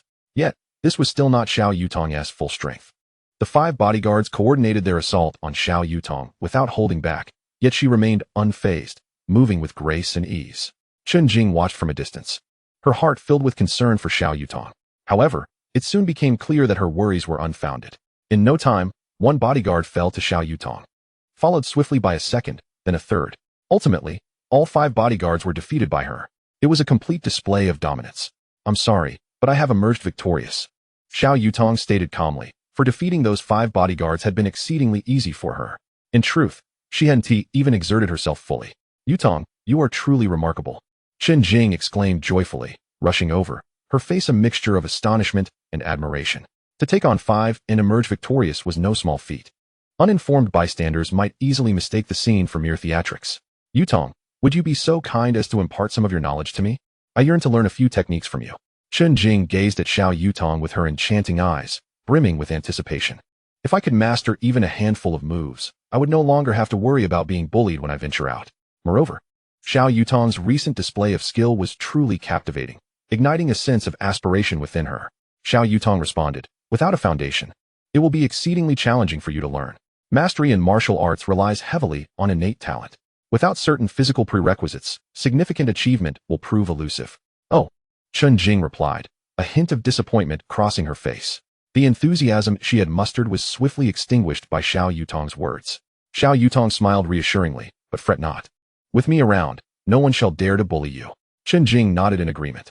At that moment, the 5 bodyguards, who had just been on the ground, rose to their feet, looking quite disheveled. Bruises adorned their bodies. Had it not been for Xiao Yutong's restraint, their injuries would have been far worse. Their gazes towards Xiao Yutong no longer held the earlier disdain. It was undeniable. Xiao Yutong was formidable. You are quite impressive. We are no match for you. The 5 bodyguards admitted, their spirits deflated. Their self-confidence had taken a severe blow. Within the realm of their security company, they were considered top tier, yet today, they had been bested by a woman. The thought of it would surely invite ridicule. You all are commendable as well, Xiao Yutong replied, refusing to boast. In the realm of ordinary individuals, Su Chen's bodyguards were indeed quite formidable. However, in comparison to her, they paled. At that juncture, Xiao Yutong turned her attention towards Su Chen, who was standing nearby. Mr. Su, may I stay here? she inquired. Chen smiled. Of course you may. I could use someone like you as a bodyguard. With that, he turned and strode into the hall. Chen Jing exchanged a delighted glance with Xiao Yutong before promptly following Chen inside. Settling back onto the sofa, Chen took a sip of tea. Chen Jing leaned in and whispered to Xiao Yutong, I forgot to mention, Mr. Su is quite formidable as well. He can single-handedly take on several bodyguards. Chen Jing had witnessed Chen's prowess at the previous evening's gala. Really? Xiao Yutong replied, somewhat incredulous, as she scrutinized Chen once more. He did not appear to be a martial artist at all. Why would I deceive you? Just be prepared not to be astonished when you witness Mr. Su's skills. Chen Jing advised. Xiao Yutong remained half convinced, poised to inquire further when Chen interjected, you will henceforth be the captain of the bodyguard team here. The security of the villa will be your responsibility. Absolutely, Xiao Yutong affirmed, then hesitated before adding, Mr. Su, if possible, I would prefer to reside closer to you. Please do not misunderstand. I merely wish to fulfill my duties as a bodyguard more effectively. Chen acquiesced, then you shall reside next to me. Xiao Yutong nodded. I will take some time to familiarize myself with the surroundings and move in promptly. Now that she had secured employment, her focus was solely on fulfilling her responsibilities as a bodyguard. Chen summoned a maid to guide Xiao Yutong in acclimating to the villa's environment. After Xiao Yutong departed, Chen turned to Chen Jing and remarked, your friend seems to have quite the background. Chen Jing replied candidly, Yutong and I were classmates in high school. I am not entirely sure what her family does, but I know they are quite affluent. Chen, puzzled, asked, then why would she choose to become a bodyguard?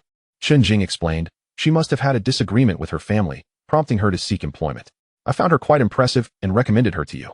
Chen nodded, choosing not to press further, as Chen Jing's knowledge was limited. He could inquire directly with Xiao Yutong later. All right, you may return to your duties, he said. Understood, Mr. Su. Chen Jing replied before exiting the hall. Left alone, Chen, with time to spare, decided to indulge in a mobile game. Thus, over an hour slipped by. Lin Kuer soon arrived at Binhu No. 1. Brother Chen, she exclaimed with a radiant smile as she entered, dressed in a white dress.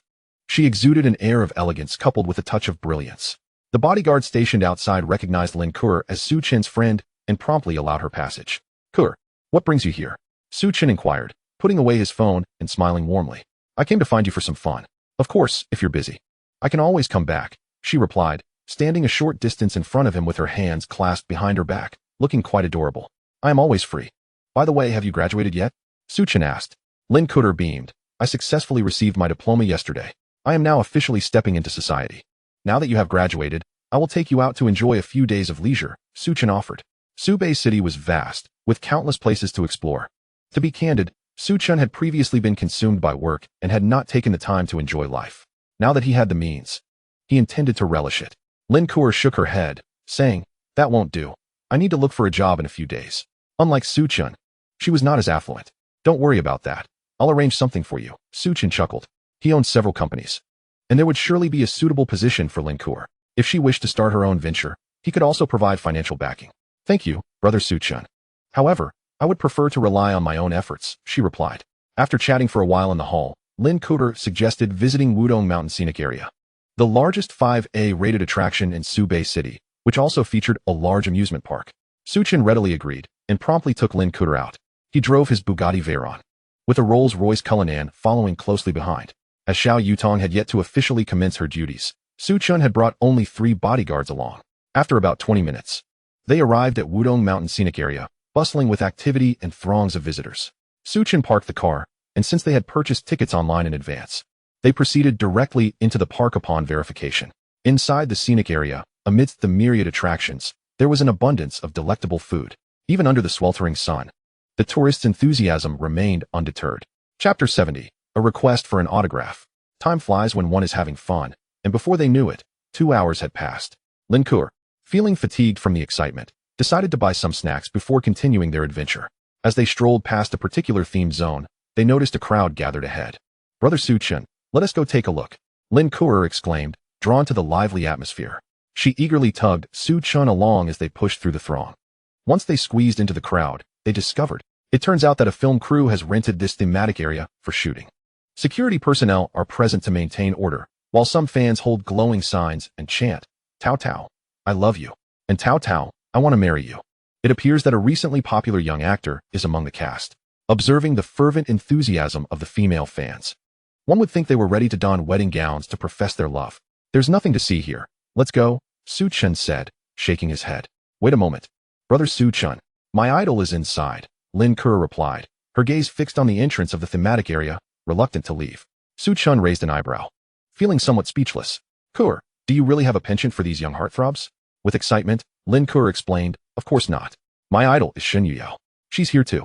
Upon hearing Lin Kuo's words, Chen followed her gaze and indeed spotted a small poster of Shen Yuyao not far from the entrance. It seemed she was truly present. Kuo, I never would have guessed you were a fan, Chen remarked. Lin Kuo pouted in denial, not really. I don't chase stars. But it doesn't prevent me from admiring her. Brother Chen, haven't you seen Shen Yuyao on television? She's stunning and is the dream girl of many boys. Lin Kuo continued. Chen chuckled and shook his head. He had not only seen Shen Yuyao, but had also dined with her. Most importantly, she was currently working for him. How about I take you to get an autograph from Shen Yuyao? Lin Kuo suggested. But this area is closed off. How can we get in? Let's forget it, she added, knowing that obtaining an autograph was unrealistic since ordinary people seldom get close to A-list celebrities like Shen Yuyao. Don't worry, I have my ways, Chen replied with a mysterious smile, pulling out his phone to send a message. Brother Chen, what do you have in mind? Lin Kuo asked, puzzled. However, Chen remained silent. A couple of minutes later, the director of the film crew hurriedly emerged with several crew members. Recognizing Chen immediately, the director approached him. Mr. Su, hello. I am the director here. We met last time, he said, slightly bowing in greeting. Chen waved his hand. I just happened to be here for some leisure. Take me inside to have a look. Certainly, Mr. Su, the director responded promptly, leading the way. Mr. Su? Lin Kuo suddenly recalled something, covering her mouth in astonishment. This film crew belonged to Haoyan Entertainment, and the director addressed Chen as Mr. Su. Could it be? With a nonchalant demeanor, Chen remarked, I forgot to mention that Haoyan Entertainment is also my company. At this revelation, Lin Kuo's eyes widened in disbelief. She knew Chen was the chairman of Gaochuan Group, but had not expected him to own a film company as well. My goodness. How many secrets does brother Chen possess? She thought. Chen smiled. I promise to get you Shen Yuyao's autograph, and I will surely be able to. Nodding. Lin Kuo finally believed him. Her curiosity piqued about how many more companies Chen owned, though she refrained from asking. Thus, the director led Chen into the thematic area, where filming was underway. Mr. Su, I will ask them to pause for a moment, the director, who was somewhat overweight and sweating profusely, said. No need. Let them continue for now, Chen replied, not wanting to interrupt their work. As he was not there to oversee the production, the director nodded and added, Mr. Su, it's quite hot here. Why don't we head to the rest area first? They had rented this thematic area, which included spaces for actors to rest and apply makeup. Chen nodded and followed the director to the rest area. After about 10 minutes, it was finally time for the actors to take a break. Shen Yuyao, upon learning that Chen had arrived at the set, eagerly rushed to the rest area. Mr. Su, she exclaimed, her face glowing with joy. The previous day, she had almost been coerced by someone from the Tang family, and it was Chen who had come to her aid. Having been busy these past few days, she hadn't had the opportunity to treat him to a meal as a token of gratitude. With such sweltering heat, you must be exhausted shooting outdoors, Chen said, noticing the beads of sweat on her fair complexion.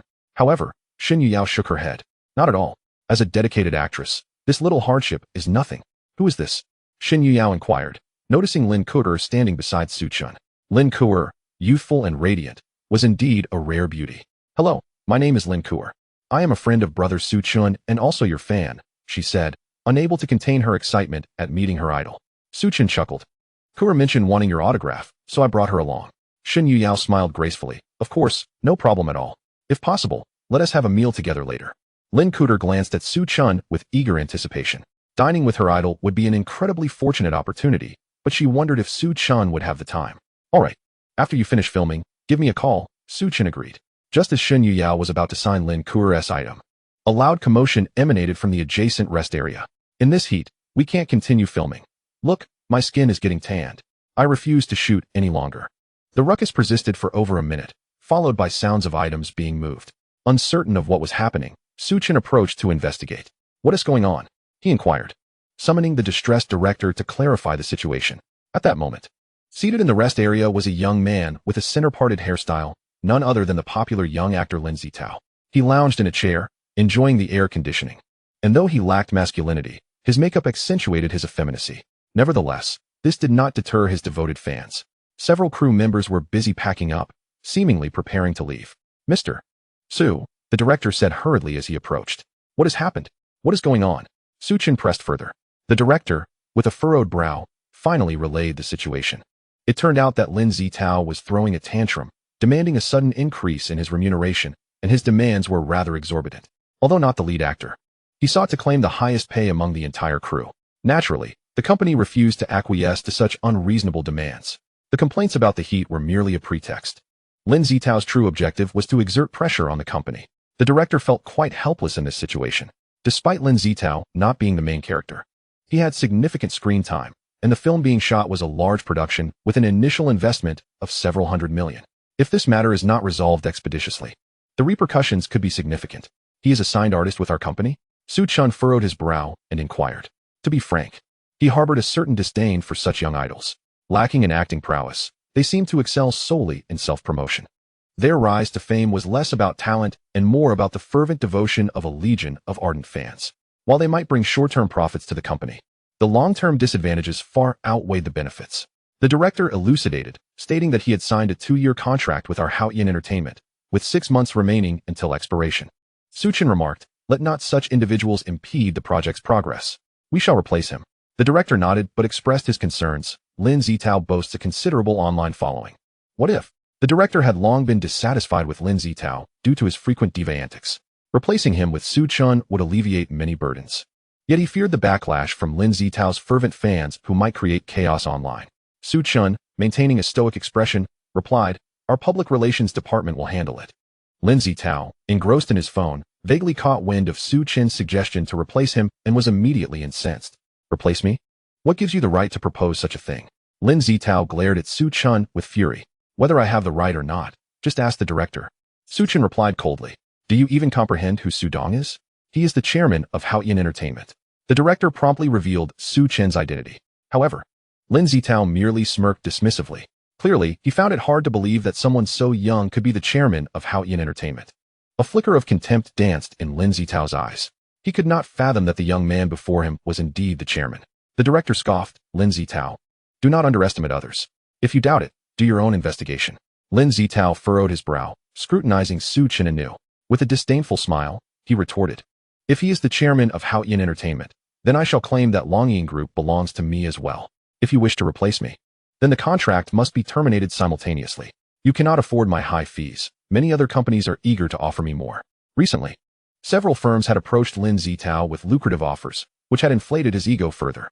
He believed, if one door closes, another will open. This was Lin Zitao's inner monologue. Su Chen chuckled, "Very well, let us terminate the contract. By the way, you are blacklisted." There was no need to coddle someone like Lin Zitao, who was prone to arrogance. Moreover, Su Chen felt it was high time for a restructuring of his film company. It could no longer afford to employ artists who merely engaged in theatrics. Even if no issues arose now, problems would inevitably emerge in the future, ultimately tarnishing the company's reputation. Su Chen was well within his rights to make such statements, as he presided over the 2 most valuable companies in the film industry and served as the president of the Jiuzhou Chamber of Commerce. With a mere word, no company would dare to hire Lin Zitao. Blacklisted? Lin Zitao laughed derisively. After so long in the industry, it was the first time someone had uttered such words to him. "Who do you think you are? Blacklisting me?" Lin Zitao's laughter was unrestrained. In order to blacklist someone, one would need to wield influence over the entire industry. Clearly, Lin Zitao did not believe Su Chen possessed such power. Even if Su Chen were the chairman of Haoyan Entertainment, he could not possibly command that level of influence. Su Chen chose not to engage further with Lin Zitao. Instead, he pulled out his phone and sent a message to the general manager of Haoyan Entertainment. "Let us see how you attempt to blacklist me," Lin Zitao thought, his confidence undeterred. "I have over 90 million fans online. Why would I fear being blacklisted?" Lin Zitao settled back into his seat, eager to witness how Su Chen would navigate this situation. Upon receiving the message, the general manager of Haoyan Entertainment was taken aback. He had not anticipated that Lin Zitao's antics would directly provoke Su Chen. Since the chairman had spoken, he could only comply. It was clear that Lin Zitao had overstepped by attempting to play the diva in front of Su Chen. Now, no one could rescue him. The general manager promptly contacted Lin Zitao's agent to instruct them to come to the company to sign the termination contract. As Su Chen put down his phone, Lin Zitao remained smug. "So what is the outcome? Have you arranged everything?" Lin Zitao regarded Su Chen with a teasing glint in his eye. Su Chen remained silent, editing 3 more messages. One was sent to the general manager of Longyin Group, another to the vice president of the Jiuzhou Chamber of Commerce, and the last to Chen Jing, instructing her to notify the streaming platforms. If it were to be a blacklist, it would be comprehensive. About half a minute later, Lin Zitao's phone rang. Seeing it was his agent calling, Lin Zitao's brow furrowed in concern. This call seemed rather coincidental, did it not? Could it be that the young man before him was indeed the chairman of Haoyan Entertainment? No, that was implausible. Perhaps the agent was calling regarding something else. He pressed the answer button. Zitao, have you offended the chairman? The company just informed me that you must come to sign the termination contract immediately. The agent's voice was tinged with urgency. She understood that crossing the chairman of the company could have dire consequences. Being appointed chairman of Haoyan Entertainment surely meant he had substantial backing. Offending such a powerful figure could spell the end of his career in the industry. Was he truly? Lin Zitao glanced at Su Chen, who maintained an impassive demeanor, and his expression darkened. Though he internally resisted the notion that Su Chen was the chairman, the evidence before him was undeniable. At that moment, the agent's voice cut through his thoughts again. While there is still a chance to salvage this, you must apologize to Su Dong immediately, otherwise, even I cannot assist you. However, Lin Zitao remained overly confident. Even if I leave Haoyan Entertainment, I have many paths ahead of me. Isn't it true that you have always hoped for me to terminate my contract with Haoyan Entertainment? Now that they are suggesting it, how is that not a good thing? Chapter 72. There is no regret in this world. The agent was nearly exasperated by Lin Zitao's words. I advised you to terminate the contract, but I did not suggest you offend the chairman of Haoyan Entertainment. They are the second largest film company in the country. Offending the chairman will not bode well for you. Lin Zitao hesitated for a moment before asserting, even so, I will not apologize. Besides, ISNT Longying Group also interested in us. Worst case, we can sign with them. With Longying Group as our backing, what can the chairman of Haoyan Entertainment do to me? Furthermore, I still have so many fans. The agent inwardly cursed him for being foolish. How many of those fans are genuine? Surely, you must be aware of this yourself? However, at this juncture, words hold little value. Lin Zitao has already incurred the wrath of the chairman of Haoyan Entertainment, since he is unwilling to offer an apology. The only recourse is to attempt to establish contact with Longying Group. Securing a contract with Longying Group would indeed be a commendable alternative. Let us await developments. I shall reach out to them shortly. The agent ended the call. Simultaneously, Lin Zitao also set down his phone and cast another glance at Su Chen. Just wait and see. Haoyan Entertainment will soon regret their decision to dismiss me. I am on the verge of signing with Longying Group. Observing Lin Zitao's demeanor, the director felt an overwhelming urge to strike him. Yet Su Chen remained remarkably composed. Upon hearing Lin Zitao's declaration, a smile broke across his face. What are you laughing at? Lin Zitao furrowed his brow. I forgot to mention, Longying Group is also my company. Lin Zitao's frown deepened. It was simply inconceivable. Haoyan Entertainment boasts a high market value, ranking second in the domestic film industry, while Longying Group stands as the foremost cinematic powerhouse in the nation. How could one individual possibly possess both of the most formidable companies in the industry? Thus, Lin Zitao remained skeptical. Even the director beside him regarded Su Chen with skepticism, initially believing Su Chen was merely attempting to intimidate Lin Zitao. Do you think I was raised to be intimidated? Lin Zitao scoffed coldly.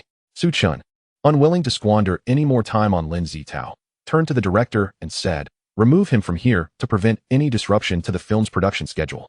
The company will soon arrange for other artists to fill the void. The director nodded and summoned security. You had better not lay a finger on me.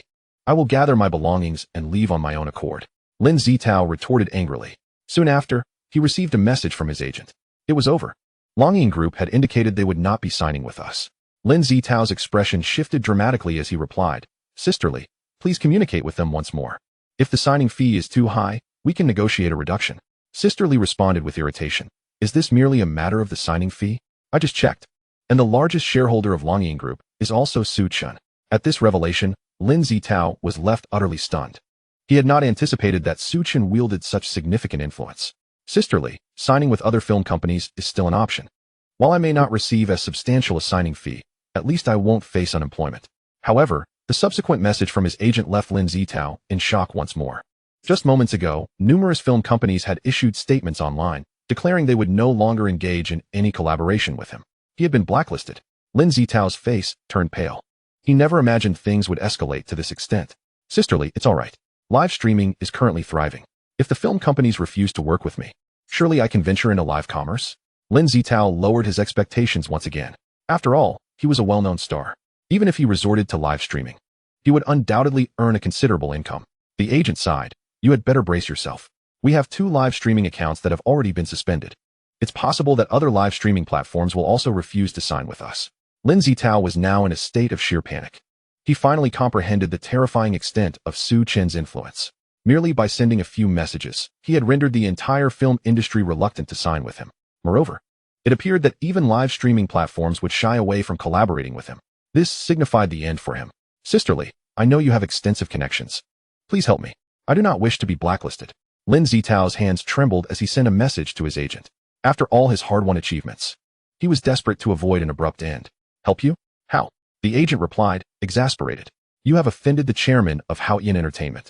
Apart from apologizing to him, there is no other solution. The agent felt close to exasperation. Her connections, while extensive within the entertainment industry, bore little weight in the presence of true magnates. Is there truly no other way? Lin Zitao pleaded, on the verge of tears. You brought this trouble upon yourself. You must resolve it yourself. I cannot assist you. With that, the agent ceased all communication with Lin Zitao. This was a predicament beyond her capacity to remedy. Lin Zitao set down his phone, his eyes brimming with despair. Sudong, I was wrong. I should not have acted so arrogantly, nor should I have disrupted the film's production. Grant me another chance. Lin Zitao rushed before Su Chen, instinctively reaching to grasp Su Chen's hand, only to be brusquely rebuffed. Su Chen, with a look of disdain, commanded, keep your distance from me. Lin Zitao sank to his knees before Su Chen. Sudong, I truly understand my mistakes. I do not want to be blacklisted. I implore you, allow me to remain. I can still generate value for the company. Lin Zitao ultimately broke down in tears. He had contracts with numerous advertisers, and should he be blacklisted, he would face exorbitant penalties for breach of contract. The company has no need for someone like you.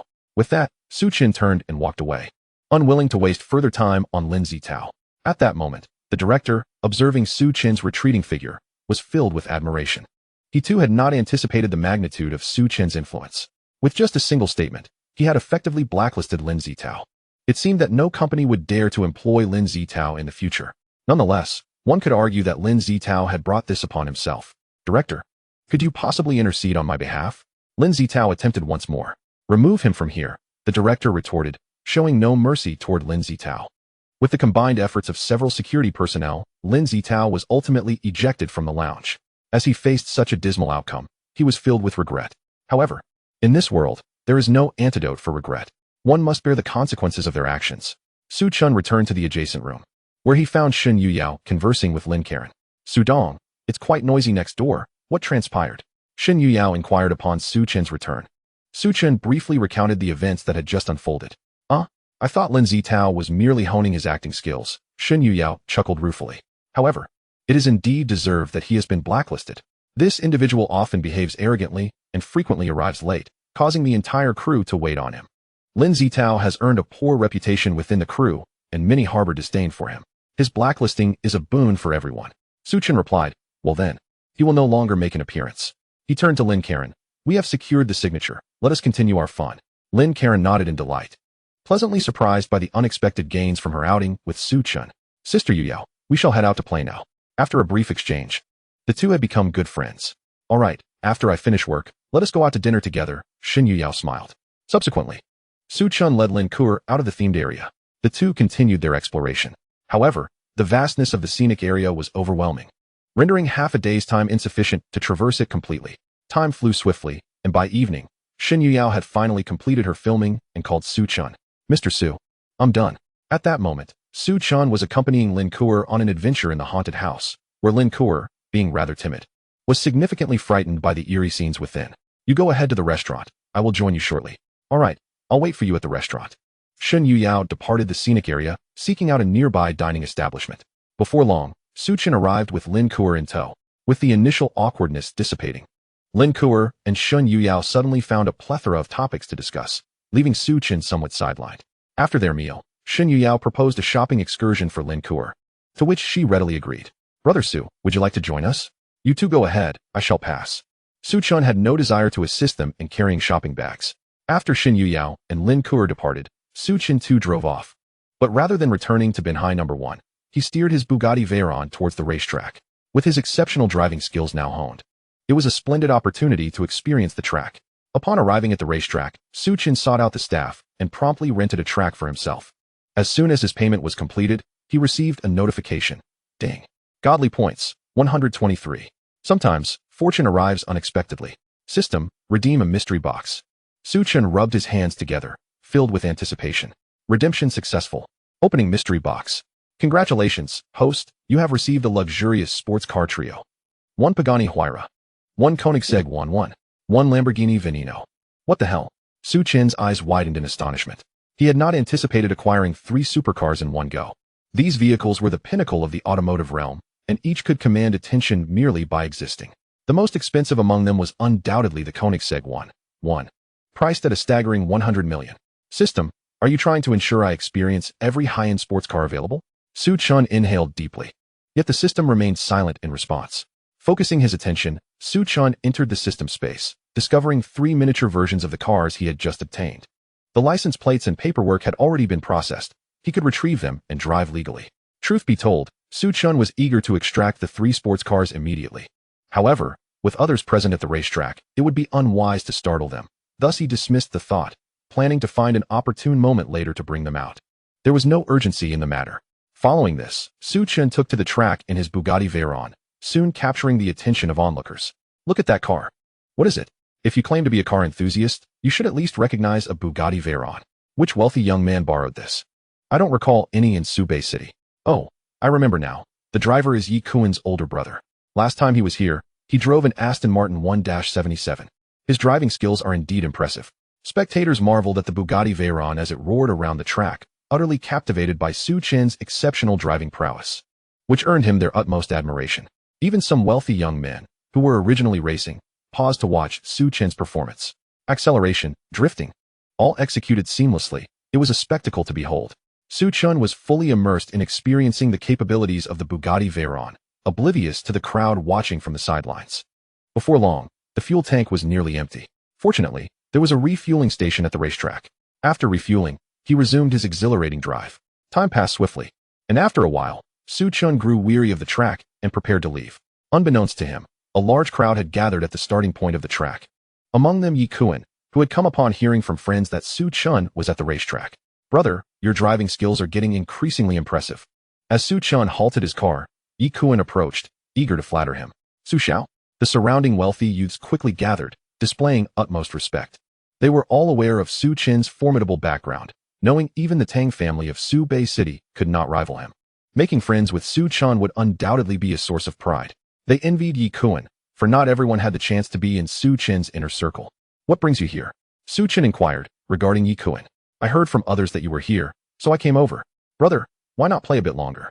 Later, I'll take you to a fantastic place. Yi Kuen gave Su Chen a knowing look. Next time. With that, Su Chen simply drove away, leaving Yi Kuen gazing regretfully at the tail of the Bugatti Veyron. Upon returning near Binhai No. 1, Su Chen parked his vehicle on a deserted road and extracted the 3 luxurious sports cars. In the blink of an eye, the 3 imposing vehicles appeared by the roadside, as if by magic. If only I could summon a few more. I could switch cars every day and not repeat for an entire week. After admiring the sports cars, Su Chen called Chen Jing, requesting her to bring 3 bodyguards. Given the proximity to Binhai No. 1, Chen Jing arrived promptly. Xiao Yutong was also in the car. Mr. Su, what can I do for you? Where did you acquire these cars? Chen Jing was momentarily taken aback upon seeing the trio of supercars by the roadside. It was clear to her that such high-caliber vehicles were not inexpensive. Upon exiting the vehicle, Xiao Yutong displayed a similar astonishment. Wow! A Pagani Huayra, a Koenigsegg 1-1, a Lamborghini Veneno. Chapter 74. Such extravagance. Xiao Yutong's mouth gaped wide in disbelief. It was no wonder she was so shocked. These 3 cars were limited editions and bore exorbitant price tags. It was already remarkable to see 1, let alone 3 in a single day. No, to be precise, it should be 4, considering the Bugatti Veyron as well. Su Chen turned to Xiao Yutong and remarked, your taste is commendable. You can recognize these cars. I have a bit of knowledge, Xiao Yutong replied with a smile. Noting that Chen Jing was still mesmerized by the cars, Su Chen urged, stop staring. Let us get these cars back first. They are all newly acquired. Chen Jing's eyes widened in disbelief. Are you serious? Including the Aston Martin 1-77 at Binhai No. 1? Su Chen possesses no fewer than 5 supercars, each from a different brand. Is he planning to host a car exhibition? Or has he simply accumulated so much wealth that he has nowhere else to spend it? Such extravagance. This is the assessment offered by Chen Jing. I shall take my leave now, she added. Su Chen tossed the keys to the 3 supercars to Chen Jing before climbing into his Bugatti Veyron to return to Binhai No. 1. Does Mr. Su truly have an excess of wealth with no outlet for it? Xiao Yutong harbored similar doubts. Chen Jing chuckled helplessly and remarked, that seems to be the case. As far as I know, Mr. Su owns quite a number of companies. His total assets likely amount to several hundred billion. It appears that the richest man in Dragon Country does not possess as much as he does. Wait, that's not right. Logically, with such wealth, Mr. Su should be the wealthiest. Chen Jing fell into contemplation once again. Xiao Yutong suggested, perhaps Mr. Su prefers to maintain a low profile. With that, she took the key to the Koenigsegg one from Chen Jing's hand.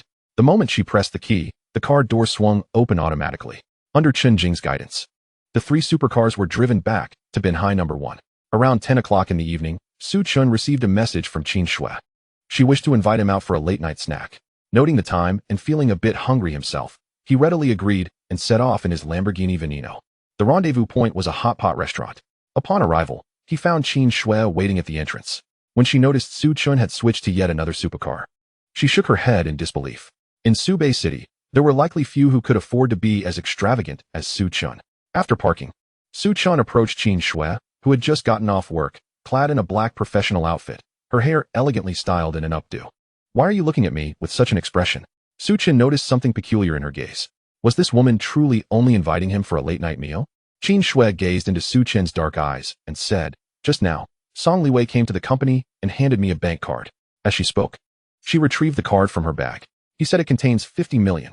The remaining 50 million will be given to me tomorrow. At that moment, Qin Shui found Song Liwei's behavior baffling. However, his terrified expression was far from feigned. She quickly recalled that Su Chun had mentioned earlier that he would make Song Liwei compensate for emotional damages. Qin Shui had not paid much attention to it, but she never anticipated that the compensation would amount to 100 million. The sum felt overwhelmingly burdensome. After much contemplation, she decided to invite Su Chen out to hand over this money to him. Su Chen smiled and said, you should keep the emotional damages payment from Song Liwei. Earlier that day, he had been bold enough to forcibly detain Qin Shui. Though she had emerged unscathed, it was indeed necessary to teach Song Liwei a lesson. Qin Shui shook her head, but I haven't suffered any loss. You should take this money. I'm afraid I won't be able to sleep tonight. She extended the bank card towards Su Chun. If it were a trivial amount, she would have kept it without a second thought. However, this was 50 million. And Song Liwei would be delivering another 50 million the following day. Altogether, it amounted to 100 million. She was not the type to take advantage of others without merit. It was merely a lesson for Song Liwei. Su Chen did not accept the bank card, for he had more than enough money, to the point where it had lost its significance for him. Qin Shui, feeling resigned, suggested, how about this? Huasong Technology will need substantial funds in the future. I will use this money for now, as it will ultimately benefit your company. That works. Once the company goes public, I will reward you with shares, Su Chen assured her. He was not merely making empty promises. He recognized Qin Shui's efforts and her considerable personal capabilities. Such talent was worth retaining. Thank you. I will continue to work hard, Qin Shui replied. Feeling grateful for the grand stage Su Chen provided her, especially since just a few days prior, he had helped her resolve a significant dilemma. During their school days, she and Su Chen had merely been acquaintances, but upon their reunion 2 years later, she discovered a burgeoning, special feeling for him. There was no denying that Su Chen's charm was profoundly captivating, transcending mere financial prowess. It was his personal charisma that drew her in. Qin Shui could not quite fathom why Su Chen evoked such feelings within her. Let us head inside for a meal, Su Chen suggested with a smile. After taking just a couple of steps, he noticed Qin Shui limping. What's wrong? He inquired with concern. I accidentally twisted my ankle when I came out. It's nothing serious. I can just apply some ointment after the meal, Qin Shui explained. Be careful next time, Su Chen advised. Supporting her as they entered the hot pot restaurant and found a place to sit, Qin Shui ordered a variety of dishes, saying, tomorrow, Huasong Technology's artificial intelligence will be launched. We should celebrate. The preliminary work is all set. No more late nights at the office. Aren't you injured? If it's too much, we can have someone else handle tomorrow's launch, Su Chen suggested. Qin Shui smiled. It's nothing. I can manage. She had prepared extensively for the launch and was determined to avoid any mistakes. After all, this event was crucial. Seeing her resolve, Su Chen refrained from pressing further. After more than half an hour, they had eaten their fill. It's quite late. I'll drive you home, Su Chen offered. Qin Shui did not refuse and climbed into his Lamborghini Veneno. By the way, I still don't know where you live, she mentioned, providing him with an address. She did not own a home in Subei City, but rented a place not far from the company. Soon, Su Chen arrived at her building. Given that Qin Shui had twisted her ankle, he assisted her upstairs. Mr. Su, you should head back first. I can manage the walk, Qin Shui suggested. Not wanting to impose on him, Su Chen smiled. We're already downstairs. It won't take much time to help you up. Let us go? He took her hand as they approached the elevator, which appeared somewhat old, a testament to the fact that this complex had been established for over a decade. This was the first time Chen Shui had walked so closely with a man, although she was not the type to blush easily. She felt her cheeks warm at that moment, her heart racing. Goodness, could this be what falling in love feels like? She stole a glance at Su Chen's profile, her face reddening even more. Noticing her unusual demeanor, Su Chen remarked, "If it's serious, I can take you to the hospital." He still believed that Chen Shui was gravely injured. Chen Shui shook her head, insisting that she was fine. At that moment, she couldn't bring herself to meet Su Chen's gaze, and her voice was barely a whisper. As they entered the elevator, the atmosphere grew palpably awkward with just the two of them inside. The elevator doors closed slowly, and Chen Shui kept her head down in silence. As the elevator began its ascent, it became clear that Chen Shui lived on a high floor. However, when they reached the 9th floor, an unexpected incident occurred. The overhead light in the elevator flickered several times before emitting a shower of sparks and extinguishing completely. The elevator then plummeted rapidly. Realizing that the elevator was malfunctioning, Chen Shui attempted to press the buttons, but it was too late. The intense sensation of weightlessness caused her to lose her balance and fall directly into Su Chen's embrace. Could it really be that unfortunate? Su Chen furrowed his brow, recalling the last time he had eaten instant noodles without any seasoning. Now, he found himself confronted with a malfunctioning elevator, two improbably low-probability mishaps occurring in succession. It felt almost supernatural. Yet, there was no time for him to curse his luck. He needed to think of a way to save them. Fortunately, having taken a super serum, his physical resilience was far beyond that of an ordinary person. As the elevator continued to drop, Su Chen had little time to contemplate. He swiftly lifted Chen Shui, slightly bending his legs, and pressed his back against the elevator wall to mitigate the force of the impending impact. Meanwhile, Chen Shui, gripped by fear, clung tightly to him. Having done all they could only leave the rest to fate.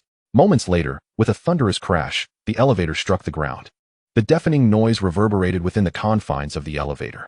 To Su Chen's astonishment, he found himself completely unscathed. His waist was unhurt, his legs felt fine, and he could easily ascend another 100 floors. Such was the efficacy of the super serum. It was truly remarkable. Now enveloped in darkness, the elevator was pitch black, rendering it impossible to see even one's hand in front of their face. Su Chen could sense that Chen Shui was trembling in his arms. After all, she was just an ordinary person. "How are you feeling?" Su Chen inquired, uncertain of her condition. Chen Shui's head was still buzzing, and she could not clearly hear what Su Chen had said.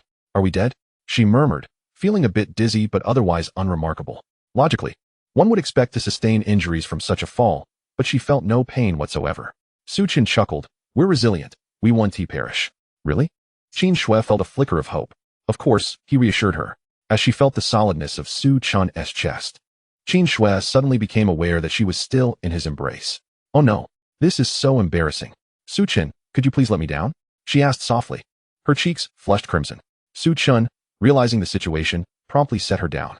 He took out his phone only to discover there was no signal, indicating their inability to call for help. However, given the commotion, it was likely that someone in the building would notice something amiss. Chen Shui brushed her disheveled hair from her forehead and retrieved her phone as well. "It seems we are in the basement parking lot. There's no signal. We'll have to wait," she sighed, grateful that they were both unharmed. Still, she couldn't shake the feeling that something was off. The elevator had plummeted straight down, yet they were unscathed. The only explanation was that Su Chen had somehow saved her. With that thought, she gazed at Su Chen again. She knew he possessed remarkable skills. And suddenly she thought of the superheroes in movies. Could it be that Su Chen had superpowers? This idea piqued her curiosity about the kind of man he truly was. "Su Chen, do you have a girlfriend?" Chen Shui asked, her face warming. "No, why do you ask?" Su Chen glanced at her. "Just curious," she replied. After a moment's consideration, she added, "To fall from the 9th floor and be completely fine. Honestly, I'm starting to suspect you might have superpowers." "That is something only found in movies," Su Chen responded, aware that Chen Shui seemed to have caught on to something. But even if she did, it mattered little. After all, there are always some phenomena in this world that defy scientific explanation. Belief exists in both forms. Chen Shui looked intently at Su Chen and said earnestly, "I used to think those things were fictional, but now I'm beginning to believe." Su Chen smiled, choosing not to reply. For the next several minutes, they engaged in light conversation. Finally, the maintenance staff arrived. "Is anyone in there?" they called out from outside. Chen Shui, feeling a surge of excitement, responded, "Yes. There are 2 of us. Are you injured?" "No." After a few more minutes, the elevator doors finally opened. Su Chen helped Chen Shui out, and stepping outside, she felt a significant sense of relief. They took another elevator upstairs. "We're here," she said as they reached the entrance. She unlocked the door to her modest yet tidy apartment, which exuded a warm ambience. Su Chen assisted Qin Shui onto the sofa.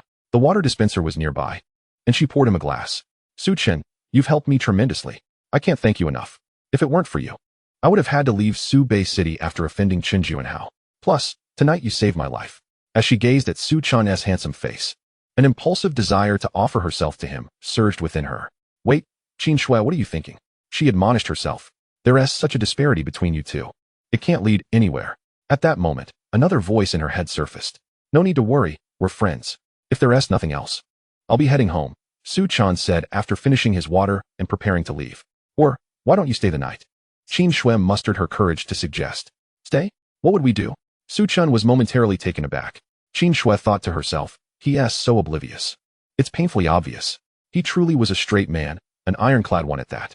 Su Chen, I think I may have developed feelings for you, Qin Shui confessed, her voice barely above a whisper as her cheeks flushed deeper. Su Chen was taken aback, having never seen Qin Shui display such shyness before. Yet, he had to admit, this side of her was quite charming.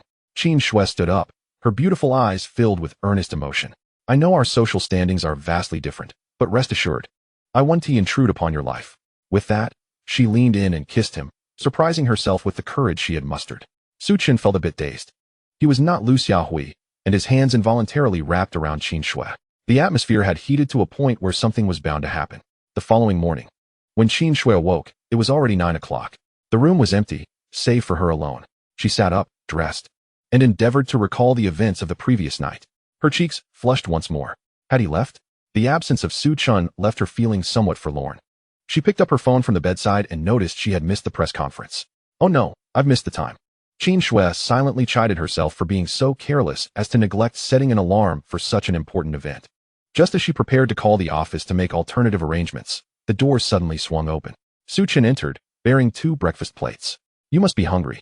Come eat breakfast first. Qin Shui was momentarily taken aback. I thought you had left. Seeing that Su Chen had not departed brought her a flicker of joy. I noticed you were still asleep, so I went to buy breakfast. Qin Shui nodded gently. About Huasing Technology. Su Chen interjected. I've already called the company. The press conference has been rescheduled to 8 o'clock this evening. You should rest well. Qin Shui expressed her concerns. Is that really all right? Their artificial intelligence has already attracted external attention. A sudden postponement could invite scrutiny. Who knows how the media might tarnish our reputation? Su Chen placed the breakfast on the nearby table and replied, it's of no consequence. Isn't it normal for the outside world to question us? Qin Shui nodded in agreement. True, since they hardly believe in us anyway. We might as well let the bullets fly for a while longer. She held a firm belief in the capabilities of Huasing Technology's artificial intelligence. Her stomach growled in hunger, prompting her to rise for breakfast. After a night of turmoil, she indeed felt rather fatigued and in need of rest. In contrast, Su Chen appeared to be in excellent spirits, and Qin Shui could not fathom how he maintained such vitality. As they sat together for breakfast, Qin Shui glanced at the news on her phone and suddenly noticed a report. A man was assassinated at a hotel in Su Bei City, confirmed to be the son of the chairman of Haidong Technology. Upon reading this news, Qin Shui's brows knitted in concern. Su Chen, Zhou Shiji is dead. Zhou Shiji had visited Huasing Technology the previous day, seeking their artificial intelligence, which had led to Su Chen confronting him quite aggressively. She had not anticipated that Zhou Shiji would meet his end so swiftly. Is it really true? Su Chen was not surprised, but rather intrigued. It was not uncommon for someone like Zhou Shiji to have enemies seeking revenge. He took Qin Shui's phone and examined the news with earnest interest. Not only Zhou Shiji but also the elderly man by his side, known as Old Gu, had perished. Su Chen had encountered that old man yesterday and was aware that he possessed considerable combat skills. This indicated that those responsible for the assassinations were certainly formidable as well. Zhou Shiji was known for his arrogant demeanor, so his assassination was hardly shocking. Qin Shui, why are you looking at me like that? You don't suspect that I had a hand in Zhou Shiji's death, do you? Su Chen remarked, bemused by her unblinking gaze. Qin Shui shook her head. I'm not doubting you. However, since you had a conflict with Zhou Shiji yesterday, I worry that his father might suspect you. Zhou Shiji's father is the chairman of Haidong Technology. If misunderstandings arise, it could lead to serious complications. Furthermore, Su Chen had indeed assaulted Zhou Shiji, and given that, the latter would not easily let it slide. Su Chen shrugged and continued his breakfast nonchalantly. It doesn't matter. I, Su Chen, have not committed any wrongdoing. He dismissed the matter from his mind, confident that with his current status, he could handle any trouble that might arise. After breakfast, you should rest. There's no rush regarding the press conference, Su Chen gently reminded Qin Shui. She nodded, feeling quite fatigued and in need of recuperation. Why don't you move to Binhai number 1? Su Chen suggested, glancing at Qin Shui. No need, I'm quite comfortable here. It's close to the company. Although some events had transpired between them the previous night, Qin Shui was acutely aware that their relationship lacked a foundation of genuine feelings. Su Chen continued. Your place is too small. I have 2 houses in Donghu residential area. They are even closer to the company. Choose one. It would be much more convenient for you to live there. After considering, Qin Shui nodded in agreement. Once they had finished breakfast, Su Chen drove his Lamborghini Veneno back to Binhai number 1. Unsurprisingly, news of the rescheduled Huasing Technology press conference sparked a wave of criticism online. Huasing Technology's press conference has been postponed? What on earth are they playing at? This is clearly a publicity stunt. Can't anyone see through it? What advanced artificial intelligence? It's all nonsense. Everyone disperse. Don't waste your time. Upon returning to Binhai number 1, Su Chen also took note of the online uproar. Yet he chose to remain unconcerned. He believed that the truth would ultimately prevail. After all, the press conference was scheduled for that evening. With nothing pressing to attend to, Su Chen summoned Xiao Yutong to the hall. Mr. Su, how may I assist you? At present, Xiao Yutong held the position of the head of security, her prowess commanding the respect of the other bodyguards. Come play tennis with me. Xiao Yutong nodded and fetched 2 rackets, then accompanied Su Chen to the tennis court. One must admit, being wealthy certainly had its advantages. One could exercise and entertain at home. However, not long after, a Rolls-Royce arrived outside the estate. The villa's butler approached Su Chen. Mr. Su, the chairman of Haidong Technology has arrived. He wishes to see you. Su Chen continued playing, casually responding. I want to meet with him. Chapter 77. Tang Jiahao, will return. The chairman of Haidong Technology was named Zhou Hongbin, the father of Zhou Shiji. With Zhou Shiji assassinated the previous night, and Su Chen having had a confrontation with him, it was evident that Zhou Hongbin would associate his son's death with Su Chen. Therefore, Zhou Hongbin's purpose for visiting was quite apparent, to confront Su Chen. However, Su Chen had no involvement in such affairs and had no reason to act in such a manner. Mr. Su, are you truly not going to see him? The butler inquired, a hint of confusion in his voice. After all, Zhou Hongbin held considerable status. Of course, he was unaware of the underlying conflicts. I said no. Su Chen reiterated, resuming his tennis. Very well, the butler replied, and went to inform the guards at the gate. However, soon after, Su Chen's phone rang. Mr. Su, your phone is ringing, Xiao Yutong alerted him. Su Chen set down his racket and stepped aside to answer the call. Are you Su Chen? The voice on the other end was chillingly cold, imbued with a sense of deep-seated animosity. From the tone alone, Su Chen had already deduced the identity of the caller. What is the matter? Are you too afraid to meet me? Do you lack the courage even to converse? Zhou Hongbin's voice was laced with fury. He blamed Su Chen for the death of his son. Su Chen chuckled. We are not acquainted, so why would I wish to meet you? He had anticipated this very outcome. Zhou Hongbin thundered through the phone. Su Chen, you had better be honest with me. Is my son's death connected to you? Feigning ignorance. Su Chen replied. Which of your sons are you referring to? Zhou Hongbin roared. Zhou Shiji. You assaulted him just yesterday. Su Chen responded. Now that you mention it. I do recall. However, I advise you against making baseless accusations without evidence. I, Su Chen, am upright and principled. How could I possibly resort to murder? At that moment, Zhou Hongbin was blinded by his hatred, utterly disbelieving of Su Chen's words. Stop your evasions, Su Chen. I know it was you. Zhou Hongbin spat. Su Chen scoffed. If you cannot provide proof, I could very well sue you for defamation. Zhou Hongbin retorted, don't be so arrogant. I will find the evidence eventually. This matter is far from over. Outside the villa, Zhou Hongbin's eyes were bloodshot, his fists clenched tightly. He had only one son, now brutally slain. He vowed to avenge him. Madman, Su Chen muttered before abruptly ending the call and blocking Zhou Hongbin's number. Noticing Su Chen's troubled expression, Xiao Yutong inquired, Mr. Su, was that a harassing call? No, just a lunatic, Su Chen replied, returning to the game. Meanwhile, outside the villa, Zhou Hongbin nearly spat out a mouthful of old blood. Seething with fury, this Su Chen is courting death, he thought, his body trembling with rage. Beside him sat an elderly man, his expression equally grim. Mr. Zhou, as far as I know, Su Chen is a martial artist. How do you plan to deal with him? The elder recalled that the old man named Gu, who had been by Zhou Shiji's side, was his brother. Now that his brother was also deceased, revenge was paramount. Yet, Su Chen was no ordinary opponent. He was a formidable expert. Zhou Hongbin's rationality returned momentarily. After a brief hesitation, he said, according to my information, Su Chen is a sworn enemy of the Tang family from Su Bei City. I intend to ally with them. The enemy of my enemy is my friend. To expedite his quest for vengeance, Zhou Hongbin resolved to collaborate with the Tang family against Su Chen. The elder beside him frowned, but Tang Bowen has already passed. The Tang family is no longer what it once was. Zhou Hongbin smiled. Though Tang Bowen is dead, his son still lives. The Tang family has been entrenched in Su Bei City for long enough to possess substantial resources. He then instructed his driver to the Tang family. Casting one last glance at Su Chen's villa, he coldly declared, "Son, rest assured, I shall avenge you." Su Chen will not last much longer. The car slowly departed. Half an hour later, Zhou Hongbin arrived at the Tang family estate. Inside, Tang Jiahao had just instructed the servants to pack their belongings. He planned to leave Su Bei City for abroad to escape the chaos following his father's demise and the dissolution of the Yuke Chamber of Commerce. The Tang family was gravely weakened, and Tang Jiahao feared retribution from Su Chen. The best strategy, he thought, was to flee. "Young Master Tang, the flight has been arranged." A servant informed him. "Prepare the car, we must depart immediately," Tang Jiahao replied. Had it not been for his father's funeral, he would have left the day before. "Very well." At that moment, another servant entered. "Young Master, Zhou Hongbin, the chairman of Haidong Technology, wishes to see you." Tang Jiahao waved dismissively. "I cannot entertain him today. I have pressing matters to attend to." Leaving Su Bei City was his utmost priority, as no one knew if Su Chen might strike against him. As the car was ready, Tang Jiahao hastened out of the hall, murmuring to himself as he gazed at his luxurious villa, "I will return." To expedite his journey to the airport, he urged the driver, "Let us leave at once." The driver nodded and drove away. Just outside the gate, Zhou Hongbin spotted Tang Jiahao in the car and halted him. "Young Master Tang, where are you headed?" Tang Jiahao did not exit the vehicle but rolled down the window. "Mr. Zhou, I have matters to attend to today and cannot properly host you. We shall talk another time." He was eager to avoid any delays. "Young Master Tang, the matter I wish to discuss today is of great interest to you. Let us have a thorough conversation." Tang Jiahao, feeling impatient, replied, "Whatever it is can wait until later. I have no time now."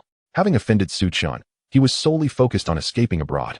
Zhou Hongbin seemed to sense Tang Jiahao's intentions and disclosed his purpose for visiting. "Young Master Tang, you need not leave. I am currently devising a strategy to deal with Su Chen. Would you be interested in joining forces?"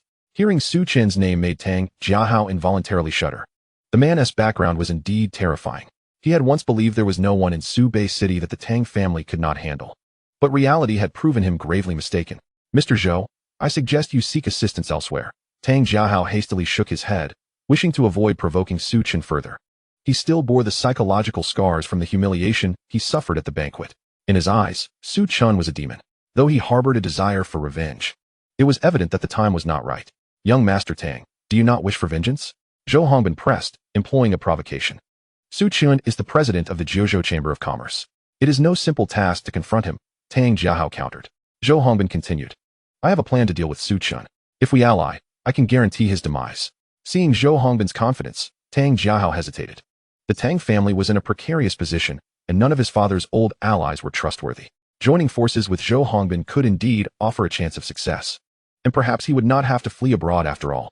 "I wish to know what grievances exist between you and Su Chen," Tang Jiahao inquired cautiously. "My son is dead. I seek to avenge him." Zhou Hongbin's eyes ignited with the flames of retribution once more. "Given these circumstances, there is no issue." Tang Jiahao contemplated for a moment before ultimately acquiescing. Zhou Hongbin stated, "Let me clarify. When the time comes, Su Chen's life will be in my hands." Tang Jiahao replied nonchalantly, "It matters not. Please share your plan. As long as Su Chen is eliminated, I harbor no objections." Moreover, he harbored suspicions that his father's demise was connected to Su Chen, though he possessed no evidence. It would be prudent to relocate. Zhou Hongbin gestured, indicating the number of people present. Tang Jiahao nodded and invited Zhou Hongbin into the villa. Subsequently, Zhou Hongbin articulated his scheme, and the two quickly found common ground. Preparing to take action against Su Chen. At noon, Su Chen instructed Xiao Yutong to drive. "Mr. Su, where are we headed?" Xiao Yutong parked a Rolls-Royce Cullinan in front of the main villa. Su Chen intended to visit Qin Shui, curious about her recovery. He promptly relayed a location to Xiao Yutong. With Xiao Yutong by his side, Su Chen opted not to bring additional bodyguards. However, shortly after departing the villa, Xiao Yutong noticed something amiss. "Mr. Su, we are being followed." Su Chen glanced in the rearview mirror and indeed spotted a black sedan trailing them. He surmised it was likely someone dispatched by Zhou Hongbin. "Let us not concern ourselves with them for now," Su Chen remarked, intrigued to see what their intentions were. Xiao Yutong nodded, prepared to ensure that any intruder would face the consequences should they dare approach Su Chen. Thus, they arrived at the parking lot of the community where Qin Shui resided, and the vehicle that had been tailing them also entered. "Mr. Su, I will apprehend the individuals in that car, Xiao Yutong said with a smile as she steadied the vehicle. Go ahead, Su Chen agreed. Xiao Yutong nodded, opened the car door, and stepped out. The black sedan was parked not far away. After stretching her limbs, she confidently approached the vehicle, quickly reaching the driver's side. Just as she was about to open the door, it swung open, and a dark figure lunged at her with remarkable speed. Xiao Yutong reacted swiftly, dodging the initial strike and retaliating. Both combatants exhibited impressive skills, engaging in a fierce struggle. Su Chen sat in the car, observing from a distance, surprised to discover that the pursuer was a woman, slender in stature, whose prowess was on par with Xiao Yutong's. The distance was too far for Su Chen to see her face clearly, but he acknowledged her capabilities. Xiao Yutong grew increasingly exhilarated as the fight progressed, relishing the challenge of facing an evenly matched opponent. Please inform Mr. Su that I have a matter I wish to discuss with him, the woman in black suggested in a conciliatory tone. After trailing us for so long, your intentions are clearly nefarious. You must first get past me before approaching Mr. Su. Xiao Yutong retorted, employing her exceptional legwork to keep the woman in black at bay. However, it was evident that the latter was no longer interested in a physical confrontation. No, I harbor no ill will towards Mr. Su, the woman in black continued to explain. Xiao Yutong furrowed her brow, questioning, do you know Mr. Su? She halted her assault. The woman in black shook her head, denying any acquaintance. Xiao Yutong felt deceived. If you do not know Mr. Su, how can I trust you near him? It would be wise for you to depart at once, she warned. At that moment, Su Chen approached. That's enough, return here, he instructed Xiao Yutong. He too sensed that the woman posed no immediate threat. As for her intentions, he was uncertain but had begun to piece together some possibilities. Upon hearing Su Chen's command, Xiao Yutong returned to his side. Finally, Su Chen caught a clear glimpse of the woman in black's face. Her complexion was fair, and she possessed an exquisitely delicate oval face, undeniably a beauty. You mentioned wanting to speak with me. What is it about? Su Chen inquired. The woman in black glanced at Xiao Yutong before focusing on Su Chen. I wish to propose a collaboration, she declared. Collaboration? Su Chen echoed. Yes, a partnership, the woman affirmed. To be candid, I was responsible for Zhou Shiji's death. Had you not injured the elderly man beside Zhou Shiji, I would not have had such a favorable opportunity. In a way, you have inadvertently aided me. Su Chen replied, so you are an assassin? From her earlier display of skill, he deduced much about her. In a sense, yes, she acknowledged. Currently, Zhou Hongbin suspects you of having killed his son and is plotting against you. Mr. Su, you must exercise caution. Su Chen could only respond with silence, realizing the trouble she had brought upon him. I have a significant grievance with the Zhou family. It was not my intention to create trouble for you. Moreover, you have harmed Zhou Shiji. Even if I did not kill him, he would seek vengeance upon you. Su Chen maintained a calm demeanor. And your point is? The woman's eyes glinted with a hint of malice as she stated, I wish to eliminate Zhou Hongbin, but I have been unable to find a suitable opportunity. Thus, I seek to collaborate with you. Su Chen chuckled. You have caused me quite the predicament. Why on earth would I consider partnering with you? The woman replied, I recognize you as a formidable opponent, but you must understand, while a direct confrontation is easily evaded, the hidden dagger is far more perilous. Given Zhou Hongbin's nature, he might target those closest to you. How would you respond to such a scenario? Su Chen smiled. If that were to occur, Zhou Hongbin would meet a grim fate. Besides, it was you who killed Zhou Shiji. I would be doing you a favor by taking you to the police station, she remarked. The woman in black shook her head, asserting that even that would not spare him from Zhou Hongbin's wrath. Moreover, she hinted at a secret she was willing to share with Mr. Su.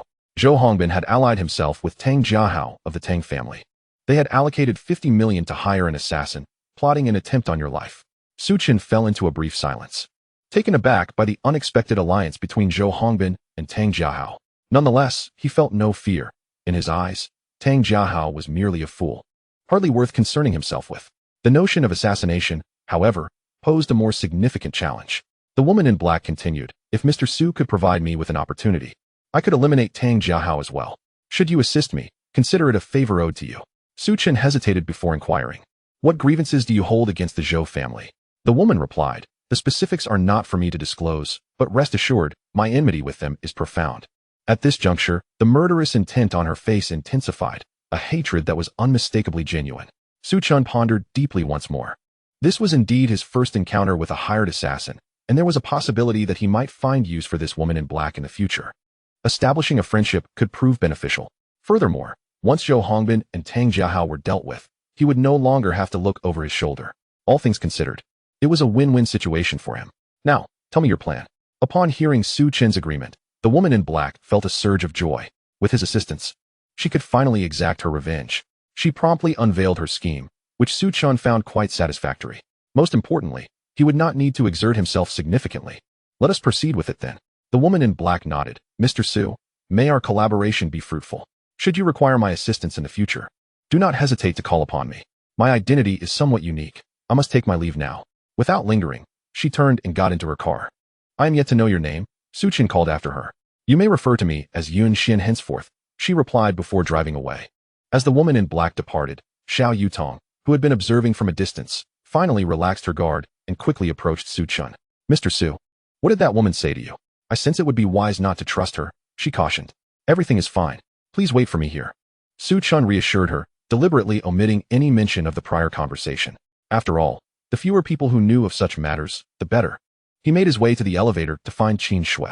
Seeing Su Chen's reluctance to share, Xiao Yutong could only shake her head in resignation before returning to her car.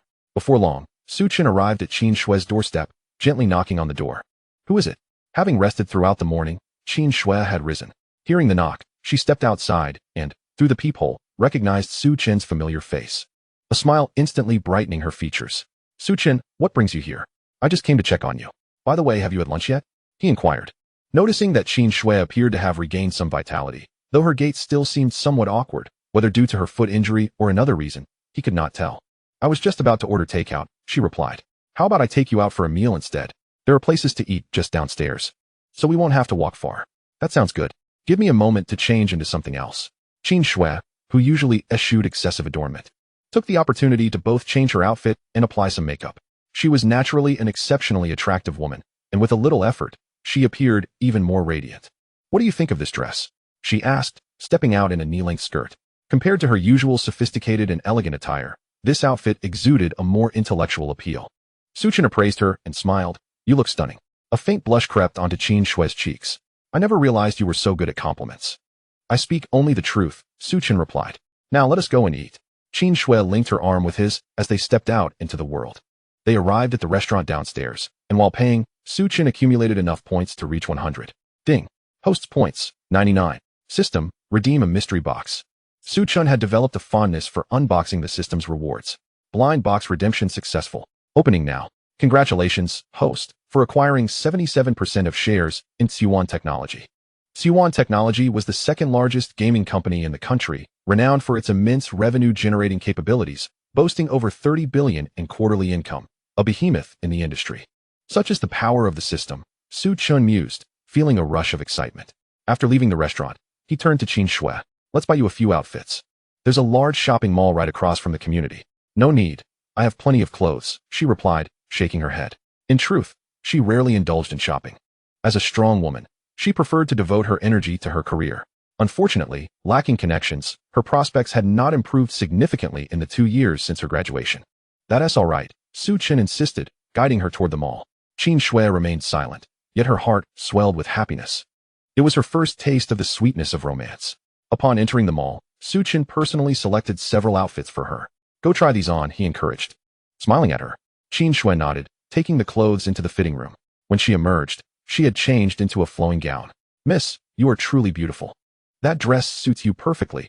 Your boyfriend has excellent taste, a female employee gushed. Qin Shui tried on several outfits, and her natural beauty ensured that she looked stunning in every one. Please pack these up, Su Chen instructed, not bothering to check the prices. Certainly, sir, the employee replied, her smile radiant. Customers like Su Chen, who were so generous, were a rarity at their store. 2 sets will suffice, Qin Shui cautioned. Su Chen chuckled, nonsense. Let us buy them all. He was not short on money. What he sought were those precious points. With that, he produced his bank card and prepared to pay. The employee swiftly packaged the clothing. Sir, your total comes to 110,000. Su Chen promptly swiped his card. Ding. Host spent 110,000. Host's points, 166. It seemed to be a fortunate afternoon, as another opportunity to unbox a mystery box awaited him. System. You should know what to do by now, Su Chen mentally communicated with the system. Blind box exchange successful. Opening now. Congratulations, host. You have acquired an 81% stake in Hui Guang Animation. Hui Guang Animation, the foremost animation production company in the country, boasts a valuation exceeding 20 billion. It is renowned within the animation industry and has produced several well-received animated works. Su Chen's spirit soared, and he took Qin Shui shopping for 2 pairs of shoes. However, Subsequent expenditures yielded only a meager amount of luxury points. Your foot is injured. I shall escort you home to rest. Su Chen decided against further shopping. Qin Xuan nodded in agreement. Thus, he accompanied her back to the community. Concerned for her safety, Su Chen called for 2 bodyguards to discreetly protect her. The afternoon passed without incident, yet it felt like the calm before a storm. As night fell, Su Chen's cousin, Zhao Yang, did not venture out to deliver food. Since learning that the girl he fancied was to marry, his heart had shattered. He had been drowning his sorrows in alcohol these past days. However, seeking solace in drink only deepened his despair. While watching a live stream, Zhao Yang became enamored with a female streamer from Subei City. Though she was merely a small-time streamer with few followers, her looks were decent. Moreover, they shared a good rapport, prompting Zhao Yang to lavish her with numerous gifts in her stream. Even when penniless, he was determined to impress. Soon, the female streamer took the initiative to invite him to meet. Zhao Yang felt luck was on his side and eagerly accepted.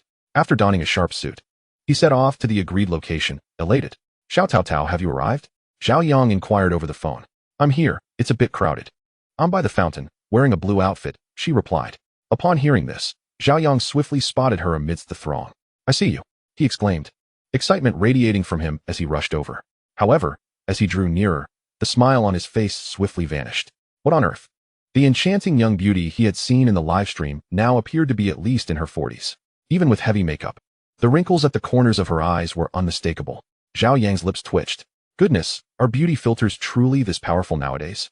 From afar, she is a sight to behold. But up close, it's alarming. In Geneva, he thought, refund, please. Overwhelmed with frustration, Zhao Yang suppressed the urge to lash out. Xiao Yang, I can't see you, came the voice of the female streamer through his phone. I'm not Yang, you fraud. Zhao Yang felt deceived and promptly hung up, blocking her number. After completing these actions, he turned and fled. Delivering food seemed far more practical.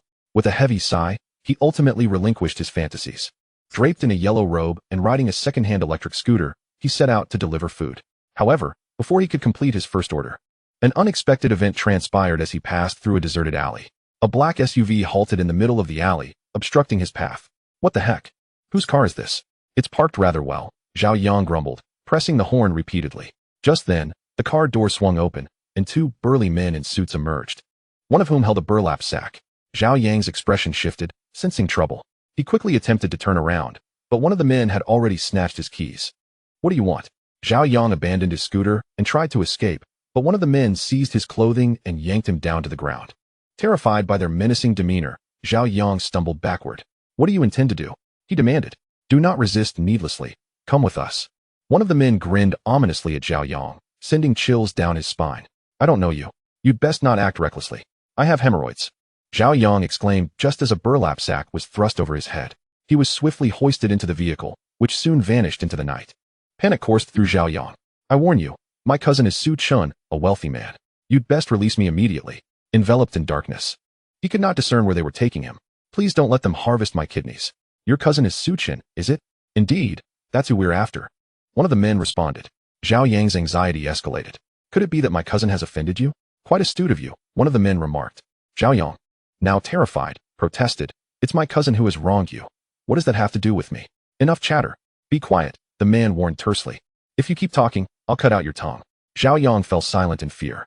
When the burlap sack was finally removed, he found himself in a dimly lit, decrepit building.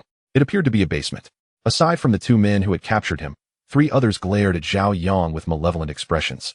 One, clad in a white tank top with a scar on his arm, seemed to be their leader. Well done, the leader nodded approvingly, pulling out his phone. He located a number and dialed it. Chapter 81. You should just kill him outright. He was calling Su Chen's phone number.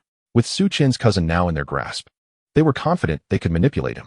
Meanwhile, Su Chen, seated in the lobby of Bingo number 1, received the call but did not answer immediately, choosing to wait for about half a minute. You must be Su Chen, a gruff voice resonated once he pressed the answer button. What is the matter? The caller snickered coldly. Your cousin is in our custody. If you wish to save him, be prepared to pay a ransom of 50 million, delivered to my designated location. And remember, do not even think of calling the police. Otherwise, you'll regret it.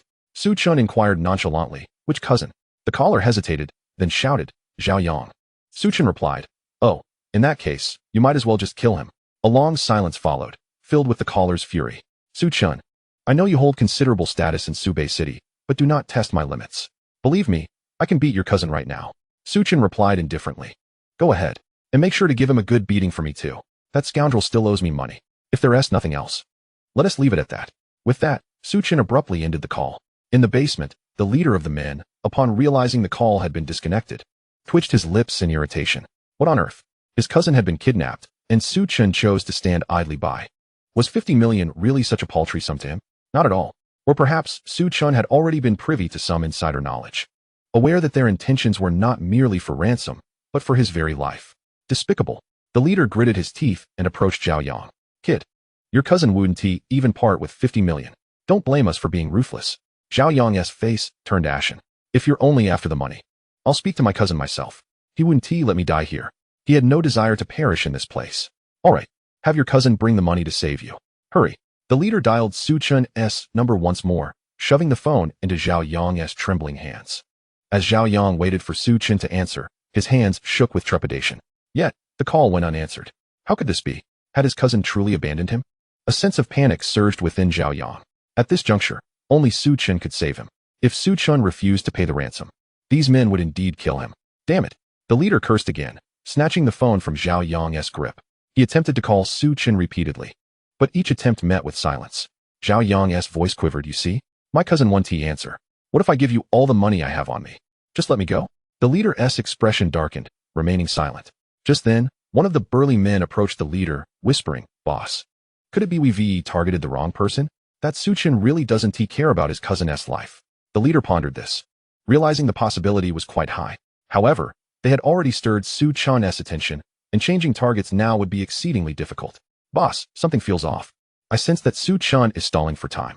Another voiced their concerns. The leader nodded, deeming this a more plausible scenario. Given Chen's capabilities in Bay City, he could locate them here in no time. Let South leave this place. If Chen dares to act recklessly, we'll kill his cousin. Take this brat with us. We're moving. Remaining here was evidently unwise. They had to find a new location. The leader led the way towards the staircase, while two others proceeded to bag Zhao Yang once more. Please, I still have 20,000 in my bank account. I'll give it all to you, just let me go. Zhao Yang pleaded desperately. He never imagined he would find himself in such a predicament. 20,000? Who do you take us for? Hand it over, one of them said, rummaging through Zhao Yang's pockets and pilfering his wallet. Kid, if your cousin doesn't bring the ransom, you're as good as dead tonight. With no other options, Zhao Yang could only pray for Chen's timely arrival. The five men wasted no further time and exited the basement. However, as they were leaving the dilapidated building, an unforeseen event occurred. The darkened interior of the building was suddenly pierced by a fleeting shadow. Who was there? The five men furrowed their brows, becoming alert. Yet, their reaction was a beat too slow. A flash of cold steel glinted, and a metallic scent of blood instantly filled the air. The two men restraining Zhao Yang clutched their throats, collapsing to the ground, blood seeping through their fingers. Be careful. The remaining three men's faces paled, huddling together. Their expressions grave as they regarded the figure that materialized in the distance. At that moment, Yunxian brandished a bloody dagger. Her gaze icy as she fixed it upon the trio. Who are you to meddle in our affairs? The leader's brow furrowed deeply. Yunxian remained silent, removing the sack from Zhao Yang's head. Upon realizing someone had come to rescue him, Zhao Yang felt a rush of exhilaration, especially upon noticing that his savior was a striking woman. Sister, did my cousin send you? Zhao Yang exclaimed, seeing her as a beacon of hope. However, as he glanced at the two men lying in pools of blood at his feet, his legs weakened, nearly causing him to collapse. This gruesome sight was one he had never encountered before. Despite her beauty, the brutality of her actions was shocking. Yunxian paid Zhao Yang no mind. Addressing the remaining three men, if you wish to live, you will heed my commands. The three exchanged glances, clearly unwilling to surrender easily. Let us take her down. They charged at Yunxian. Though they held the advantage in size and number, such advantages were rendered meaningless in the face of absolute power. Another flash of cold steel, and two more men fell lifelessly to the ground. Only the leader remained. Yunxian, a merciless assassin, eliminated the four with ease, her expression betraying no hint of emotion. The leader, now panicked, turned to flee outside the dilapidated building. But Yunxian would not allow him to escape. With swift strides, she caught up to him in an instant. If you wish to live, best not to move. Chapter 82. We've been deceived. Yunxian tripped the leader, sending him sprawling to the ground, her foot pressing firmly against his chest. Please, don't kill me. The leader begged, knowing he was no match for her. I'll call Zhou Hongbin right now and tell him Chen has agreed to pay the ransom. Hurry. Yunxian waved her dagger nonchalantly. How do you know all this? The leader's face shifted with realization. Their mission was to abduct Zhao Yang and demand a ransom from Su Chen, with a trap already set for the payment rendezvous. Once Su Chen dared to show, he would meet his demise. But he couldn't fathom how this woman knew so much. This is not for you to know. Simply do as I instruct, Yun Xian replied coldly. The reason she was aware of these details was that Zhou Hongbin had hired her assassin services. Unfortunately for him, he was unaware that the target of the assassin he had employed was none other than himself. Yun Xian had been monitoring Zhou Hongbin for quite some time, waiting for the perfect opportunity. However, he surrounded himself with skilled fighters, and she lacked the confidence to eliminate him outright. Thus, she chose to collaborate with Su Chen, as Zhou Hongbin was a common adversary they both needed to confront.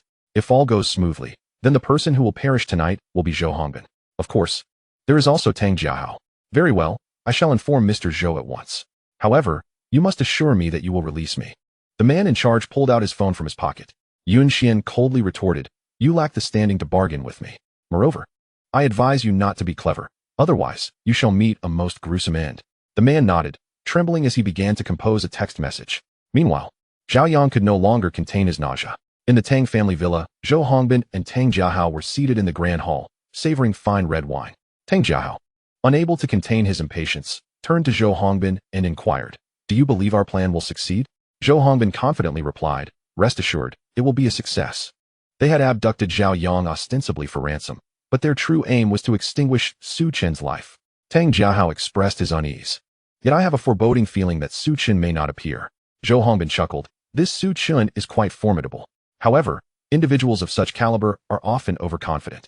Just wait and see, he will show up. The assassin I hired, known as Night Hawk, rarely fails in his assignments. Su Chen is as good as dead. Having invested considerable effort, Zhou Hongbin was undoubtedly seeking vengeance for his son. Upon hearing Zhou Hongbin's words, Tang Jiahao couldn't help but smile with satisfaction. A malicious thought surfaced in his mind. Mr. Zhou, if possible, I would prefer to torment Su Chen a little before ending his life. To kill him outright would be too merciful. The humiliation he endured at the banquet at Su Chen's hands ignited a fiery rage within him. Zhou Hongbin shook his head, asserting that to avoid unforeseen circumstances, it was best to eliminate him directly. Zhou Hongbin was a cautious man, fully aware of Su Chen's capabilities. Should Su Chen manage to escape, it would be a significant loss. Thus, the most prudent course was to kill Su Chen without delay. As their conversation unfolded, Zhou Hongbin's phone buzzed with a text message. Mr. Zhou, everything is proceeding smoothly. Su Chen has agreed to come out with the ransom. Upon reading the message, Zhou Hongbin's spirits lifted. Excellent, Su Chen's demise is imminent. A fierce glint of malice sparkled in his eyes. Subsequently, he found a contact number and sent a text message, proceed as planned. With the message sent successfully, Zhou Hongbin broke into a cold smile. What is the situation? Tang Jiahao inquired curiously. Very smooth, Zhou Hongbin replied, continuing to sip his wine. Splendid, Tang Jiahao echoed, equally exhilarated. Once we dispose of Su Chen, I can remain in Subei City. Mr. Zhou, let us toast. Both men beamed with delight. Thus, half an hour slipped by. Zhou Hongbin's phone vibrated again with a new message. Upon inspection, he discovered that Night Hawk had successfully completed the task. Mr. Zhou, Su Chen is quite resilient. I severely injured him, yet he remains alive. Zhou Hongbin felt a surge of joy and replied, do not kill Su Chen just yet. Take him to a secure location. I wish to savor his torment. Night Hawk responded, Su Chen's bodyguard has alerted the police, and they will arrive shortly. The risk of taking Su Chen is considerable. In such a scenario, I will require additional compensation. Zhou Hongbin did not hesitate. I shall add 30 million. Just as Tang Jiahao suggested. Killing Su Chen outright would indeed be too lenient. Deal. Name a location. Zhou Hongbin hesitated, feeling that the outskirts would be safer. He promptly provided an address. Subsequently, he stood up, filled with excitement. Su Chen, do you truly believe you can contend with me? You remain woefully inexperienced. Tang Jiahao also rose and asked. How did it go? Did Night Hawk succeed? Zhou Hongbin nodded. Yes, he succeeded, but Su Chen is not dead. Let us go and see, Tang Jiahao exclaimed, equally thrilled. The last time, Su Chen had humiliated him thoroughly. This time, it is my turn to teach him a lesson. The two, accompanied by their bodyguards, excitedly set off in their vehicle. Given the clandestine nature of their activities, they opted not to bring too many bodyguards. The fewer who knew, the better. After more than half an hour, they arrived at an abandoned hotel. Zhou Hongbin sent another message to Night Hawk, confirming that Night Hawk was indeed at the derelict hotel. This is the place. Zhou Hongbin instructed one of his bodyguards to lead the way. They proceeded along a narrow path into the abandoned hotel, which had not been visited in ages, overgrown with weeds. Upon entering the dilapidated hotel, they soon spotted a figure. "You are Nighthawk?" Zhou Hongbin asked with excitement. Yun Xian turned to face Zhou Hongbin, her expression devoid of emotion. "Indeed, that is correct." Zhou Hongbin was taken aback, realizing that the assassin was a woman. Yet, given her ability to severely injure Su Chen, she must undoubtedly be a skilled fighter. The money had not been wasted after all. "Where is Su Chen?" Tang Jiahao impatiently demanded, eager to witness Su Chen's battered state. No sooner had he spoken than Su Chen emerged from behind them. "Are you looking for me?" Zhou Hongbin and the others turned simultaneously. Upon seeing Su Chen unscathed, their expressions shifted drastically. "What is happening? Were you not severely injured by Nighthawk?" Zhou Hongbin furrowed his brow tightly. Su Chen merely smiled, remaining silent. The elder beside Zhou Hongbin, more astute than the others, quickly deduced the situation. "Mr. Zhou, we have been deceived. We must leave this place." Chapter 83. I offer you two choices. Upon seeing Su Chen, the elder's eyes flared with anger. His brother was responsible for Zhou Shiji's safety, yet he had been killed the previous night. He believed Su Chen was to blame for his brother's demise. Although he yearned for revenge, he recognized that they had clearly fallen into a trap. He remained clear-headed, refusing to let hatred cloud his judgment. Nighthawk had explicitly stated that Su Chen had been gravely injured, yet the reality was that Su Chen was entirely unscathed. Even a fool could deduce that Nighthawk had allied with Su Chen. If they did not vacate the premises promptly, it was highly likely they would not see the sunrise again. "Damn it! Withdraw." Zhou Hongbin also sensed something amiss, his countenance paling to the extreme. On their way here, he had already devised plans for how to torment Su Chen, never anticipating that the hired killer would be so unreliable. He could not ascertain whether Su Chen had accomplices. Thus, the most critical task was to escape. "Hurry, we must go." Upon seeing Su Chen, Tang Jiahao turned ashen. In his eyes, Su Chen was undoubtedly a devil. And now, even the assassin Zhou Hongbin had hired had betrayed them. What was left to play for? In times like these, retreat is the best strategy. "You think you can escape?" Su Chen's eyes glimmered with a mocking smile as he blocked the doorway. Tang Jiahao and Zhou Hongbin had indeed hired an assassin to deal with him. "Since that is the case, let us settle this tonight." "All together," Zhou Hongbin shouted, hiding behind the old man. With Zhou Hongbin's command, the old man and several bodyguards charged towards Su Chen. Su Chen, however, did not rush to retaliate. Instead, he took a few steps back, wishing to gauge the strength of Ying.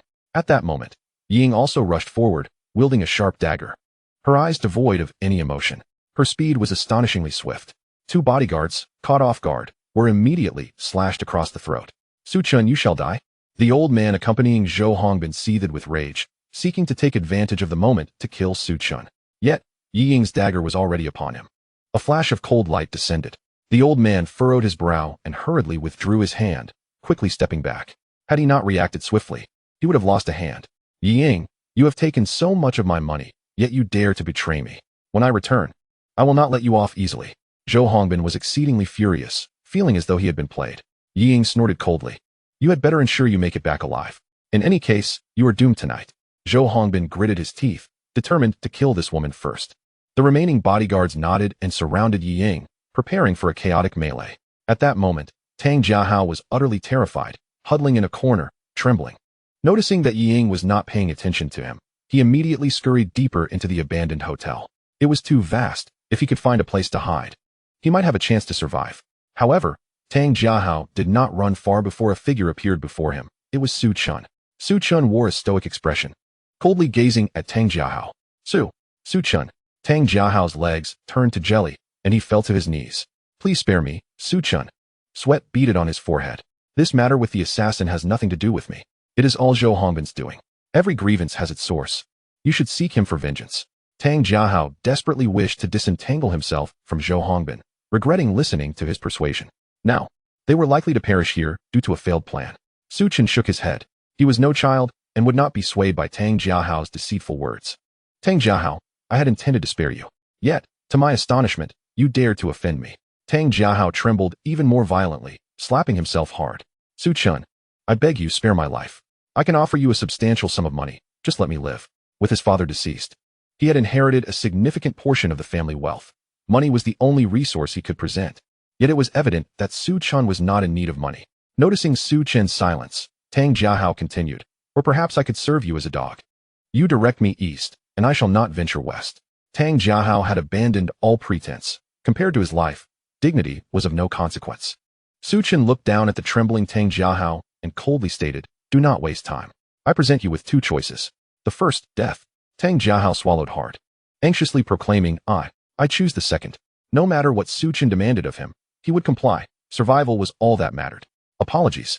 But the second choice is also death, Su Chen replied nonchalantly. Tang Jiahao's lips twitched, and he collapsed onto the ground, his eyes filled with despair. Indeed, Su Chen had no intention of sparing him. However, Su Chen did not act immediately.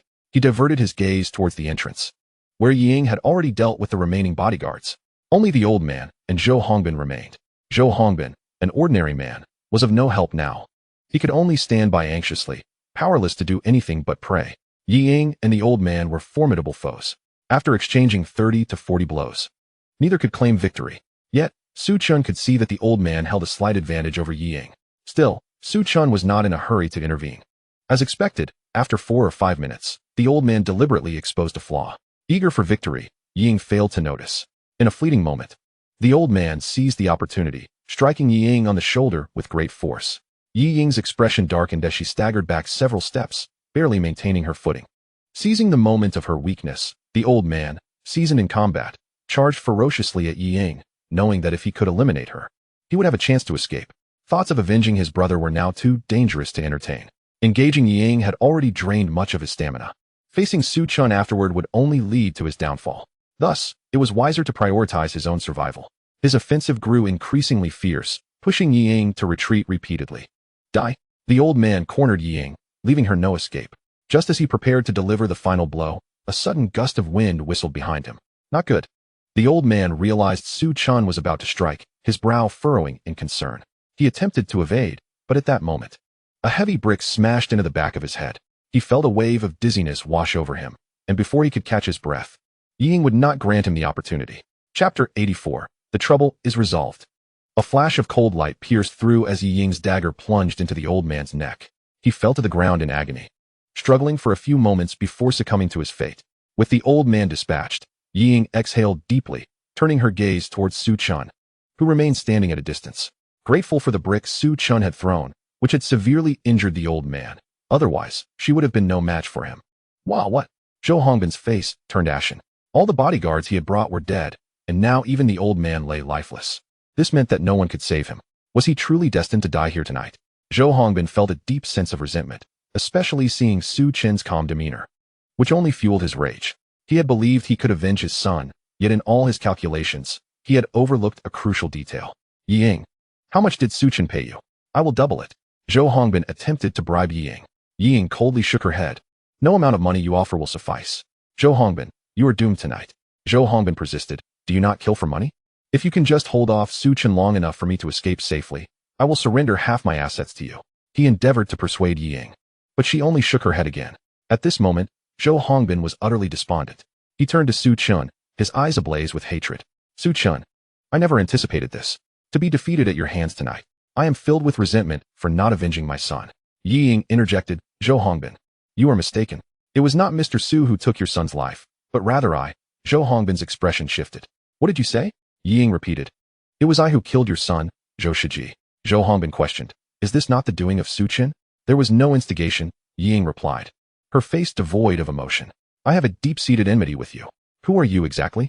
Zhou Hongbin finally realized that Ying was not merely a hired assassin. My real name is Yun Xian.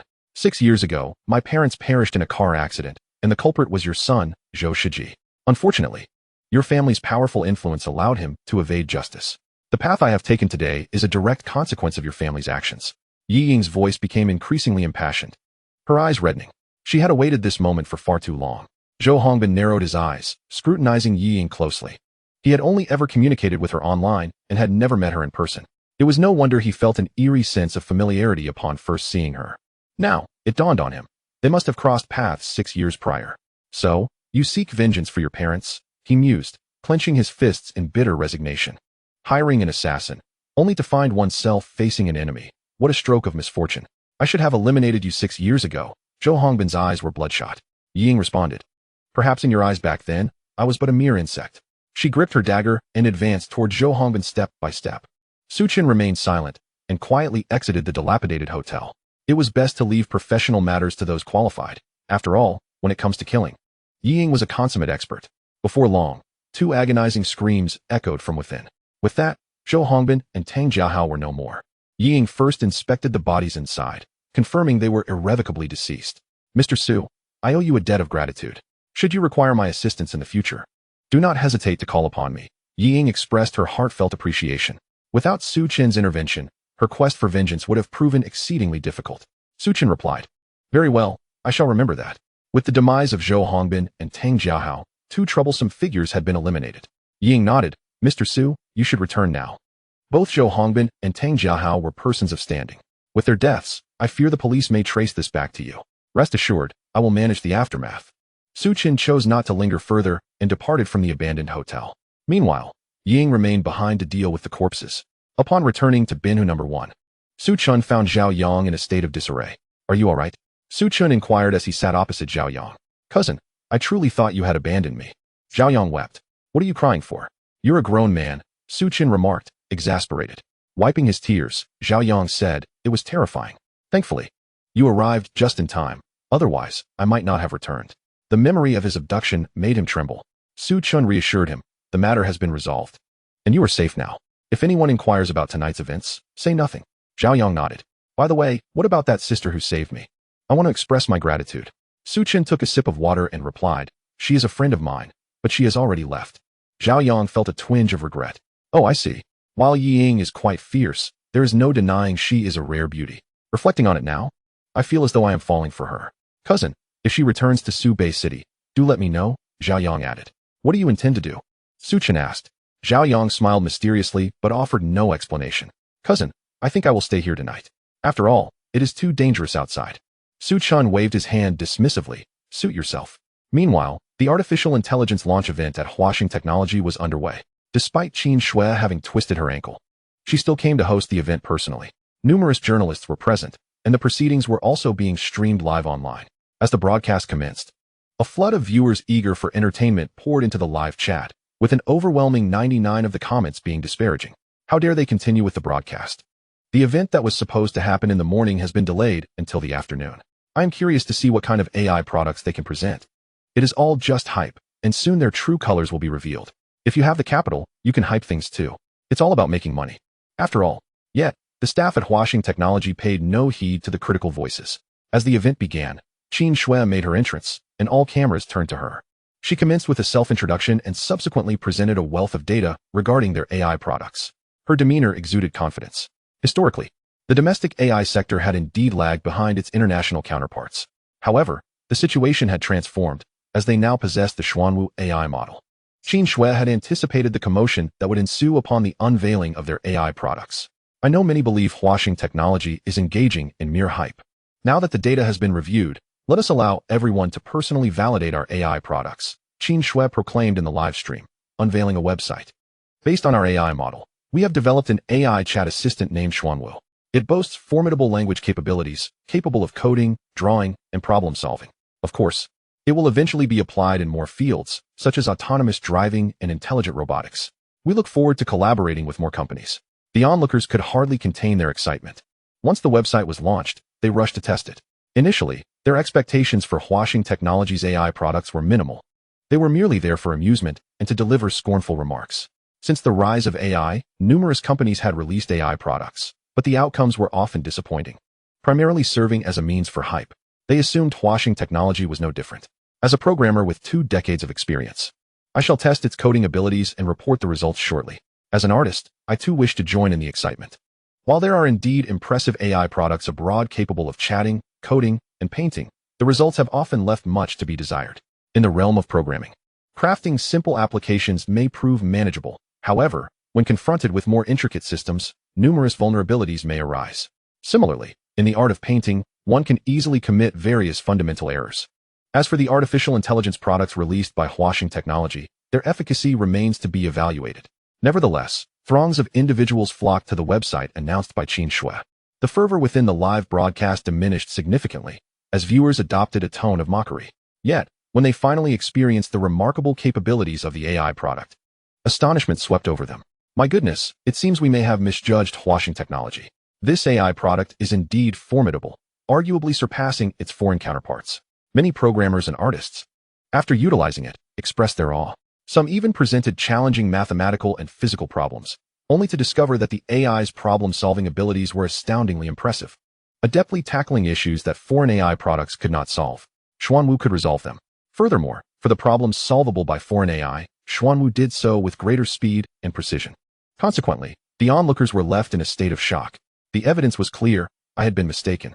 I apologize for my earlier irrationality. Initially, I presumed this to be a mere imitation of foreign AI products, but that was not the case. Tears welled in my eyes as I realized that our country had indeed reached a point of leading the world in artificial intelligence. Huaxing Technology is on the brink of soaring. I am compelled to invest in their stocks. Please, Huaxing Technology has not yet gone public. Who is the owner of this company? I would gladly spend $100 billion to acquire it, should the owner agree. Let's just say I never spoke of it. Finally, the tide of public opinion in the live broadcast shifted. From initial derision to fervent admiration, no one dared to belittle Huaxing Technology anymore. Nor did anyone perceive it as mere hype. Simultaneously, several industry magnates were closely monitoring this launch event. Upon learning of the impressive capabilities of the Xuanwu AI model, they found themselves unsettled. It is evident that the Xuanwu AI model will undoubtedly usher in a significant transformation. Conversely, those who had ventured into the AI domain lamented. For Huaxing Technology had seized the initiative. To surpass them now would be nearly impossible. The duration of the launch event was brief, yet it sparked immense excitement. Without a doubt, Huaxing Technology's phone lines were inundated with calls from numerous companies eager to collaborate. News regarding the Xuanwu AI model made headlines across various information platforms.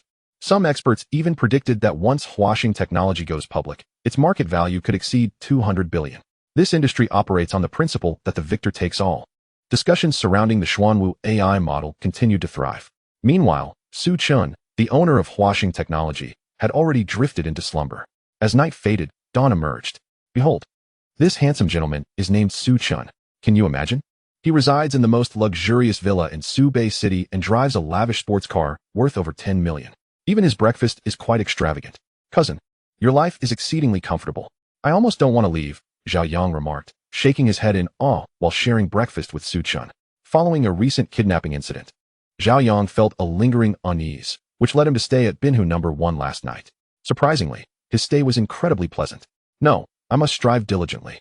What is a little hardship in pursuit of a life akin to yours, cousin? Zhao Yang resolved, silently vowing to himself. Chen, however, offered a stark admonition. As long as you can endure hardship, you'll inevitably face endless struggles in the future. The two continued their meal when Qin Shui arrived at Binhu No. 1. Her sprained ankle had improved somewhat, but she still walked with a hint of awkwardness. Upon learning that Chen was having breakfast, she opted to wait outside the lobby. Why are you here so early? Chen inquired after finishing his meal and stepping into the lobby. I wanted to report on some work. Qin Shui replied with a smile. Chen waved his hand dismissively. No need. I saw the news regarding Huaxing Technology this morning. You can handle the subsequent matters. Qin Shui shook her head in resignation, stating, many companies wish to collaborate with Huaxing Technology. By the way, I need to make a trip to the Magic City soon. Chen asked with curiosity, what business do you have in the Magic City? Subei City is not far from the Magic City. A 2-hour drive on the highway suffices, and taking the high-speed train is even quicker. I will be discussing collaboration with foreign companies and also visiting home, Qin Shui explained. Being a native of the Magic City, she came from a well-off family that supported her entrepreneurial endeavors after graduation. After contemplating, Chen responded, I'll accompany you. The Magic City is a cosmopolitan metropolis. I've long wanted to see it, but time has eluded me. Now, with the system, I can focus solely on enjoying life, leaving the company's affairs to others. What are you going for? Qin Shui asked, intrigued. What? Is it not permissible to have a bit of fun? Chen retorted. Of course it is, Qin Shui replied. Chapter 86, Blind Boxes. Hooting Group. In that case, I will book 2 high-speed train tickets back to the Magic City. Qin Shui pulled out her phone to purchase tickets online. Chen interjected. Allow me to handle the purchase. I need to bring along my bodyguard. With that, he opened the ticket purchase app and secured 3 high-speed train tickets. Upon successfully acquiring the tickets, the system's notification chimed. Ding. Godly rich points. 108. Surprises often arrive unexpectedly. However, Chen was not in haste to redeem the system's blind box just yet. After all, the points were secure and would not disappear. All right, I booked the 9:30 train. You should get ready. I'll pick you up shortly, he instructed. Qin Shui nodded in acknowledgement. Initially, she intended to discuss the artificial intelligence matter with Chen, but seeing his lack of interest, she refrained. There was no point. He preferred to remain hands-off. In truth, Qin Shui harbored numerous questions, such as the origin of the advanced AI model Su Chen possessed. A product of such sophistication could hardly be developed independently by a small company. Despite her curiosity, she wisely chose not to pry further. Their relationship was unique. If Su Chen wished to share, he would not conceal it. Conversely, if it were a secret, even inquiries would yield no answers. I'll head back now. See you later. With that, Qin Shui departed Binu No. 1 to prepare her belongings. At 9 o'clock, Su Chen summoned Xiao Yutong. Mr. Su, how may I assist you? Xiao Yutong approached Su Chen, her demeanor respectful. Come with me to the Magic City. Xiao Yutong nodded in agreement, refraining from further inquiries. Thus, she proceeded to arrange for a Rolls-Royce Cullinan to pick up Qin Shui. Upon arriving at the residential complex where Qin Shui resided, Su Chen sent her a message. Qin Shui, wheeling a suitcase, soon appeared. Upon noticing a woman seated in the car, she exhibited a hint of wariness. Su Chen, who is this? Qin Shui had met Xiao Yutong earlier that morning at Binu No. 1, yet she was unaware of Xiao Yutong's true identity. Meanwhile, Xiao Yutong was also scrutinizing Qin Shui. This is Xiao Yutong, my newly appointed bodyguard, Su Chen explained. Qin Shui appeared taken aback, her disbelief palpable, observing Xiao Yutong's delicate and refined features. She found it hard to reconcile her appearance with that of a bodyguard. Su Chen chuckled, don't let her slender physique fool you. Her skills are quite formidable. Qin Shui nodded, then inquired, is she the only bodyguard you have? Su Chen replied, that's sufficient. Having too many would only complicate matters. Thus, the trio made their way to the high-speed rail station in Subei City and successfully boarded the 9:30 a.m. train. The train sped along, covering the distance to the Magic City in a mere half hour. Bored during the journey, Su Chen decided to converse with the system. System, exchange for a mystery box. Mystery box exchange successful. Opening in progress. Congratulations, host, you have acquired 60% of Huading Group's shares. The Huading Group, focused on the hotel industry, boasted a market value exceeding 30 billion. With numerous branches across various cities in the nation, it had experienced rapid growth in recent years, expanding its operations internationally as well. As Su Chen contemplated accommodations in the Magic City, the hotel deal materialized. He located a contact number and promptly sent a message. Qin Shui, having stayed up late the previous night, dozed off as soon as she settled into the car. Su Chen chose not to disturb her, allowing her to rest. Meanwhile, Xiao Yutong occupied herself with a fashion magazine. After half an hour, the train finally arrived in the Magic City. Su Chen gently nudged Qin Shui's shoulder. Have we arrived? She murmured, rubbing her bleary eyes. Yes, Su Chen confirmed, assisting her with the suitcase. As they exited the high-speed rail station, Qin Shui inquired, where do you plan to stay? You're welcome to come to my place. After a moment's hesitation, she addressed Su Chen. No need, he replied. I've booked a hotel. If you wish to reach me, just call. Qin Shui nodded. All right, then I'll be on my way. Once I finish my business discussions, I'll take you out for a tour. Being a local of the Magic City, Qin Shui was quite familiar with its surroundings. Thus, Su Chen and Xiao Yutong hailed a cab to Huading Hotel. The Magic City was vast, with over 20 branches of the Huading Hotel. They headed to the one closest to the train station. In the hotel lobby, the manager and several staff members stood in a line, awaiting Su Chen's arrival. The headquarters had already informed them that a significant figure from Huading Group would be visiting today, and they needed to extend proper hospitality. At last, Su Chen arrived with Xiao Yutong. Approaching the front desk, the female attendant respectfully inquired, Sir, would you like to book a room? My name is Su Chen, he stated. At that moment, the manager's expression shifted dramatically, and she hurried over, astonished to discover that the chairman of Huading Group was so youthful. Mr. Su, greetings. I am the manager here. The presidential suite has been prepared for you. Naturally, as the chairman of Huading Group, the accommodations were of the highest standard. Please escort me upstairs, Su Chen requested, casting a glance at the hotel manager. This way, Mr. Su, she replied, bowing slightly as she guided him into the elevator. Meanwhile, the two female attendants at the front desk remained in shock. Goodness, our chairman is so young, one remarked. Honestly, he's incredibly handsome. Just my type. Stop daydreaming. It's already a privilege to even meet someone like Mr. Su, the other admonished. On the other side, the manager led Su Chen to the presidential suite. Mr. Su, please take a moment to rest here. I will arrange for lunch in the restaurant. Meanwhile, Xiao Yutong was assigned to the room next door. Su Chen replied, no need. I plan to dine outside and take a stroll. The hotel should have a car service, correct? Please prepare one for me. The manager nodded and descended to make the arrangements. After a brief respite in the presidential suite, Su Chen summoned Xiao Yutong. Mr. Su, are you heading out? She inquired.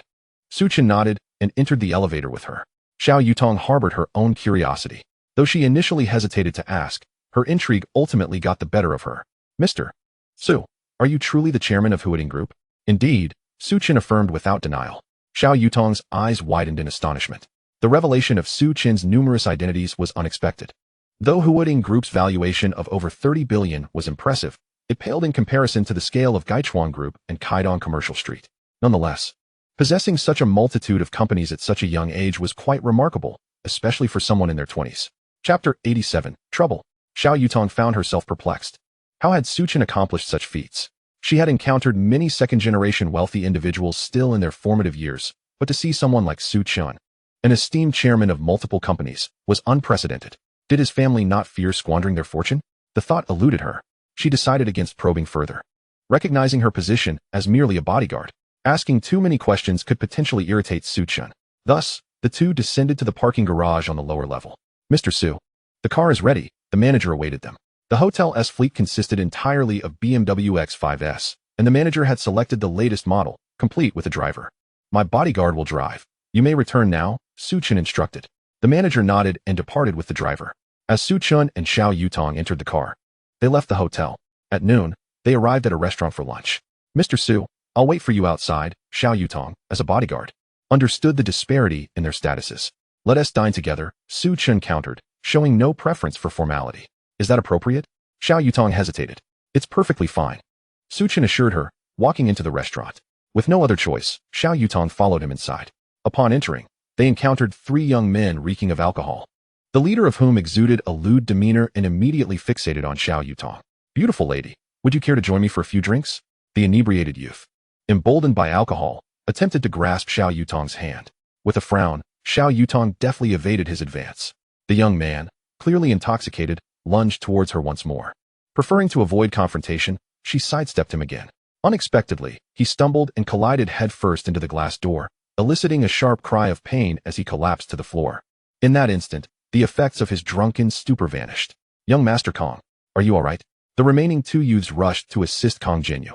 He inhaled sharply, suppressing the pain as he felt a large bump forming on his forehead.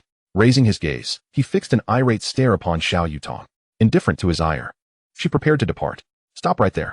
You've harmed young Master Kong. Do you think you can just walk away? The 2 youths blocked her path, their faces contorted with fury. Xiao Yutong found their accusations absurd. It was his own clumsiness that had caused the fall, and yet she was being blamed. The other young man added, Young Master Kong hasn't spoken yet. It would be wise for you to stay put. Xiao Yutong furrowed her brow, not anticipating such brazen behavior from them. Should they persist, she would not hesitate to teach them a lesson. What do you want? She asked, directing her gaze at Kong Jinyu.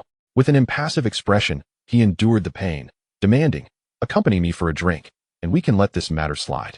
To his surprise, Xiao Yutong retorted, you must be out of your mind. The expressions of Kong Jinyu and his companions shifted, their anger intensifying. How dare you insult us? Do you have any idea who young Master Kong is? At this juncture, Su Chen also halted his steps. Xiao Yutong found herself cornered, unable to escape. Although there were bystanders, none dared to intervene, their fear of the trio evident. Mr. Su, may I teach them a lesson? Xiao Yutong inquired. Be swift about it. Su Chen had no desire to waste time on these men. Upon receiving his consent, a glint of cold determination flashed in Xiao Yutong's eyes. It was time to seize her restraint. With a swift motion, she raised her hand and delivered a resounding slap to Kong Jinyu. The force of an adult's slap can generate considerable impact, and given that Xiao Yutong was a martial artist, the repercussions were both physical and psychological. Kong Jinyu was momentarily stunned, unable to fathom that she would dare to strike him. You actually have the audacity to hit me. The 2 other youths glared at her, fists raised, ready to retaliate. However, their movements were no match for Xiao Yutong's speed. With a single maneuver, she incapacitated one of them. In mere moments, all 3 of Kong Jinyu's companions lay defeated on the ground. Fuming with indignation, Kong Jinyu glared at Xiao Yutong, unwilling to accept his humiliation. Young master, this woman is formidable, we should retreat. The remaining 2, now somewhat intimidated, recognized that Xiao Yutong was not to be trifled with. Retreat. Kong Jinyu surged to his feet, seething with rage. You foul woman, this will not end here. You will pay for your actions today. He had never endured such humiliation, especially at the hands of a woman. Leave, Xiao Yutong commanded coldly. Kong Jinyu huffed in disdain, hastily departing with his companions. Mr. Su, should we consider dining elsewhere? Xiao Yutong felt certain they would return to cause trouble. Though unafraid, she wished to avoid unnecessary delays. Not necessary, Su Chen replied, shaking his head. At that moment, a portly middle-aged man approached, offering a word of caution. Sir, miss, Perhaps you should choose another dining location. The father of that man is the largest shareholder in this commercial street and holds considerable influence. The restaurant owner, genuinely concerned, advised them. It matters not. I shall await their return, Chen stated, exhibiting no concern. He requested a private room at the restaurant and, alongside Xiao Yutong, ascended to the upper floor. Once inside the room, Xiao Yutong cautiously inquired, Mr. Su, are you not afraid of potential repercussions? There are many who conceal their true prowess. Chen replied nonchalantly. You were the one who struck him. What concern is it of mine? Xiao Yutong retorted, please, I did seek your opinion on the matter. Besides, he was merely a lowly bodyguard. Chen settled into his seat and jested, I was merely teasing. Should they dare return, you can simply subdue them again. Hearing this, Xiao Yutong finally relaxed. With Chen as her ally, there was little to fear. Even if Kong Jinyu had connections, they paled in comparison to Chen's influence. Perusing the menu, Chen summoned a server and ordered several dishes. Nearly 10 minutes passed before the food arrived. Just as Chen prepared to dine, the door to the room was suddenly kicked open, and several burly men stormed in. Kong Jinyu's voice boomed from outside. First, deal with the people inside. He appeared at the entrance, fury etched across his face, the bump on his forehead making him look somewhat ridiculous. Without hesitation, the group rushed in, ready to attack. Xiao Yutong's expression hardened. Rising swiftly, she executed a powerful kick that struck one of the large men squarely on the chin, knocking out his front teeth. Despite Kong Jinyu's numbers, the disparity in skill could not be compensated by mere numbers. Xiao Yutong struck with precision and ferocity, toppling one adversary after another as if they were mere vegetables being chopped. No matter how robust the assailants were, they could not withstand her blows. Her speed was astonishing, far surpassing that of an ordinary individual. The scene unfolded like a cinematic spectacle. In less than 10 seconds, all of Kong Jinyu's reinforcements lay injured on the ground. What? Kong Jinyu's face soured, disbelief washing over him. He never anticipated that even with such a large entourage, they would be bested by a single woman. Wait for it. He grit his teeth, still unwilling to concede defeat. He resolved to gather even more support, convinced he would not let a woman thwart him today. Trying to escape? Xiao Yutong scoffed, advancing towards him and seizing his collar. What do you intend to do? Kong Jinyu's fear began to surface, apprehensive that she might unleash further violence upon him. Why? To teach you a lesson, she replied, her expression steely as she unleashed a barrage of hard slaps upon him. Meanwhile, Chen remained unfazed, calmly enjoying his meal. With the prowess of Xiao Yutong, there was truly no need for him to intervene. However, the disturbance caused by Kong Jinyu during his meal left Chen feeling exceedingly irked. Such an individual deserved to be taught a lesson. As Kong Jinyu was struck, those accompanying him exchanged glances, hesitant to offer assistance. After all, they had already witnessed the formidable skills of Xiao Yutong. Approaching now would only invite unnecessary suffering. Cease this at once. I warn you, my father is the largest shareholder of this commercial street. Kong Jinyu's voice was laced with fury as he spoke coldly after being thrown to the ground by Xiao Yutong, who halted at Chen's presence, feeling somewhat reassured. You are finished. For having offended me, you shall not leave Modu unscathed, Kong Jinyu seethed, glaring at Chen. Chen merely cast a nonchalant glance at Kong Jinyu and remarked, bring your father here to apologize, or you shall bear the consequences. Kong Jinyu rose, his eyes blazing with indignation. Who do you think you are? How dare you demand my father come here to apologize? He hesitated for a moment before adding, my father is Kong Jianxing. You can investigate what he does. 1/3 of the KTVs in Modu are owned by my family. With your caliber, you think you can contend with me? You won't even know how you met your demise. The more he spoke, the more infuriated he became. Indeed, Chen chuckled, turning to Xiao Yutong. Give him another beating, without mercy. Upon receiving Chen's command, Xiao Yutong nodded resolutely and continued to rain blows upon Kong Jinyu. Stop. You are all doomed. Kong Jinyu's frail body could hardly withstand the onslaught, and within a mere minute, he was rendered unconscious. The remaining entourage found themselves in a perplexing predicament, unsure whether to stay or leave. They could only watch helplessly as Kong Jinyu succumbed to unconsciousness. Mr. Su. This fellow has passed out. Xiao Yutong squatted to examine Kong Jinyu before looking up at Chen. Chen glanced at Kong Jinyu's companions and instructed, return and inform this fellow's father that the person who injured his son is named Chen, chairman of Longying Group. If he wishes to seek trouble with me, he may come to the Huading Hotel on Qingjiang Road. Now be gone. Fearful of the confrontation, the group swiftly fled, abandoning even the unconscious Kong Jinyu. Surely, they wouldn't abandon their master? Xiao Yutong shook his head in resignation. After about half a minute, perhaps realizing that leaving Kong Jinyu behind was unwise, 2 individuals returned to the private room and carried him away. Xiao Yutong resumed his meal, feeling somewhat disheartened by the unfortunate turn of events. Su Chen, however, merely smiled and continued dining in silence. Meanwhile, the group took the injured Kang Jinyu to the hospital and promptly notified his father, Kang Jianxing. Upon hearing of his son's injuries, Kang Jianxing was filled with rage and rushed to the hospital. Who has done this to my son? Kang Jianxing demanded upon entering the ward, addressing those present. Kang Jinyu had indeed suffered significant injuries and was still unconscious. Kang Jianxing felt a pang of anguish. Mr. Kang. It was someone named Su Chen, one replied truthfully. What are you all doing? So many of you, yet you couldn't overcome one person? Kang Jianxing was seething with anger. One of the individuals explained, Mr. Kang, the other party has a female bodyguard who is exceptionally skilled. None of us were her match. Gritting his teeth, Kang Jianxing inquired. Where are they? I will go settle the score with them. Overwhelmed with indignation, Kang Jianxing was determined to avenge his son. At the Huading Hotel on Qingjiang Road. By the way, that person also mentioned he is the chairman of Longying Group and is unafraid of us causing trouble. He even demanded you go apologize, Mr. Kang, or face the consequences. Kang Jianxing's expression turned icy. How dare he be so audacious? To be honest, he found it hard to believe that the individual held such a significant position. Chairman of Longying Group? Surely, that was just bluster. However, for caution's sake, it was prudent to verify the other party's identity. At that moment, Kang Jinyu regained consciousness. Father, what is my condition? He inquired anxiously. Dad, you must avenge me. The memory of being assaulted in the restaurant made Kang Jinyu tremble with rage. Rest assured, I know what to do. Just focus on recuperating here. With that, Kang Jianxing's expression darkened as he exited the ward. Regardless of who had harmed his son, he was determined to make them pay. Outside the ward, Kang Jianxing pulled out his phone, locating a number and dialing it. Help me investigate a person. The more detailed the information, the better. Longying Group, Su Chen. Understood. We will ascertain his identity within Longying Group, the voice on the other end replied. After hanging up, Kang Jianxing was not in a rush to confront Su Chen, as he wanted to confirm his identity first. After a brief wait of about 10 minutes, the information finally arrived.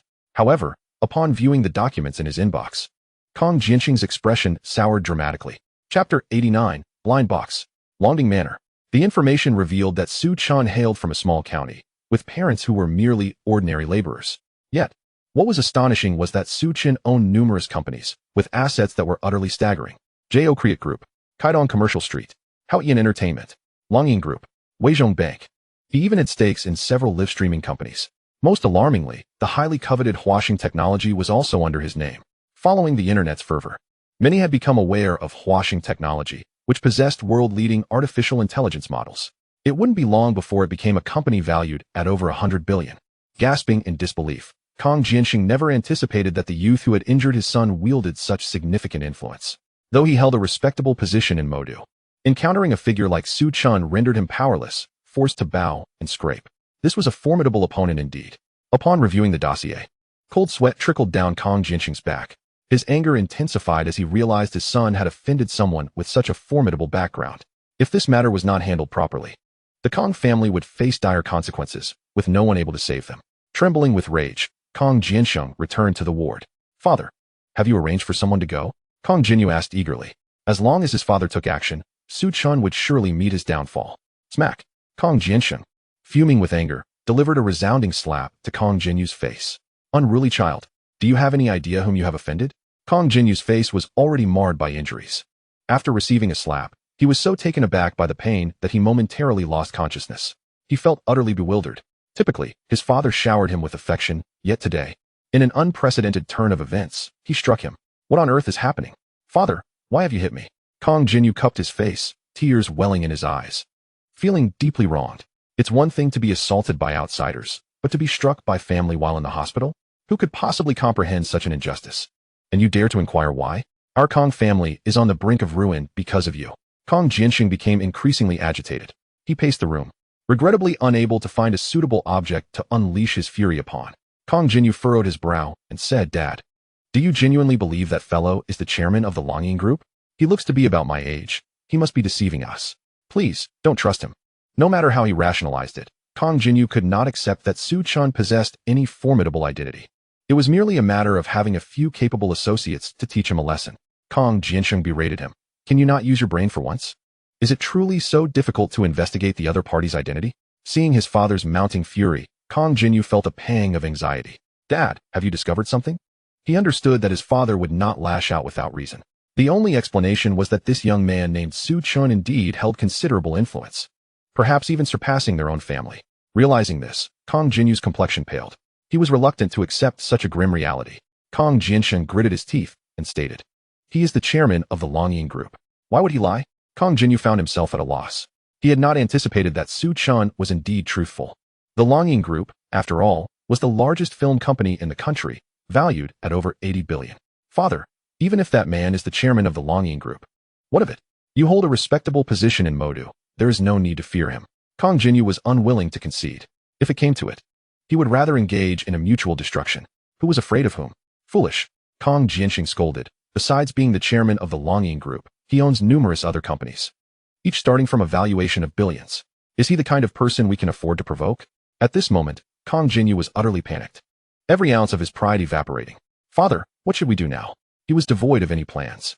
He truly had not anticipated Su Chen's terrifying status. All he felt now was regret, overwhelming regret. Kong Jianxing retorted angrily, "What else can we do but seek his forgiveness? If Su Chen has no intention of letting this go, our Kong family will be doomed." This is no exaggeration, for Su Chen possesses that kind of power. "Father, perhaps you could find someone to negotiate on our behalf. Maybe he will show leniency," Kong Jinyu suggested, reluctant to apologize, fearing that doing so would forever tarnish his reputation in Modu. Kong Jianxing was incensed, exclaiming, "He has explicitly stated that I must apologize in person. What good would it do to send someone else? If not for you, this situation would never have arisen. We must leave immediately." He seized Kong Jinyu, not willing to waste a moment. "Father, my injuries have yet to heal." Kong Jinyu remained obstinate. Kong Jianxing roared, "You are the one who caused this mess. You better adjust your attitude. If you refuse to apologize properly, I will act as though you are no longer my son." Kong Jinyu's face turned ashen. He understood that his father was genuinely furious. After all, they had offended a figure like Su Chen. If not resolved, they might not even know how they would meet their demise. "Father, I will heed your words." Kong Jinyu was truly frightened this time. Thus, the two departed the hospital and made their way to the Huading Hotel. Given his injuries, Kong Jinyu needed assistance from both sides. In the restaurant, Su Chen and Xiao Yutong had finished their meal. "Mr. Su, where shall we go next?" Xiao Yutong inquired. "Anywhere is fine, as long as there is something entertaining." Su Chen replied. His purpose in Modu was to enjoy himself. Xiao Yutong nodded, her duty being to ensure Su Chen's safety. Su Chen summoned a waiter to settle the bill. Ding! God level points, 145. Su Chen had grown accustomed to the fluctuating nature of his god level points. Indeed, he was now able to redeem another blind box from the system. Su Chen called out. "Blind box redemption successful. Opening now. Congratulations, host. You have acquired the Longding Manor in Modu." Receiving a manor did not elicit an overwhelming sense of excitement from Su Chen, as he was not currently in need of accommodation. However, out of curiosity, he decided to research the Longding Manor online. The estate boasted a vast area and luxurious amenities, rivaling that of Binhu No. 1. Having been established for 4 or 5 years, the owner of the manor had never made an appearance, leading to much speculation from the public. The manor was dubbed the most mysterious estate in Modu. Chapter 90. Establishing a Charitable Foundation. After some contemplation, Su Chen decided to forego the hotel and instead stay at the manor. After all, the manor appeared far more appealing. He and Xiao Yutong departed the restaurant, eager to explore. Half an hour later, their vehicle came to a halt by the riverbank. As Su Chen admired the scenery, his phone suddenly rang. The caller ID indicated the Huading Hotel. It seemed they had something to discuss with him. Without a second thought, he answered the call. "Mr. Su, hello. A gentleman named Kong Jinyu has arrived at the hotel, requesting to apologize to you." Su Chen had not expected Kong Jinyu to arrive so promptly. It appeared that he had investigated Su Chen's identity and realized he was not someone to be trifled with. "Tell him I am currently out and unavailable," Su Chen instructed. "Understood, Mr. Su." After hanging up, Su Chen continued to enjoy his outing, leaving Kong Jinyu to wait at the hotel. Meanwhile, at the Huading Hotel, Kong Jianxing stood at the front desk with Kong Jinyu, both of them shrinking back in apprehension. To be honest, neither of them felt certain about what would transpire. "I'm sorry, Mr. Kong. Mr. Su is still out and cannot meet with you," the manager informed Kong Jianxing. Kong Jianxing appeared somewhat embarrassed, but managed a forced smile. "It's all right. We will wait for Mr. Su to return." Since they had come to apologize, waiting seemed the only option. Ultimately, the initiative lay with Su Chen. Even if he refused to meet them, they had no recourse. Who has offended Su Chen? The manager refrained from saying more and returned to her tasks. She could surmise that these two individuals must have incurred Su Chen's displeasure. How audacious to offend the chairman of Huading Group. It is only fitting that Su Chen chooses not to see them. "Dad, Do you think Mr. Su is deliberately avoiding us? Kong Jinyu remarked, a hint of discontent in his voice. Silence, Kong Jianxing snapped. If it weren't for your transgressions against Mr. Su, would we be groveling here in apology? If it weren't a public setting, he would have relished giving his son another thrashing. Kong Jinyu lowered his head, too intimidated to speak further. With Su Chen absent, what could they do but wait? Thus, they lingered until 4 in the afternoon. After a leisurely day, Su Chen finally returned to the Huading Hotel. Kong Jianxing and Kong Jinyu were nearly dozing off in the lobby. Upon seeing Su Chen enter, Kong Jinyu immediately perked up and nudged his father. Dad, Mr. Su has returned. Fear was palpable on Kong Jinyu's face, a stark contrast to his earlier arrogance. Kong Jianxing, fully awake, promptly rose and hurried towards Su Chen. Mr. Su, he called out, his voice trembling. Despite his experience in high-stakes situations, he felt a wave of trepidation, uncertain of Su Chen's temperament. Su Chen and Xiao Yutong paused. First regarding Kong Jinyu, who was staring at the ground, too fearful to utter a word. Clearly, he was genuinely scared. Serves you right, Xiao Yutong scoffed. Su Chen's gaze then shifted to Kong Jianxing. And you are? Kong Jianxing quickly replied, Mr. Su, I am Kong Jianxing, and this is my son, Kong Jinyu. I sincerely apologize for the incident at noon. It was my failure to properly discipline my son. You did well to strike him. If you are still unsatisfied, feel free to do so again. At that moment, Kong Jinyu was tempted to question, am I even your biological son? Su Chen's eyes narrowed as he focused on Kong Jinyu. Did you not say at noon that we would not be able to leave Shanghai? Kong Jinyu, gripped by fear, hesitated, trying to formulate an explanation. Smack. Kong Jianxing delivered a resounding slap across his son's face. Mr. Su is speaking to you. Have you lost your voice? Kong Jinyu was momentarily stunned, but quickly regained his senses. Mr. Su, I was merely speaking out of anger. Please disregard my words. They were nothing but idle chatter. In his desperation, Kong Jinyu began to slap his own face, desperately trying to exhibit the appropriate contrition. He was utterly terrified, consumed by regret. If only there were a way to reverse his mistakes, he would seize it without hesitation. You brought people here to provoke us. How shall we settle this? Su Chen inquired coldly. Kong Jinyu trembled, at a loss for how to respond. Mr. Su, I was wrong. Please, I beg you to spare me. He was on the verge of tears, having never encountered such a situation before. Kong Jianxing, equally frightened, bent low and produced a transfer agreement, presenting it to Su Chen with both hands. Mr. Su, this is a share transfer agreement valued at 70 million. Consider it a token of apology. If money could resolve matters, that would simplify things. However, they feared Su Chen would not be so easily placated. Should that be the case, they would have no recourse but to await their doom. Noticing Su Chen's lack of reaction, Kong Jianxing grew increasingly anxious, beads of sweat forming on his forehead. His back soaked through with perspiration, revealing just how tense he was. Mr. Su, I implore you to show mercy. He lowered himself even further, his hands trembling uncontrollably. Seeing that enough time had elapsed, Su Chen decided to cease wasting moments and instructed Xiao Yutong. Accept it. With that, he strode towards the elevator. Xiao Yutong nodded and took the share transfer agreement from Kong Jianxing's trembling hands. The act of parting with 70 million was undoubtedly painful for Kong Jianxing. Yet they had brought this upon themselves. With the agreement secured, Xiao Yutong hurried to catch up with Su Chen as the elevator doors slowly closed behind them. Dad, do you think Mr. Su has let us off the hook? Kong Jinyu asked excitedly. Su Chen accepting the shares signified that he would not pursue further action. Smack. Kong Jianxing, seething with anger, delivered another slap to Kong Jinyu. You useless fool, this is all your fault. Business has been tough lately. And now we've lost 70 million. Kong Jinyu hung his head, silent, aware of the gravity of their loss. Let us go, Kong Jianxing fumed, turning sharply to leave the hotel. It was predictable that upon returning home, Kong Jinyu would face another severe beating. In the elevator, Xiao Yutong reviewed the share transfer agreement, finding no issues. After all, Kong Jianxing would not dare to be clever. Mr. Su, this money is remarkably easy to acquire, she remarked to Su Chen. Convert these shares into cash and hand it over to Chen Jing to establish a charitable foundation. Su Chen, not in need of funds, had merely accepted Kong Jianxing's money as a lesson for them. Chapter 91, The Cost of Impudence. Xiao Yutong was momentarily taken aback. Mr. Su, are you truly not keeping this substantial sum? It amounts to 70 million, nearly a small target. Is this amount significant? Su Chen countered. Xiao Yutong chuckled awkwardly. To Su Chen, this sum was trivial, considering his wealth was in the hundreds of billions. Not much, he stated. Pack your belongings. We won't be staying here tonight. Xiao Yutong nodded without further inquiry. As the elevator doors opened, she walked directly to her room. Su Chen sat in his room for a while before leaving with Xiao Yutong. Mr. Su, have we perhaps fallen short in our hospitality? The manager, hearing of Su Chen's departure, felt both nervous and anxious. Catering to the chairman was a direct order from headquarters, and any shortcomings would undoubtedly cost her the managerial position. Su Chen shook his head. I have better accommodations. I'll be taking that car for now.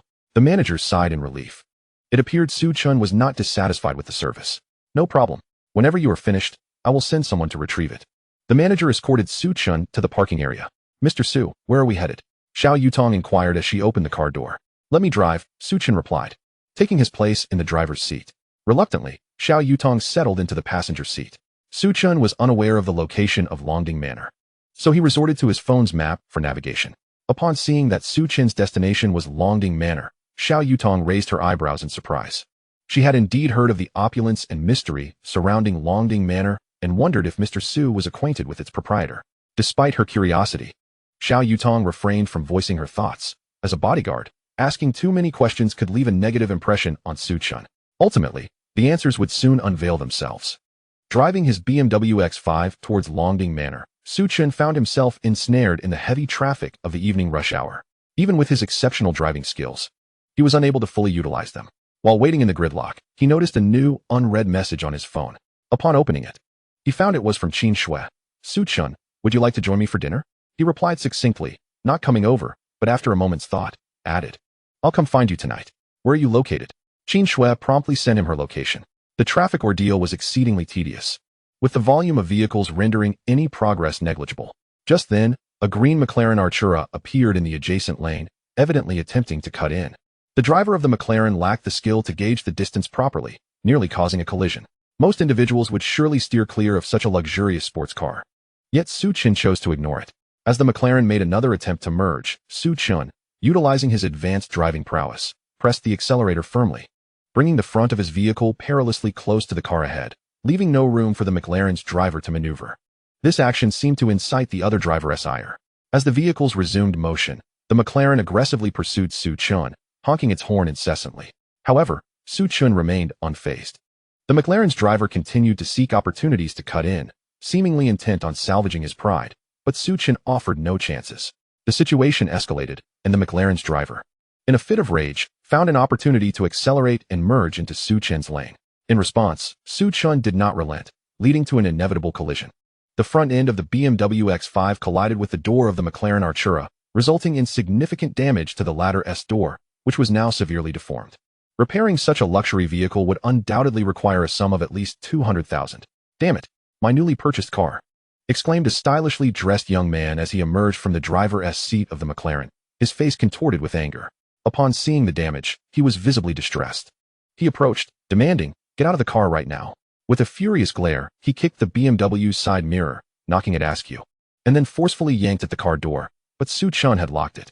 No matter how hard he pulled, the door remained shut. Get out of the car. Pay for the damages. The young man shouted arrogantly, pounding on the window with fervor. Su Chen, calm and composed, simply observed the young man's antics from within the vehicle. Given that the other driver had attempted to cut in, even the police would place the blame on him, regardless of the luxury of the McLaren. Mr. Su, do you wish to step out and teach him a lesson? Xiao Yutong inquired, noticing the offensive language from the McLaren's driver. No need. Let him perform a bit longer. Su Chen replied with a slight smile, casually resuming his phone activities. The accident had caused the vehicles behind them to come to a halt, with several drivers exiting their cars to witness the commotion. What happened? It seems that sports car tried to cut in and got hit. Serves him right. I detest those who cut in line, a bystander remarked. But that car looks expensive. Only the wealthy can afford such a ride. The BMW driver might be in trouble. Seeing the McLaren's driver still frantically banging on the door, a concerned onlooker called the police. After some time, the traffic began to ease, and 3 sports cars arrived from behind, parking not far from the McLaren Artura. Young men stepped out of the vehicles. They appeared to be a group and were clearly affluent. Upon learning of the incident, they approached with hostile expressions. Kid, you'd better get out of the car immediately, or we won't hesitate to smash it, the McLaren's driver shouted. Su Chen, putting down his phone, chose to exit the vehicle, with Xiao Yutong following suit. Are you looking for a fight? Su Chen asked, his interest piqued as he regarded the McLaren's driver. He had never feared a confrontation. The driver, seething with rage, pointed at the damaged sports car and coldly declared, do you have any idea how much my new car costs? Almost 3 million. If you don't compensate me today, you won't be leaving. The remaining young men glared at Su Chen, seemingly ready to take action. Su Chen, maintaining his composure, replied, clearly, It was your lack of driving skill that caused this. Why should I be responsible? You didn't see me changing lanes? With such a wide road. You couldn't yield a little? The young man retorted angrily. Chen felt exasperated. So I'm supposed to yield just because you attempt to cut in? What kind of logic is that? However, it was no surprise. Such individuals often relied on their wealth to act with impunity, lacking any real experience of the world. Let us have the police handle this, Chen shrugged. The McLaren driver snapped. It won't matter who comes today. If you don't pay, the consequences will be severe. His tone was laced with a threat. At that moment, another young man interjected. We have plenty of friends behind us. Besides paying, you have no other choice. Chen chuckled. And what if I refuse to pay? Upon hearing this, the group of young men clenched their fists, ready to strike at any moment. Just then, another sports car pulled up beside them, a sleek black Aston Martin DBS. Observers around the scene, seeing Chen surrounded, felt a wave of concern for him. The young man was in for a rough time, with so many against him and now another sports car arriving. It seemed inevitable that he would come out on the losing end. As the door of the Aston Martin swung open, a young man wearing sunglasses stepped out.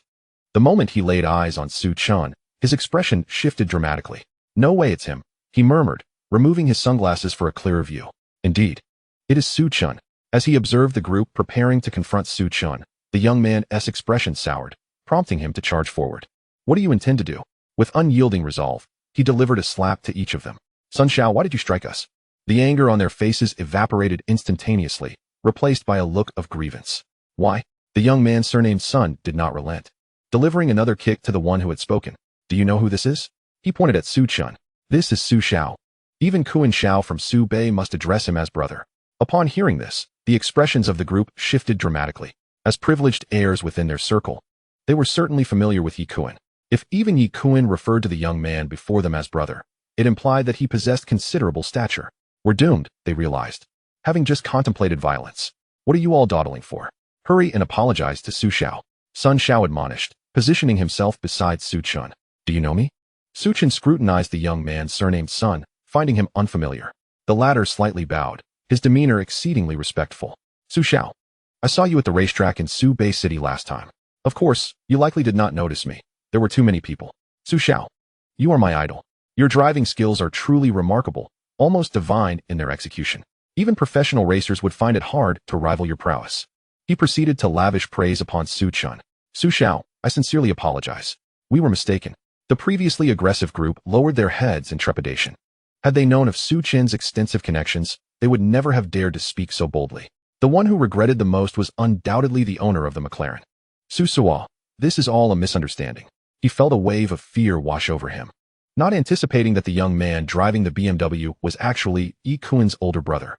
Everyone knew Yi Kuan had a notorious temper. If he caught wind of this incident, he might retaliate with violence. Misunderstanding? Did you not just threaten to teach me a lesson? Chen's expression remained unyielding. Su Shao, I wouldn't dare. The owner of the McLaren hastily waved his hands in denial, now fully cognizant of the gravity of his situation. Will I still need to compensate you? Chen inquired. The owner of the McLaren shook his head vigorously. Su Shao, this is my fault entirely. It was my reckless merging that caused this. It has nothing to do with you. As for your vehicle, I will cover all repair costs. No, I will replace it with a new one.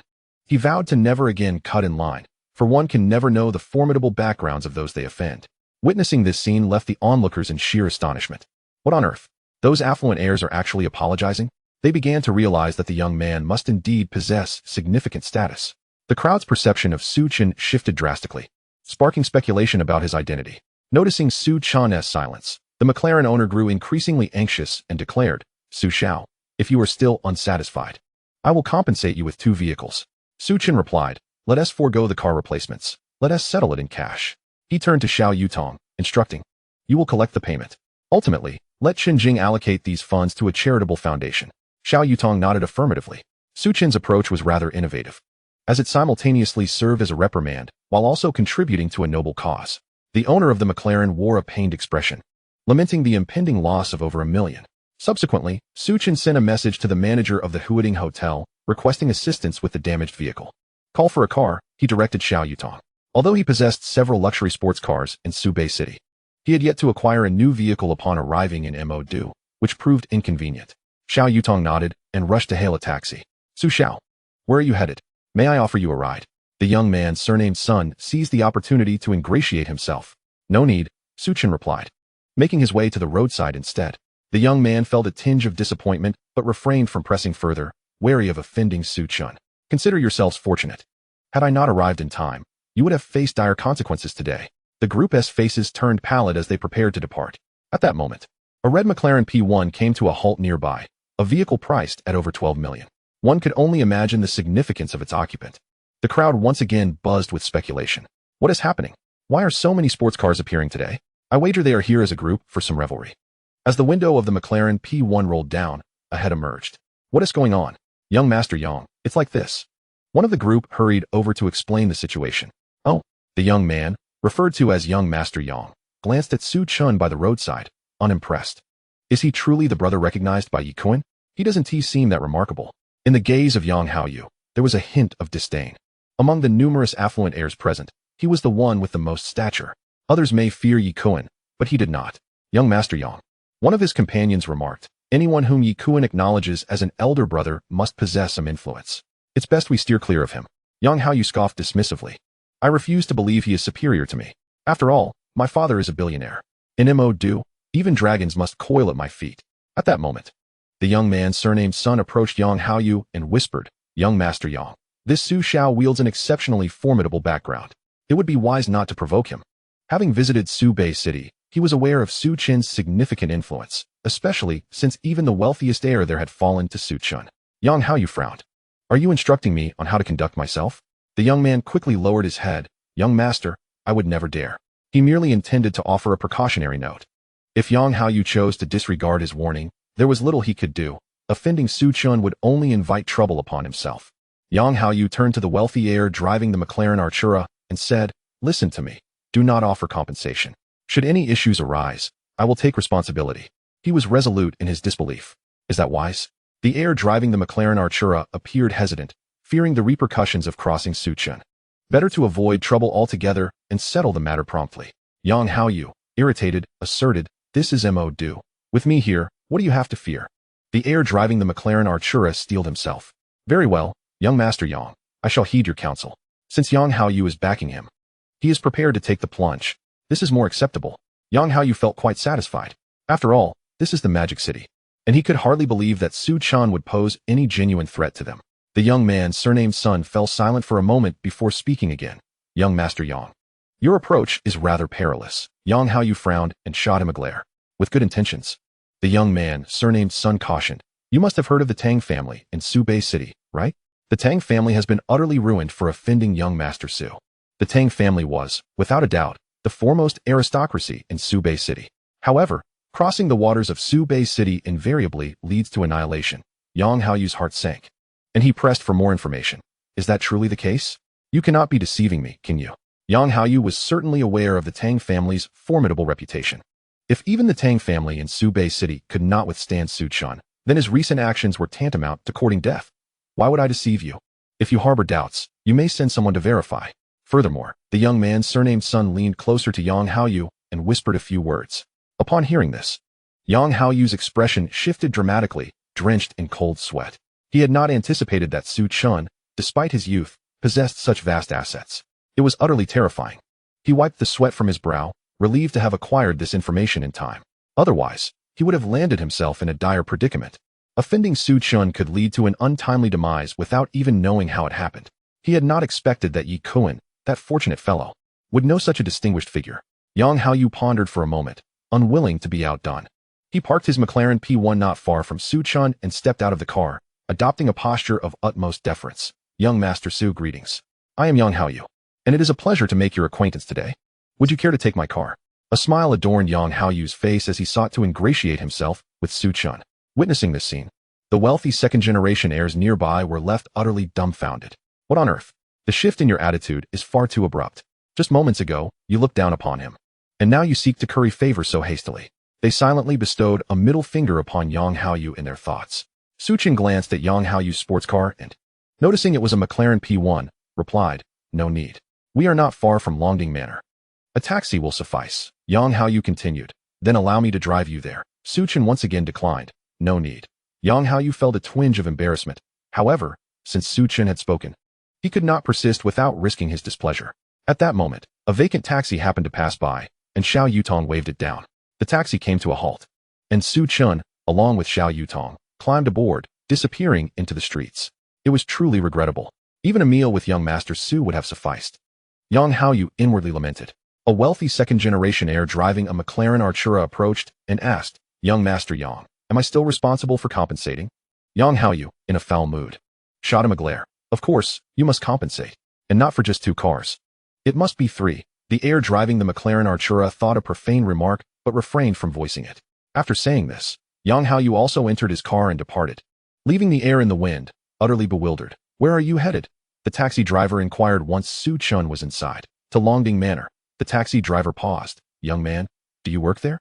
Longding Manor is renowned in the Magic City for its opulence. The owner is exceedingly enigmatic. It is said that there are hundreds of servants residing there. Of course, these are merely rumors. In any case, working there must come with excellent benefits. Not quite. Su Chen shook his head. "Then why are you going there?" The taxi driver, intrigued, pressed further. Su Chen merely smiled without providing an answer. The taxi driver, a chatterbox, began sharing various rumors about Longding Manor. Thus, they continued their conversation for about 10 minutes until they finally reached the winding mountain road leading to Longding Manor. From a distance, the grand structures of Longding Manor came into view. At last, the taxi arrived at the entrance of Longding Manor. Su Chen had already contacted the manor's steward. So at that moment, the steward was waiting at the entrance with a few staff members for Su Chen's arrival. "What is this situation?" Upon seeing the female servants dressed in elegant attire standing at either side of the entrance, the driver was quite taken aback. He stopped the car, his gaze lingering on the charming attendants. Truly, the figures and beauty of those servants were quite impressive. This is the life of the affluent, the taxi driver mused. Indeed, comparing goods reveals their worth, and comparing people leads to envy. Xiao Yutong took out a 100 yuan bill, placing it on the passenger seat as she and Su Chen exited the vehicle. "May I ask if you are Mr. Su Chen?" the attractive female steward inquired respectfully as she approached Su Chen. Although she had been employed at the manor for some time, she had never seen the owner before. It was only today that she received a call from the owner instructing her to prepare dinner for his arrival. The female steward, of course, did not dare to be negligent. "That would be me," Su Chen nodded. Upon hearing Su Chen's voice, the female steward could confirm that the young man before her was indeed the owner of the manor. Not long ago, she had received a call from Su Chen, but she had not anticipated that the owner would be so young and handsome. Previously, she had envisioned the owner as an elderly gentleman. Reality had proven her conjecture to be erroneous. Yet, she could not fathom why Su Chen had arrived by taxi. "Mr. Su, please come inside. Dinner is ready." The female steward gestured for him to enter. "Welcome home, Mr. Su." The female attendants at the entrance bowed in unison. Holy moly! The taxi driver was utterly stunned by this scene, his eyes wide with disbelief as he watched Su Chen's retreating figure.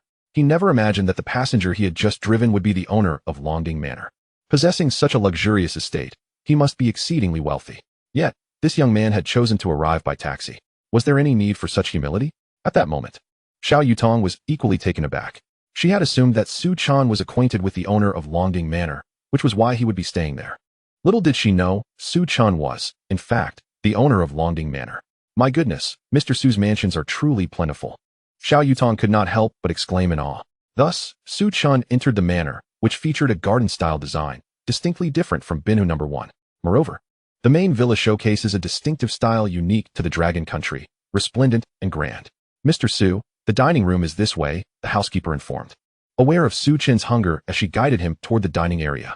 Given that this residence ranks among the most luxurious in the Magic City, the dinner standards were naturally elevated. After finishing his meal, Su Chen took a leisurely stroll around the estate. At around 6 o'clock, he summoned Xiao Yutong to the hall.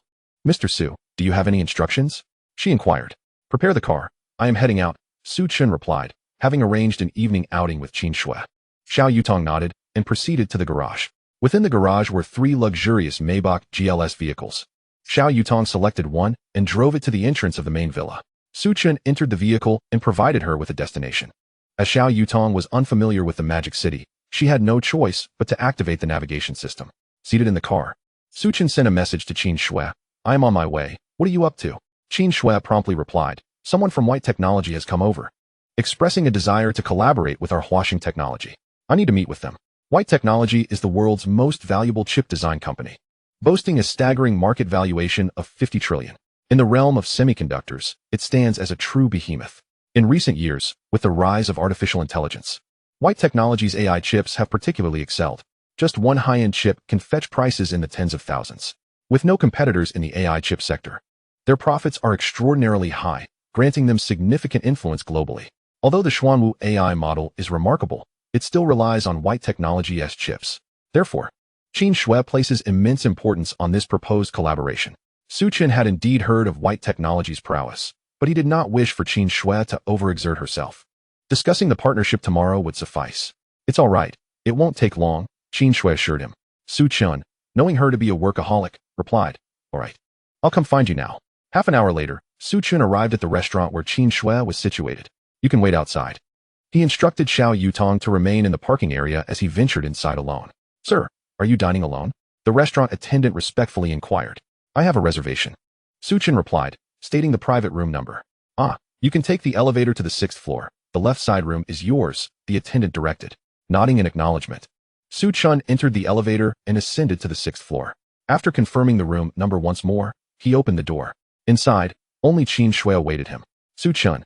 She greeted him with a smile curling at her lips. Aren't you supposed to meet with the white technology representatives? Why haven't they arrived yet? Su Chen inquired, taking a seat beside her. They might be caught in traffic, Qin Shui replied, glancing at the time.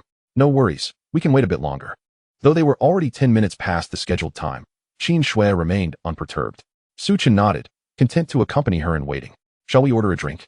Qin Shui suggested, casting a glance at him. I can order myself, she added. Su Chen called over a restaurant attendant and ordered a beverage. After several more minutes, the door to the private room finally swung open. A foreign gentleman donned in a suit entered, accompanied by a blonde woman, presumably his secretary. Hello, Mr. Albert. Qin Shui greeted, rising to shake hands with the foreign man. Albert, tall and appearing to be in his 40s with a full beard, took a seat across from them after their handshake. Since we are here to discuss a partnership, I won't waste any time. My company has sent me to express interest in acquiring a stake in Huaxing Technology, he stated. Following the release of Huaxing Technology's AI products, the world had taken notice. White technology, having strategically positioned itself in the AI sector, naturally seized this opportunity. A stake? Qin Shui furrowed her brow slightly, surprised by the nature of white technology's proposal. However, the AI products of Huaxing Technology are indeed reliant on chips. If they could secure white technology's support, the company would undoubtedly thrive. Yet, such matters were beyond her purview. She turned to Su Chen, saying, allow me to introduce you. This is our chairman, Su Chen. Albert's gaze shifted to Su Chen, a smile gracing his lips. I didn't expect your chairman to be so young, he remarked. Su Chen sipped his drink and responded, since you wish to invest, let us hear your proposal. Truth be told, Su Chen was somewhat reluctant to engage in collaboration with these foreigners. Albert immediately gestured, and his female secretary understood. Retrieving a document from her bag, Mr. Su, you may review this. If you agree, please sign. She presented the agreement on the table, nudging it towards Su Chen. Upon examining the document, Su Chen's brow furrowed deeply. White Technology was proposing a staggering $10 billion to acquire 51% of Huaxing Technology's shares. Chapter 95, Sanctions. Such a notion was utterly preposterous. Since the launch of Huaxing Technology's AI product the previous evening, numerous major corporations had expressed interest in collaboration. The valuation of Huaxing Technology had skyrocketed, rising from less than $1 billion to an astonishing $100 billion. Barring any unforeseen circumstances, their valuation was poised to increase even further. For White Technology to propose $10 billion in exchange for 51% of the company's shares was nothing short of outrageous. To call it a partnership would be a misnomer. It resembled more of a brazen act of extortion. Noticing Su Chen's silence, Albert chuckled, if you find the price unsatisfactory, we can negotiate. Su Chen merely smiled, remaining silent. With such a low offer, what is there to negotiate? Furthermore, Su Chen could discern that the other party displayed no sincerity whatsoever. In light of this, there was no need for further discussion. It would be best to part ways amicably. Observing Su Chen's changing demeanor, Qin Shui took the agreement from him and examined it, her expression darkening. Had she known White Technology would be so unreasonable, she would have declined the meeting outright. Mr. Albert, is there an error in the figures presented here? Qin Shui questioned. Incredulous. Even if you added 2 more zeros, Su Chen would hardly consider transferring shares to you. Albert replied, Miss Qin, the external valuation of your company is indeed high, but there is a significant bubble involved. Moreover, your AI products have just launched and have yet to undergo market scrutiny. Our willingness to invest $10 billion is already a considerable risk. Albert's assertion was a classic case of absurdity cloaked in seriousness, leaving Qin Shui at a loss for words. If there is risk, then why pursue shares in Huaxing Technology at all? No one is forcing you. Ultimately, it is your own greed that drives you to negotiate for a lower price. At this moment, Chen smiled and extended 5 fingers. Very well. As long as you are willing to offer me this amount, I will sell you the shares. Upon hearing this, Albert felt a surge of joy. Mr. Su, then let us toast to a fruitful partnership. We will expedite the payment of 5 billion to you. Even if we were to add another 4 billion on top of that, it would still be a lucrative deal. They had approached Huaxing Technology for collaboration. Having evaluated the value of the Xuanwu artificial intelligence model, 5 billion. No, I did not mean 5 billion, Chen replied, shaking his head with a smile. Albert furrowed his brow. 500 billion? Mr. Su, your appetite seems insatiable. Chen shook his head once more. No, what I meant was 500 billion. What? At this, Albert lost his composure entirely, slamming his hand on the table and glaring at Chen. Mr. Su, are you jesting? Even if we were to extract every ounce of value from the Xuanwu AI model, it would hardly be worth 500 billion. Are you deliberately toying with me? Albert was furious. Chen shrugged nonchalantly. If you find it too expensive, then don't buy. He had never intended to sell the company's shares. Moreover, the actions of White Technology were tantamount to robbery. Albert struggled to contain his anger. So, Mr. Su, does this mean you are not interested in further negotiations? Chen calmly sipped his drink. Indeed, I have no intention of relinquishing any shares of Huaxing Technology. Albert narrowed his eyes, a shadow of menace flickering within them. Mr. Su, do you comprehend the implications of offending White Technology? As a premier chip design company, they could impose sanctions on Huaxing Technology at any time. Thus far, no other company has been able to develop AI chips. If they decide to, Huaxing Technology will find it impossible to procure AI chips from the market. Even the chips previously acquired would be forcibly locked. At that point, Huaxing Technology's AI products would become utterly inoperative. Without the support of chips, what good would even the most advanced AI be? I do not know, Chen replied, shaking his head with an air of calmness. Albert let out a cold laugh. Let me put it this way, Mr. Su. Once you become our enemy, Huaxing Technology will face severe sanctions. Without our chips, Huaxing Technology is nothing. Chen regarded Albert. Your behavior is no different from that of a robber. Albert chuckled. Indeed, we are robbing you. Mr. Su, do you have any other options? If you collaborate with us, we can provide you with more resources. Otherwise, prepare to face sanctions. Albert issued a direct threat. Chen remained unperturbed. In that case, there is nothing more to discuss. Qin Shui, let us leave. Chen had no desire to continue conversing with the bandit. Qin Shui appeared somewhat anxious. Seeing Chen rise, she followed suit. Should sanctions be imposed, Huaxing Technology would be unable to procure chips, rendering all previous efforts futile. Moreover, Qin Shui understood that there was no reasoning with these foreign corporations. To earn respect, one must possess sufficient strength. It was evident that Huaxing Technology fell far short of meeting such criteria. Albert's expression darkened. He had not anticipated that Chen would dare to oppose White Technology. Mr. Su, allow me to remind you one last time. If you do not cooperate with White Technology, Huaxing Technology will soon meet its demise. As Chen approached the door of the private room, he remarked, You are merely coveting our Xuanwu AI model. Even if I were to disclose the data of the model, it would never be yours. With that, he stepped out of the room, followed closely by Qin Shui. Damn it! Albert was beside himself with rage. What he had initially thought would be a simple task had taken such an unexpected turn. Mr. Albert, what should we do next? Albert gritted his teeth and replied. There is an old saying in Long Country. One does not turn back until they hit a wall. Let Huaxing Technology await their sanctions. I wonder how long Chen can hold out. Albert took out his phone and called headquarters. I regret to inform you that the deal could not be finalized. Huaxing Technology did not agree to our terms. Initiate the sanctions. Chen led Qin Shui out of the restaurant. Let us go shopping, he said. A faint smile gracing his face as if the unpleasantness of the private room had never occurred. Chen, we have offended White Technology. Do you have any countermeasures? Qin Shui inquired, her beautiful eyes fixed on him. The prospect of sanctions from White Technology was indeed a serious matter. Chapter 96. Qin Shui's sister, Qin Yu. It could very well mean the end for Huaxing Technology. Chen shook his head, responding with a calm demeanor. As I mentioned earlier, if the AI model becomes unusable, I can simply make the data public. If everyone has access to it, then it is as if it does not exist. White Technology will not be able to profit from it either. Furthermore, this cutting-edge technology was derived from a system blind box opened by me. Even if I were to lose it, I would not be overly pained. It would merely mean a reduction in profits. Nevertheless, I will keep this account in mind. One day, when the opportunity arises, I shall reclaim both the principal and the interest. Qin Shui sighed. If it comes to that, our losses will be substantial. She believed that the resources Chen had invested to develop the Xuanwu AI model must have been considerable. Some companies had invested billions only to achieve no results. The realm of artificial intelligence operates in such a manner.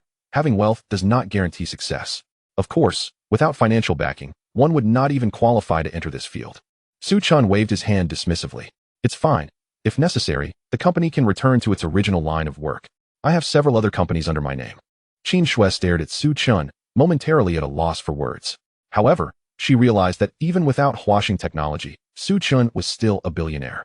It merely meant a slight reduction in his earnings. Come, let us go have some fun. Su Chen took the initiative to pull Qin Shui along. Qin Shui's sprained ankle had improved considerably, but she was still cautious about walking too quickly. Upon reaching the parking lot, the two of them got into a Maybach GLS. Mr. Su, where to? Xiao Yutong, seated in the driver's seat, inquired. To a nearby shopping mall, Su Chen replied. Xiao Yutong nodded and drove out of the parking lot. Observing Su Chen and Qin Shui sitting closely together, she couldn't help but roll her eyes, feeling exasperated. Could you possibly consider the feelings of us single folks? Do single dogs not have rights? Finally, Xiao Yutong arrived at a large mall nearby. Su Chen led Qin Shui out of the car. You come along too. Su Chen spoke to Xiao Yutong. Mr. Su, perhaps I should wait for you outside. Xiao Yutong had no desire to step inside and witness the display of affection between couples. Su Chen replied, No, you will need to help carry things later. Xiao Yutong muttered under her breath. Damn it, is there a couple that is truly innocent? Su Chen chose to ignore the disgruntled expression on Xiao Yutong's face and led Qin Shui into the shopping mall. They initially browsed through some jewelry. While wandering, a voice called out to Qin Shui. Sister, what are you doing here? A strikingly beautiful woman, who bore a striking resemblance to Qin Shui, looked on in astonishment. Qin Shui turned around and, upon recognizing her younger sister, felt a sudden rush of warmth to her cheeks, instinctively releasing Su Chen's hand. This left Qin Yu even more astonished. It was the first time she had seen her sister display such a bashful demeanor. It was confirmed. The gentleman beside her was undoubtedly her sister's boyfriend. Qin Yu's gaze shifted to Su Chen, who immediately struck her as a bright and cheerful young man, undeniably handsome. No wonder her sister had such discerning taste. What brings you here? Qin Shui asked, a hint of fluster evident in her voice. Qin Yu smiled and replied, I'm on my way to a class reunion and just happened to pass by, so I thought I would take a look. I didn't expect to find you here. Sister, didn't you say you were going to discuss a collaboration? Qin Shui's eyes shifted nervously. I finished the collaboration meeting. Is it wrong to take a stroll here? Qin Yu's attention returned to Su Chen. And who might this be? Qin Shui replied, This is my friend, Su Chen. She then introduced, my sister, Qin Yu. Hello. Qin Yu greeted Su Chen warmly. Su Chen nodded in response. Hello. Sister, let me accompany you in shopping, Qin Yu suggested. Moving closer to Qin Shui and linking arms with her, a smile gracing her face. Qin Shui took out her phone and transferred some money to Qin Yu's account. Go explore on your own, don't follow me. Although Qin Yu felt elated inside, she feigned a sad expression. Sister, you've changed. Then I shall take my leave. Qin Yu said, shaking her head. Looking at the time, she decided it was indeed time to head to her reunion. The thought of having received some money from her sister made her giddy with excitement. Don't return too late, Qin Shui cautioned. I know, Qin Yu replied, turning and jogging away, quickly disappearing into the bustling mall. Qin Shui hesitated for a moment, worried that Qin Yu might speak out of turn when she got home, and hurriedly sent her a message. Don't say anything when you get home. Keep my secret. Qin Yu quickly responded, Got it, sister. By the way, what does brother-in-law do? Her curiosity piqued, she inquired. However, Qin Shui chose not to respond. She and Su Chen continued their stroll through the mall. Suddenly, Su Chen received a phone call from abroad. Who was that on the phone? Qin Shui asked, sensing something was amiss. Su Chen shook his head, pressing the answer button and bringing the phone to his ear. Mr. Su, hello. I am Clyde, the chairman of Viter Technology. Though the caller spoke in a foreign language, Su Chen could understand perfectly. Upon hearing the introduction, he surmised the purpose of the call. Still, he feigned ignorance. What can I do for you? Clyde replied. I would like to discuss the matter of collaboration between our companies. I implore you, Mr. Su, to reconsider. Since Albert could not resolve the issue, he had to step in personally. We are willing to raise our funding to 10 billion. What do you think, Mr. Su? Clyde had been laying the groundwork in the field of artificial intelligence for years, investing in several AI research companies. However, the release of the Xuanwu AI model had disrupted all his plans. If he could not outmaneuver them, he would resort to acquisition. After all, the initiative lay with him. I will not sell, Su Chen replied coolly. You, Clyde, taken aback by Su Chen's resolute refusal, felt his anger rise. I will increase the offer by another 10 billion. Mr. Su, I hope you recognize the situation. Opposing Viter Technology will yield no benefits for your company, Huashing Technology. Yet, Su Chen remained unfazed. I will not sell. At this point, Clyde was seething with rage. He had personally called Chen, only to be met with such blatant disregard. Regardless of his stature as a global business magnate, even the wealthiest tycoon from Longwo would treat him with respect. Yet today, he had been overlooked by a mere youth. Very well, you shall come to regret your choice today. With that, Clyde hung up furiously. If he could not acquire it, then he would seek to destroy it. Currently, washing technology had yet to rise to prominence, and Clyde dismissed this small company entirely. As long as he severed the supply of AI chips, washing technology would be doomed. Chapter 97. The Sanction from Viter Technology. Who was on the phone? Chen Shui inquired after Chen ended the call, a hint of concern in her voice. The chairman of Viter Technology, Chen replied. Chen Shui furrowed her brows, astonished that the chairman would personally call him. It was evident that the call pertained to matters of shares. This indicated that Viter Technology would not relent until they secured a stake in washing technology. Chen nodded, remaining silent. He had no intention of making a losing deal. Viter Technology had mistakenly believed he was an easy target. They had chosen the wrong person. The worst-case scenario was merely that the AI model would be rendered unusable. Chen was far from facing bankruptcy. Chen Shui appeared contemplative, her expression tinged with worry. Chen smiled, saying, they claim they will impose sanctions on washing technology. It seems that will come to pass soon. Chen Shui, anxious, remarked. I need to prepare in advance. Chen replied, there is no need. If Viter Technology prevents them from purchasing chips, they truly have no recourse. Viter Technology monopolized the AI chip market, making it difficult for washing technology to find alternatives in the short term. So what is your plan? Chen Shui, now at a loss, asked. Chen, with a smile, said, we will take it one step at a time. At worst, we can simply archive those data for future use. Compromise was not in Chen's nature. Chen Shui sighed softly. I had thought washing technology would swiftly evolve into an international corporation. I never anticipated it would come to this. The actions of Viter Technology are indeed reprehensible. Their behavior is akin to outright robbery. Chen took Chen Shui's hand and smiled. Let us set aside these unpleasant matters for now. Let us enjoy our shopping. When the time was right, he would reclaim his losses with interest. Chen Shui gazed at Chen, perplexed by his seemingly carefree demeanor. The Xuanwu AI model was valued in the hundreds of billions externally. How could he be so untroubled by its loss? Chen Shui found herself perplexed, and ultimately decided to cease her contemplation. The two continued to meander through the shopping mall. At the headquarters of Weight Technology, Clyde's countenance was far from amiable. As the chairman of Weight Technology, he had never anticipated being so brazenly disregarded by a citizen of the Dragon Kingdom. He had assumed that his personal presence would elicit some respect, yet he was met with rejection. This ignited within him a sensation akin to provocation. After a moment's hesitation, he made a phone call. Have someone come to the office immediately, he ordered. A little over a minute later, Clyde's assistant arrived. Mr. Clyde, how may I assist you? Clyde leaned back in his office chair, his fingers drumming upon the desk. Inform the agents in the Dragon Kingdom that, effective immediately, they are to cease the sale of artificial intelligence chips to washing technology. Furthermore, all companies currently collaborating with us must terminate their business dealings with washing technology. Without our chips, washing technology is rendered inconsequential. It will be intriguing to observe how long they can endure. The female assistant diligently noted his instructions and inquired, Mr. Clyde, should the company issue a formal announcement? Clyde nodded. In the announcement, we shall state that washing technology has illicitly appropriated our subsidiary's artificial intelligence data. Additionally, we will assert that washing technology's AI products infringe upon personal privacy. For now, that will suffice. Since this constitutes a sanction, it necessitates a rationale. Otherwise, provoking public discourse could become quite troublesome. Despite Weight Technology's dominance in the chip sector, certain actions must be executed with subtlety. Even when forcibly appropriating, it is prudent to exercise discretion. Understood, the female assistant acknowledged, departing from the office. A mere small company like washing technology dares to contend with me. Chen, it won't be long before you come to plead for my assistance. Clyde leisurely extracted a cigar and began to smoke. Soon, the announcement issued by Weight Technology ignited fervent discussions worldwide. What transpired? Washing Technology has been sanctioned by Weight Technology? What exactly does Washing Technology do? I've never heard of them. They are a company from the Dragon Kingdom specializing in artificial intelligence and have recently garnered significant attention. I always suspected that the Dragon Kingdom's advancements in AI were due to the theft of Weight Technology's innovations.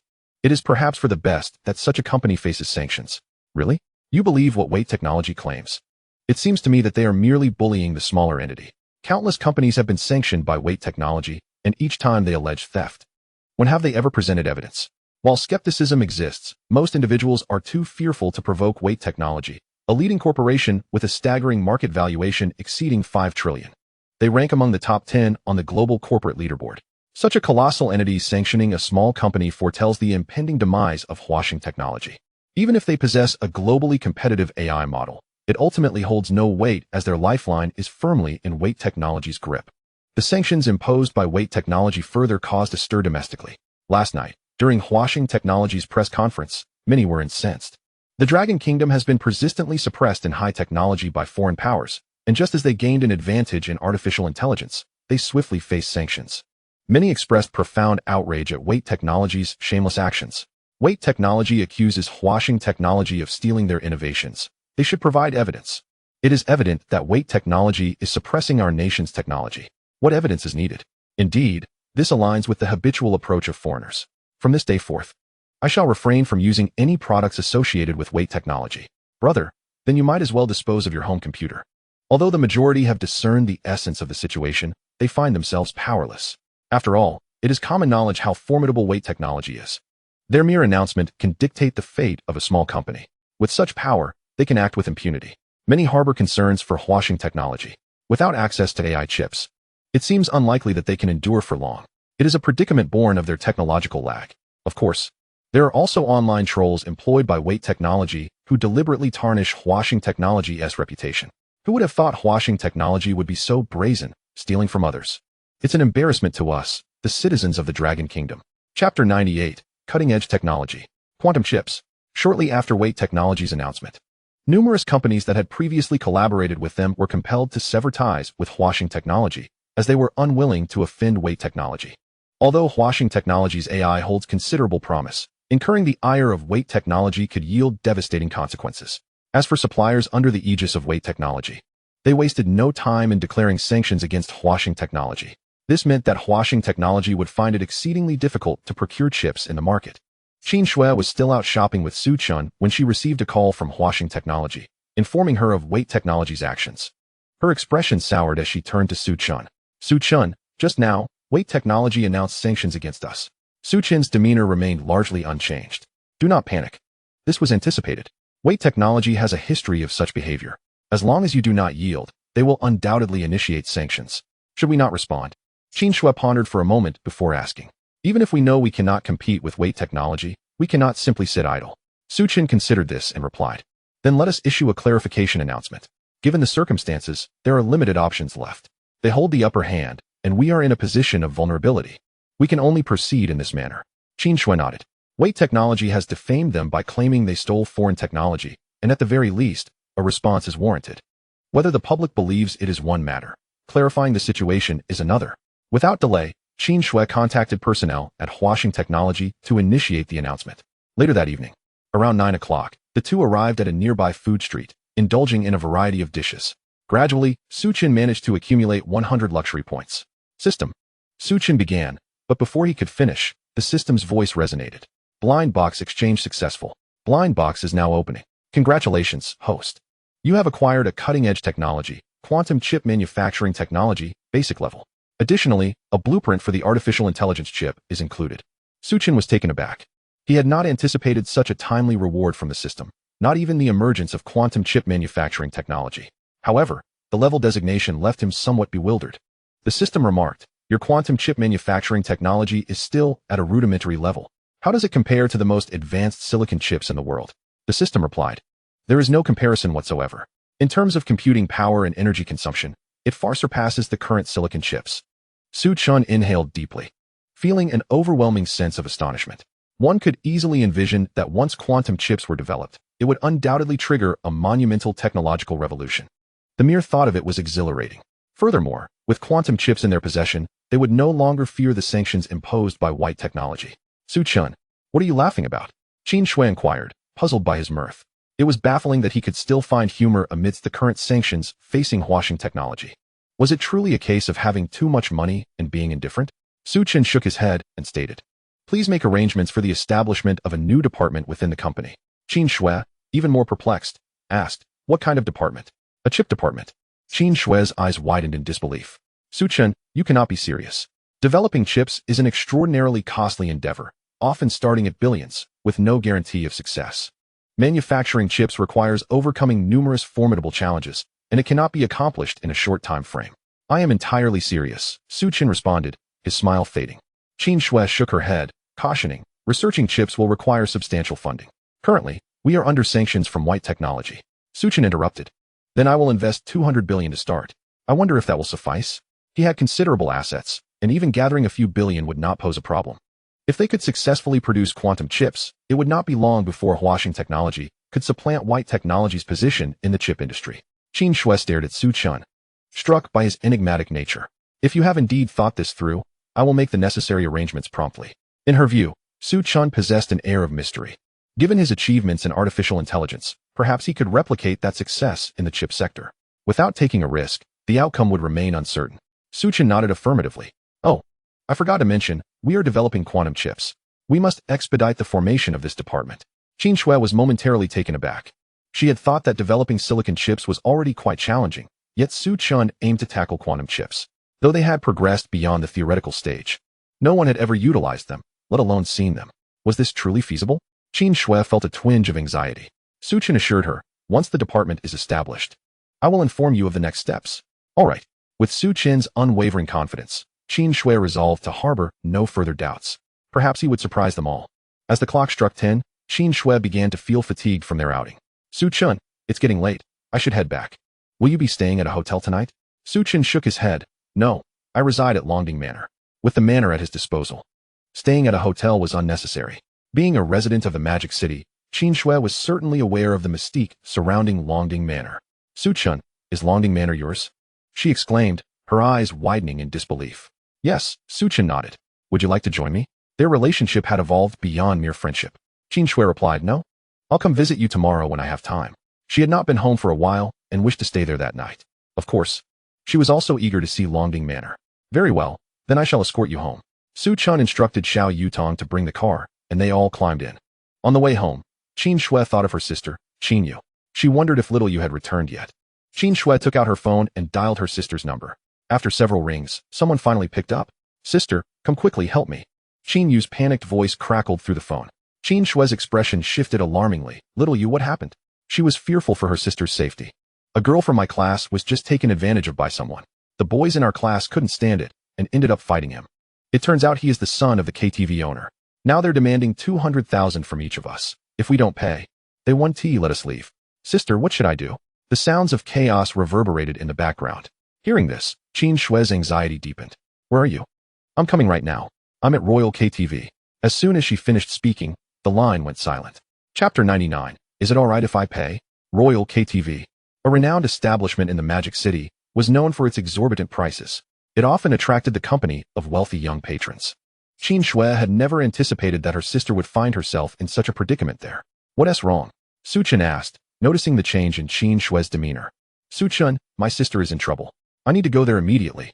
Qin Shui exclaimed, filled with urgency. Hearing this, Su Chen's brow furrowed. Where is it happening? Qin Shui's troubles were his troubles. Royal KTV, she replied, her anxiety palpable. Let's go to Royal KTV, Su Chen instructed Xiao Yutong, who was driving. Upon hearing her boss's command, Xiao Yutong quickly inquired, where exactly? She was unfamiliar with the area. Qin Shui opened her map app and began navigation.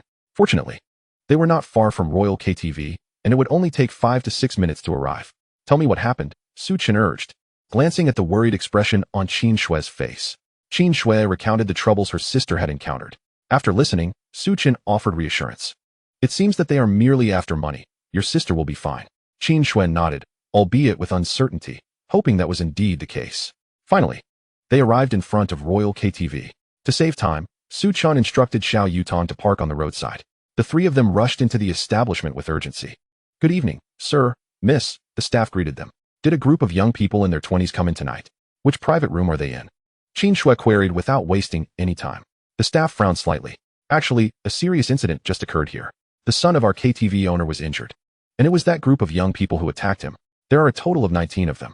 The owner has already gone upstairs with his men to deal with the situation. It was evident that the three were in a hurry to rescue someone. The staff hesitated to provide information, merely shaking their head. If you don't tell me, do you believe I will have to resort to violence? Xiao Yutong seized the collar of the other person, her voice laced with cold authority. As a bodyguard, It was imperative that such matters not fall to Su Chen. Undoubtedly, she was a competent protector. The waiter, taken aback by Xiao Yutong's demeanor, stood frozen. They were in room 13 on the 5th floor. Upon learning of Qin Yu's whereabouts, Su Chen hastily pulled Qin Shui up the stairs. Xiao Yutong released the waiter and followed closely behind Su Chen. Room 13 exuded a tense atmosphere. Several burly men loomed at the entrance, and anguished cries emanated from within. "Hit him! Strike him hard!" roared a young man with a bruised eye. His face twisted with fury. Before him, 6 or 7 thugs mercilessly pummeled 5 young individuals. Despite their pleas for mercy, the thugs showed no signs of relenting. How despicable! Zhu Ming grimaced, gingerly touching his injured eye, the pain causing him to gasp. Behind Zhu Ming sat a balding middle-aged man, the owner of the Royal KTV, Zhu Yichun, a billionaire exuding an aura of silent authority as he puffed on a cigarette. The audacity of these youths to strike his son was nothing short of a death wish. In the corner, a group of over 10 young men and women, classmates of Qin Yu, had gathered for a reunion, a celebration of their graduation a year prior, only to find themselves embroiled in chaos. Some timid girls had begun to weep. "Have you gathered enough money? If you don't pay up soon." "Don't blame me for my ruthless nature," Zhu Ming sneered, casting a menacing glance at the cornered youths, including Qin Yu. Though Qin Yu came from a well-off family, facing someone like Zhu Ming left her utterly powerless. Even if she could manage to gather 200,000, she wouldn't dare part with it so easily. The conflict had arisen when Zhu Ming had taken advantage of one of the girls, prompting her boyfriend to confront him, igniting this violent episode. Who could guarantee that Zhu Ming would let them go once he received the money? Thus, they resolved to bide their time. In her heart, Qin Yu fervently prayed for her sister's swift arrival. "Very well, so you choose silence, do you?" Zhu Ming's anger escalated as he seized a bespectacled young man from the crowd. Start with you. Pay up," he demanded, his face cold as ice. "Zhu Xiao, we just graduated. We truly cannot produce 200,000. Could you perhaps consider a lesser amount?" The bespectacled youth pleaded, his face contorted with despair. He was merely a working-class individual. How could he possibly procure such a sum? "Then how much can you manage?" Zhu Ming pressed, intent on extorting some money. 5,000. "You're treating me like a beggar," Zhu Ming roared, feeling humiliated, and immediately began to rain down blows upon the bespectacled young man. "That's enough," Zhu Yichun interjected. "Father, we cannot let these people off so easily," Zhu Ming protested, standing before his father, seething with indignation. "These youths have only recently graduated. Even if you beat them senseless, they may not be able to produce 200,000. Then what do you suggest?" Zhu Yichun surveyed the room, his gaze sweeping over the assembled crowd. "Those who can pay, do so promptly. I, Zhu Yichun, have a reputation to uphold. If I say I won't pursue this matter, then I won tea. Furthermore, I offer a chance to the ladies here. If you cannot pay, you can stay here with me tonight." The crowd was left in stunned silence, taken aback by Zhu Yichun's brazen proposition, an instance of his manifest disregard for propriety. Internally, they cursed him but dared not voice their thoughts. 2 married women, terrified by Zhu Yichun's words, burst into tears. "You step forward." Zhu Ming suddenly noticed Qin Yu standing at the back of the crowd, having previously overlooked her striking beauty. Though he was Zhu Yichun's son, he was not afflicted by any moral delusions. "Yes, you, come here at once," Zhu Ming commanded, a wicked grin spreading across his face. Qin Yu, paralyzed by fear, hesitated to approach. Ultimately, she was forcefully dragged forward by Zhu Ming's associates. "You're rather appealing," Zhu Ming remarked as he pinched Qin Yu's chin. "Very well. You need not pay. However, you must remain with me tonight." His grin was sinister. Qin Yu was on the verge of tears. "Is there no way I can pay instead?" "Absolutely not," Zhu Ming retorted coldly. He then turned to the others, declaring, "Today, I am in a good mood. The rest of you need only pay 10,000. Let us make this quick. I cannot guarantee I won't change my mind." No sooner had he spoken than sounds of a scuffle erupted from outside. Su Chen and his companions had arrived. "What is going on?" Zhu Ming furrowed his brow and strode toward the door, eager to ascertain the commotion outside. As he opened the door to the private room, he was met with the sight of half of his men sprawled on the ground, incapacitated by a tall woman, Xiao Yutong. A martial artist, she dispatched her opponents with ease, taking down the last of them in less than 20 seconds. Qin Shui, witnessing Xiao Yutong's prowess for the first time, was left awestruck. Realizing that women could indeed exhibit such formidable strength, no wonder she was Su Chen's bodyguard. "Xiao Yu, are you in there?" Qin Shui called loudly into the room. Snapping back to reality, upon hearing her sister's voice, Qin Yu's heart soared. "Sister, I'm here." Fearing for Qin Yu's safety, Su Chen and the others hurried inside. Zhu Ming, afraid of retribution, retreated to his father's side. "Xiao Yu." Seeing that Qin Yu was unharmed, Qin Shui felt a weight lift from her heart. Sister. Chen Yu attempted to rush towards her, only to be intercepted by two burly men. Release my sister at once. Chen Shui demanded, her brows knitted in anger. Realizing they were a pair of sisterly bonds, Zhu Ming's smirk widened as he gazed at both Chen Shui and Chen Yu. Well then, you need not leave tonight either, he declared, clearly directing his words at Chen Shui. With a sudden burst of energy, Su Chun charged forward and delivered a powerful blow to Zhu Ming, who had provoked him with his intentions towards his woman.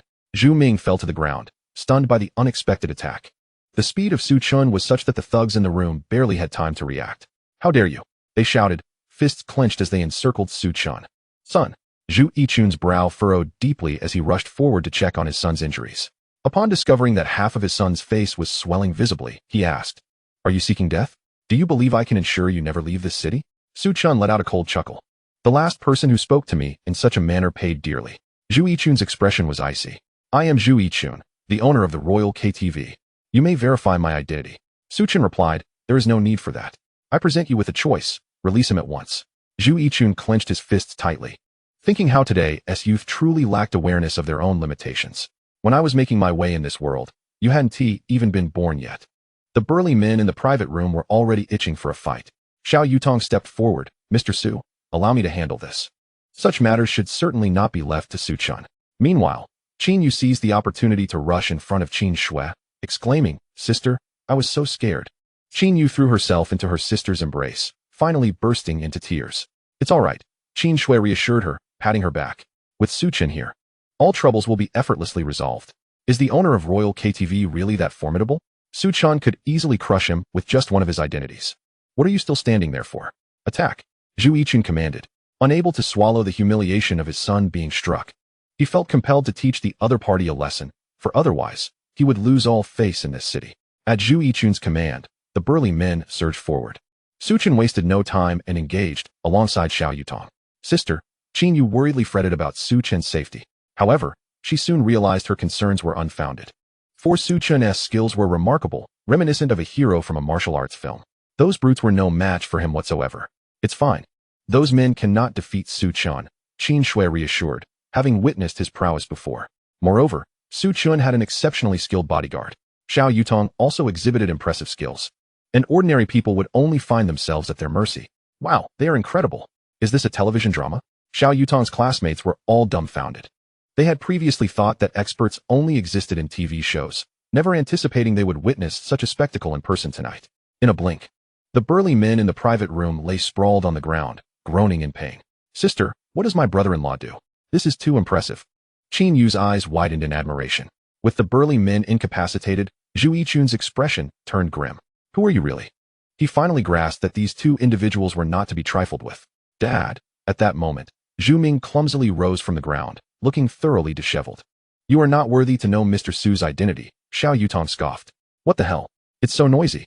Abruptly, the door to a nearby private room swung open, and several young men clad in designer clothing approached, their expressions displeased and reeking of alcohol. Young Master Yang, I see you are here as well.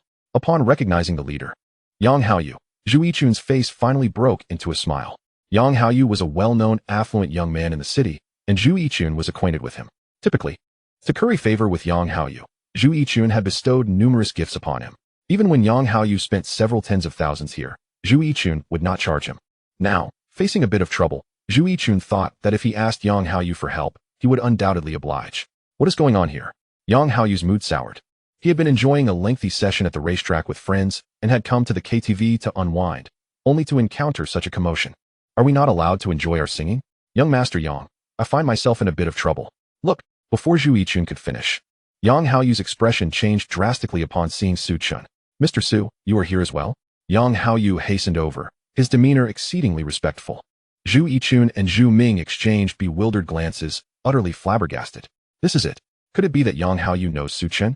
Young Master Yang, who is this? Zhu Yichun felt a sense of impending calamity, yet managed to maintain his composure while asking. Yang Haoyu was no fool. He could discern the situation from their positioning. It was evident that Zhu Yichun had offended Su Chun. Tell me, did you lay a hand on Mr. Su? Yang Haoyu's face hardened. Chapter 101. Does your brother-in-law have a girlfriend? Hearing Yang Haoyu's inquiry, Zhu Yichun and Zhu Ming broke into a cold sweat. Being residents of the city, they were acutely aware of Yang Haoyu's status. However, The fact that Yang Haoyu referred to Su Chen as Mr. Su was shocking. More importantly, Yang Haoyu's respectful demeanor indicated that Su Chen's status surpassed even that of Yang Haoyu. Zhu Yichun and Zhu Ming wiped the sweat from their brows, their hearts racing. They realized they had offended someone they should never have crossed. The only way to salvage the situation was to admit their mistake. Beyond that, there was no other recourse. As for whether Su Chen would forgive them, they were uncertain. Mr. Su, I sincerely apologize. We should not have laid hands on you. It is entirely our fault for being blind. Zhu Yichun lowered his head, his body trembling slightly. Young Master Yang, since we are all acquainted, could you possibly intercede with Mr. Su on our behalf? Zhu Ming still hoped to enlist Yang Haoyu's help. However, the only response he received was a dismissive wave. Intercede? I don't possess that much influence. Do you even understand who Mr. Su is? He is the wealthiest young man in Su Bay City, Yang Haoyu stated coldly. His words bore no trace of exaggeration. After all, Su Chen's assets amounted to several hundred billion. Even in this city, few could rival him. Tonight, Zhu Yichun and Zhu Ming had unwittingly provoked Su Chen, a figure whom even Yang Haoyu dared not offend. What were Zhu Yichun and Zhu Ming in comparison? What? The wealthiest young man in Su Bay City? Zhu Ming's eyes widened in disbelief at Yang Haoyu's remark. Young Master Yang, do not jest with me. Isn't the wealthiest young man in Su Bay City Tang Jiahao from the Tang family? Given Zhu Ming's standing, he had never encountered Tang Jiahao, but had heard of his reputation within their circle. Yang Haoyu let out a cold laugh. Tang Jiahao, that fellow is already finished. He refrained from mentioning that Tang Jiahao had crossed Su Chen, leading to the downfall of the entire Tang family. Zhu Ming was once again taken aback. He had never anticipated that Su Chen's identity was so formidable. It seemed that no one could save them now. Young Master Su, please grant us a path to survival. Zhu Ming, being a person who was easily intimidated, knelt down on the ground in fright. To ensure Su Chen would spare him, his dignity had become inconsequential. Witnessing this scene, Qin Yu was equally astonished, her gaze fixated on Su Chen. The anxiety that had previously gripped her heart vanished, replaced by profound curiosity. Not only was Su Chen exceptionally skilled, but his identity was also utterly terrifying. Sister, is my brother-in-law really that wealthy? Qin Yu couldn't help but inquire. Indeed. Qin Shui nodded affirmatively. Wow, my brother-in-law is simply incredible. What does his family do? Qin Yu's inquisitiveness was akin to that of a curious child. Qin Shui remained silent. She had previously posed a similar question to Su Chen, but he had chosen not to divulge any details. Like her sister, Qin Shui was also deeply intrigued by Su Chen's background. From now on, don't call him brother-in-law. Su Chen and I have not reached that level yet. Qin Shui cautioned.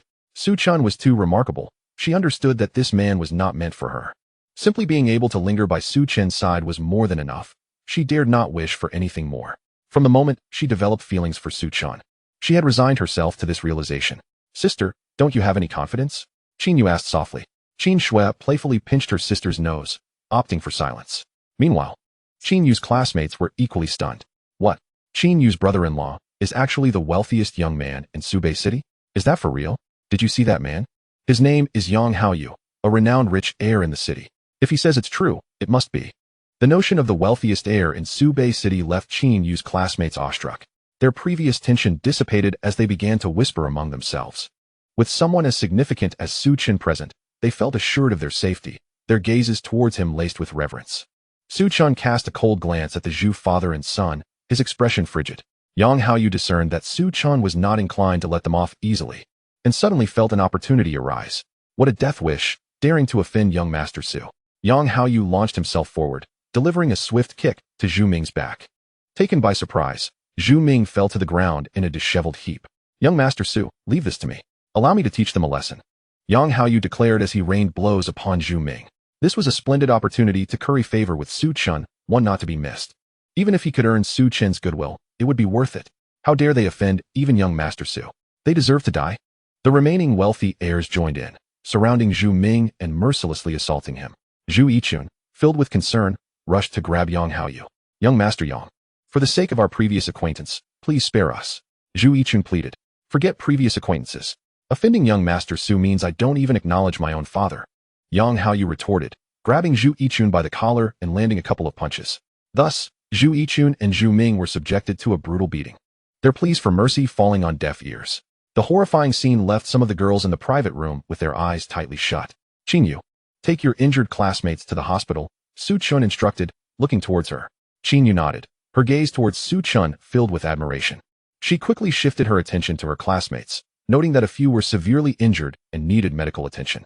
The glances from her female classmates towards Su Chen now carried an additional layer of meaning.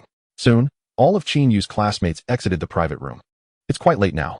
If there's nothing else, you should all head home, Qin Yu said to them. Qin Yu, your brother-in-law is truly impressive. We owe him a great deal tonight. Otherwise, we would have been in serious trouble. Recalling the events in the private room, a chill ran through them. You must admit, Qin Yu's brother-in-law is incredibly handsome.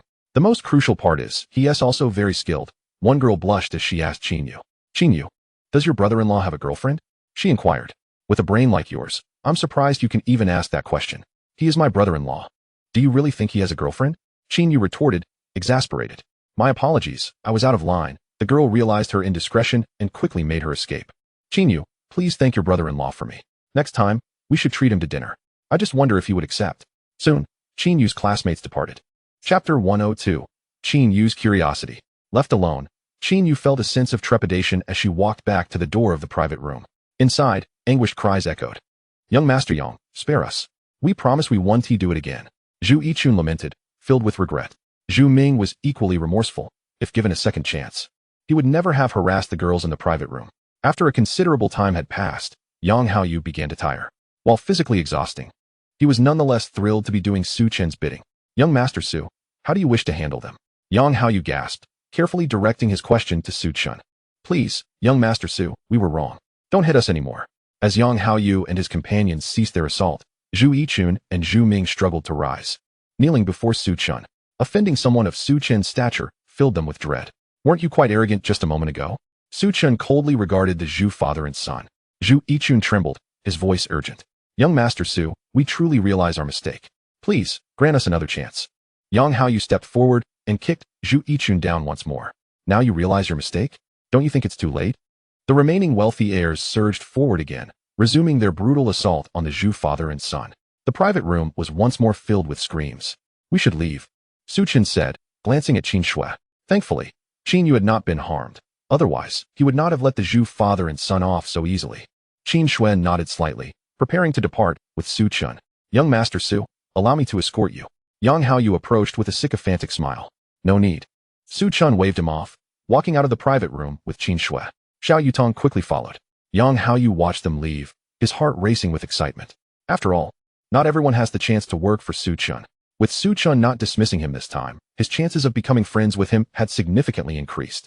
For someone of Su Chen's caliber, it was essential to find ways to cultivate a favorable relationship. Strike me hard.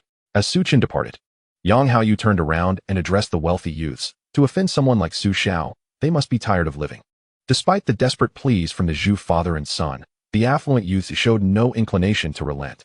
As long as they didn't kill the Zhu family, they would continue their onslaught. Sister, brother-in-law. Upon seeing Su Chen and Qin Shui emerge, Qin Yu rushed over. Suddenly, she noticed the warning look from Qin Shui. I'm sorry, I'll be more cautious in the future. Reflecting on her sister's admonitions, Qin Yu stuck out her tongue. In her mind, even if Su Chen was not her brother-in-law now, he would be in the future. Just call me Su Chen from now on, Su Chen said with a smile. Qin Yu nodded but hesitated to address him that way. After all, Su Chen was a person of considerable standing. All right, they have received their due punishment. Let's head back. With the matter resolved, Su Chen intended to return and rest. Next time, don't come to places like this for class reunions, Qin Shui advised her sister. Thanks to Su Chen, Qin Yu had narrowly escaped a dire situation. I didn't expect such an incident to occur. But don't worry. I'll be more careful in the future, Qin Yu assured. Qin Shui chose not to chastise her further. The four of them exited the Royal KTV. Su Chen, we can take a taxi back, Qin Shui suggested. Upon reaching the entrance, she opened her phone to summon a ride. Stay safe. See you tomorrow. See you tomorrow. It was only after Qin Shui and Qin Yu had boarded the vehicle that Su Chen finally departed. Seated in the car, Qin Yu could no longer contain her curiosity. Sister, Su Chen's family is so wealthy. What do they do? Qin Shui shook her head. I'm not entirely sure. Although we are college classmates, I don't know much about his background. I only knew he came from an ordinary family, but it seems that's not the case. Really? Sister, you're dating Su Chen and you don't even know about his family situation? Qin Yu found it hard to believe. In her memory, her sister was never the type to be so uninformed. Qin Shui explained, I've only been dating Su Chen for a short while. As for his family background, I'll find out in due time. Qin Yu nodded, then curiously asked, Sister, how did you and Su Chen meet? Qin Shui shot her sister an exasperated glance. Why are you so inquisitive? Have you found a job yet? Speaking of jobs, I have an interview tomorrow, Qin Yu replied. then you should get some rest early. Otherwise, you won't have the energy for tomorrow. Meanwhile, Su Chen had returned to Longding Manor. After a refreshing hot shower, he lay comfortably on the soft bed. Just as he was about to drift off, he noticed an unread message on his phone. It was from Qin Shui. I just received a call from the company. They informed me that the artificial intelligence chips we purchased have all been locked and are unusable. What are your thoughts? Qin Shui felt a surge of anger as she typed the message. Weite Technology had resorted to such despicable tactics against them. The locking of the chips meant their AI products could not be utilized at all. No matter how advanced they were, they would yield no results. Su Chen had anticipated that Weite Technology would take such measures, thus he was not taken aback. It's of little consequence. The most crucial task now is to establish the quantum chip division. I will arrange the funding promptly, with the quantum chip manufacturing technology at hand. Once they produced the quantum chips, they would no longer fear Weite Technology's sanctions. Moreover, this represented a trillion-dollar market. Qin Shui initially intended to voice her concerns, but deleted her message midway. She wanted to express that distant water wouldn't quench a near thirst, pondering how long it would take to develop the quantum chips. However, she reconsidered, believing that Su Chen might very well create a miracle. The AI large model was a prime example. I know what to do now. Rest well. Good night. Su Chen replied with a simple good night. He then turned off the light and fell into slumber.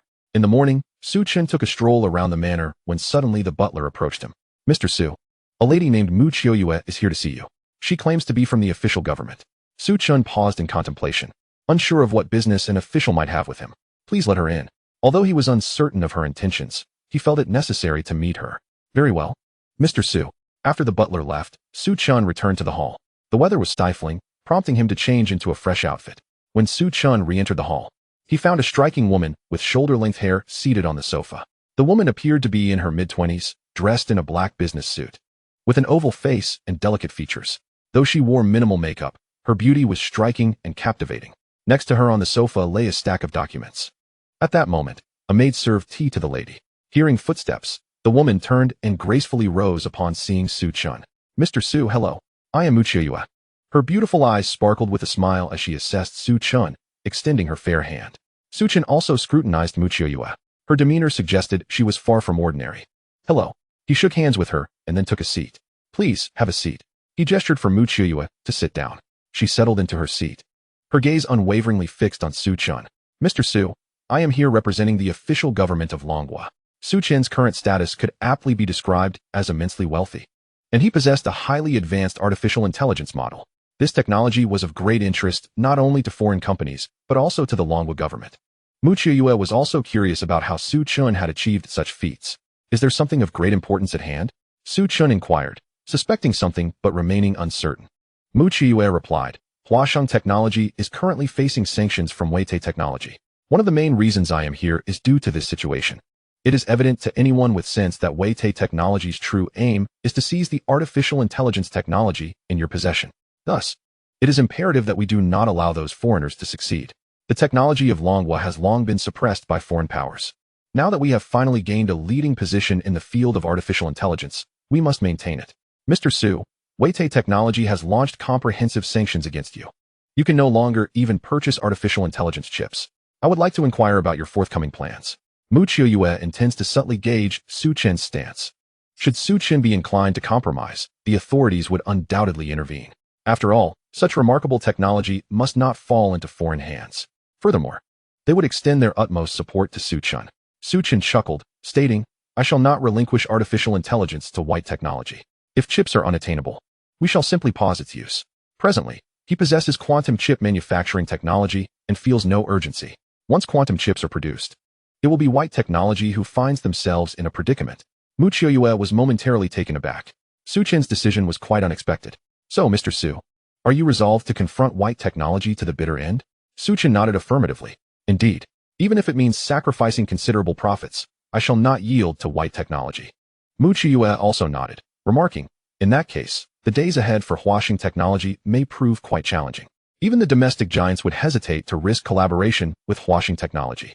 It can be said that Huasheng Technology stands alone in this battle. This marks the darkest hour for Huasheng Technology. Su Chen merely smiled, remaining silent. Observing this, Mu Qiuyue picked up a contract from the sofa. Mr. Su, our government is indeed quite interested in your artificial intelligence model. This is a contract. Should you authorize us to utilize the artificial intelligence, you will receive a one-time payment of 20 billion. Additionally, we shall provide a minimum loan of 500 billion, along with other forms of support to help Huaxing Technology navigate through this crisis. Furthermore, please rest assured, we will not commercialize the artificial intelligence, nor will we allow any data leakage. Upon hearing Mu Qiuyue's words, Su Chun surmised the government's intentions. The applications for artificial intelligence are vast, encompassing areas such as system security and robotics. Most critically, its potential in weaponry cannot be overlooked. Should artificial intelligence become universally applicable, it would undoubtedly elevate the caliber of weaponry, which is one of the primary reasons nations place such a high value on artificial intelligence. Mu Qiuyue extended the contract, closely observing the shifts in Su Chen's expression. However, Su Chen did not take the contract. Mr. Su, if you find the compensation insufficient, we can certainly negotiate further. Mu Qiuyue understood that Su Chen was a businessman. Prior to her visit to Longding Manor, her superiors had made it clear that securing the artificial intelligence model was worth any additional expenditure, depending on Su Chen's appetite for negotiation. Su Chen pushed the contract aside. That is not my intention. If you wish to acquire the artificial intelligence, I shall authorize you directly. As for the money, let it be. You need only ensure that it is not commercialized and that data remains secure. To be candid, Su Chen did not care for the monetary compensation. It was not out of generosity, but rather a strategic choice to foster a favorable relationship with the authorities, facilitating future dealings, and perhaps obtaining certain privileges. You truly do not desire any financial compensation?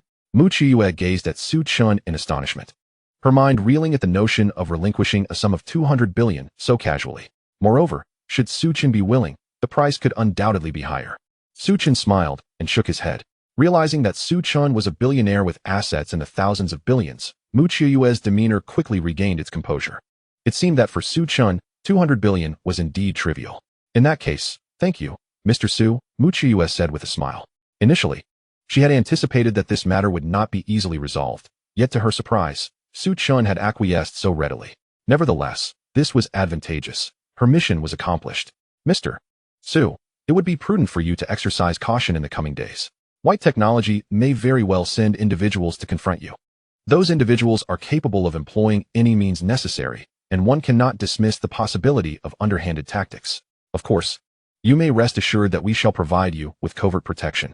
At present, you are a pivotal figure within the Dragon Country, and we must prevent any unforeseen incidents. I will, Su Chen replied, displaying little concern. Mu Qiuyue continued, moreover, we can produce certain low-end chips domestically. Should Huaxing Technology require assistance in acquiring them, we can facilitate that. Su Chen shook his head, indicating that it was not necessary for the time being. While low-end chips could indeed be utilized, they would not serve a significant purpose. To withstand White Technology's sanctions, it was imperative to possess one's own quantum chips. Su Chen was confident that the day would soon arrive. Chapter 104, Establishing a Department. Observing Su Chen's unwavering confidence, Mu Qiuyue felt increasingly perplexed. Could it be that Su Chen possessed a strategy to contend with White Technology? She quickly shook her head, dismissing her own speculation. After all, White Technology is an international giant, boasting a market value in the trillions and dominates the chip industry. To date, no company has been able to challenge White Technology's supremacy. And Huaxing Technology is no exception. Mu Qiuyue could not fathom why Su Chen appeared so composed. Could it be that he genuinely disregarded the value of the artificial intelligence model? It is worth noting that external estimates place the value of the Xuanwu artificial intelligence model at several trillion. If Su Chen could truly overlook that, he would indeed be an extraordinary individual. Mr. Su, it seems you are rather indifferent, Mu Qiuyue remarked, her confusion evident. Su Chen shrugged, offering no explanation, instead stating, Huaxing Technology intends to establish a dedicated department for quantum chip research. I require some materials. I wonder if you could provide them. Mu Qiuyue appeared momentarily taken aback. Quantum chips? Mr. Su, do you intend to utilize this to rival White Technology? Currently, quantum chips remain a nascent concept. Although numerous companies are researching quantum chips and many reports claim significant advancements, much of it is mere hype. The reality of commercial viability is still a distant prospect. Mu Qiuyue believed that Su Chen's pursuit of the quantum chip sector was an unwise endeavor. Not only would it require substantial investment, but success was also uncertain. Who could say when quantum chips would actually emerge? By then, the Xuanwu artificial intelligence model might already be outdated. Perhaps, Su Chen nodded. He had his own plans. He lacked the technology, but was in need of talent in the field of quantum chip research. Mu Qiuyue took a deep breath and cautioned, Mr. Su, quantum chips are still in the theoretical stage. Blindly entering this arena is not a viable strategy. It would be wiser to conserve funds until our dragon country achieves breakthroughs in high-end chips, at which point we would no longer have to fear white technology's sanctions. The dragon country's technological development has lagged behind, often subject to external constraints. However, we are now making concerted efforts to catch up. And breakthroughs are merely a matter of time. There's no need to worry, as I am not in want of money, Chen replied with a serene expression. Naturally, he refrained from revealing that he possessed the technology for manufacturing quantum chips. Upon witnessing Chen's resolute demeanor, Yue could only shake her head in resignation. In light of this, she deemed it unwise to press the matter further. What information would you like me to provide? Yue inquired. Her gaze fixed upon Chen's eyes. Please assist me in investigating the talents in Longhua who are engaged in quantum chip research. A simple list will suffice. Given her position in the official capacity, Yue found such tasks to be rather straightforward. Very well, I shall have someone look into it immediately. She retrieved her phone and promptly sent a text message. Mr. Su, I will send you the list as soon as it is compiled. Once more, Yue's gaze returned to Chen's face, where she discerned a maturity and composure uncommon for one of his age. Truly, he was a billionaire of several thousand million. Then I am grateful to you. It is no trouble at all. Having concluded their business, Yue rose to take her leave. Mr. Su, I shall not intrude upon you any longer. Please feel free to call me should you require anything. Having spoken, she exited the hall. At that moment, breakfast was ready. Chen proceeded to the dining area to partake in his meal while simultaneously messaging Qin Shui. Would you care to join me for breakfast? Qin Shui responded promptly. I am presently occupied with the establishment of the quantum chip department. I shall visit you at Longding Manor later. Chen expressed his concern. Do not overexert yourself. After sending the message, he resumed his breakfast. By around 8 o'clock, feeling rather bored, Chen resolved to take a drive. Conveniently, Longying Group and Huiguang Animation's headquarters were located in Modu, which provided an excellent destination for his excursion. He instructed Xiao Yutong to bring a car for him and departed from Longding Manor. Huiguang Animation was relatively nearby, so Chen first made his way to their headquarters. As the foremost animation production company in the country, Huiguang Animation boasted its own substantial office building. Chen had reached out in advance to the general manager. Yet the individual was unavailable due to prior commitments. Instead, he was greeted by the company's vice president. Mr. Su, I have prepared coffee for you in the office. Please follow me. The vice president introduced himself and continued speaking. Accompanying the vice president were several other senior executives of the company, all of whom regarded Chen with evident respect. There is no need for that. Please show me around the company. Chen wished to avoid wasting too much time. Isn't it more enjoyable to simply have fun? Of course, Mr. Su, the vice president replied, promptly guiding Chen through the premises while discussing the company's status.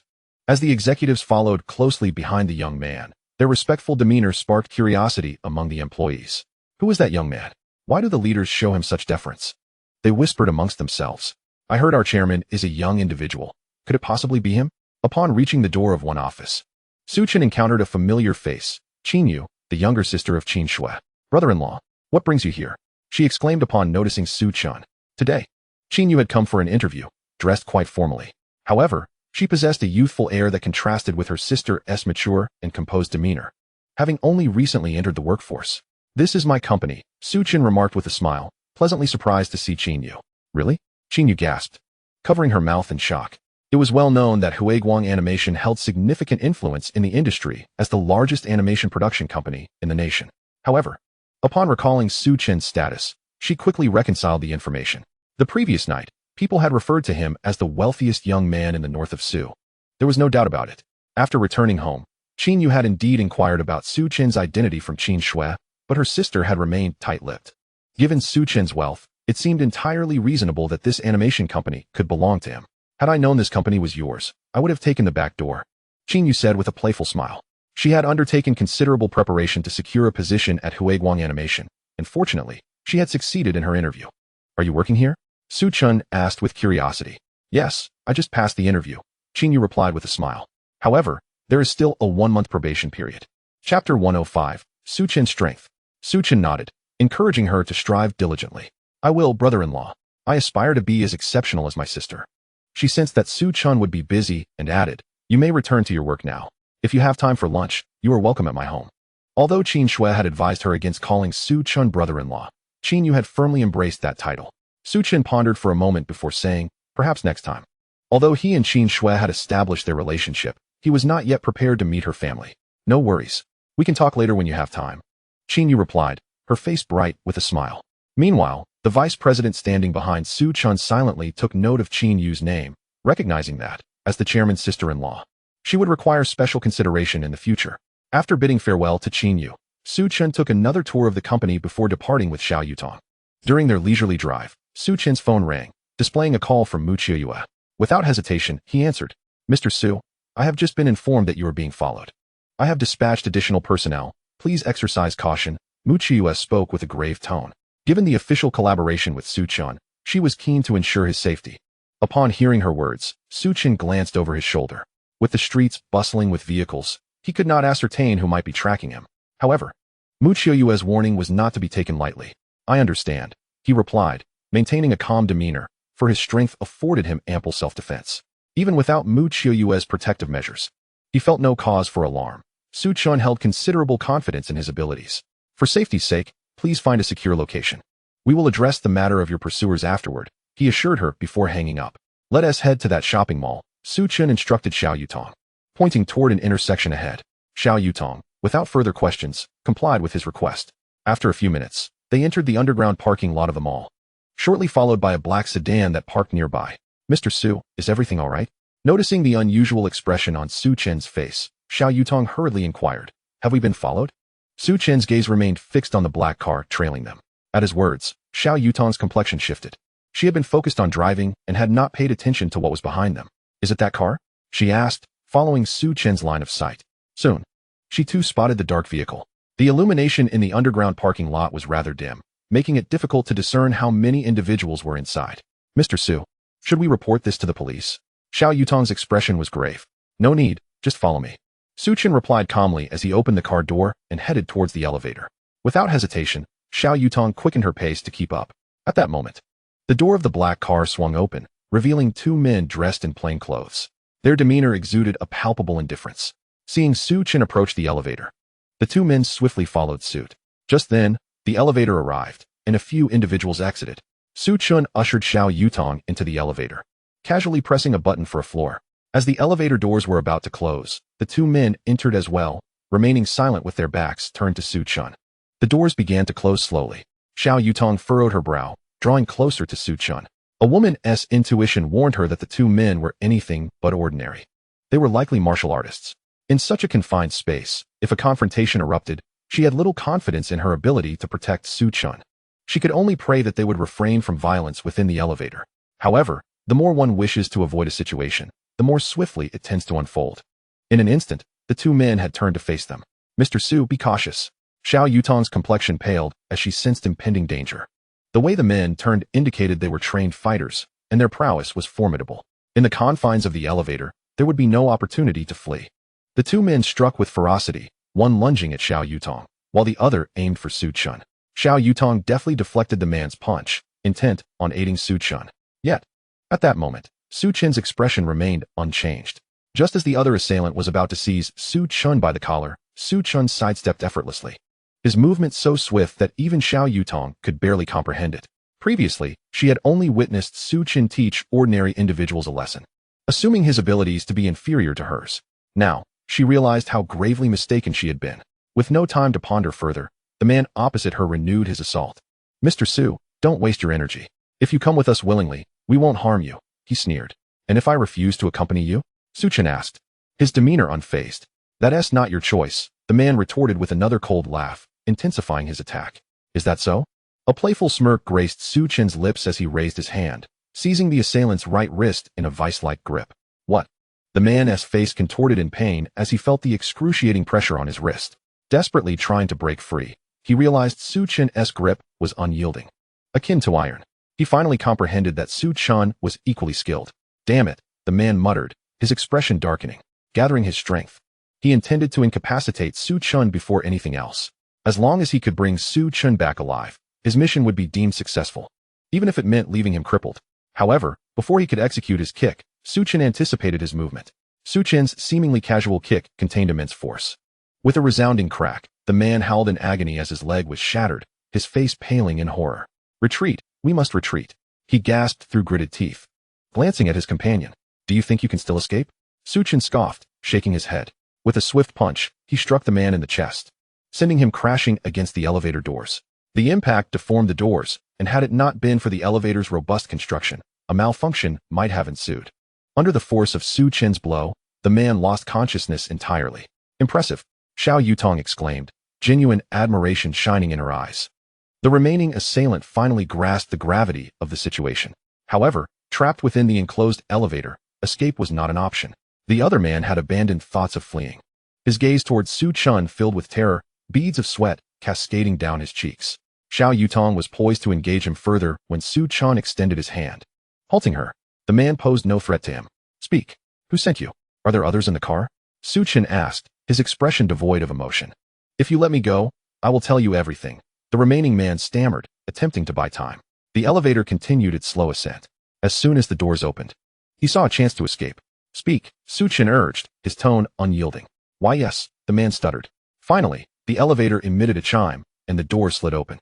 Seizing the moment, the man turned to flee, reasoning that if he did not act now, he might never have another chance. Had he known Su Chen was this formidable, he would have never accepted such a task. Now, not only would he forfeit his payment, but he might also lose his life. What a stroke of bad luck. Humph. Su Chen scoffed, his movements swift as lightning. Before the man could take a step outside, Su Chen's fist struck his back with tremendous force. The impact elicited a scream from the man as he was propelled several feet into the air, blood splattering from his mouth as he succumbed to unconsciousness. Onlookers waiting for the elevator were startled into a frenzy, some fleeing while others opted to call for help. Xiao Yutong rushed over to check the man's pulse, relieved to find that he still breathed, albeit unconscious. Mr. Su, he is alive. Should we wake him? Xiao Yutong asked, her gaze now tinged with admiration. Despite the formidable skills of the two men, Su Chen had dispatched them with such ease. Truly impressive. No need, Su Chen replied, shaking his head. What shall we do with them? Xiao Yutong pressed further. Someone will come to take them away shortly, Su Chen assured her. Let Mu Qiuyue's people handle the investigation. At that moment, a man and a woman arrived via another elevator, their expressions filled with concern. Mr. Su, are you all right? They asked anxiously. The gaze swept over the two men lying on the ground, ultimately resting on Su Chen. They had been dispatched by Mu Qiuyue to safeguard him, determined to prevent any harm from befalling him. Su Chen shook his head, remaining silent. Mr. Su, who are they? Xiao Yutong returned to Su Chen's side, her demeanor alert. If these two were associated with the earlier attackers, it would spell trouble. Do not misconstrue our intentions. We are here to protect Mr. Su, one of the men stated, producing their credentials to dispel any misunderstanding. Indeed, they were unmistakably police officers. However, they were far from ordinary. It was evident that Mu Qiuyue would not have sent them without a degree of prowess. Su Chen could discern that both were martial artists of considerable strength. Xiao Yutong glanced at their credentials, finally exhaling in relief. Since they were officers, there was little to fear. Let us escort these two away, Su Chen instructed the men. They nodded and cautioned him. Mr. Su, our colleagues apprehended two individuals in the parking lot. It is clear they are part of the same group. For your safety, it would be prudent for you to return home. We cannot ascertain if there are more accomplices within the mall. Su Chen waved his hand dismissively. It's nothing. These individuals are merely somewhat formidable martial artists and pose no threat to me. Furthermore, now that I am at the mall, I intend to take full advantage of the system's benefits. Reluctantly, the two men acquiesced, understanding they could only comply with Su Chen's wishes while ensuring his protection from the shadows. Thus, Su Chen and Xiao Yutong continued their shopping within the mall. However, luck was not on their side that morning. Despite spending a considerable sum, the rewards in terms of luxurious points were meager.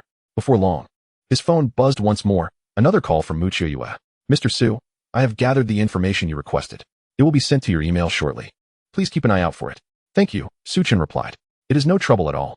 Our office is currently in collaboration with you, and providing this information is merely part of our duty.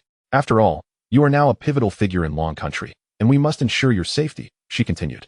Have you uncovered the identities of those who attacked me? Su Chen inquired further. Mu Qiuyue explained, we are still investigating. I will inform you as soon as we have clarity on the matter. By the way, Mr. Su, may I ask if you have offended anyone recently? Su Chen chuckled. I have made quite a few enemies. Mu Qiuyue shook her head in exasperation. Given Su Chen's status, it was hardly surprising that he had ruffled feathers in the business world. Let us leave it at that for now. In any case, it would be wise for you to exercise caution in the coming days, she advised. Su Chen possessed an advanced artificial intelligence that had drawn interest from foreign powers, making him a potential target. Understood, Su Chen acknowledged, fully aware that he was no longer an ordinary individual. His assets alone could attract unwanted attention. Not to mention the coveted artificial intelligence that even Wit Technology coveted. Such technology could monopolize the market, leading to a frenzy worth hundreds of billions. After ending the call, Chen chose not to linger at the mall any longer, instead taking Xiao Yutong back to the Longding Manor. By noon, Qin Shui arrived at the manor alone, having driven herself. Although Qin Yu had intended to accompany her, Qin Shui had not brought her along. It was Qin Shui's first visit to Longding Manor, and despite having heard tales of its grandeur, seeing it in person was quite awe-inspiring.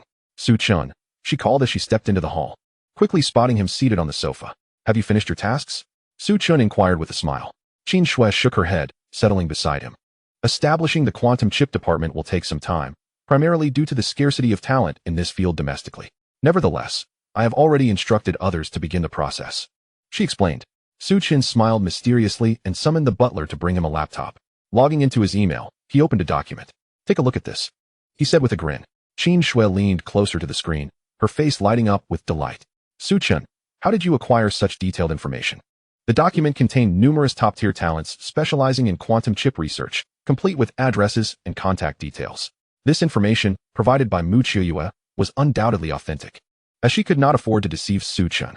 If he could recruit these experts, the establishment of the quantum chip department would be assured. I had someone investigate. Su Chen replied with a chuckle. Qin Shui nodded, realizing he had been well prepared all along. This will certainly save time. However, her expression sobered. Even if we establish the department, it's merely the beginning. Achieving commercial viability will likely require considerable time.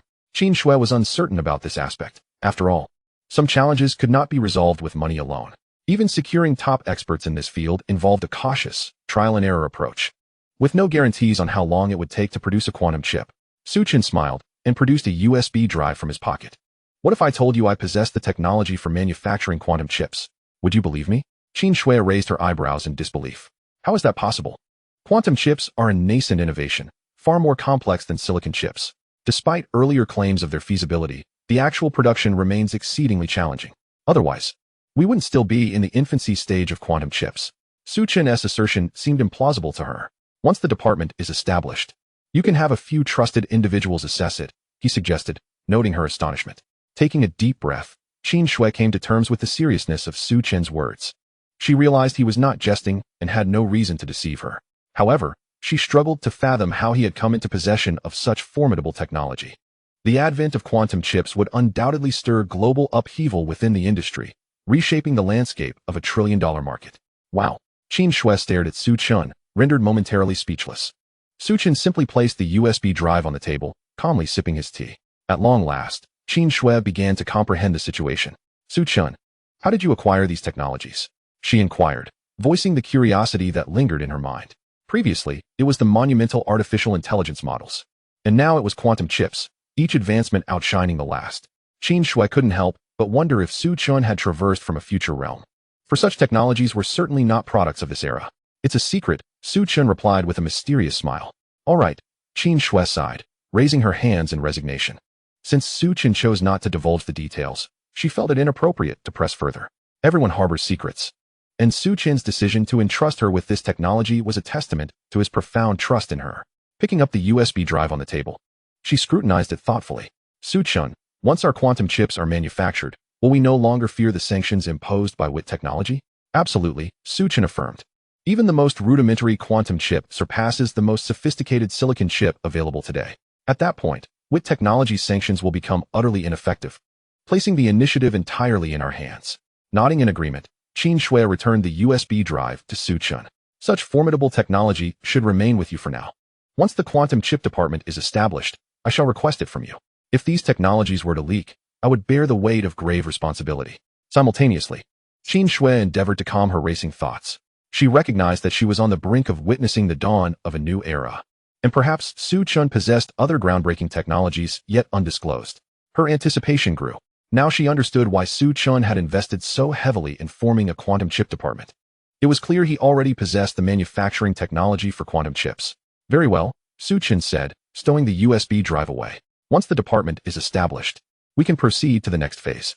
Su Chen, Wit Technology continues to contact me. What are your intentions? Qin Shui queried.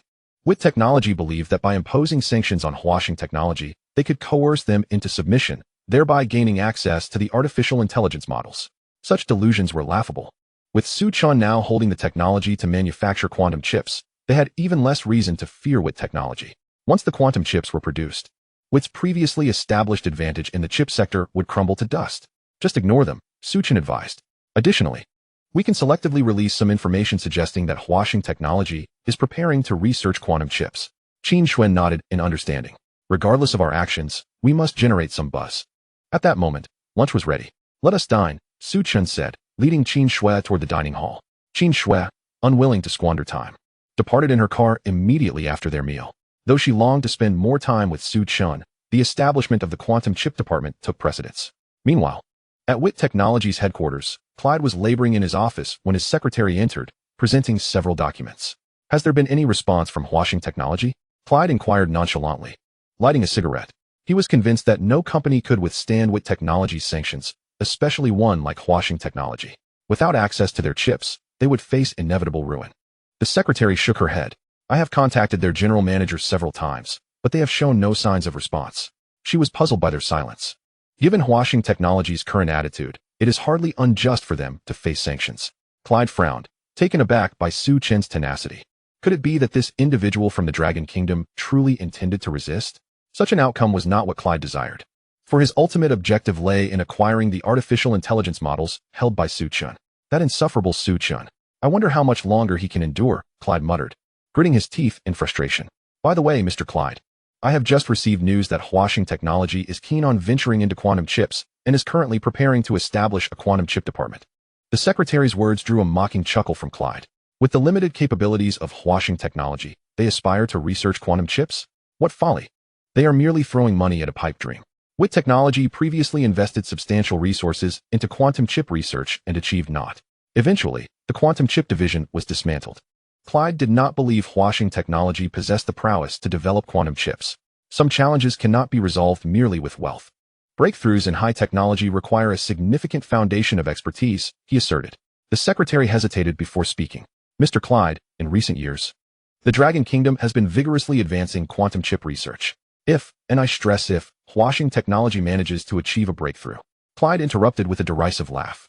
I have no faith in their ability to manufacture quantum chips. Huaxing Technology's actions stem solely from a lack of alternatives. Mark my words. They will soon bend the knee to us. Clyde exuded confidence, for Wit Technology was a behemoth in the chip industry. If they could not manage a task, it was unlikely that any other company would succeed. Now, we simply need to bide our time and see how long Su Chen can withstand the pressure. Regardless, the advantage lies with me. The secretary nodded, partially understanding. Clyde continued, since we announced sanctions against Huaxing Technology, no company dares to associate with them, correct? Indeed, Mr. Clyde. The secretary confirmed. No one would risk collaborating with Huaxing Technology under these circumstances. After all, Wit Technology sanctions are no trifling matter. Excellent, Clyde replied, satisfaction evident on his face. This was the consequence of offending Wit Technology. You may leave now. Keep a close watch on developments at Huaxing Technology. The secretary nodded. Understood. Mr. Clyde. With that, she exited the office. Clyde leaned back in his chair, rhythmically tapping his fingers on the desk.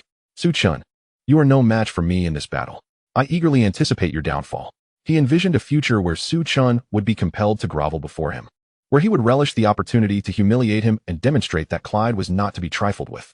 After Qin Shui's departure, Su Chen lingered in the estate for a while before taking Xiao Yutong out.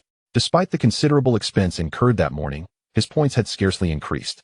Today, he had yet to redeem any blind boxes, and he felt restless without extracting benefits from the system. Mr. Su, where are we headed? Xiao Yutong inquired as she drove. Behold, where might one find a venue for the sale of sports cars? In Su Chen's mind, there lingered but a singular thought, the allure of consumption. Moreover, he did not possess a sports car in the bustling metropolis. Thus a visit to such a place seemed quite delightful. Xiao Yutong nodded in agreement. After a brief interlude, she suddenly exclaimed, Mr. Su, there lies a Maserati showroom over there. Without further contemplation, Su Chen replied, let us go take a look. Very well. Xiao Yutong promptly turned the vehicle around at the intersection, guiding it into the parking lot outside the showroom. You may wait for me in the car. Su Chen instructed her as he alighted. Upon exiting, he cast a glance behind him. At that moment, a white SUV had also come to a halt at the roadside. Having followed closely for quite some time, it was evident that it was sent by Mu Qiuyu to ensure his protection. Retracting his gaze, Su Chen stepped into the Maserati showroom, where several individuals were perusing the vehicles. "Welcome to the Maserati showroom, sir," greeted a saleswoman with her hair styled in a bun as soon as he entered. "May I inquire what type of vehicle you wish to see?" Chen surveyed the interior of the showroom and noted various models of sports cars, alongside sedans and SUVs, all commencing at prices well into the hundreds of thousands. Suddenly, it occurred to him that he possessed a 100 yuan voucher for Maserati in his system space. However, he decided against presenting it, fearing it might cause embarrassment. After all, did he truly lack such a sum at this moment? "Show me your newly launched sports cars. I desire the most expensive one, and I want it immediately. The monetary aspect is of no concern. My status as a prodigious spender is paramount." "Certainly, sir. Right this way," the saleswoman smiled, leading Chen to a light blue Maserati MC20. "What do you think of this sports car, sir?" The Maserati MC20, a hardtop convertible, and a limited edition. Priced at 3,290,000. "We have one available in the showroom, and you can drive it away today once the paperwork is completed." The saleswoman continued to extol the vehicle's performance. Chen scrutinized the car before shaking his head. "Do you have something even more extravagant? Compared to the luxurious sports cars at Binu No. 1, this one pales in comparison." The saleswoman shook her head apologetically. "I'm afraid, sir. If you wish for an immediate purchase, this is the only model available." Chen hesitated, contemplating that even if he did not intend to keep it for himself, gifting it to Qin Shui would be quite splendid. "Very well, I shall take this one. Let us proceed with the payment. It will be a full payment. And my password is..." He promptly produced his bank card and handed it to the saleswoman. The saleswoman was momentarily taken aback, processing his request. "Sir, I have yet to calculate the transaction fee. Perhaps we should go to the front desk so I can itemize the costs for you?" Chen opened the door of the Maserati MC20, dismissing her concern. "No need. Just swipe my card as per your calculations." He then seated himself within the vehicle. The saleswoman gazed at him in astonishment, not having anticipated such lavishness from him. To buy the car after merely a glance was quite extraordinary. After all, this vehicle cost over 3 million. It was evident that this young gentleman possessed considerable wealth. 3 million was but a trifling sum to him. At that moment, a female sales representative approached with a couple in tow, the man and woman appearing to be romantically involved, holding hands. The man, clad in designer attire and seemingly around 25 years of age, exuded an air of affluence. The woman, equally striking, resembled a celebrity. "Darling, this sports car is stunning. Shall we purchase it?" She circled the Maserati MC20, growing increasingly enamored. "If you like it, then by all means," the man responded generously, producing his bank card and offering it to the nearby sales representative. "You are so wonderful to me," the woman beamed, planting a kiss on his cheek. "Zhang Xiao, I will handle the paperwork for you right away." The sales representative accepted the bank card, visibly pleased, as selling this model would yield her a substantial commission. "By the way," the woman recalled, addressing the sales representative, "is there an immediate vehicle available?" "Indeed," the saleswoman replied, "you can drive it away today." Just then, the saleswoman who had attended to Chen hurried over to interject. "Xiaoqing, there are no immediate vehicles left in the garage. This gentleman has already purchased one." Upon hearing this, the other sales representative quickly explained to the man, "Zhang Xiao, I sincerely apologize. It was my oversight. This vehicle has already been bought by the gentleman beside us. Therefore, there are no immediate vehicles available." The saleswoman lowered her head, appearing somewhat anxious, fearing rebuke given the man's distinguished status. "None available?" The woman frowned, clearly disappointed. After much effort in finding a car she admired, it was disheartening to learn it was unavailable. Zhang Yi gently patted the back of her hand, inquiring of the sales representative, "If we place an order now, how long until we can take possession of the vehicle?" "If we source from another location, the quickest would be 2 days," the sales representative informed him. Zhang Yi shook his head, expressing his unwillingness to wait that long. The woman stamped her foot and playfully tugged at Zhang Yi's arm. "But darling, I want to drive the car home today. You must find a way." Zhang Yi chuckled, glancing at Chen seated in the sports car. He posed a question to the sales representative who had just attended to Chen. "This gentleman has not yet completed his payment, has he?" The sales representative shook her head. "Not yet." "Then how about this?" Zhang Yi proposed. "Just give me the car. I will pay extra for it." He was certainly not short of funds. The sales representative found herself in a precarious situation, glancing between Zhang Yi and Chen, both of whom were evidently affluent. "Sir, this is not merely a matter of money. This gentleman was the first to express interest and has indicated he intends to purchase it. As you can see, he is prepared to make the payment." The sales representative patiently explained, unwilling to offend either party. Zhang Yi felt a flicker of irritation but refrained from taking it out on the sales representative. Approaching the Maserati MC20, he tapped on the door. "Friend, my girlfriend has also set her sights on this sports car. Kindly yield it to me." Zhang Yi's tone was chilly, bordering on commanding. Su Chen lifted his gaze towards Zhang Yi but promptly shifted his focus elsewhere. Truth be told, he was not particularly fond of this sports car. Had the other party's demeanor been more cordial, he might have considered acquiescing. However, Zhang Yi's imperious tone irked him considerably. This sports car is still in production. You may reserve it through the sales representative. Zhang Yi furrowed his brow in response. My dear friend, it appears you may have misconstrued my intentions. There exists but a solitary vehicle in the garage, and I would kindly request that you relinquish it to me. My girlfriend wishes to take the car today. At that moment, another gentleman approached, positioning himself behind Zhang Yi. He too appeared to be a wealthy young man. Su Chen, with a smile, descended from the vehicle, expressing his apologies. I too wish to drive the car home today. Su Chen was not particularly interested in the man before him. Observing Su Chen's demeanor, Zhang Yi's brow furrowed further, his displeasure evident. I can offer you a compensation fee. Name your price. Zhang Yi believed that any issue which could be resolved with money was not truly an issue at all. He had indeed operated on this premise in the past. I have no interest in money, Su Chen replied, dismissing Zhang Yi with his words, and he turned to walk towards the front desk. Suddenly, the man behind Zhang Yi blocked his path. Friend, daring to disregard Zhang Xiao's face, you are the first in Jiangnan. With a menacing glare directed at Su Chen, he continued, it would be wise for you to hand over the car to Zhang Xiao. Zhang Yi stepped forward, pushing the man aside. Producing a business card from his pocket. Here is my card. Grant me a favor, and perhaps we may have opportunities for collaboration in the future. However, Su Chen did not take the card offered by Zhang Yi. I think that will not be necessary. At this, a fleeting chill flickered in Zhang Yi's eyes. With his stature, he was incensed that there was someone audacious enough to disregard him in the magical city. How brazen. Do you know who Zhang Xiao is? I advise you to inquire about the Zhang family in the magical city. In Jiangnan, no one dares to show disrespect to Zhang Xiao. He could crush you with his wealth. The man behind Zhang Yi glared at Su Chen, his face contorted with anger. Clearly, he was Zhang Yi's sycophant. A smile crept onto Zhang Yi's face as he raised a hand to signal the man to hush. Enough, do not frighten him. He assumed that after all this, Su Chen would surely know to concede. Yet, Su Chen's expression remained utterly calm. The Zhang family in the magical city? I'm afraid I have not heard of them. With that, Su Chen strode directly toward the front desk. At that moment, Zhang Yi's countenance darkened significantly. He felt he had been insulted. Zhang Xiao, I will summon people immediately to teach that fellow a lesson. Zhang Yi's sycophant could no longer contain himself. Why bother with someone like him? Let us go? Zhang Yi suppressed his dark expression as he made his way to the entrance. Zhang Xiao, are we not purchasing the car? A woman caught up with Zhang Yi, still somewhat displeased. It's merely a sports car. I can take you to buy a more expensive one. A cold demeanor graced Zhang Yi's face. My dear, you are too good to me. The woman's anger dissipated at his words. However, the man trailing behind Zhang Yi felt quite perplexed. He was provoked and simply walked away. This is not at all in line with Zhang Yi's usual demeanor. Could it be that the sun has risen in the west? Just before entering the vehicle, Zhang Yi abruptly halted. Investigate that fellow from earlier. I am curious to see what qualifies him to provoke me. Zhang Yi was not one to exhibit magnanimity. Had it not been a public setting, he would have already taken action.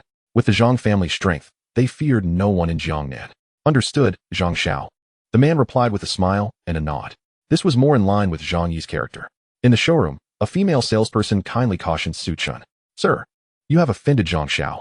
It would be wise to leave the magical city for a while. Su Chen merely smiled in response. Thank you for the warning. But that is unnecessary. Although he was unaware of the extent of the Zhang family's power, Su Chen had never been afraid of anyone. Moreover, yielding is courtesy. Refusing to yield is one's right. He did not believe he had acted wrongly. If Zhang Yi held a grudge and sought revenge, there was nothing to be overly concerned about. Su Chen was unperturbed by even a titan like white technology. Why should he fear the forces of the magical city? Let me put it this way. The Zhang family is not to be trifled with in the magical city. I have heard it said that they are the foremost family in Jiangnan. The foremost family in Jiangnan? Su Chen echoed softly, yet he remained unconvinced. The salesperson, believing Su Chen to be skeptical, reiterated, although I have only heard this from others, I assure you it is reliable. The members of the Zhang family are indeed not to be provoked. Su Chen chuckled, I am aware of my limits. He had no intention of courting trouble, but was not afraid of it either. The salesperson sighed softly, seeing that Su Chen was unwilling to heed her advice. She was at a loss for words. Were it not for Su Chen's sunny and handsome appearance, she would not have bothered to warn him. Alas, it seemed he was not far from misfortune. Su Chen turned to the female salesperson who had attended to him. Let us proceed with the payment. Please expedite the paperwork. Nodding, the salesperson took Su Chen's bank card and approached the front desk. The instant the card was successfully swiped, Su Chen heard the electronic notification from the system. Ding. Godly rich points, 109. At last, he could open the system's blind box again, though he had opened several blind boxes before. Each occasion brought with it an exhilarating anticipation, as one could never predict the surprises the system would bestow. System, exchange, Chen mentally instructed. Blind box exchange successful. The blind box is opening. Congratulations, host. You have obtained a high-end red wine Monopoly card.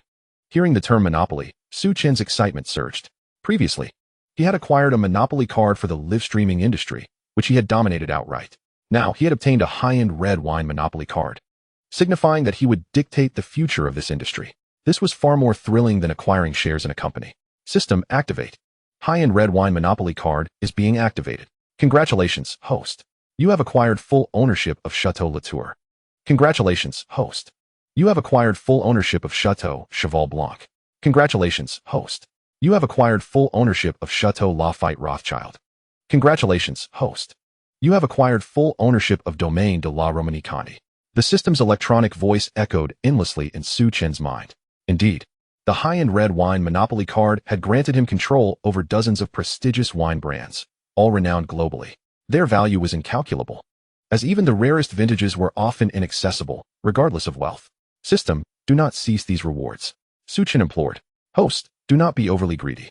4 blind boxes. Use your godly rich points to exchange, the system replied. Chen could only shake his head in resignation. No further words were exchanged. At that moment, an additional document appeared in his system space, containing the contact information of the manager of the winery. While the female sales representative processed the paperwork, Chen sent a message to the manager of the Lafayette winery, requesting the delivery of some red wine to Sioux Bay City, urging for promptness. Naturally, the manager's demeanor towards Chen was exceedingly respectful, as he was the owner of the winery. After receiving a reply, Chen proceeded to message the managers of other wineries, as they were all under his ownership, and acquiring more wine would pose no inconvenience. Nearly half an hour later, the paperwork for the new car was finally completed. Mr. Su, everything is ready. I will take you to your vehicle, the female sales representative said, handing over some documents to Chen. He accepted the papers without a glance and followed her to the garage. Mr. Su, this is your car. You may inspect it first. She led him to a Maserati MC20. However, Chen did not linger, immediately taking a seat inside the car. Upon ignition, the sports car, valued at over $3 million, was, of course, incomparable to the supercars of Binhu No. 1. Nevertheless, Chen merely intended to enjoy it casually. Although he had spent considerable time here, obtaining a premium red wine Monopoly card made it worthwhile. Mr. Su, my contact information is included in the documents.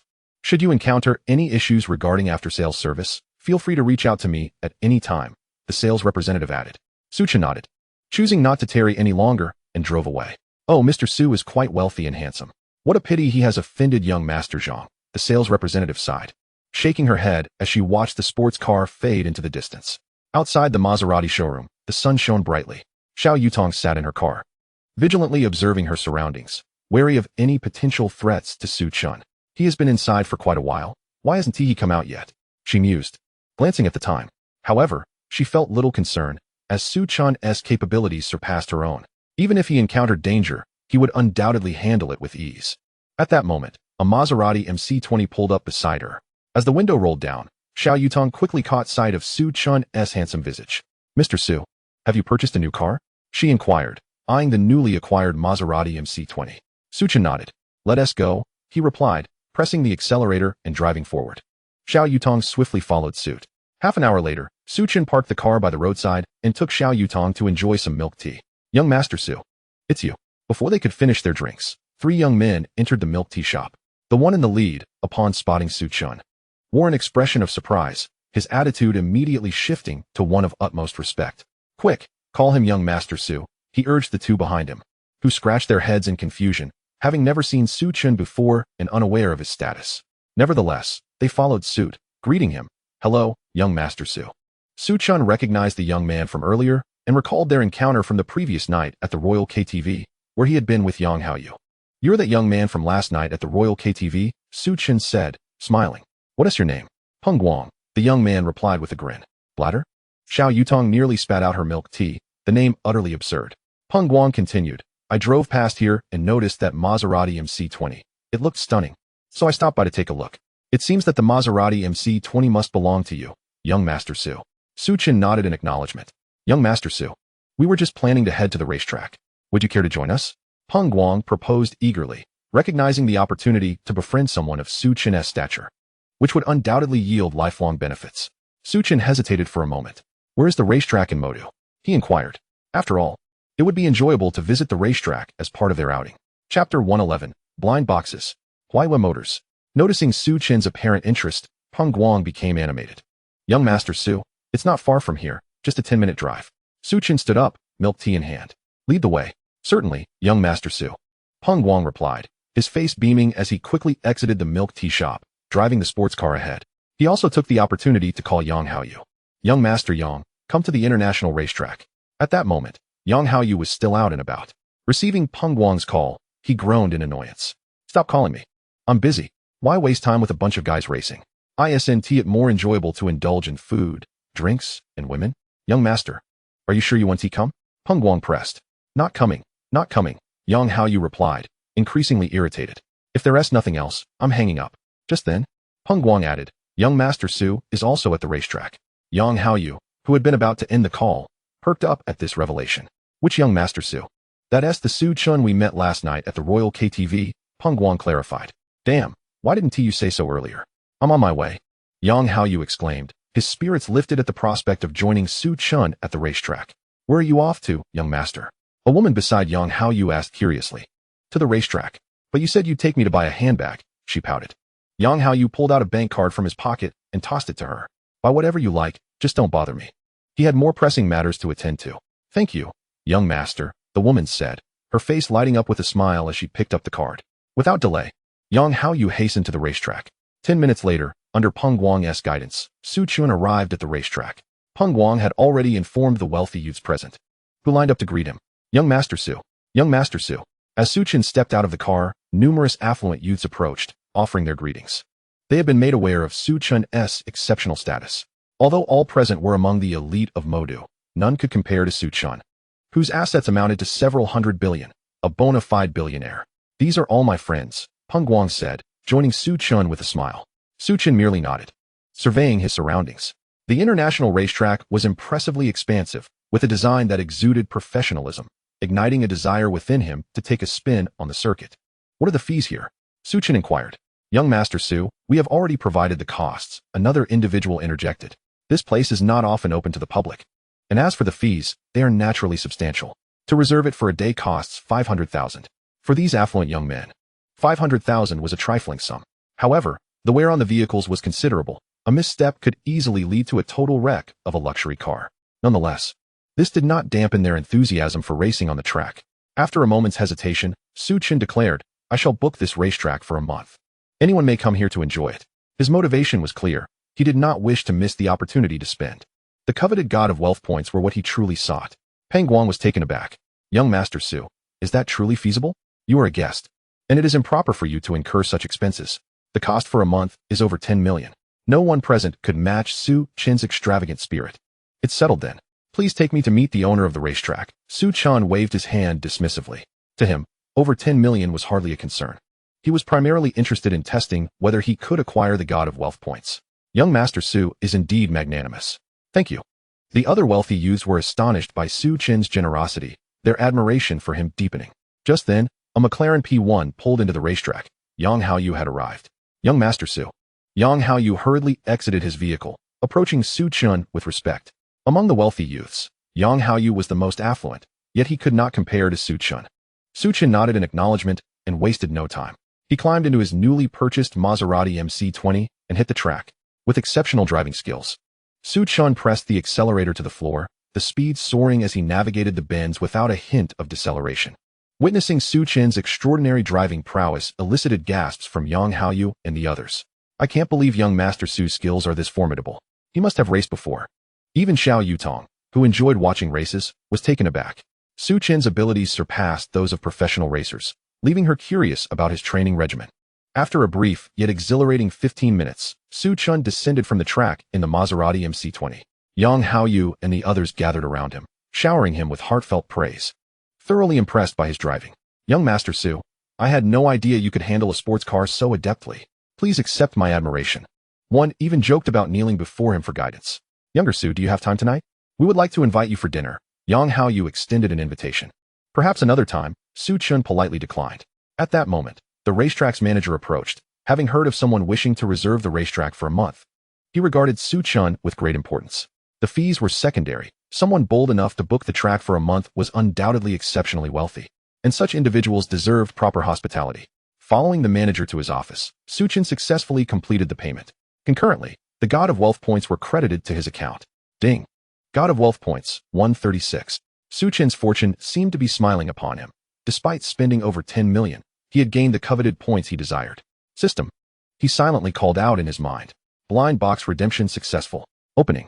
Congratulations, the host has obtained a 52% stake in Huayue Automobile. Huayue Automobile, the largest electric vehicle manufacturer in the country, currently valued at over 500 billion. His expenditure had not been in vain, and Su Chen smiled. Pleased with the reward from the blind box. Younger Su, would you like to play a bit longer? Yang Haoyu and the others attempted to keep him. I have matters to attend to. As he prepared to leave, Su Chen remembered something and turned to Yang Haoyu. I wish to inquire about someone, Zhang Yi. What is his background? Hearing the name Zhang Yi, Yang Haoyu's expression shifted. As a resident of the Magic City, he naturally recognized Zhang Yi's stature. Young Master Su, do you perhaps have a conflict with Zhang Yi? Su Chen shook his head. Just tell me what you know. Yang Haoyu replied.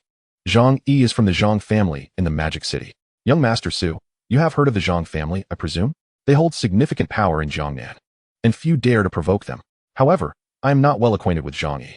Su Chen nodded, choosing not to press further. It seemed that Zhang Yi did possess some influence, but it was of little concern to him. I shall take my leave now. By the way, young Master Su, may I ask where you reside? I would like to visit when I have the opportunity. Longding Mountain Manor. After disclosing his residence, Su Chen did not linger. Driving away from the international racetrack and returning to Longding Mountain Manor. No wonder young Master Su is so esteemed. He resides in Longding Mountain Manor. Yang Haoyu remarked with envy. Upon reaching the manor's entrance, Su Chen noticed two vehicles parked before it. One a limited edition Bugatti and the other a black Rolls-Royce. A familiar figure sat in the Bugatti. It was Zhang Yi. How did he find out my address so quickly? Su Chen mused, shifting his gaze to the Rolls-Royce, where two suited men appeared, presumably Zhang Yi's bodyguards. The presence of only two bodyguards hardly suggested an intention to cause trouble, and Su Chen was disinclined to engage with Zhang Yi, intent on driving into the manor. Just then, Zhang Yi noticed Su Chen. So it is him. Zhang Yi frowned, stepping out of his vehicle to block Su Chen's path. The two bodyguards in the Rolls-Royce sensed the tension and swiftly exited, positioning themselves beside Zhang Yi. We meet again, Zhang Yi said with a cold smile, approaching the Maserati's driver's side and fixing Su Chen with a frosty glare.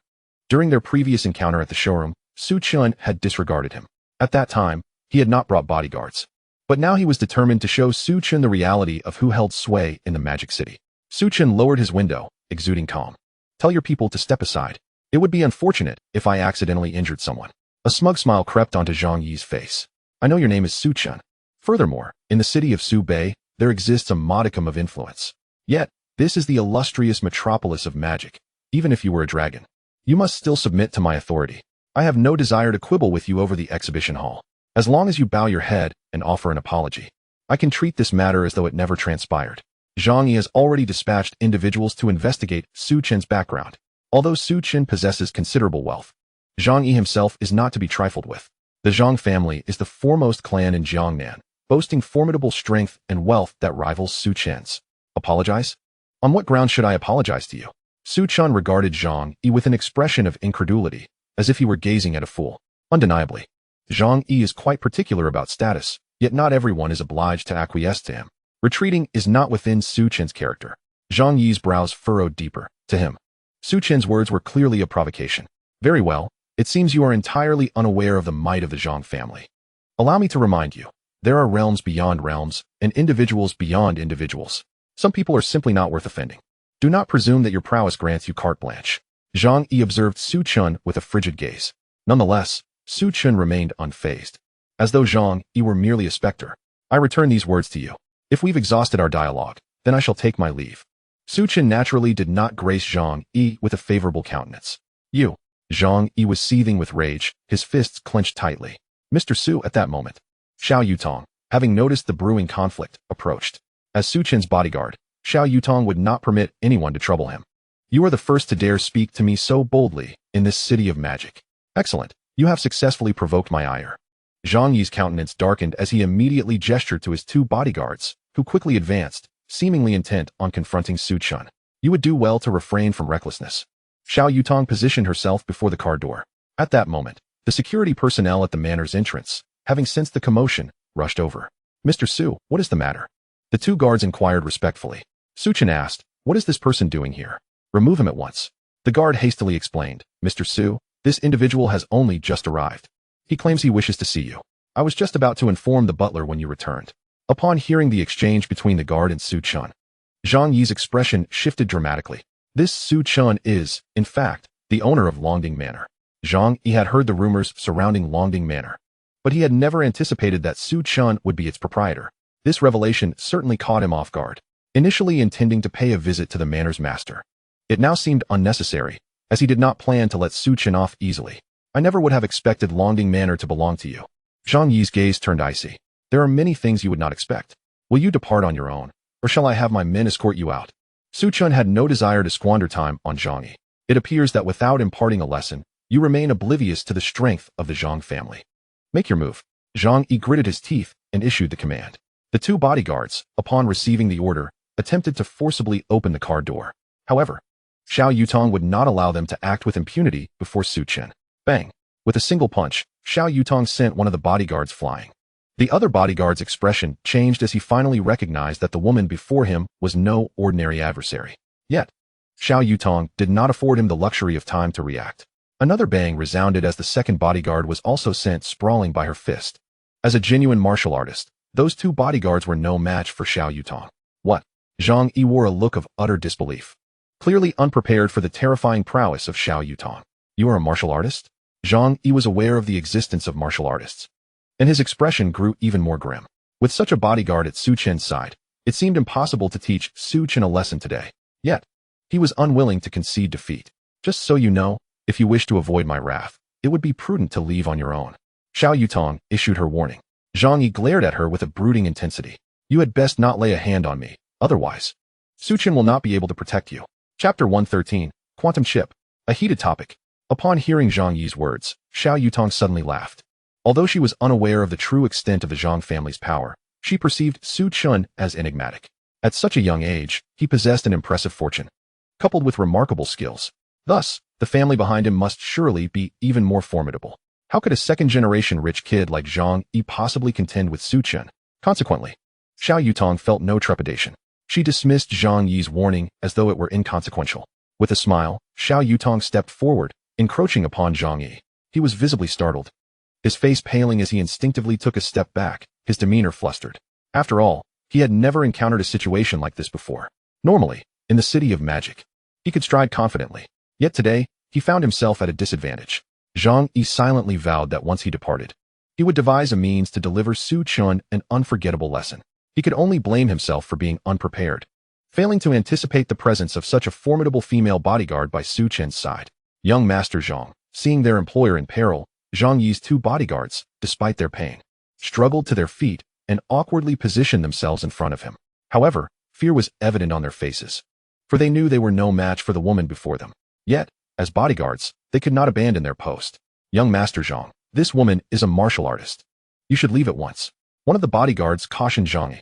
Remaining here could result in both Zhang Yi and themselves being harmed. At that point, they would have no way to explain themselves to Zhang Yi's father. Useless. You cannot even subdue a woman. What good is it to me to spend so much money maintaining you? Zhang Yi exclaimed in frustration. If he left now, how would he face others in his social circle? He would have no face left in the city of magic. To Zhang Yi, reputation was paramount. The two bodyguards lowered their heads in shame. Young master, when faced with a martial artist, we are powerless. The two bodyguards of Zhang Yi explained with troubled expressions. It was not that they were lacking in strength, but rather that their opponent was simply too formidable. An ordinary person confronted by a martial artist faced a dimensional defeat. Even if they had 10 more bodyguards like themselves, they would not stand a chance against the woman before them. Spare me your excuses. Once we return, I will have you both dismissed. Zhang Yi shouted vehemently. The two bodyguards exchanged glances, falling silent. Are you not leaving? Xiao Yutong narrowed her eyes, clenching his fists. Zhang Yi resolved to teach a lesson to Zhang Yi. This individual was undeniably too loud. Gritting his teeth, Zhang Yi straightened his chest and pushed aside the two bodyguards.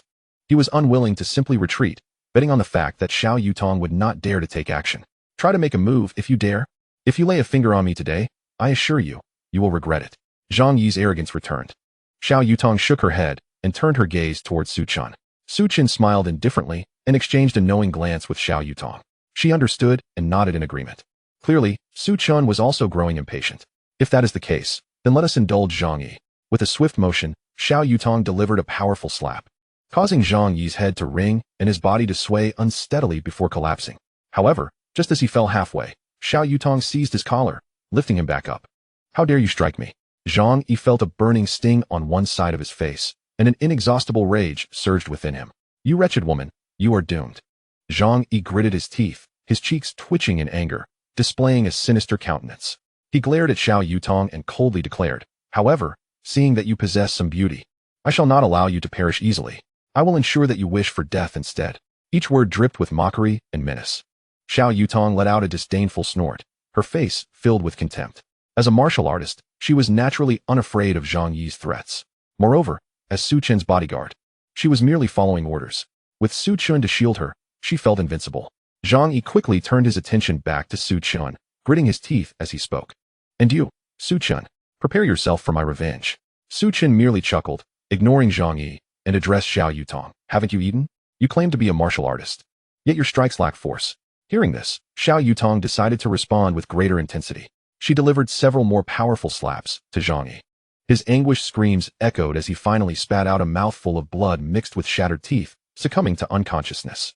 Such a fragile creature, Xiao Yutong remarked, shaking her head as she discarded the unconscious Zhang Yi onto the ground. All right, let us return. Su Chen cast a brief glance at Zhang Yi lying on the ground before driving into Longding Manor, with Xiao Yutong following closely behind. Young Master Zhang. Young Master Zhang. The two bodyguards of Zhang Yi rushed over as Su Chen drove away, attempting to lift him up. However, Zhang Yi remained motionless, unresponsive. Quickly, take young Master Zhang to the hospital. Seeing that Zhang Yi was severely injured, they swiftly carried him into the vehicle and hastened towards the hospital. That afternoon, another significant event unfolded. Huaxing Technology released a statement through the media, claiming they had mastered the core technology of quantum chips. Soon, they would be capable of producing quantum chips, breaking the foreign monopoly on chip production. This news was, of course, intentionally leaked by Qin Shui. Once this announcement hit the airwaves, it immediately caused a sensation online, topping several news websites' trending lists. It is well known that the chip sector has long been a weakness for the domestic industry, suffering from prolonged technological blockades from abroad. Now, Huaxing Technology boldly asserted their mastery over quantum chip technology. Were it any other company, people might be skeptical. But this particular firm had recently developed artificial intelligence that surpassed global standards. The external valuation of Huaxing Technology soared into the trillions. A company of such stature would not frivolously disseminate false information to attract attention. As netizens absorbed this information, excitement rippled through the online community. Is it true? Huaxing Technology, is that formidable? Have they genuinely mastered the technology for quantum chip production? If so, Huaxing Technology is extraordinary. This is nothing short of a miracle. Once quantum chips are manufactured, foreign sanctions will be powerless against us. However, skepticism also emerged. After all, quantum chips are remarkably complex. Just wait and see. Huaxing Technology has only recently faced sanctions. This is likely a falsehood. Although they developed world-leading artificial intelligence, the challenge of quantum chips is evidently far greater. Chapter 114. The Martial Arts Family, the Zhang Family. I do not believe Huaxing Technology possesses such formidable strength. Perhaps they are intentionally spreading false information to confuse white technology. Or they might be engaging in hype. Given that Huaxing Technology has just been sanctioned, it seems they are trying to cash in on their last opportunity. The revelation regarding Huaxing Technology's mastery of quantum chip manufacturing ignited fervent discussions online. Before long, Mu Qiyue received news from her subordinates. As an official, Mu Qiyue understood the significance of possessing quantum chip technology. Therefore, her face was etched with astonishment. This information was released by Huaxing Technology? She inquired of her subordinate nearby. Huaxing Technology is Su Chen's company. Mu Qiyue knew that Su Chen would not resort to such tactics for publicity. Given Su Chen's identity and assets, there was no need for him to do so. Thus, if the information indeed came from Huaxing Technology, it was likely true. After all, Huaxing Technology had previously achieved remarkable feats. Soon, Mu Qiyue recalled the events of that morning when Su Chen had asked her to help find talents in quantum chip research. It was evident that Huaxing Technology intended to venture into the realm of quantum chips. Her subordinate nodded, confirming, I have verified it. The information was indeed released by Huaxing Technology, and it has already sparked widespread debate online. Hearing this, Mu Qiuyue was even more exhilarated. She set aside her work and stood up. If Huaxing Technology genuinely possessed the technology to manufacture quantum chips, she knew what that would mean. It would fundamentally shatter the foreign technological monopoly. From that point forward, the Dragon Nation would no longer be subjugated in the chip sector. Furthermore, Huaxing Technology would soon burgeon into a trillion-dollar enterprise. She wondered how they had accomplished this. Recalling her earlier meeting with Su Chen, she finally understood why he was unperturbed by white technology's sanctions. It turned out he had an ace up his sleeve. I must seek out Mr. Su for a conversation. Mu Qiuyue resolved, picking up the car keys from her desk, ready to inquire further. The official sector also held considerable interest in quantum chips. Over the years, the Dragon Nation had invested heavily in numerous companies researching quantum chips, yet the results had been lackluster. There was also another matter concerning Mr. Su. Her subordinate hesitated to mention. What is it? Mu Qiuyue inquired. A subordinate reported, just now, Mr. Su injured Zhang Yi from the Zhang family at Longding Mountain Manor. Zhang Yi is quite severely hurt. Mu Qiuyue furrowed her brows, pondering which Zhang family was involved. If Su Chen had provoked the Zhang family from Modu, the situation could become quite troublesome, for the Modu Zhang family possesses considerable influence and power. They are, after all, the foremost family in Jiangnan. Upon hearing her subordinate's words, Mu Qiuyue's frown deepened. She realized that this matter would not conclude easily, given the temperament of the Zhang family's members. It was evident that they would not let this incident slide. Moreover, considering Mu Qiuyue's status, even if she intervened, the Zhang family might not show her any deference. You may leave, she instructed her subordinate, feeling somewhat overwhelmed. She was determined to protect Su Chen, but it would require the intervention of her superiors. Otherwise, it would be difficult to contain the Zhang family's members. After her subordinate departed, Mu Qiuyue contemplated for quite a while before making a phone call. Subsequently, she made some preparations and drove to Longding Mountain Manor. Meanwhile, at White Technology, Clyde had also received information delivered by his secretary. Those individuals at Huaxing Technology truly dare to dream. Claiming to have mastered quantum chip manufacturing technology is utterly absurd. Clyde scoffed, his face a mask of disdain. He did not believe the news to be genuine. It was clear that Huaxing Technology had exhausted all other options and resorted to releasing such smokescreens as leverage in negotiations with White Technology. Clyde sneered, as if he had seen through Huaxing Technology's ruse. How could mastering quantum chip manufacturing technology be so straightforward? The secretary interjected, Mr. Clyde, what if, hypothetically, these rumors are true? Clyde shook his head. Impossible. Absolutely impossible. Huaxing Technology lacks the research capabilities for such advancements. They are not a company that has never explored quantum chips. Clyde understood the complexities of quantum chips all too well. It was inconceivable that they could be developed and utilized in such a short span of time. The secretary added, yet, prior to this, Huaxing Technology had indeed developed an AI that led the world. Based on that, I believe they possess some level of capability. What if they just got lucky? Clyde shook his head again. I do not believe that fortune would favor them. Moreover, even if they truly developed quantum chips, what difference would it make? Significant time would still be required for practical application. And even if the first generation of quantum chips were produced, their performance remains an enigma. What could Huaxing Technology bring to the table to compete with White Technology? Despite his dismissive words, Clyde felt a profound sense of unease. If they did not find a way to bring Huaxing Technology to its knees, White Technology would inevitably face threats. The secretary fell silent, quietly observing Clyde. After a long moment of hesitation, Clyde spoke. Very well, send someone to Longhua to ascertain Huaxing Technology's current situation. If the rumors are true, acquire the technology for quantum chips. We cannot afford to miss such a crucial advancement. Understood, the secretary nodded and departed. Clyde lit a cigarette, his gaze darkened. Su Chen, you shall not outmaneuver me. On the other side, Mu Qiuyue arrived at Longding Mountain Manor. Mr. Su, I have heard that you had a conflict with Zhang Yi from the Zhang family. Upon seeing Su Chen, Mu Qiuyue regarded him with a peculiar expression. To her, Su Chen was undeniably an enigmatic figure. Even with detailed information about him in hand, she found him inscrutable, for he harbored too many secrets. Indeed, that is the case. What of it? In the hall, Su Chen reclined on the sofa, looking at Mu Qiuyue with an air of nonchalance. Mu Qiuyue replied, the Zhang family is not to be trifled with. You may have stirred up trouble. Su Chen responded, I never initiate trouble. However, if someone dares to provoke me, I shall show no mercy.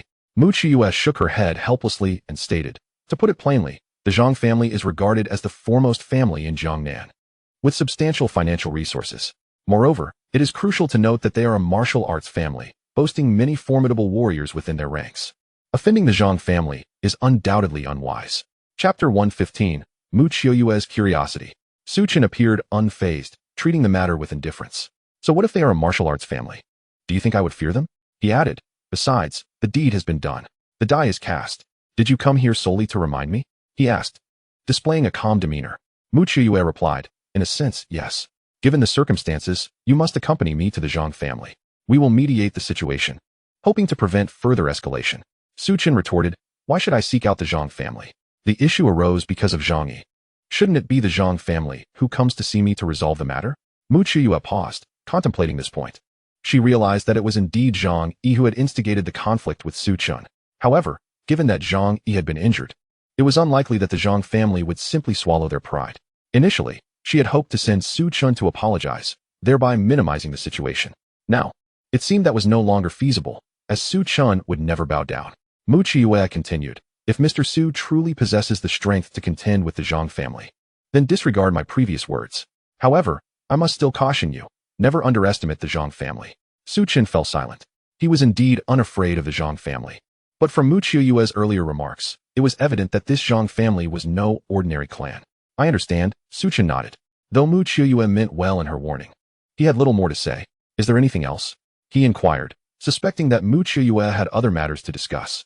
Mu Qiuyue responded, I have just received news that your Huaxing technology has mastered the technology for quantum chip manufacturing. Is there any truth to this? She had come to warn Su Chen, as well as to inquire about the quantum chip matter, which was of utmost importance. Su Chen shrugged and smiled. If I were to claim that Huaxing technology is merely engaging in hype, would you believe me? Mu Qiuyue shook her head, of course not. She did not think Su Chen would be that petty. Su Chen smiled enigmatically, tacitly acknowledging the truth of the matter. From Su Chen's expression, Mu Qiuyue gleaned the answer. Yet she remained incredulous. Mr. Su, I am genuinely curious. How did your Huaxing technology achieve this? She had investigated and noted that before Su Chen acquired the company, it was merely a small enterprise. Yet since he became the chairman, Huaxing technology had seemingly surged forward, first with artificial intelligence, and now with quantum chips. It would be utterly impossible to assert that this matter has no connection to Su Chen. Miss Mu, Su Chen remarked, this is a matter of commercial confidentiality. He casually fabricated a pretext. However, Mu Qiuyue, displaying a keen sense of discretion, refrained from probing further. Nonetheless, given Su Chen's possession of such formidable technology, it was imperative to explore avenues for collaboration with him. After all, the government also has a vested interest in quantum chips. Mr. Su, I am quite curious. What is the performance of your first-generation quantum chip? Additionally, how long will it take to manufacture? Mu Qiuyue inquired, posing two pivotal questions in quick succession. Su Chen replied, in terms of performance, it can be said to far surpass the conventional chips currently available. Hearing this, Mu Qiuyue inhaled sharply, her expression one of astonishment. If this holds true, it could indeed revolutionize the chip industry. Su Chen continued, as for the timeline for production, I cannot provide an exact date. However, it certainly will not be protracted. He possessed the complete manufacturing technology, making the creation of quantum chips a task of minimal difficulty. Mu Qiuyue's excitement lingered, refusing to subside. No wonder you sought those materials from me. Now it all makes sense. Mr. Su, we too are eager for Huaxing technology to expedite the production of quantum chips. We have a dedicated laboratory in Modu for quantum chip research, complete with personnel and equipment at your disposal. Furthermore, should you require anything else, we stand ready to assist. In short, we are prepared to cooperate fully with your needs. The Dragon Country had long been constrained in the realm of chips. With high-end chips, often unattainable despite exorbitant prices, the advent of quantum chips could shatter foreign monopolies, liberating them from the need to bow to foreign powers. Thank you. Su Chen replied, hesitating slightly as he considered that collaboration with the government might yield swifter results, even if it meant initially producing a limited number of quantum chips. However, he was resolute that the core technology must remain firmly in his grasp. Please contact the company's general manager, Qin Shui. I will brief her accordingly. Seeing Su Chen's agreement, Mu Qiuyue nodded. With the partnership established, this journey would not be in vain. Mr. Su, I wish us a pleasant collaboration. Additionally, we will send someone to exert pressure on the Zhang family. Should they dare to act recklessly, we will take the necessary measures. Su Chen was of paramount importance to the Dragon Country, and they would surely do everything possible to ensure his safety. However, the Zhang family was not to be trifled with, which posed a significant complication. Su Chen, perplexed, inquired, is it true that even you harbor apprehensions regarding the Zhang family? Mu Qiuyue sighed. The Zhang family's financial prowess rivals yours. Moreover, they are home to many talented individuals. In recent years, they have acted with impunity, disregarding even our officials. Yet, unless absolutely necessary, we will not confront the Zhang family, as the repercussions would be far-reaching. The government will certainly bolster its protective measures for you, Mr. Su.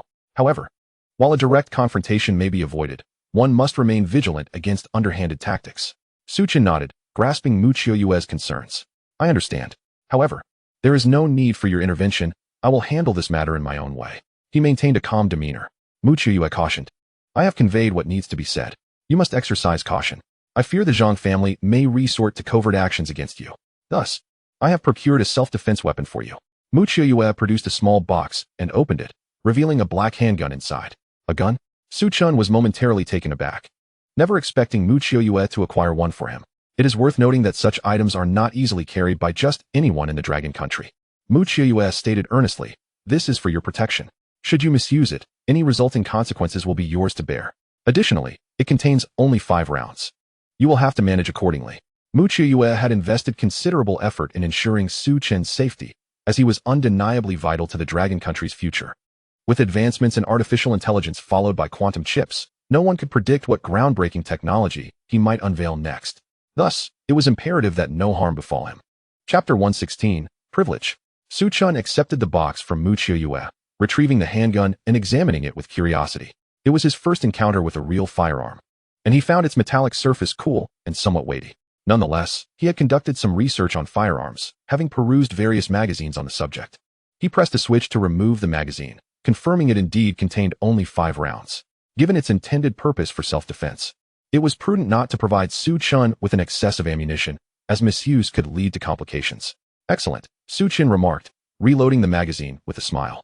While his abilities were formidable, and he was quite capable of self-defense, one could never have too many powerful weapons at their disposal.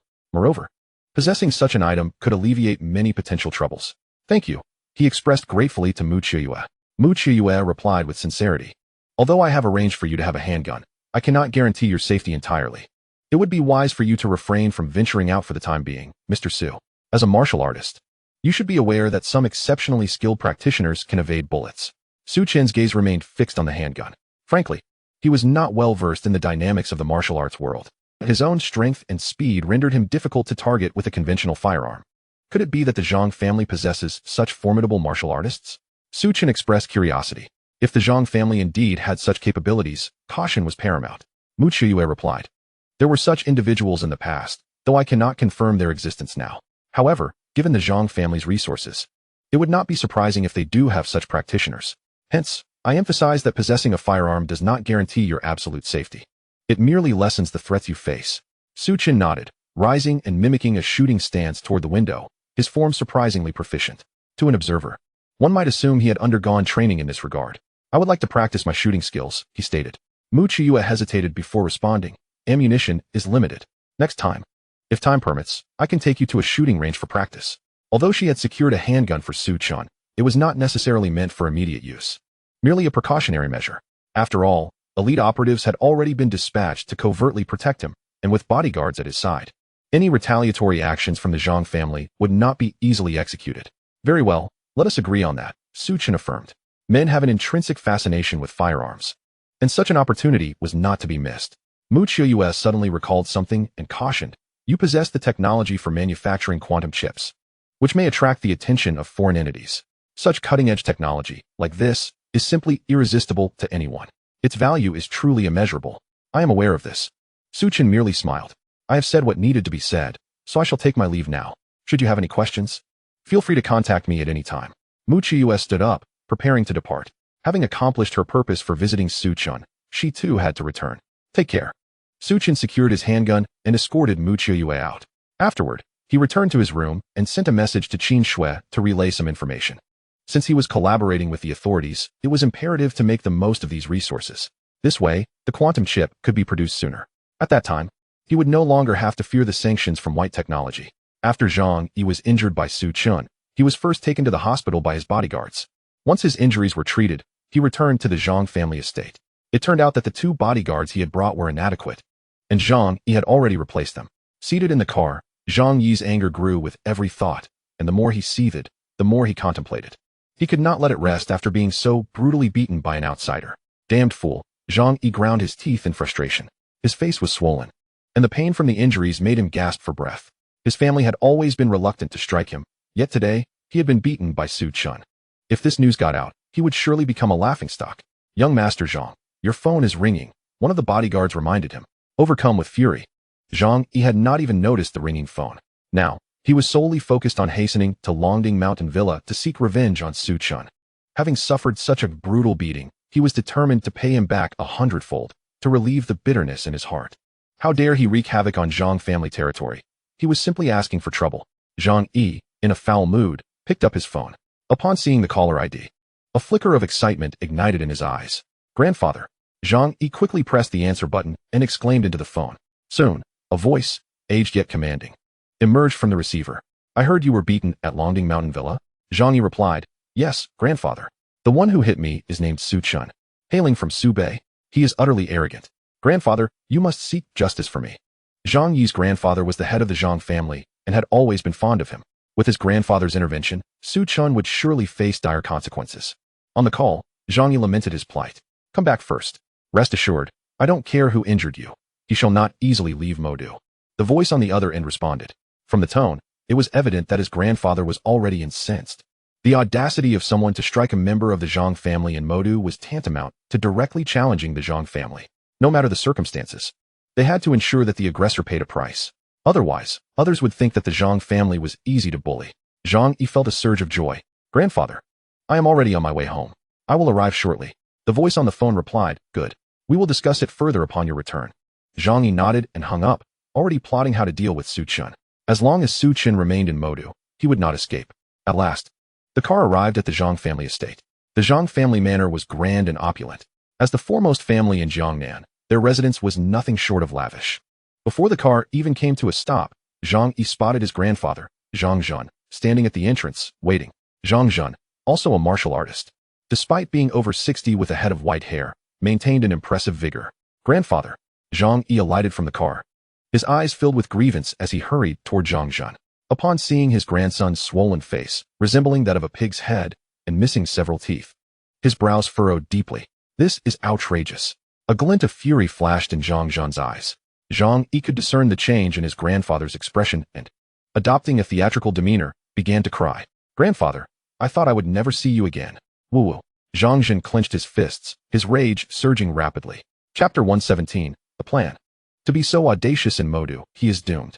Zhang Zhun had no intention of letting Su Chen off the hook. The origins of the conflict had become irrelevant. What mattered now was ensuring that Su Chen did not leave Modu. Zhang Yi continued to lament, "Grandfather, that Su Chen does not regard our Zhang family at all. We must not let him go." Zhang Zhun nodded, reassuringly. "Do not worry, I will avenge you. Anyone who dares to provoke our Zhang family will not have a good ending." Regardless of the situation, Su Chen must learn that there are greater powers beyond him, and he cannot act recklessly in Modu. "Come, let us proceed to the hall to discuss further." Zhang Zhun had already formulated a plan and was determined to deal with Su Chen swiftly. With the assistance of two maids, Zhang Yi stumbled into the hall. Just recalling the scene of being beaten by Su Chen ignited his fury. "That Su Chen is still at Longding Mountain Villa, right?" Zhang Zhun inquired once more in the hall. Zhang Yi hesitated before responding. He should still be there. After a moment's thought, Zhang Zhun took out his phone, preparing to arrange for someone to teach Su Chen a lesson. Just then, his phone rang. Upon seeing the incoming call, a frown etched across his brow. "Grandfather, who is calling you?" Zhang Yi noticed the change in his grandfather's demeanor. "You rest for a moment. I will step out to take this call." Zhang Zhun did not answer and exited the hall. Approximately 4 or 5 minutes later, he returned, but his expression was notably darker. "Grandfather, what happened?" Zhang Yi asked. Zhang Zhun sat on the sofa, silent. After a half-minute of silence, he finally spoke. "Things are a bit complicated. That young man is actually collaborating with the authorities." The revelation that officials were intervening to protect Su Chen was something Zhang Zhun had not anticipated. Under these circumstances, they could not seek revenge openly. What? Zhang Yi's expression changed, and his brows knitted tightly. He too had not foreseen Su Chen's connections. Could it be that Su Chen knew someone in the government? Zhang Yi's countenance darkened. That Su Chen is the chairman of Huaxing Technology. Their company recently developed an impressive artificial intelligence. It is only natural for the authorities to protect him, Zhang Zhun explained. Zhang Yi, agitated, retorted, "So, does that mean we are powerless against Su Chen?" The thought of being unable to deal with Su Chen filled him with rage, prompting him to slam his palm on the table. Zhang Zhun shook his head, letting out a cold snort. Even if Su Chen possesses some talent, our Zhang family is not to be trifled with. Anyone who provokes us must pay the appropriate price. Hearing Zhang Zhen's words, Zhang Yi's face brightened once more. Grandfather, do you have a plan for me to take revenge? Zhang Zhen replied, after all, we are the foremost family in Jiangnan. Even those from the martial arts world must show us some respect. What is this Su Chen worth? Zhang Zhen paused momentarily before continuing, we shall quietly deal with Su Chen, leaving no traces behind. The Zhang family possesses immense wealth. Even if we eliminate Su Chen, the authorities would dare not act against us. Of course, these were merely Zhang Zhen's personal musings. It must be noted that he had miscalculated this time. Such an action would plunge the Zhang family into an abyss of irreparable consequences. Zhang Yi expressed his concern. Grandfather, is this truly a wise course of action? Zhang Zhen scoffed. Rest assured, I have my measures in place. They would not jeopardize their standing over a mere corpse. Zhang Zhen spoke with conviction. For the power of the Zhang family was evident. In terms of financial resources, the Zhang family was as rich as a nation. Moreover, they were a martial arts family, boasting numerous formidable fighters. Upon hearing his grandfather's words, Zhang Yi understood that Su Chen's demise was imminent. A smile crept upon his lips. Ah, Su Chen. This is the fate that befalls those who offend the Zhang family. Your end will be most tragic, Zhang Yi thought to himself. You should return to your room and rest. Leave the rest to me. Await my good news. Zhang Zhen had already devised a plan. While feeling elated, Zhang Yi reminded. Grandfather, Su Chen does have some capable bodyguards by his side. I suggest we dispatch a few experts. Zhang Yi wished to avoid any unforeseen complications. Zhang Zhen nodded. Having already formed his strategy, even if Su Chen's bodyguards were indeed formidable, they likely were not beyond measure. I shall take my leave, Zhang Yi said, refraining from further comment as he returned to his room. Now, he needed only to patiently await the news. Zhang Zhen settled into the sofa and made another phone call. As soon as the line connected, his voice turned icy. Go deal with a person. Su Chen. He is currently at Longding Manor. Remember, leave no incriminating evidence. Additionally, I want him alive. To simply kill Su Chen would be too merciful. Rest assured, Master Zhang, we will handle it, a chilling voice responded from the phone. Zhang Zhen cautioned, this individual has a somewhat unique background. Proceed with caution. The authorities will undoubtedly dispatch personnel to protect Su Chen, so we must not be careless. Master Zhang, you are well aware of our capabilities after working together for so long. Just await our good news. We shall resolve this tonight. Zhang Zhen fell silent for a moment before replying. That would be best. After concluding the call, he refrained from deploying the Zhang family's martial artists, as that could easily leave behind a trail. Yet, the outcome remained unchanged. Su Chen must die. However, Zhang Zhen would not allow Su Chen an easy death. He intended to torment him thoroughly. In the evening, Su Chen called Qin Shui. What are you doing? Come over for dinner. He had already arranged for dinner to be prepared at the manor. I can't make it right now. You eat without me, Qin Shui replied. Still engrossed in matters concerning quantum chips. What are you busy with? Su Chen inquired, knowing well that Qin Shui was a workaholic. I'm at the laboratory, discussing quantum chip matters with the team here, she explained. While she was not entirely versed in the technicalities, as the project leader, she felt it imperative to ensure everything was organized, especially with such a critical project at hand. How is the progress? Su Chen asked casually. He was unconcerned about the timeline for chip production. It was simply a matter of time. If all goes smoothly, we could produce the chip within a day. We have all the necessary materials, equipment, and talent in the laboratory, Qin Shui replied. Of course, what we produce will only be a prototype to validate the feasibility of the quantum chip. Large-scale production in a short time is impossible. Nevertheless, every journey begins with a single step. Chapter 118. Far ahead.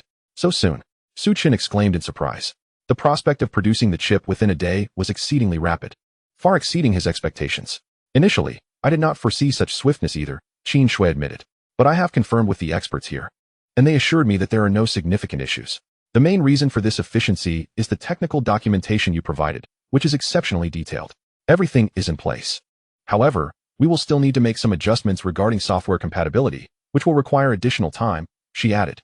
Su Chen smiled. That's fine. Take your time. Just ensure there are no errors. He was not in a hurry. With the quantum chip in hand, the pressure was now on Veder Technology. It would be interesting to see how they would respond in light of this development.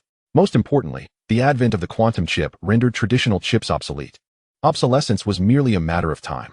As for Veder Technology, they would have no chance of contending with Huaxing Technology.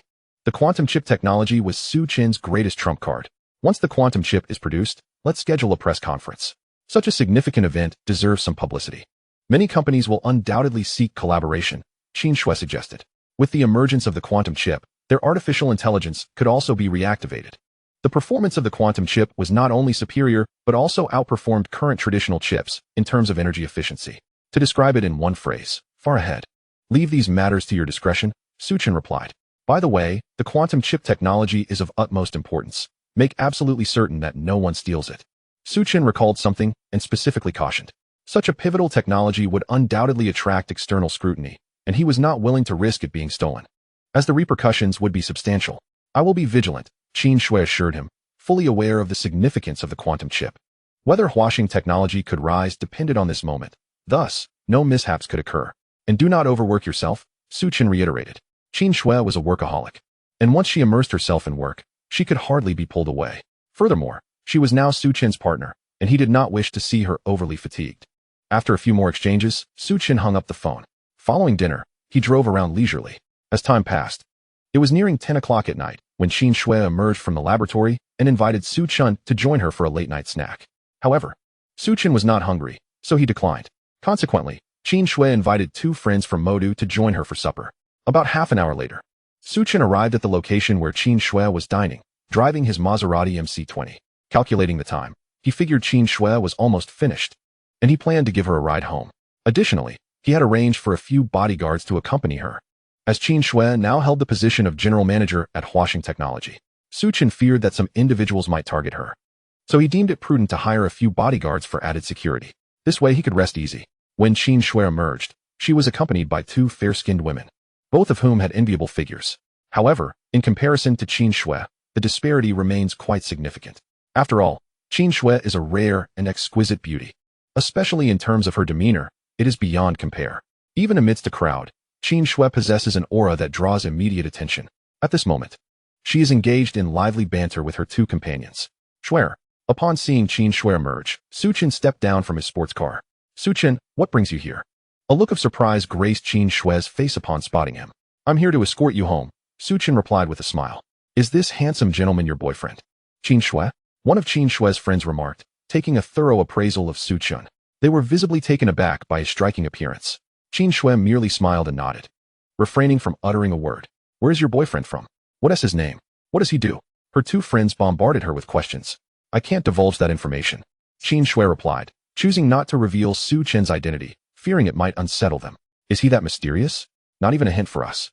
The two girls displayed expressions of dissatisfaction. Enough of that. I must take my leave for now. We can catch up another time. Chen Shui made her way towards Chen. Another time? You are now General Chen, quite busy, and who knows when that will be. Chen Shui's friends shook their heads in dismay. They had been close friends during school, but now their lives were hectic, leaving little room for gatherings.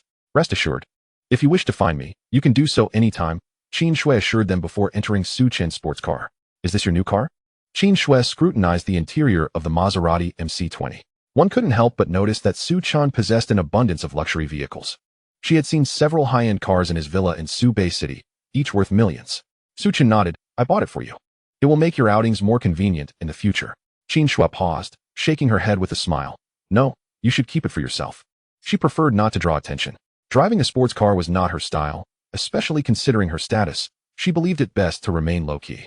Are you truly not interested? Chen inquired once more. Chen Shui shook her head. While she appreciated the generous gift, she was not accustomed to driving such extravagant cars. Very well then. Chen pointed to the bodyguards in the back seat. They will accompany you and ensure your safety. You are now responsible for company affairs and possess critical technical information. I fear someone may attempt to undermine you. Chen Shui glanced back at the bodyguards and nodded. She understood that she was no longer an ordinary person. If anyone sought to acquire quantum chip technology, they would likely target her, especially given her connection to Chen.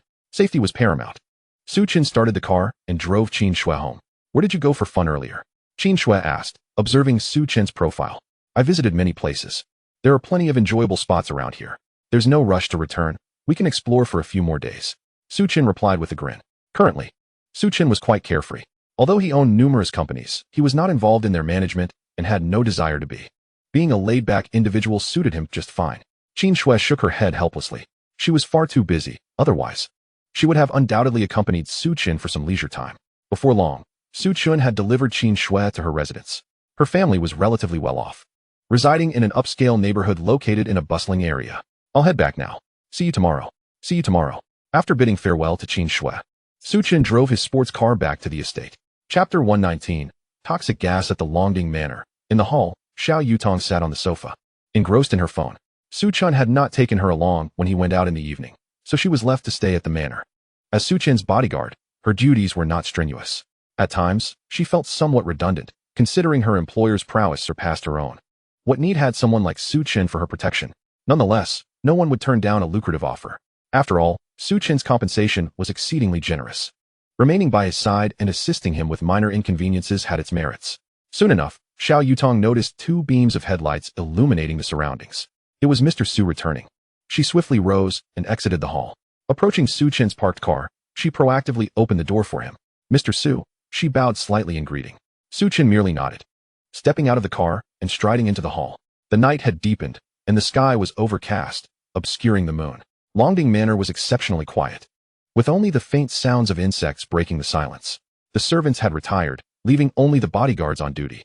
After taking a shower, Su Chen, dressed in his pajamas, savored a glass of red wine on the balcony. Suddenly, his phone buzzed.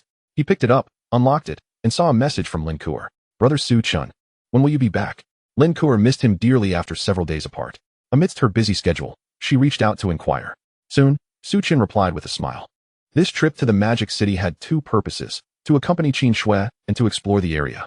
With the acquisition of quantum chip manufacturing technology, there was a multitude of tasks awaiting Qin Shui's attention, hence her prompt return. Naturally, Su Chen would not linger either. After chatting with Lin Kuo for about 10 minutes, it was nearly midnight. Su Chen wished her good night and retreated to his room for rest. At this moment, outside the manor, a black SUV was parked. Inside sat a man and a woman. The man was robust with prominent features, while the woman, though slender, exuded an undeniable presence. It was evident that both were martial artists. They were sent by Mu Qiuyue to ensure Su Chen's safety. The man suddenly yawned, succumbing to fatigue. "Don't fall asleep. Remember our mission here," the woman nudged him, reminding him with urgency. The individual they were tasked to protect was somewhat special, and they could not afford any mishaps. If Su Chen were to encounter danger, they would face dire consequences upon their return. The man took a sip from a beverage in the car, trying to stay alert. "I believe Mr. Su is quite safe. No one would dare to cause trouble here," he remarked.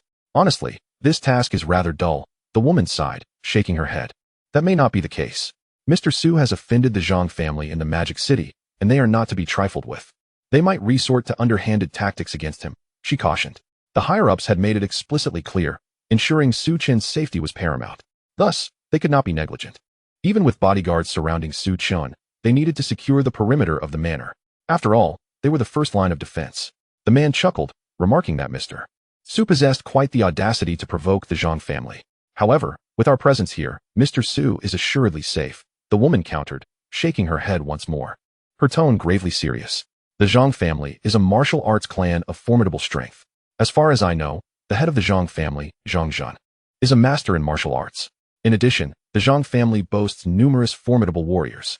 Were it anyone else who offended the Zhang family, they would have long since met with a fatal end. Only someone like Su Chen, with his ties to the authorities, could afford such boldness. Thus, the Zhang family refrains from brazen retaliation. Yet, whether they might covertly target Su Chen remains uncertain." The man wore a confident expression, asserting that no matter how audacious the Zhang family may be, they would never dare to cross paths with us. The woman gazed out of the car window, hoping for the best. She wished to say no more. If the Zhang family did not come, that would be the ideal outcome, for it would mean avoiding confrontation altogether. However, one could not dismiss the possibility of the Zhang family hiring assassins. There was another point she refrained from mentioning. Huashing technology possesses remarkably advanced artificial intelligence. Rumors of quantum chips have also emerged. Many would undoubtedly find it intolerable, as these technologies are invaluable. Su Chen, as the chairman of Huashing Technology, is certainly not safe. The two fell into a contemplative silence. Moments later, the man opened the car door and stepped out. "I'm going for a smoke," he announced. The woman hesitated briefly before following suit. "I'll stretch my legs a bit too. Sitting in the car is rather dull." In truth, aside from their location, several others lingered near Longding Manor, tasked with covertly protecting Su Chen. The man nodded, retrieving a pack of cigarettes from his pocket and extracting one. Just as he was about to light it, a faint yet alluring fragrance wafted toward them. Initially, they paid it little mind. However, as the woman took a few steps forward, a sudden awareness dawned upon her. She halted, her brow furrowing as she scanned the surroundings with a vigilant gaze. There was something amiss with this scent. "What is happening?" the man asked, tucking away his cigarette as he approached. The woman's expression turned grave as she peered into the endless night, racking her mind for answers. This is bad. It's poison gas. Clearly, she had encountered this type of gas before and recognized its implications. Her complexion paled as she swiftly drew her sidearm from her thigh. She understood that trouble was imminent. Yet, by the time this realization struck, it was already too late, for they had inhaled the toxic gas. The effects manifested rapidly. Both felt an overwhelming weakness surging through their bodies, a powerful urge to succumb to slumber. Quick, call for help. The woman urged the man just before she began to collapse. Yet, it was evident that he too had lost his strength. Ultimately, they both fell to the ground. As their eyes closed, 5 figures emerged from the shadows, akin to specters of the night. However, they were unable to discern the features of these 5 individuals as they drifted into unconsciousness. The 5 gazed coldly at the 2 sprawled on the ground, exhibiting no urgency to enter the manor. So this is what they call experts? Hardly impressive, one of them scoffed disdainfully. With the outer guards dealt with, Su Chen's bodyguards were of little concern. All were martial artists. Ordinary bodyguards posed no threat to them. The 5, all in their 40s, bore no disguises. Having already sabotaged the manor's surveillance, they feared no repercussions. Boss, should we eliminate these 2? A balding middle-aged man queried, drawing a small knife from his person. The blade gleamed ominously. No need to complicate matters. Our purpose tonight is to retrieve the young man named Su Chen, the leader replied, his gaze icy as he raised a hand to halt any rash actions. These 2 are here as official protection for Su Chen. Should we kill them? The nature of our mission would dramatically shift. Even the Zhang family would be unable to shield us then. No matter how audacious they are, they would not dare to take these 2 lives. As you say, boss, the balding man acquiesced, refraining from further argument. Enough chatter, let us not waste time. Eliminate the manor's bodyguards, the leader commanded. With that, he swiftly entered the manor, the remaining 4 following closely behind. To avoid unforeseen complications, they employed the same tactic as before, using poison gas to incapacitate the bodyguards within. They understood that should Su Chen be alerted, he might escape. According to their intelligence, Su Chen was also a martial artist, and a formidable one at that. After all, he had injured Zhang Yi from the Zhang family. Nevertheless, the 5 held little regard for this. They were top-tier warriors and dismissed the young Su Chen as inconsequential. Thus, the 5 infiltrators easily dispatched the bodyguards within Longding Manor, making their way to the exterior of the main villa. Previously, they had heard tales of the opulence of Longding Manor, and it certainly lived up to its reputation. Old 3, stop marveling. Once the head of the Zhang family deals with Su Chen, you can buy Longding Manor, one jested. No way. Such a splendid estate is beyond my means, replied the middle-aged man ranked 3rd. They had engaged in numerous unsavory deeds for Zhangzhan, and dared not attract excessive attention. If discovered, they would be left with no choice but to live as fugitives. Yet, it was precisely because of their service to the Zhang family that they enjoyed their protection. Enough with the nonsense. Let us move swiftly. Old 3, Old 4, and Old 5, go capture him. Old 2, and I will stand by here. Quickly, let us make this a swift operation, the leader insisted, eager to complete the task and avoid any prolonged complications. Yet, at that moment, the bodyguards of the manor lay incapacitated by the gas, leaving no obstacles ahead, at least. That was their assumption. All right. The 3 nodded, suppressing their smiles as they charged into the hall. Meanwhile, in the adjacent room, Xiao Yutong had also fallen victim. Having retired early, the poison gas wafted in through the open window, leading her to succumb to slumber without awareness of the intruders. The 5 had detailed information about the manor and easily located the Master's room, where Su Chen resided. This is the place. Huh. The door isn't locked. Old 5 remarked from outside, while Old 4 and another entered the room. With one person remaining outside, the other 2 ventured in, having already deployed the poison gas, thus requiring no caution. Unless something unexpected occurred, Su Chen was likely already unconscious from the gas. Their mission would be complete once they secured him. The room was spacious, the curtains partially drawn, allowing a faint light to filter in. On the bed lay a shadow, seemingly a person. The 2 who entered approached directly and pulled back the blanket covering the figure on the bed. Unless all expectations are thwarted, an unexpected event is imminent. For there was no one in the bed. Where could they be? Perhaps in another room? The 2 exchanged glances, their brows furrowing in confusion. Just as their bewilderment deepened, a slicing sound pierced the air. A shadow descended from the ceiling with alarming speed. Be careful. Both reacted swiftly, their heads instinctively lifting. However, Su Chen's reflexes were even quicker. As they attempted to retreat, it was already too late. Su Chen's fist crashed into their chests. With 2 dull thuds, the 2 simultaneously spat out blood and were sent flying backward. Su Chen had unleashed his full strength, acutely aware that others awaited outside. In the face of an unknown adversary's prowess, caution was paramount. Why haven't you? The two collided heavily against the wall, severely injured, struggling to regain their footing as they regarded Su Chen in disbelief.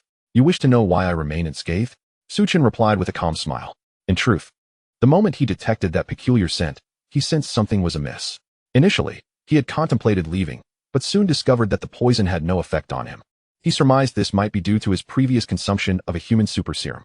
With no immediate danger, he decided to linger in the room, intending to confront these individuals. Even if he couldn't overpower them, escaping would still be feasible. After all, he had his own trump cards. Ultimately, self-preservation was assured. Now, after engaging with these two, Su Chen discerned that their strength was rather mediocre. Damn it, why isn't the poison working? The middle-aged man ranked fourth clutched his mouth, his complexion ashen. They finally realized that Su Chen was not an ordinary opponent. Despite the element of surprise, the force behind Su Chen's strikes had been formidable. Had they not possessed some skill, they would surely have been sent to the netherworld by now. Could it be that he has an antidote? They had preemptively taken an antidote, hence the poison's ineffectiveness against them. Yet, they never anticipated that Su Chen would remain untouched. They could scarcely fathom that such a young man possessed such terrifying strength. Foolishness. The man referred to as the fifth, hearing the commotion from outside, stormed in with an irritable expression. This Su Chen hasn't been poisoned. Go fetch the elder brother. The middle-aged man ranked fourth shouted. Su Chen's strength was substantial, making it impossible for the fifth to subdue him alone. Interesting, the fifth mused, fixating his attention on Su Chen, neglecting to call for assistance. To have injured them. You indeed possess some skill. However, I alone am sufficient to deal with you.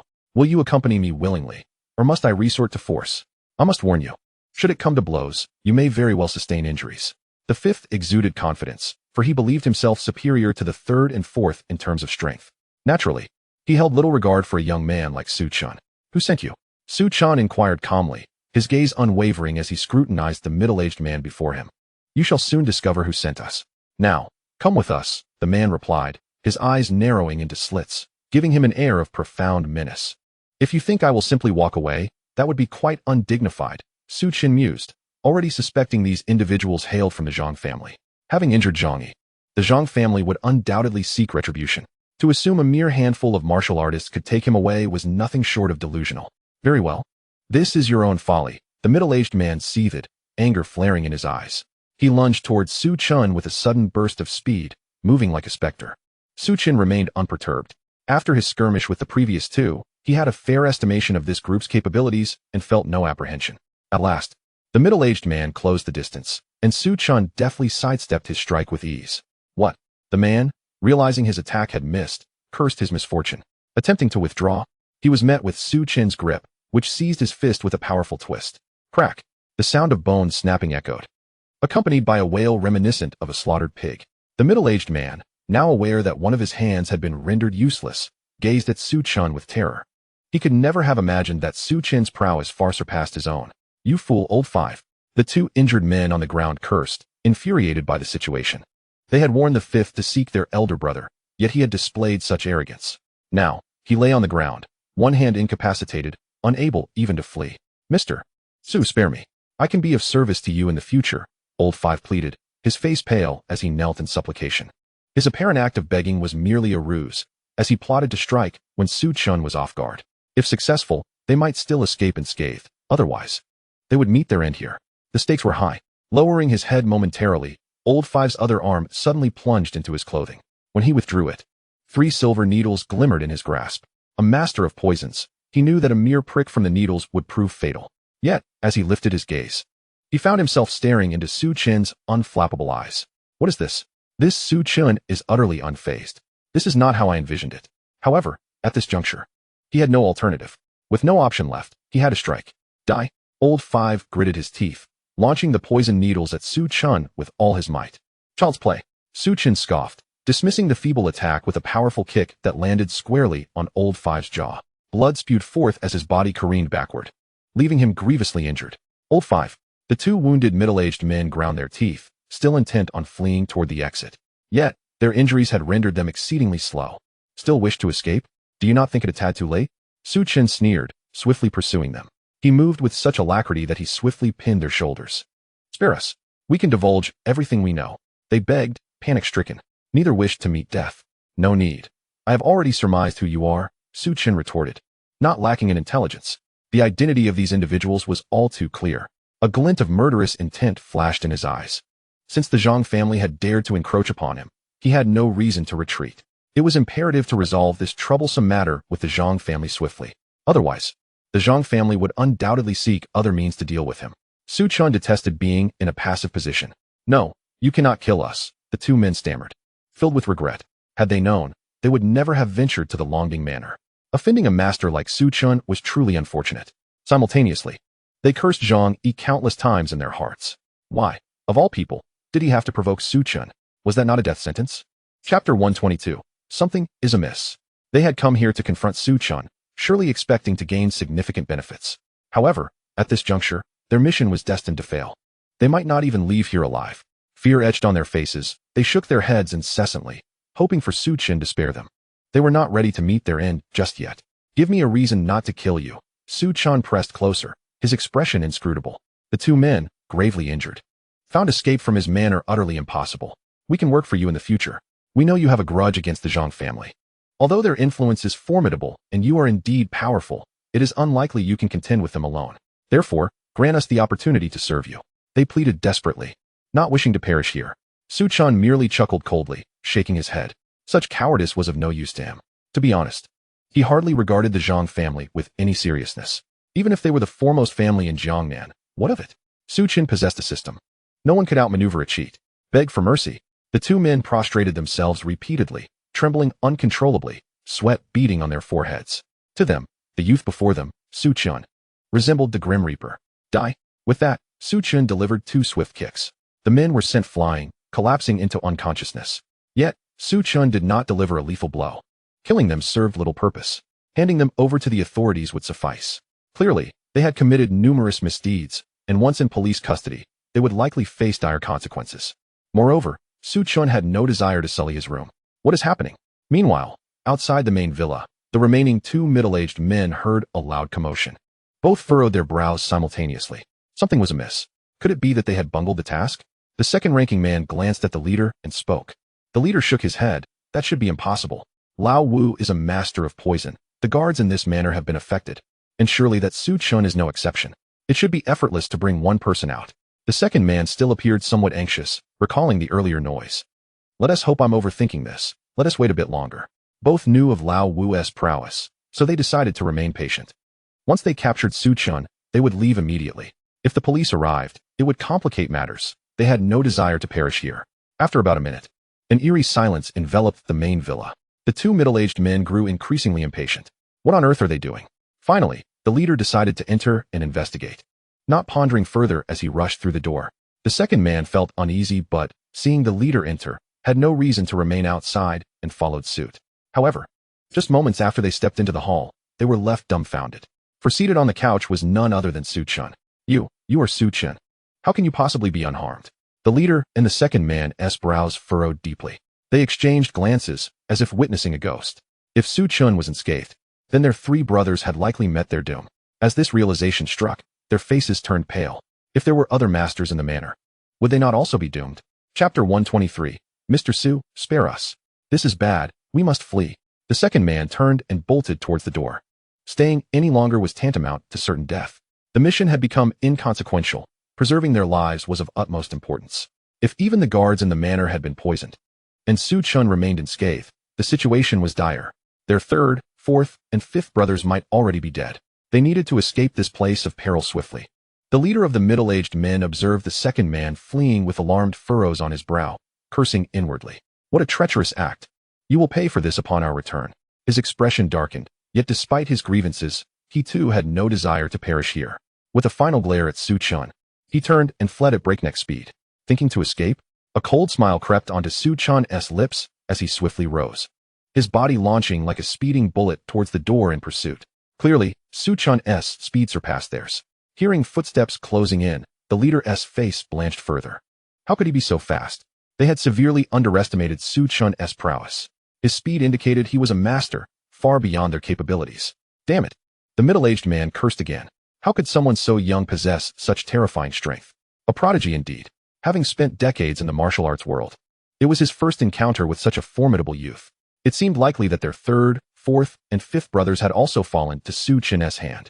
They had miscalculated. The middle-aged man dared not slow down, casting a furtive glance back to see Su Chen rapidly closing in. His complexion grew increasingly grim. Continuing in this manner was not a viable option. Just as he contemplated his next move, Su Chen was already within a meter of him, gritting his teeth. The middle-aged man unexpectedly came to a sudden halt, turning to unleash a fierce palm strike. The wind from his hand howled. Despite his speed, Su Chen had long been prepared. In the face of overwhelming strength, all tricks were rendered ineffective. Su Chen scoffed, choosing to meet the middle-aged man head-on. The two palms collided. The middle-aged man felt an excruciating pain radiate through his hand, blood spurting from his mouth. His body flew backward like a kite severed from its string, the sound of bones cracking faintly audible. Damn it! The middle-aged man lay before the entrance, ashen-faced, blood staining the corners of his mouth. One hand rendered useless, a dull ache radiated from his back. Escape was no longer an option. It was a tragic fate indeed. With a single move, Su Chen dispatched the leader of the middle-aged men without lingering, pursuing the second-ranking man.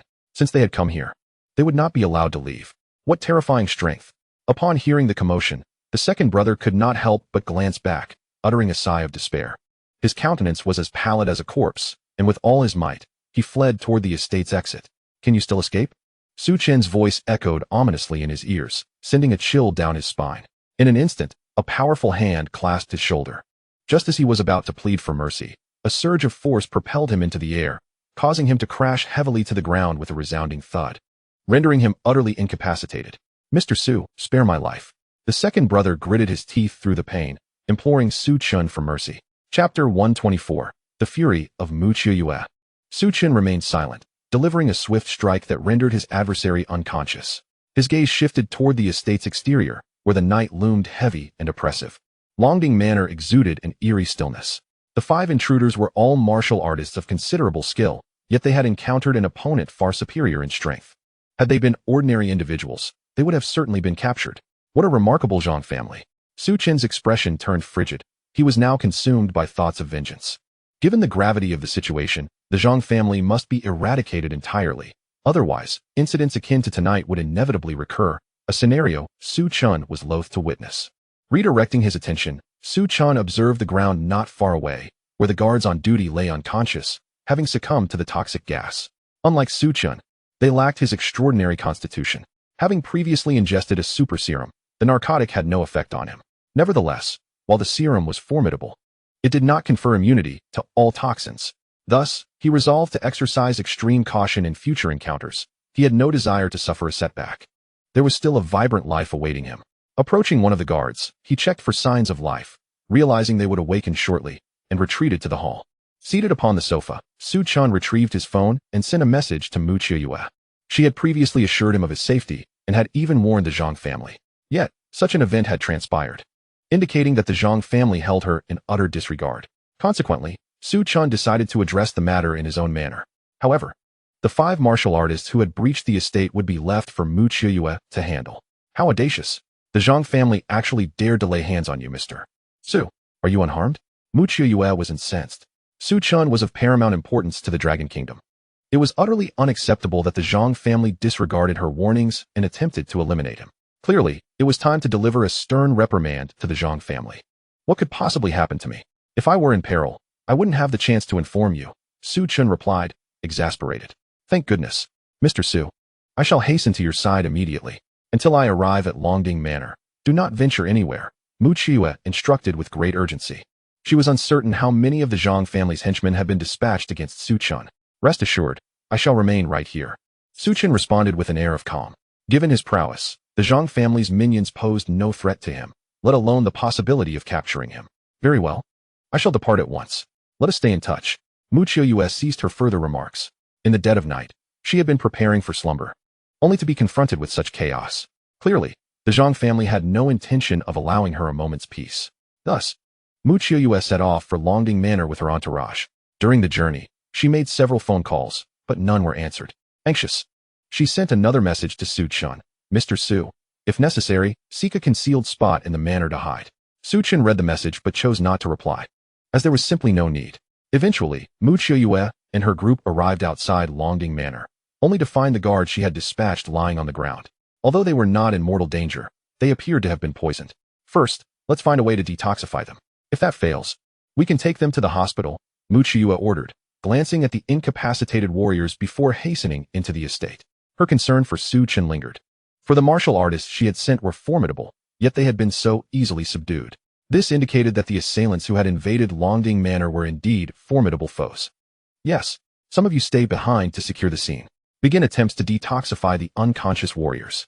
Upon entering Longding Manor, Mu Qiuyue soon encountered the guards who had succumbed to the same fate. It seems even Mr. Su's bodyguards have been affected, one of her companions remarked, furrowing his brow.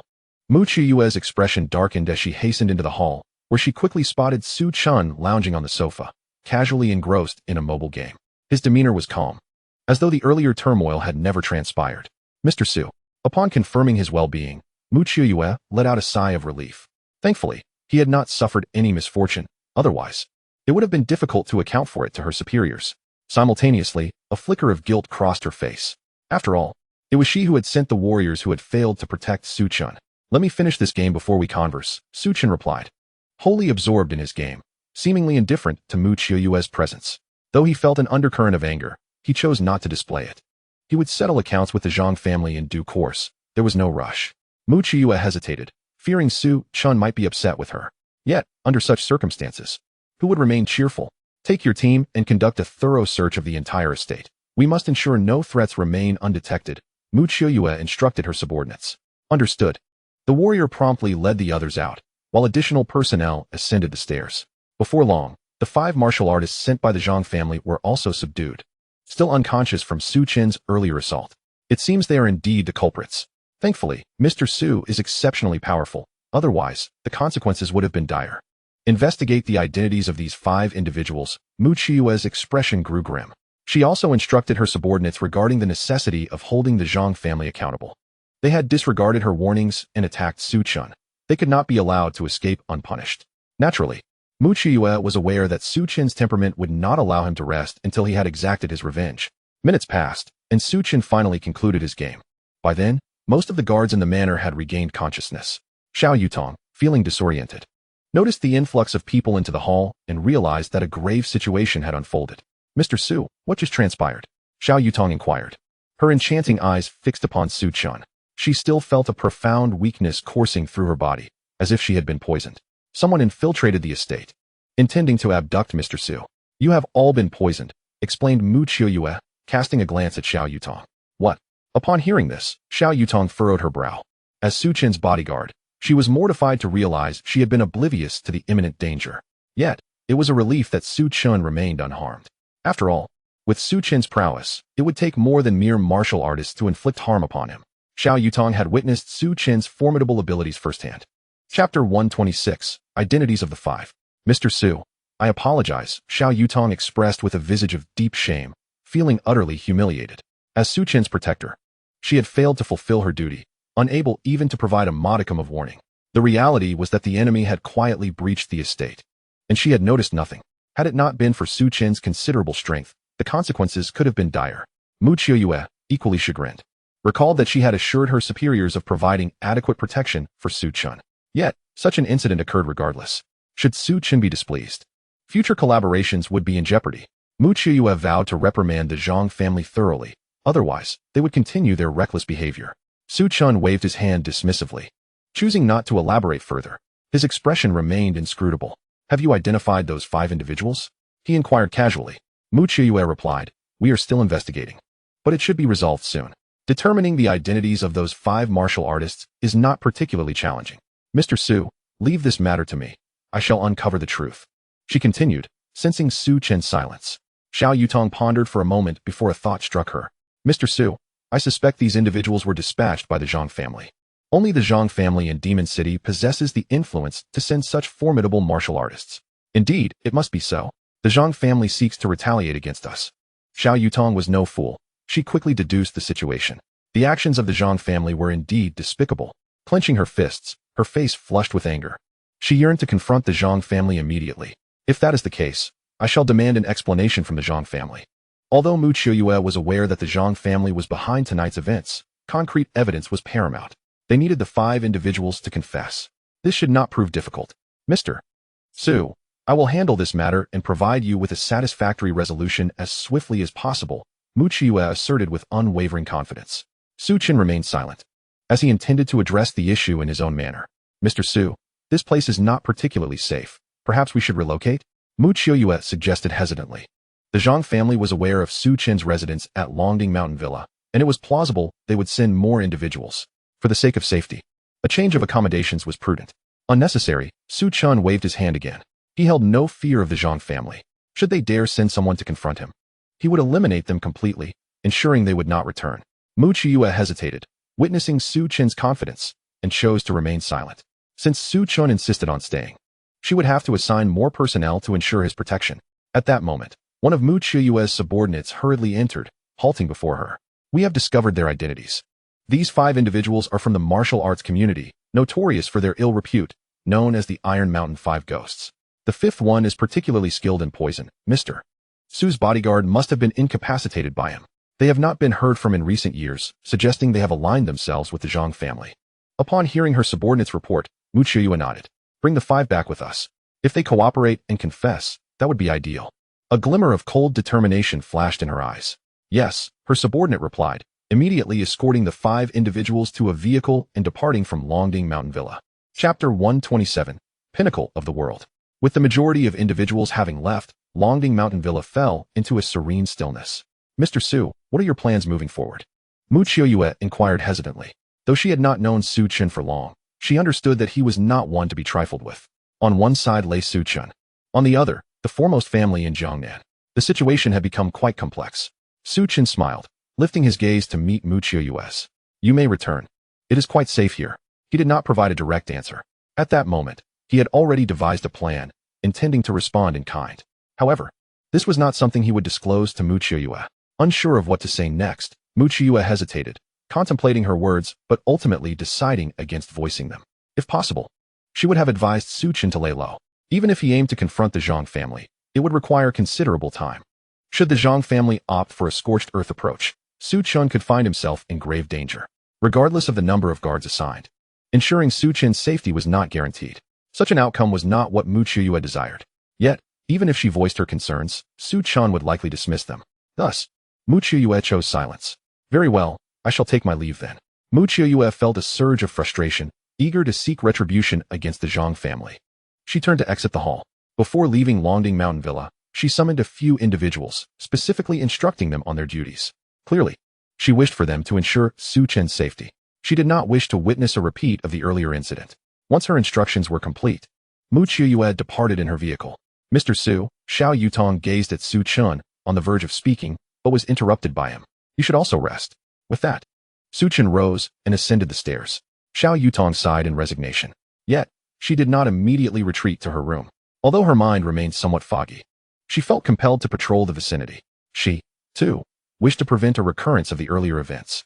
In Demon City, Zhang Zhun awaited news from the Iron Mountain 5 Ghosts with bated breath. However, as seconds turned into minutes, his phone remained silent. A sense of foreboding began to creep into his mind. Could it be that they had failed? Zhang Zhun furrowed his brow. Logically, given the capabilities of the Iron Mountain 5 Ghosts, handling a mere Su Chen should pose no challenge.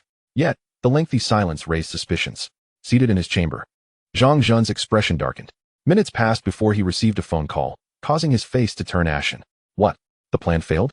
Rage flickered across Zhang Zhun's features. He simply could not comprehend how the Iron Mountain 5 Ghosts had been unable to deal with the young man. Could it be that there are formidable experts by Su Chen's side? Zhang Zhun pondered to himself. After disconnecting the call, Zhang Zhun was compelled to contemplate his next course of action. It was evident, even to the most naive, that tonight's events were tied to the Zhang family. Would I truly fear a mere youth? Zhang Zhun felt no excessive apprehension, for with the Zhang family's influence, dealing with a young man posed no challenge. Regardless of the extent of Su Chen's connections, they remained unperturbed. Su Chen, consider this merely a misfortune, having offended the Zhang family. Your time is limited. After much hesitation, Zhang Zhun ultimately placed a call to initiate the next phase of his plans. Clearly, he grossly underestimated Su Chen's capabilities. On that very night, a significant event that would reverberate throughout Long Country transpired. By the following morning, a servant from the Zhang family discovered Zhang Zhun and Zhang Yi lifeless in their chamber, their demise occurring without a hint of forewarning. The entire Zhang household was engulfed in trepidation. Upon hearing this news, Mu Qiuyue was equally astounded. She surmised that this was the handiwork of Su Chen. As for how he accomplished it, that remained a mystery to her. Little did she expect that Mr. Su possessed such prowess. The Zhang family's transgressions against him were indeed a path to their own annihilation. The Zhang family had fallen from grace. They could never hope to contend with Su Chen. Meanwhile, members of the Zhang family also deduced that Su Chen was responsible for the calamity. Yet, they found themselves utterly powerless. Apart from seeking to apologize to Su Chen, they had no alternative. Through this ordeal, they had come to witness Su Chen's formidable might. Thus concluded this contest, with Su Chen emerging victorious. Long Country was no longer Su Chen's stage. 3 years later, Su Chen ascended to the pinnacle of the global wealth rankings. As a man of extraordinary fortune, he was adorned with countless accolades. Thus, he embarked upon the zenith of his life. The end of the narrative. If you enjoyed this, please like, comment, and subscribe. Thank you for your support.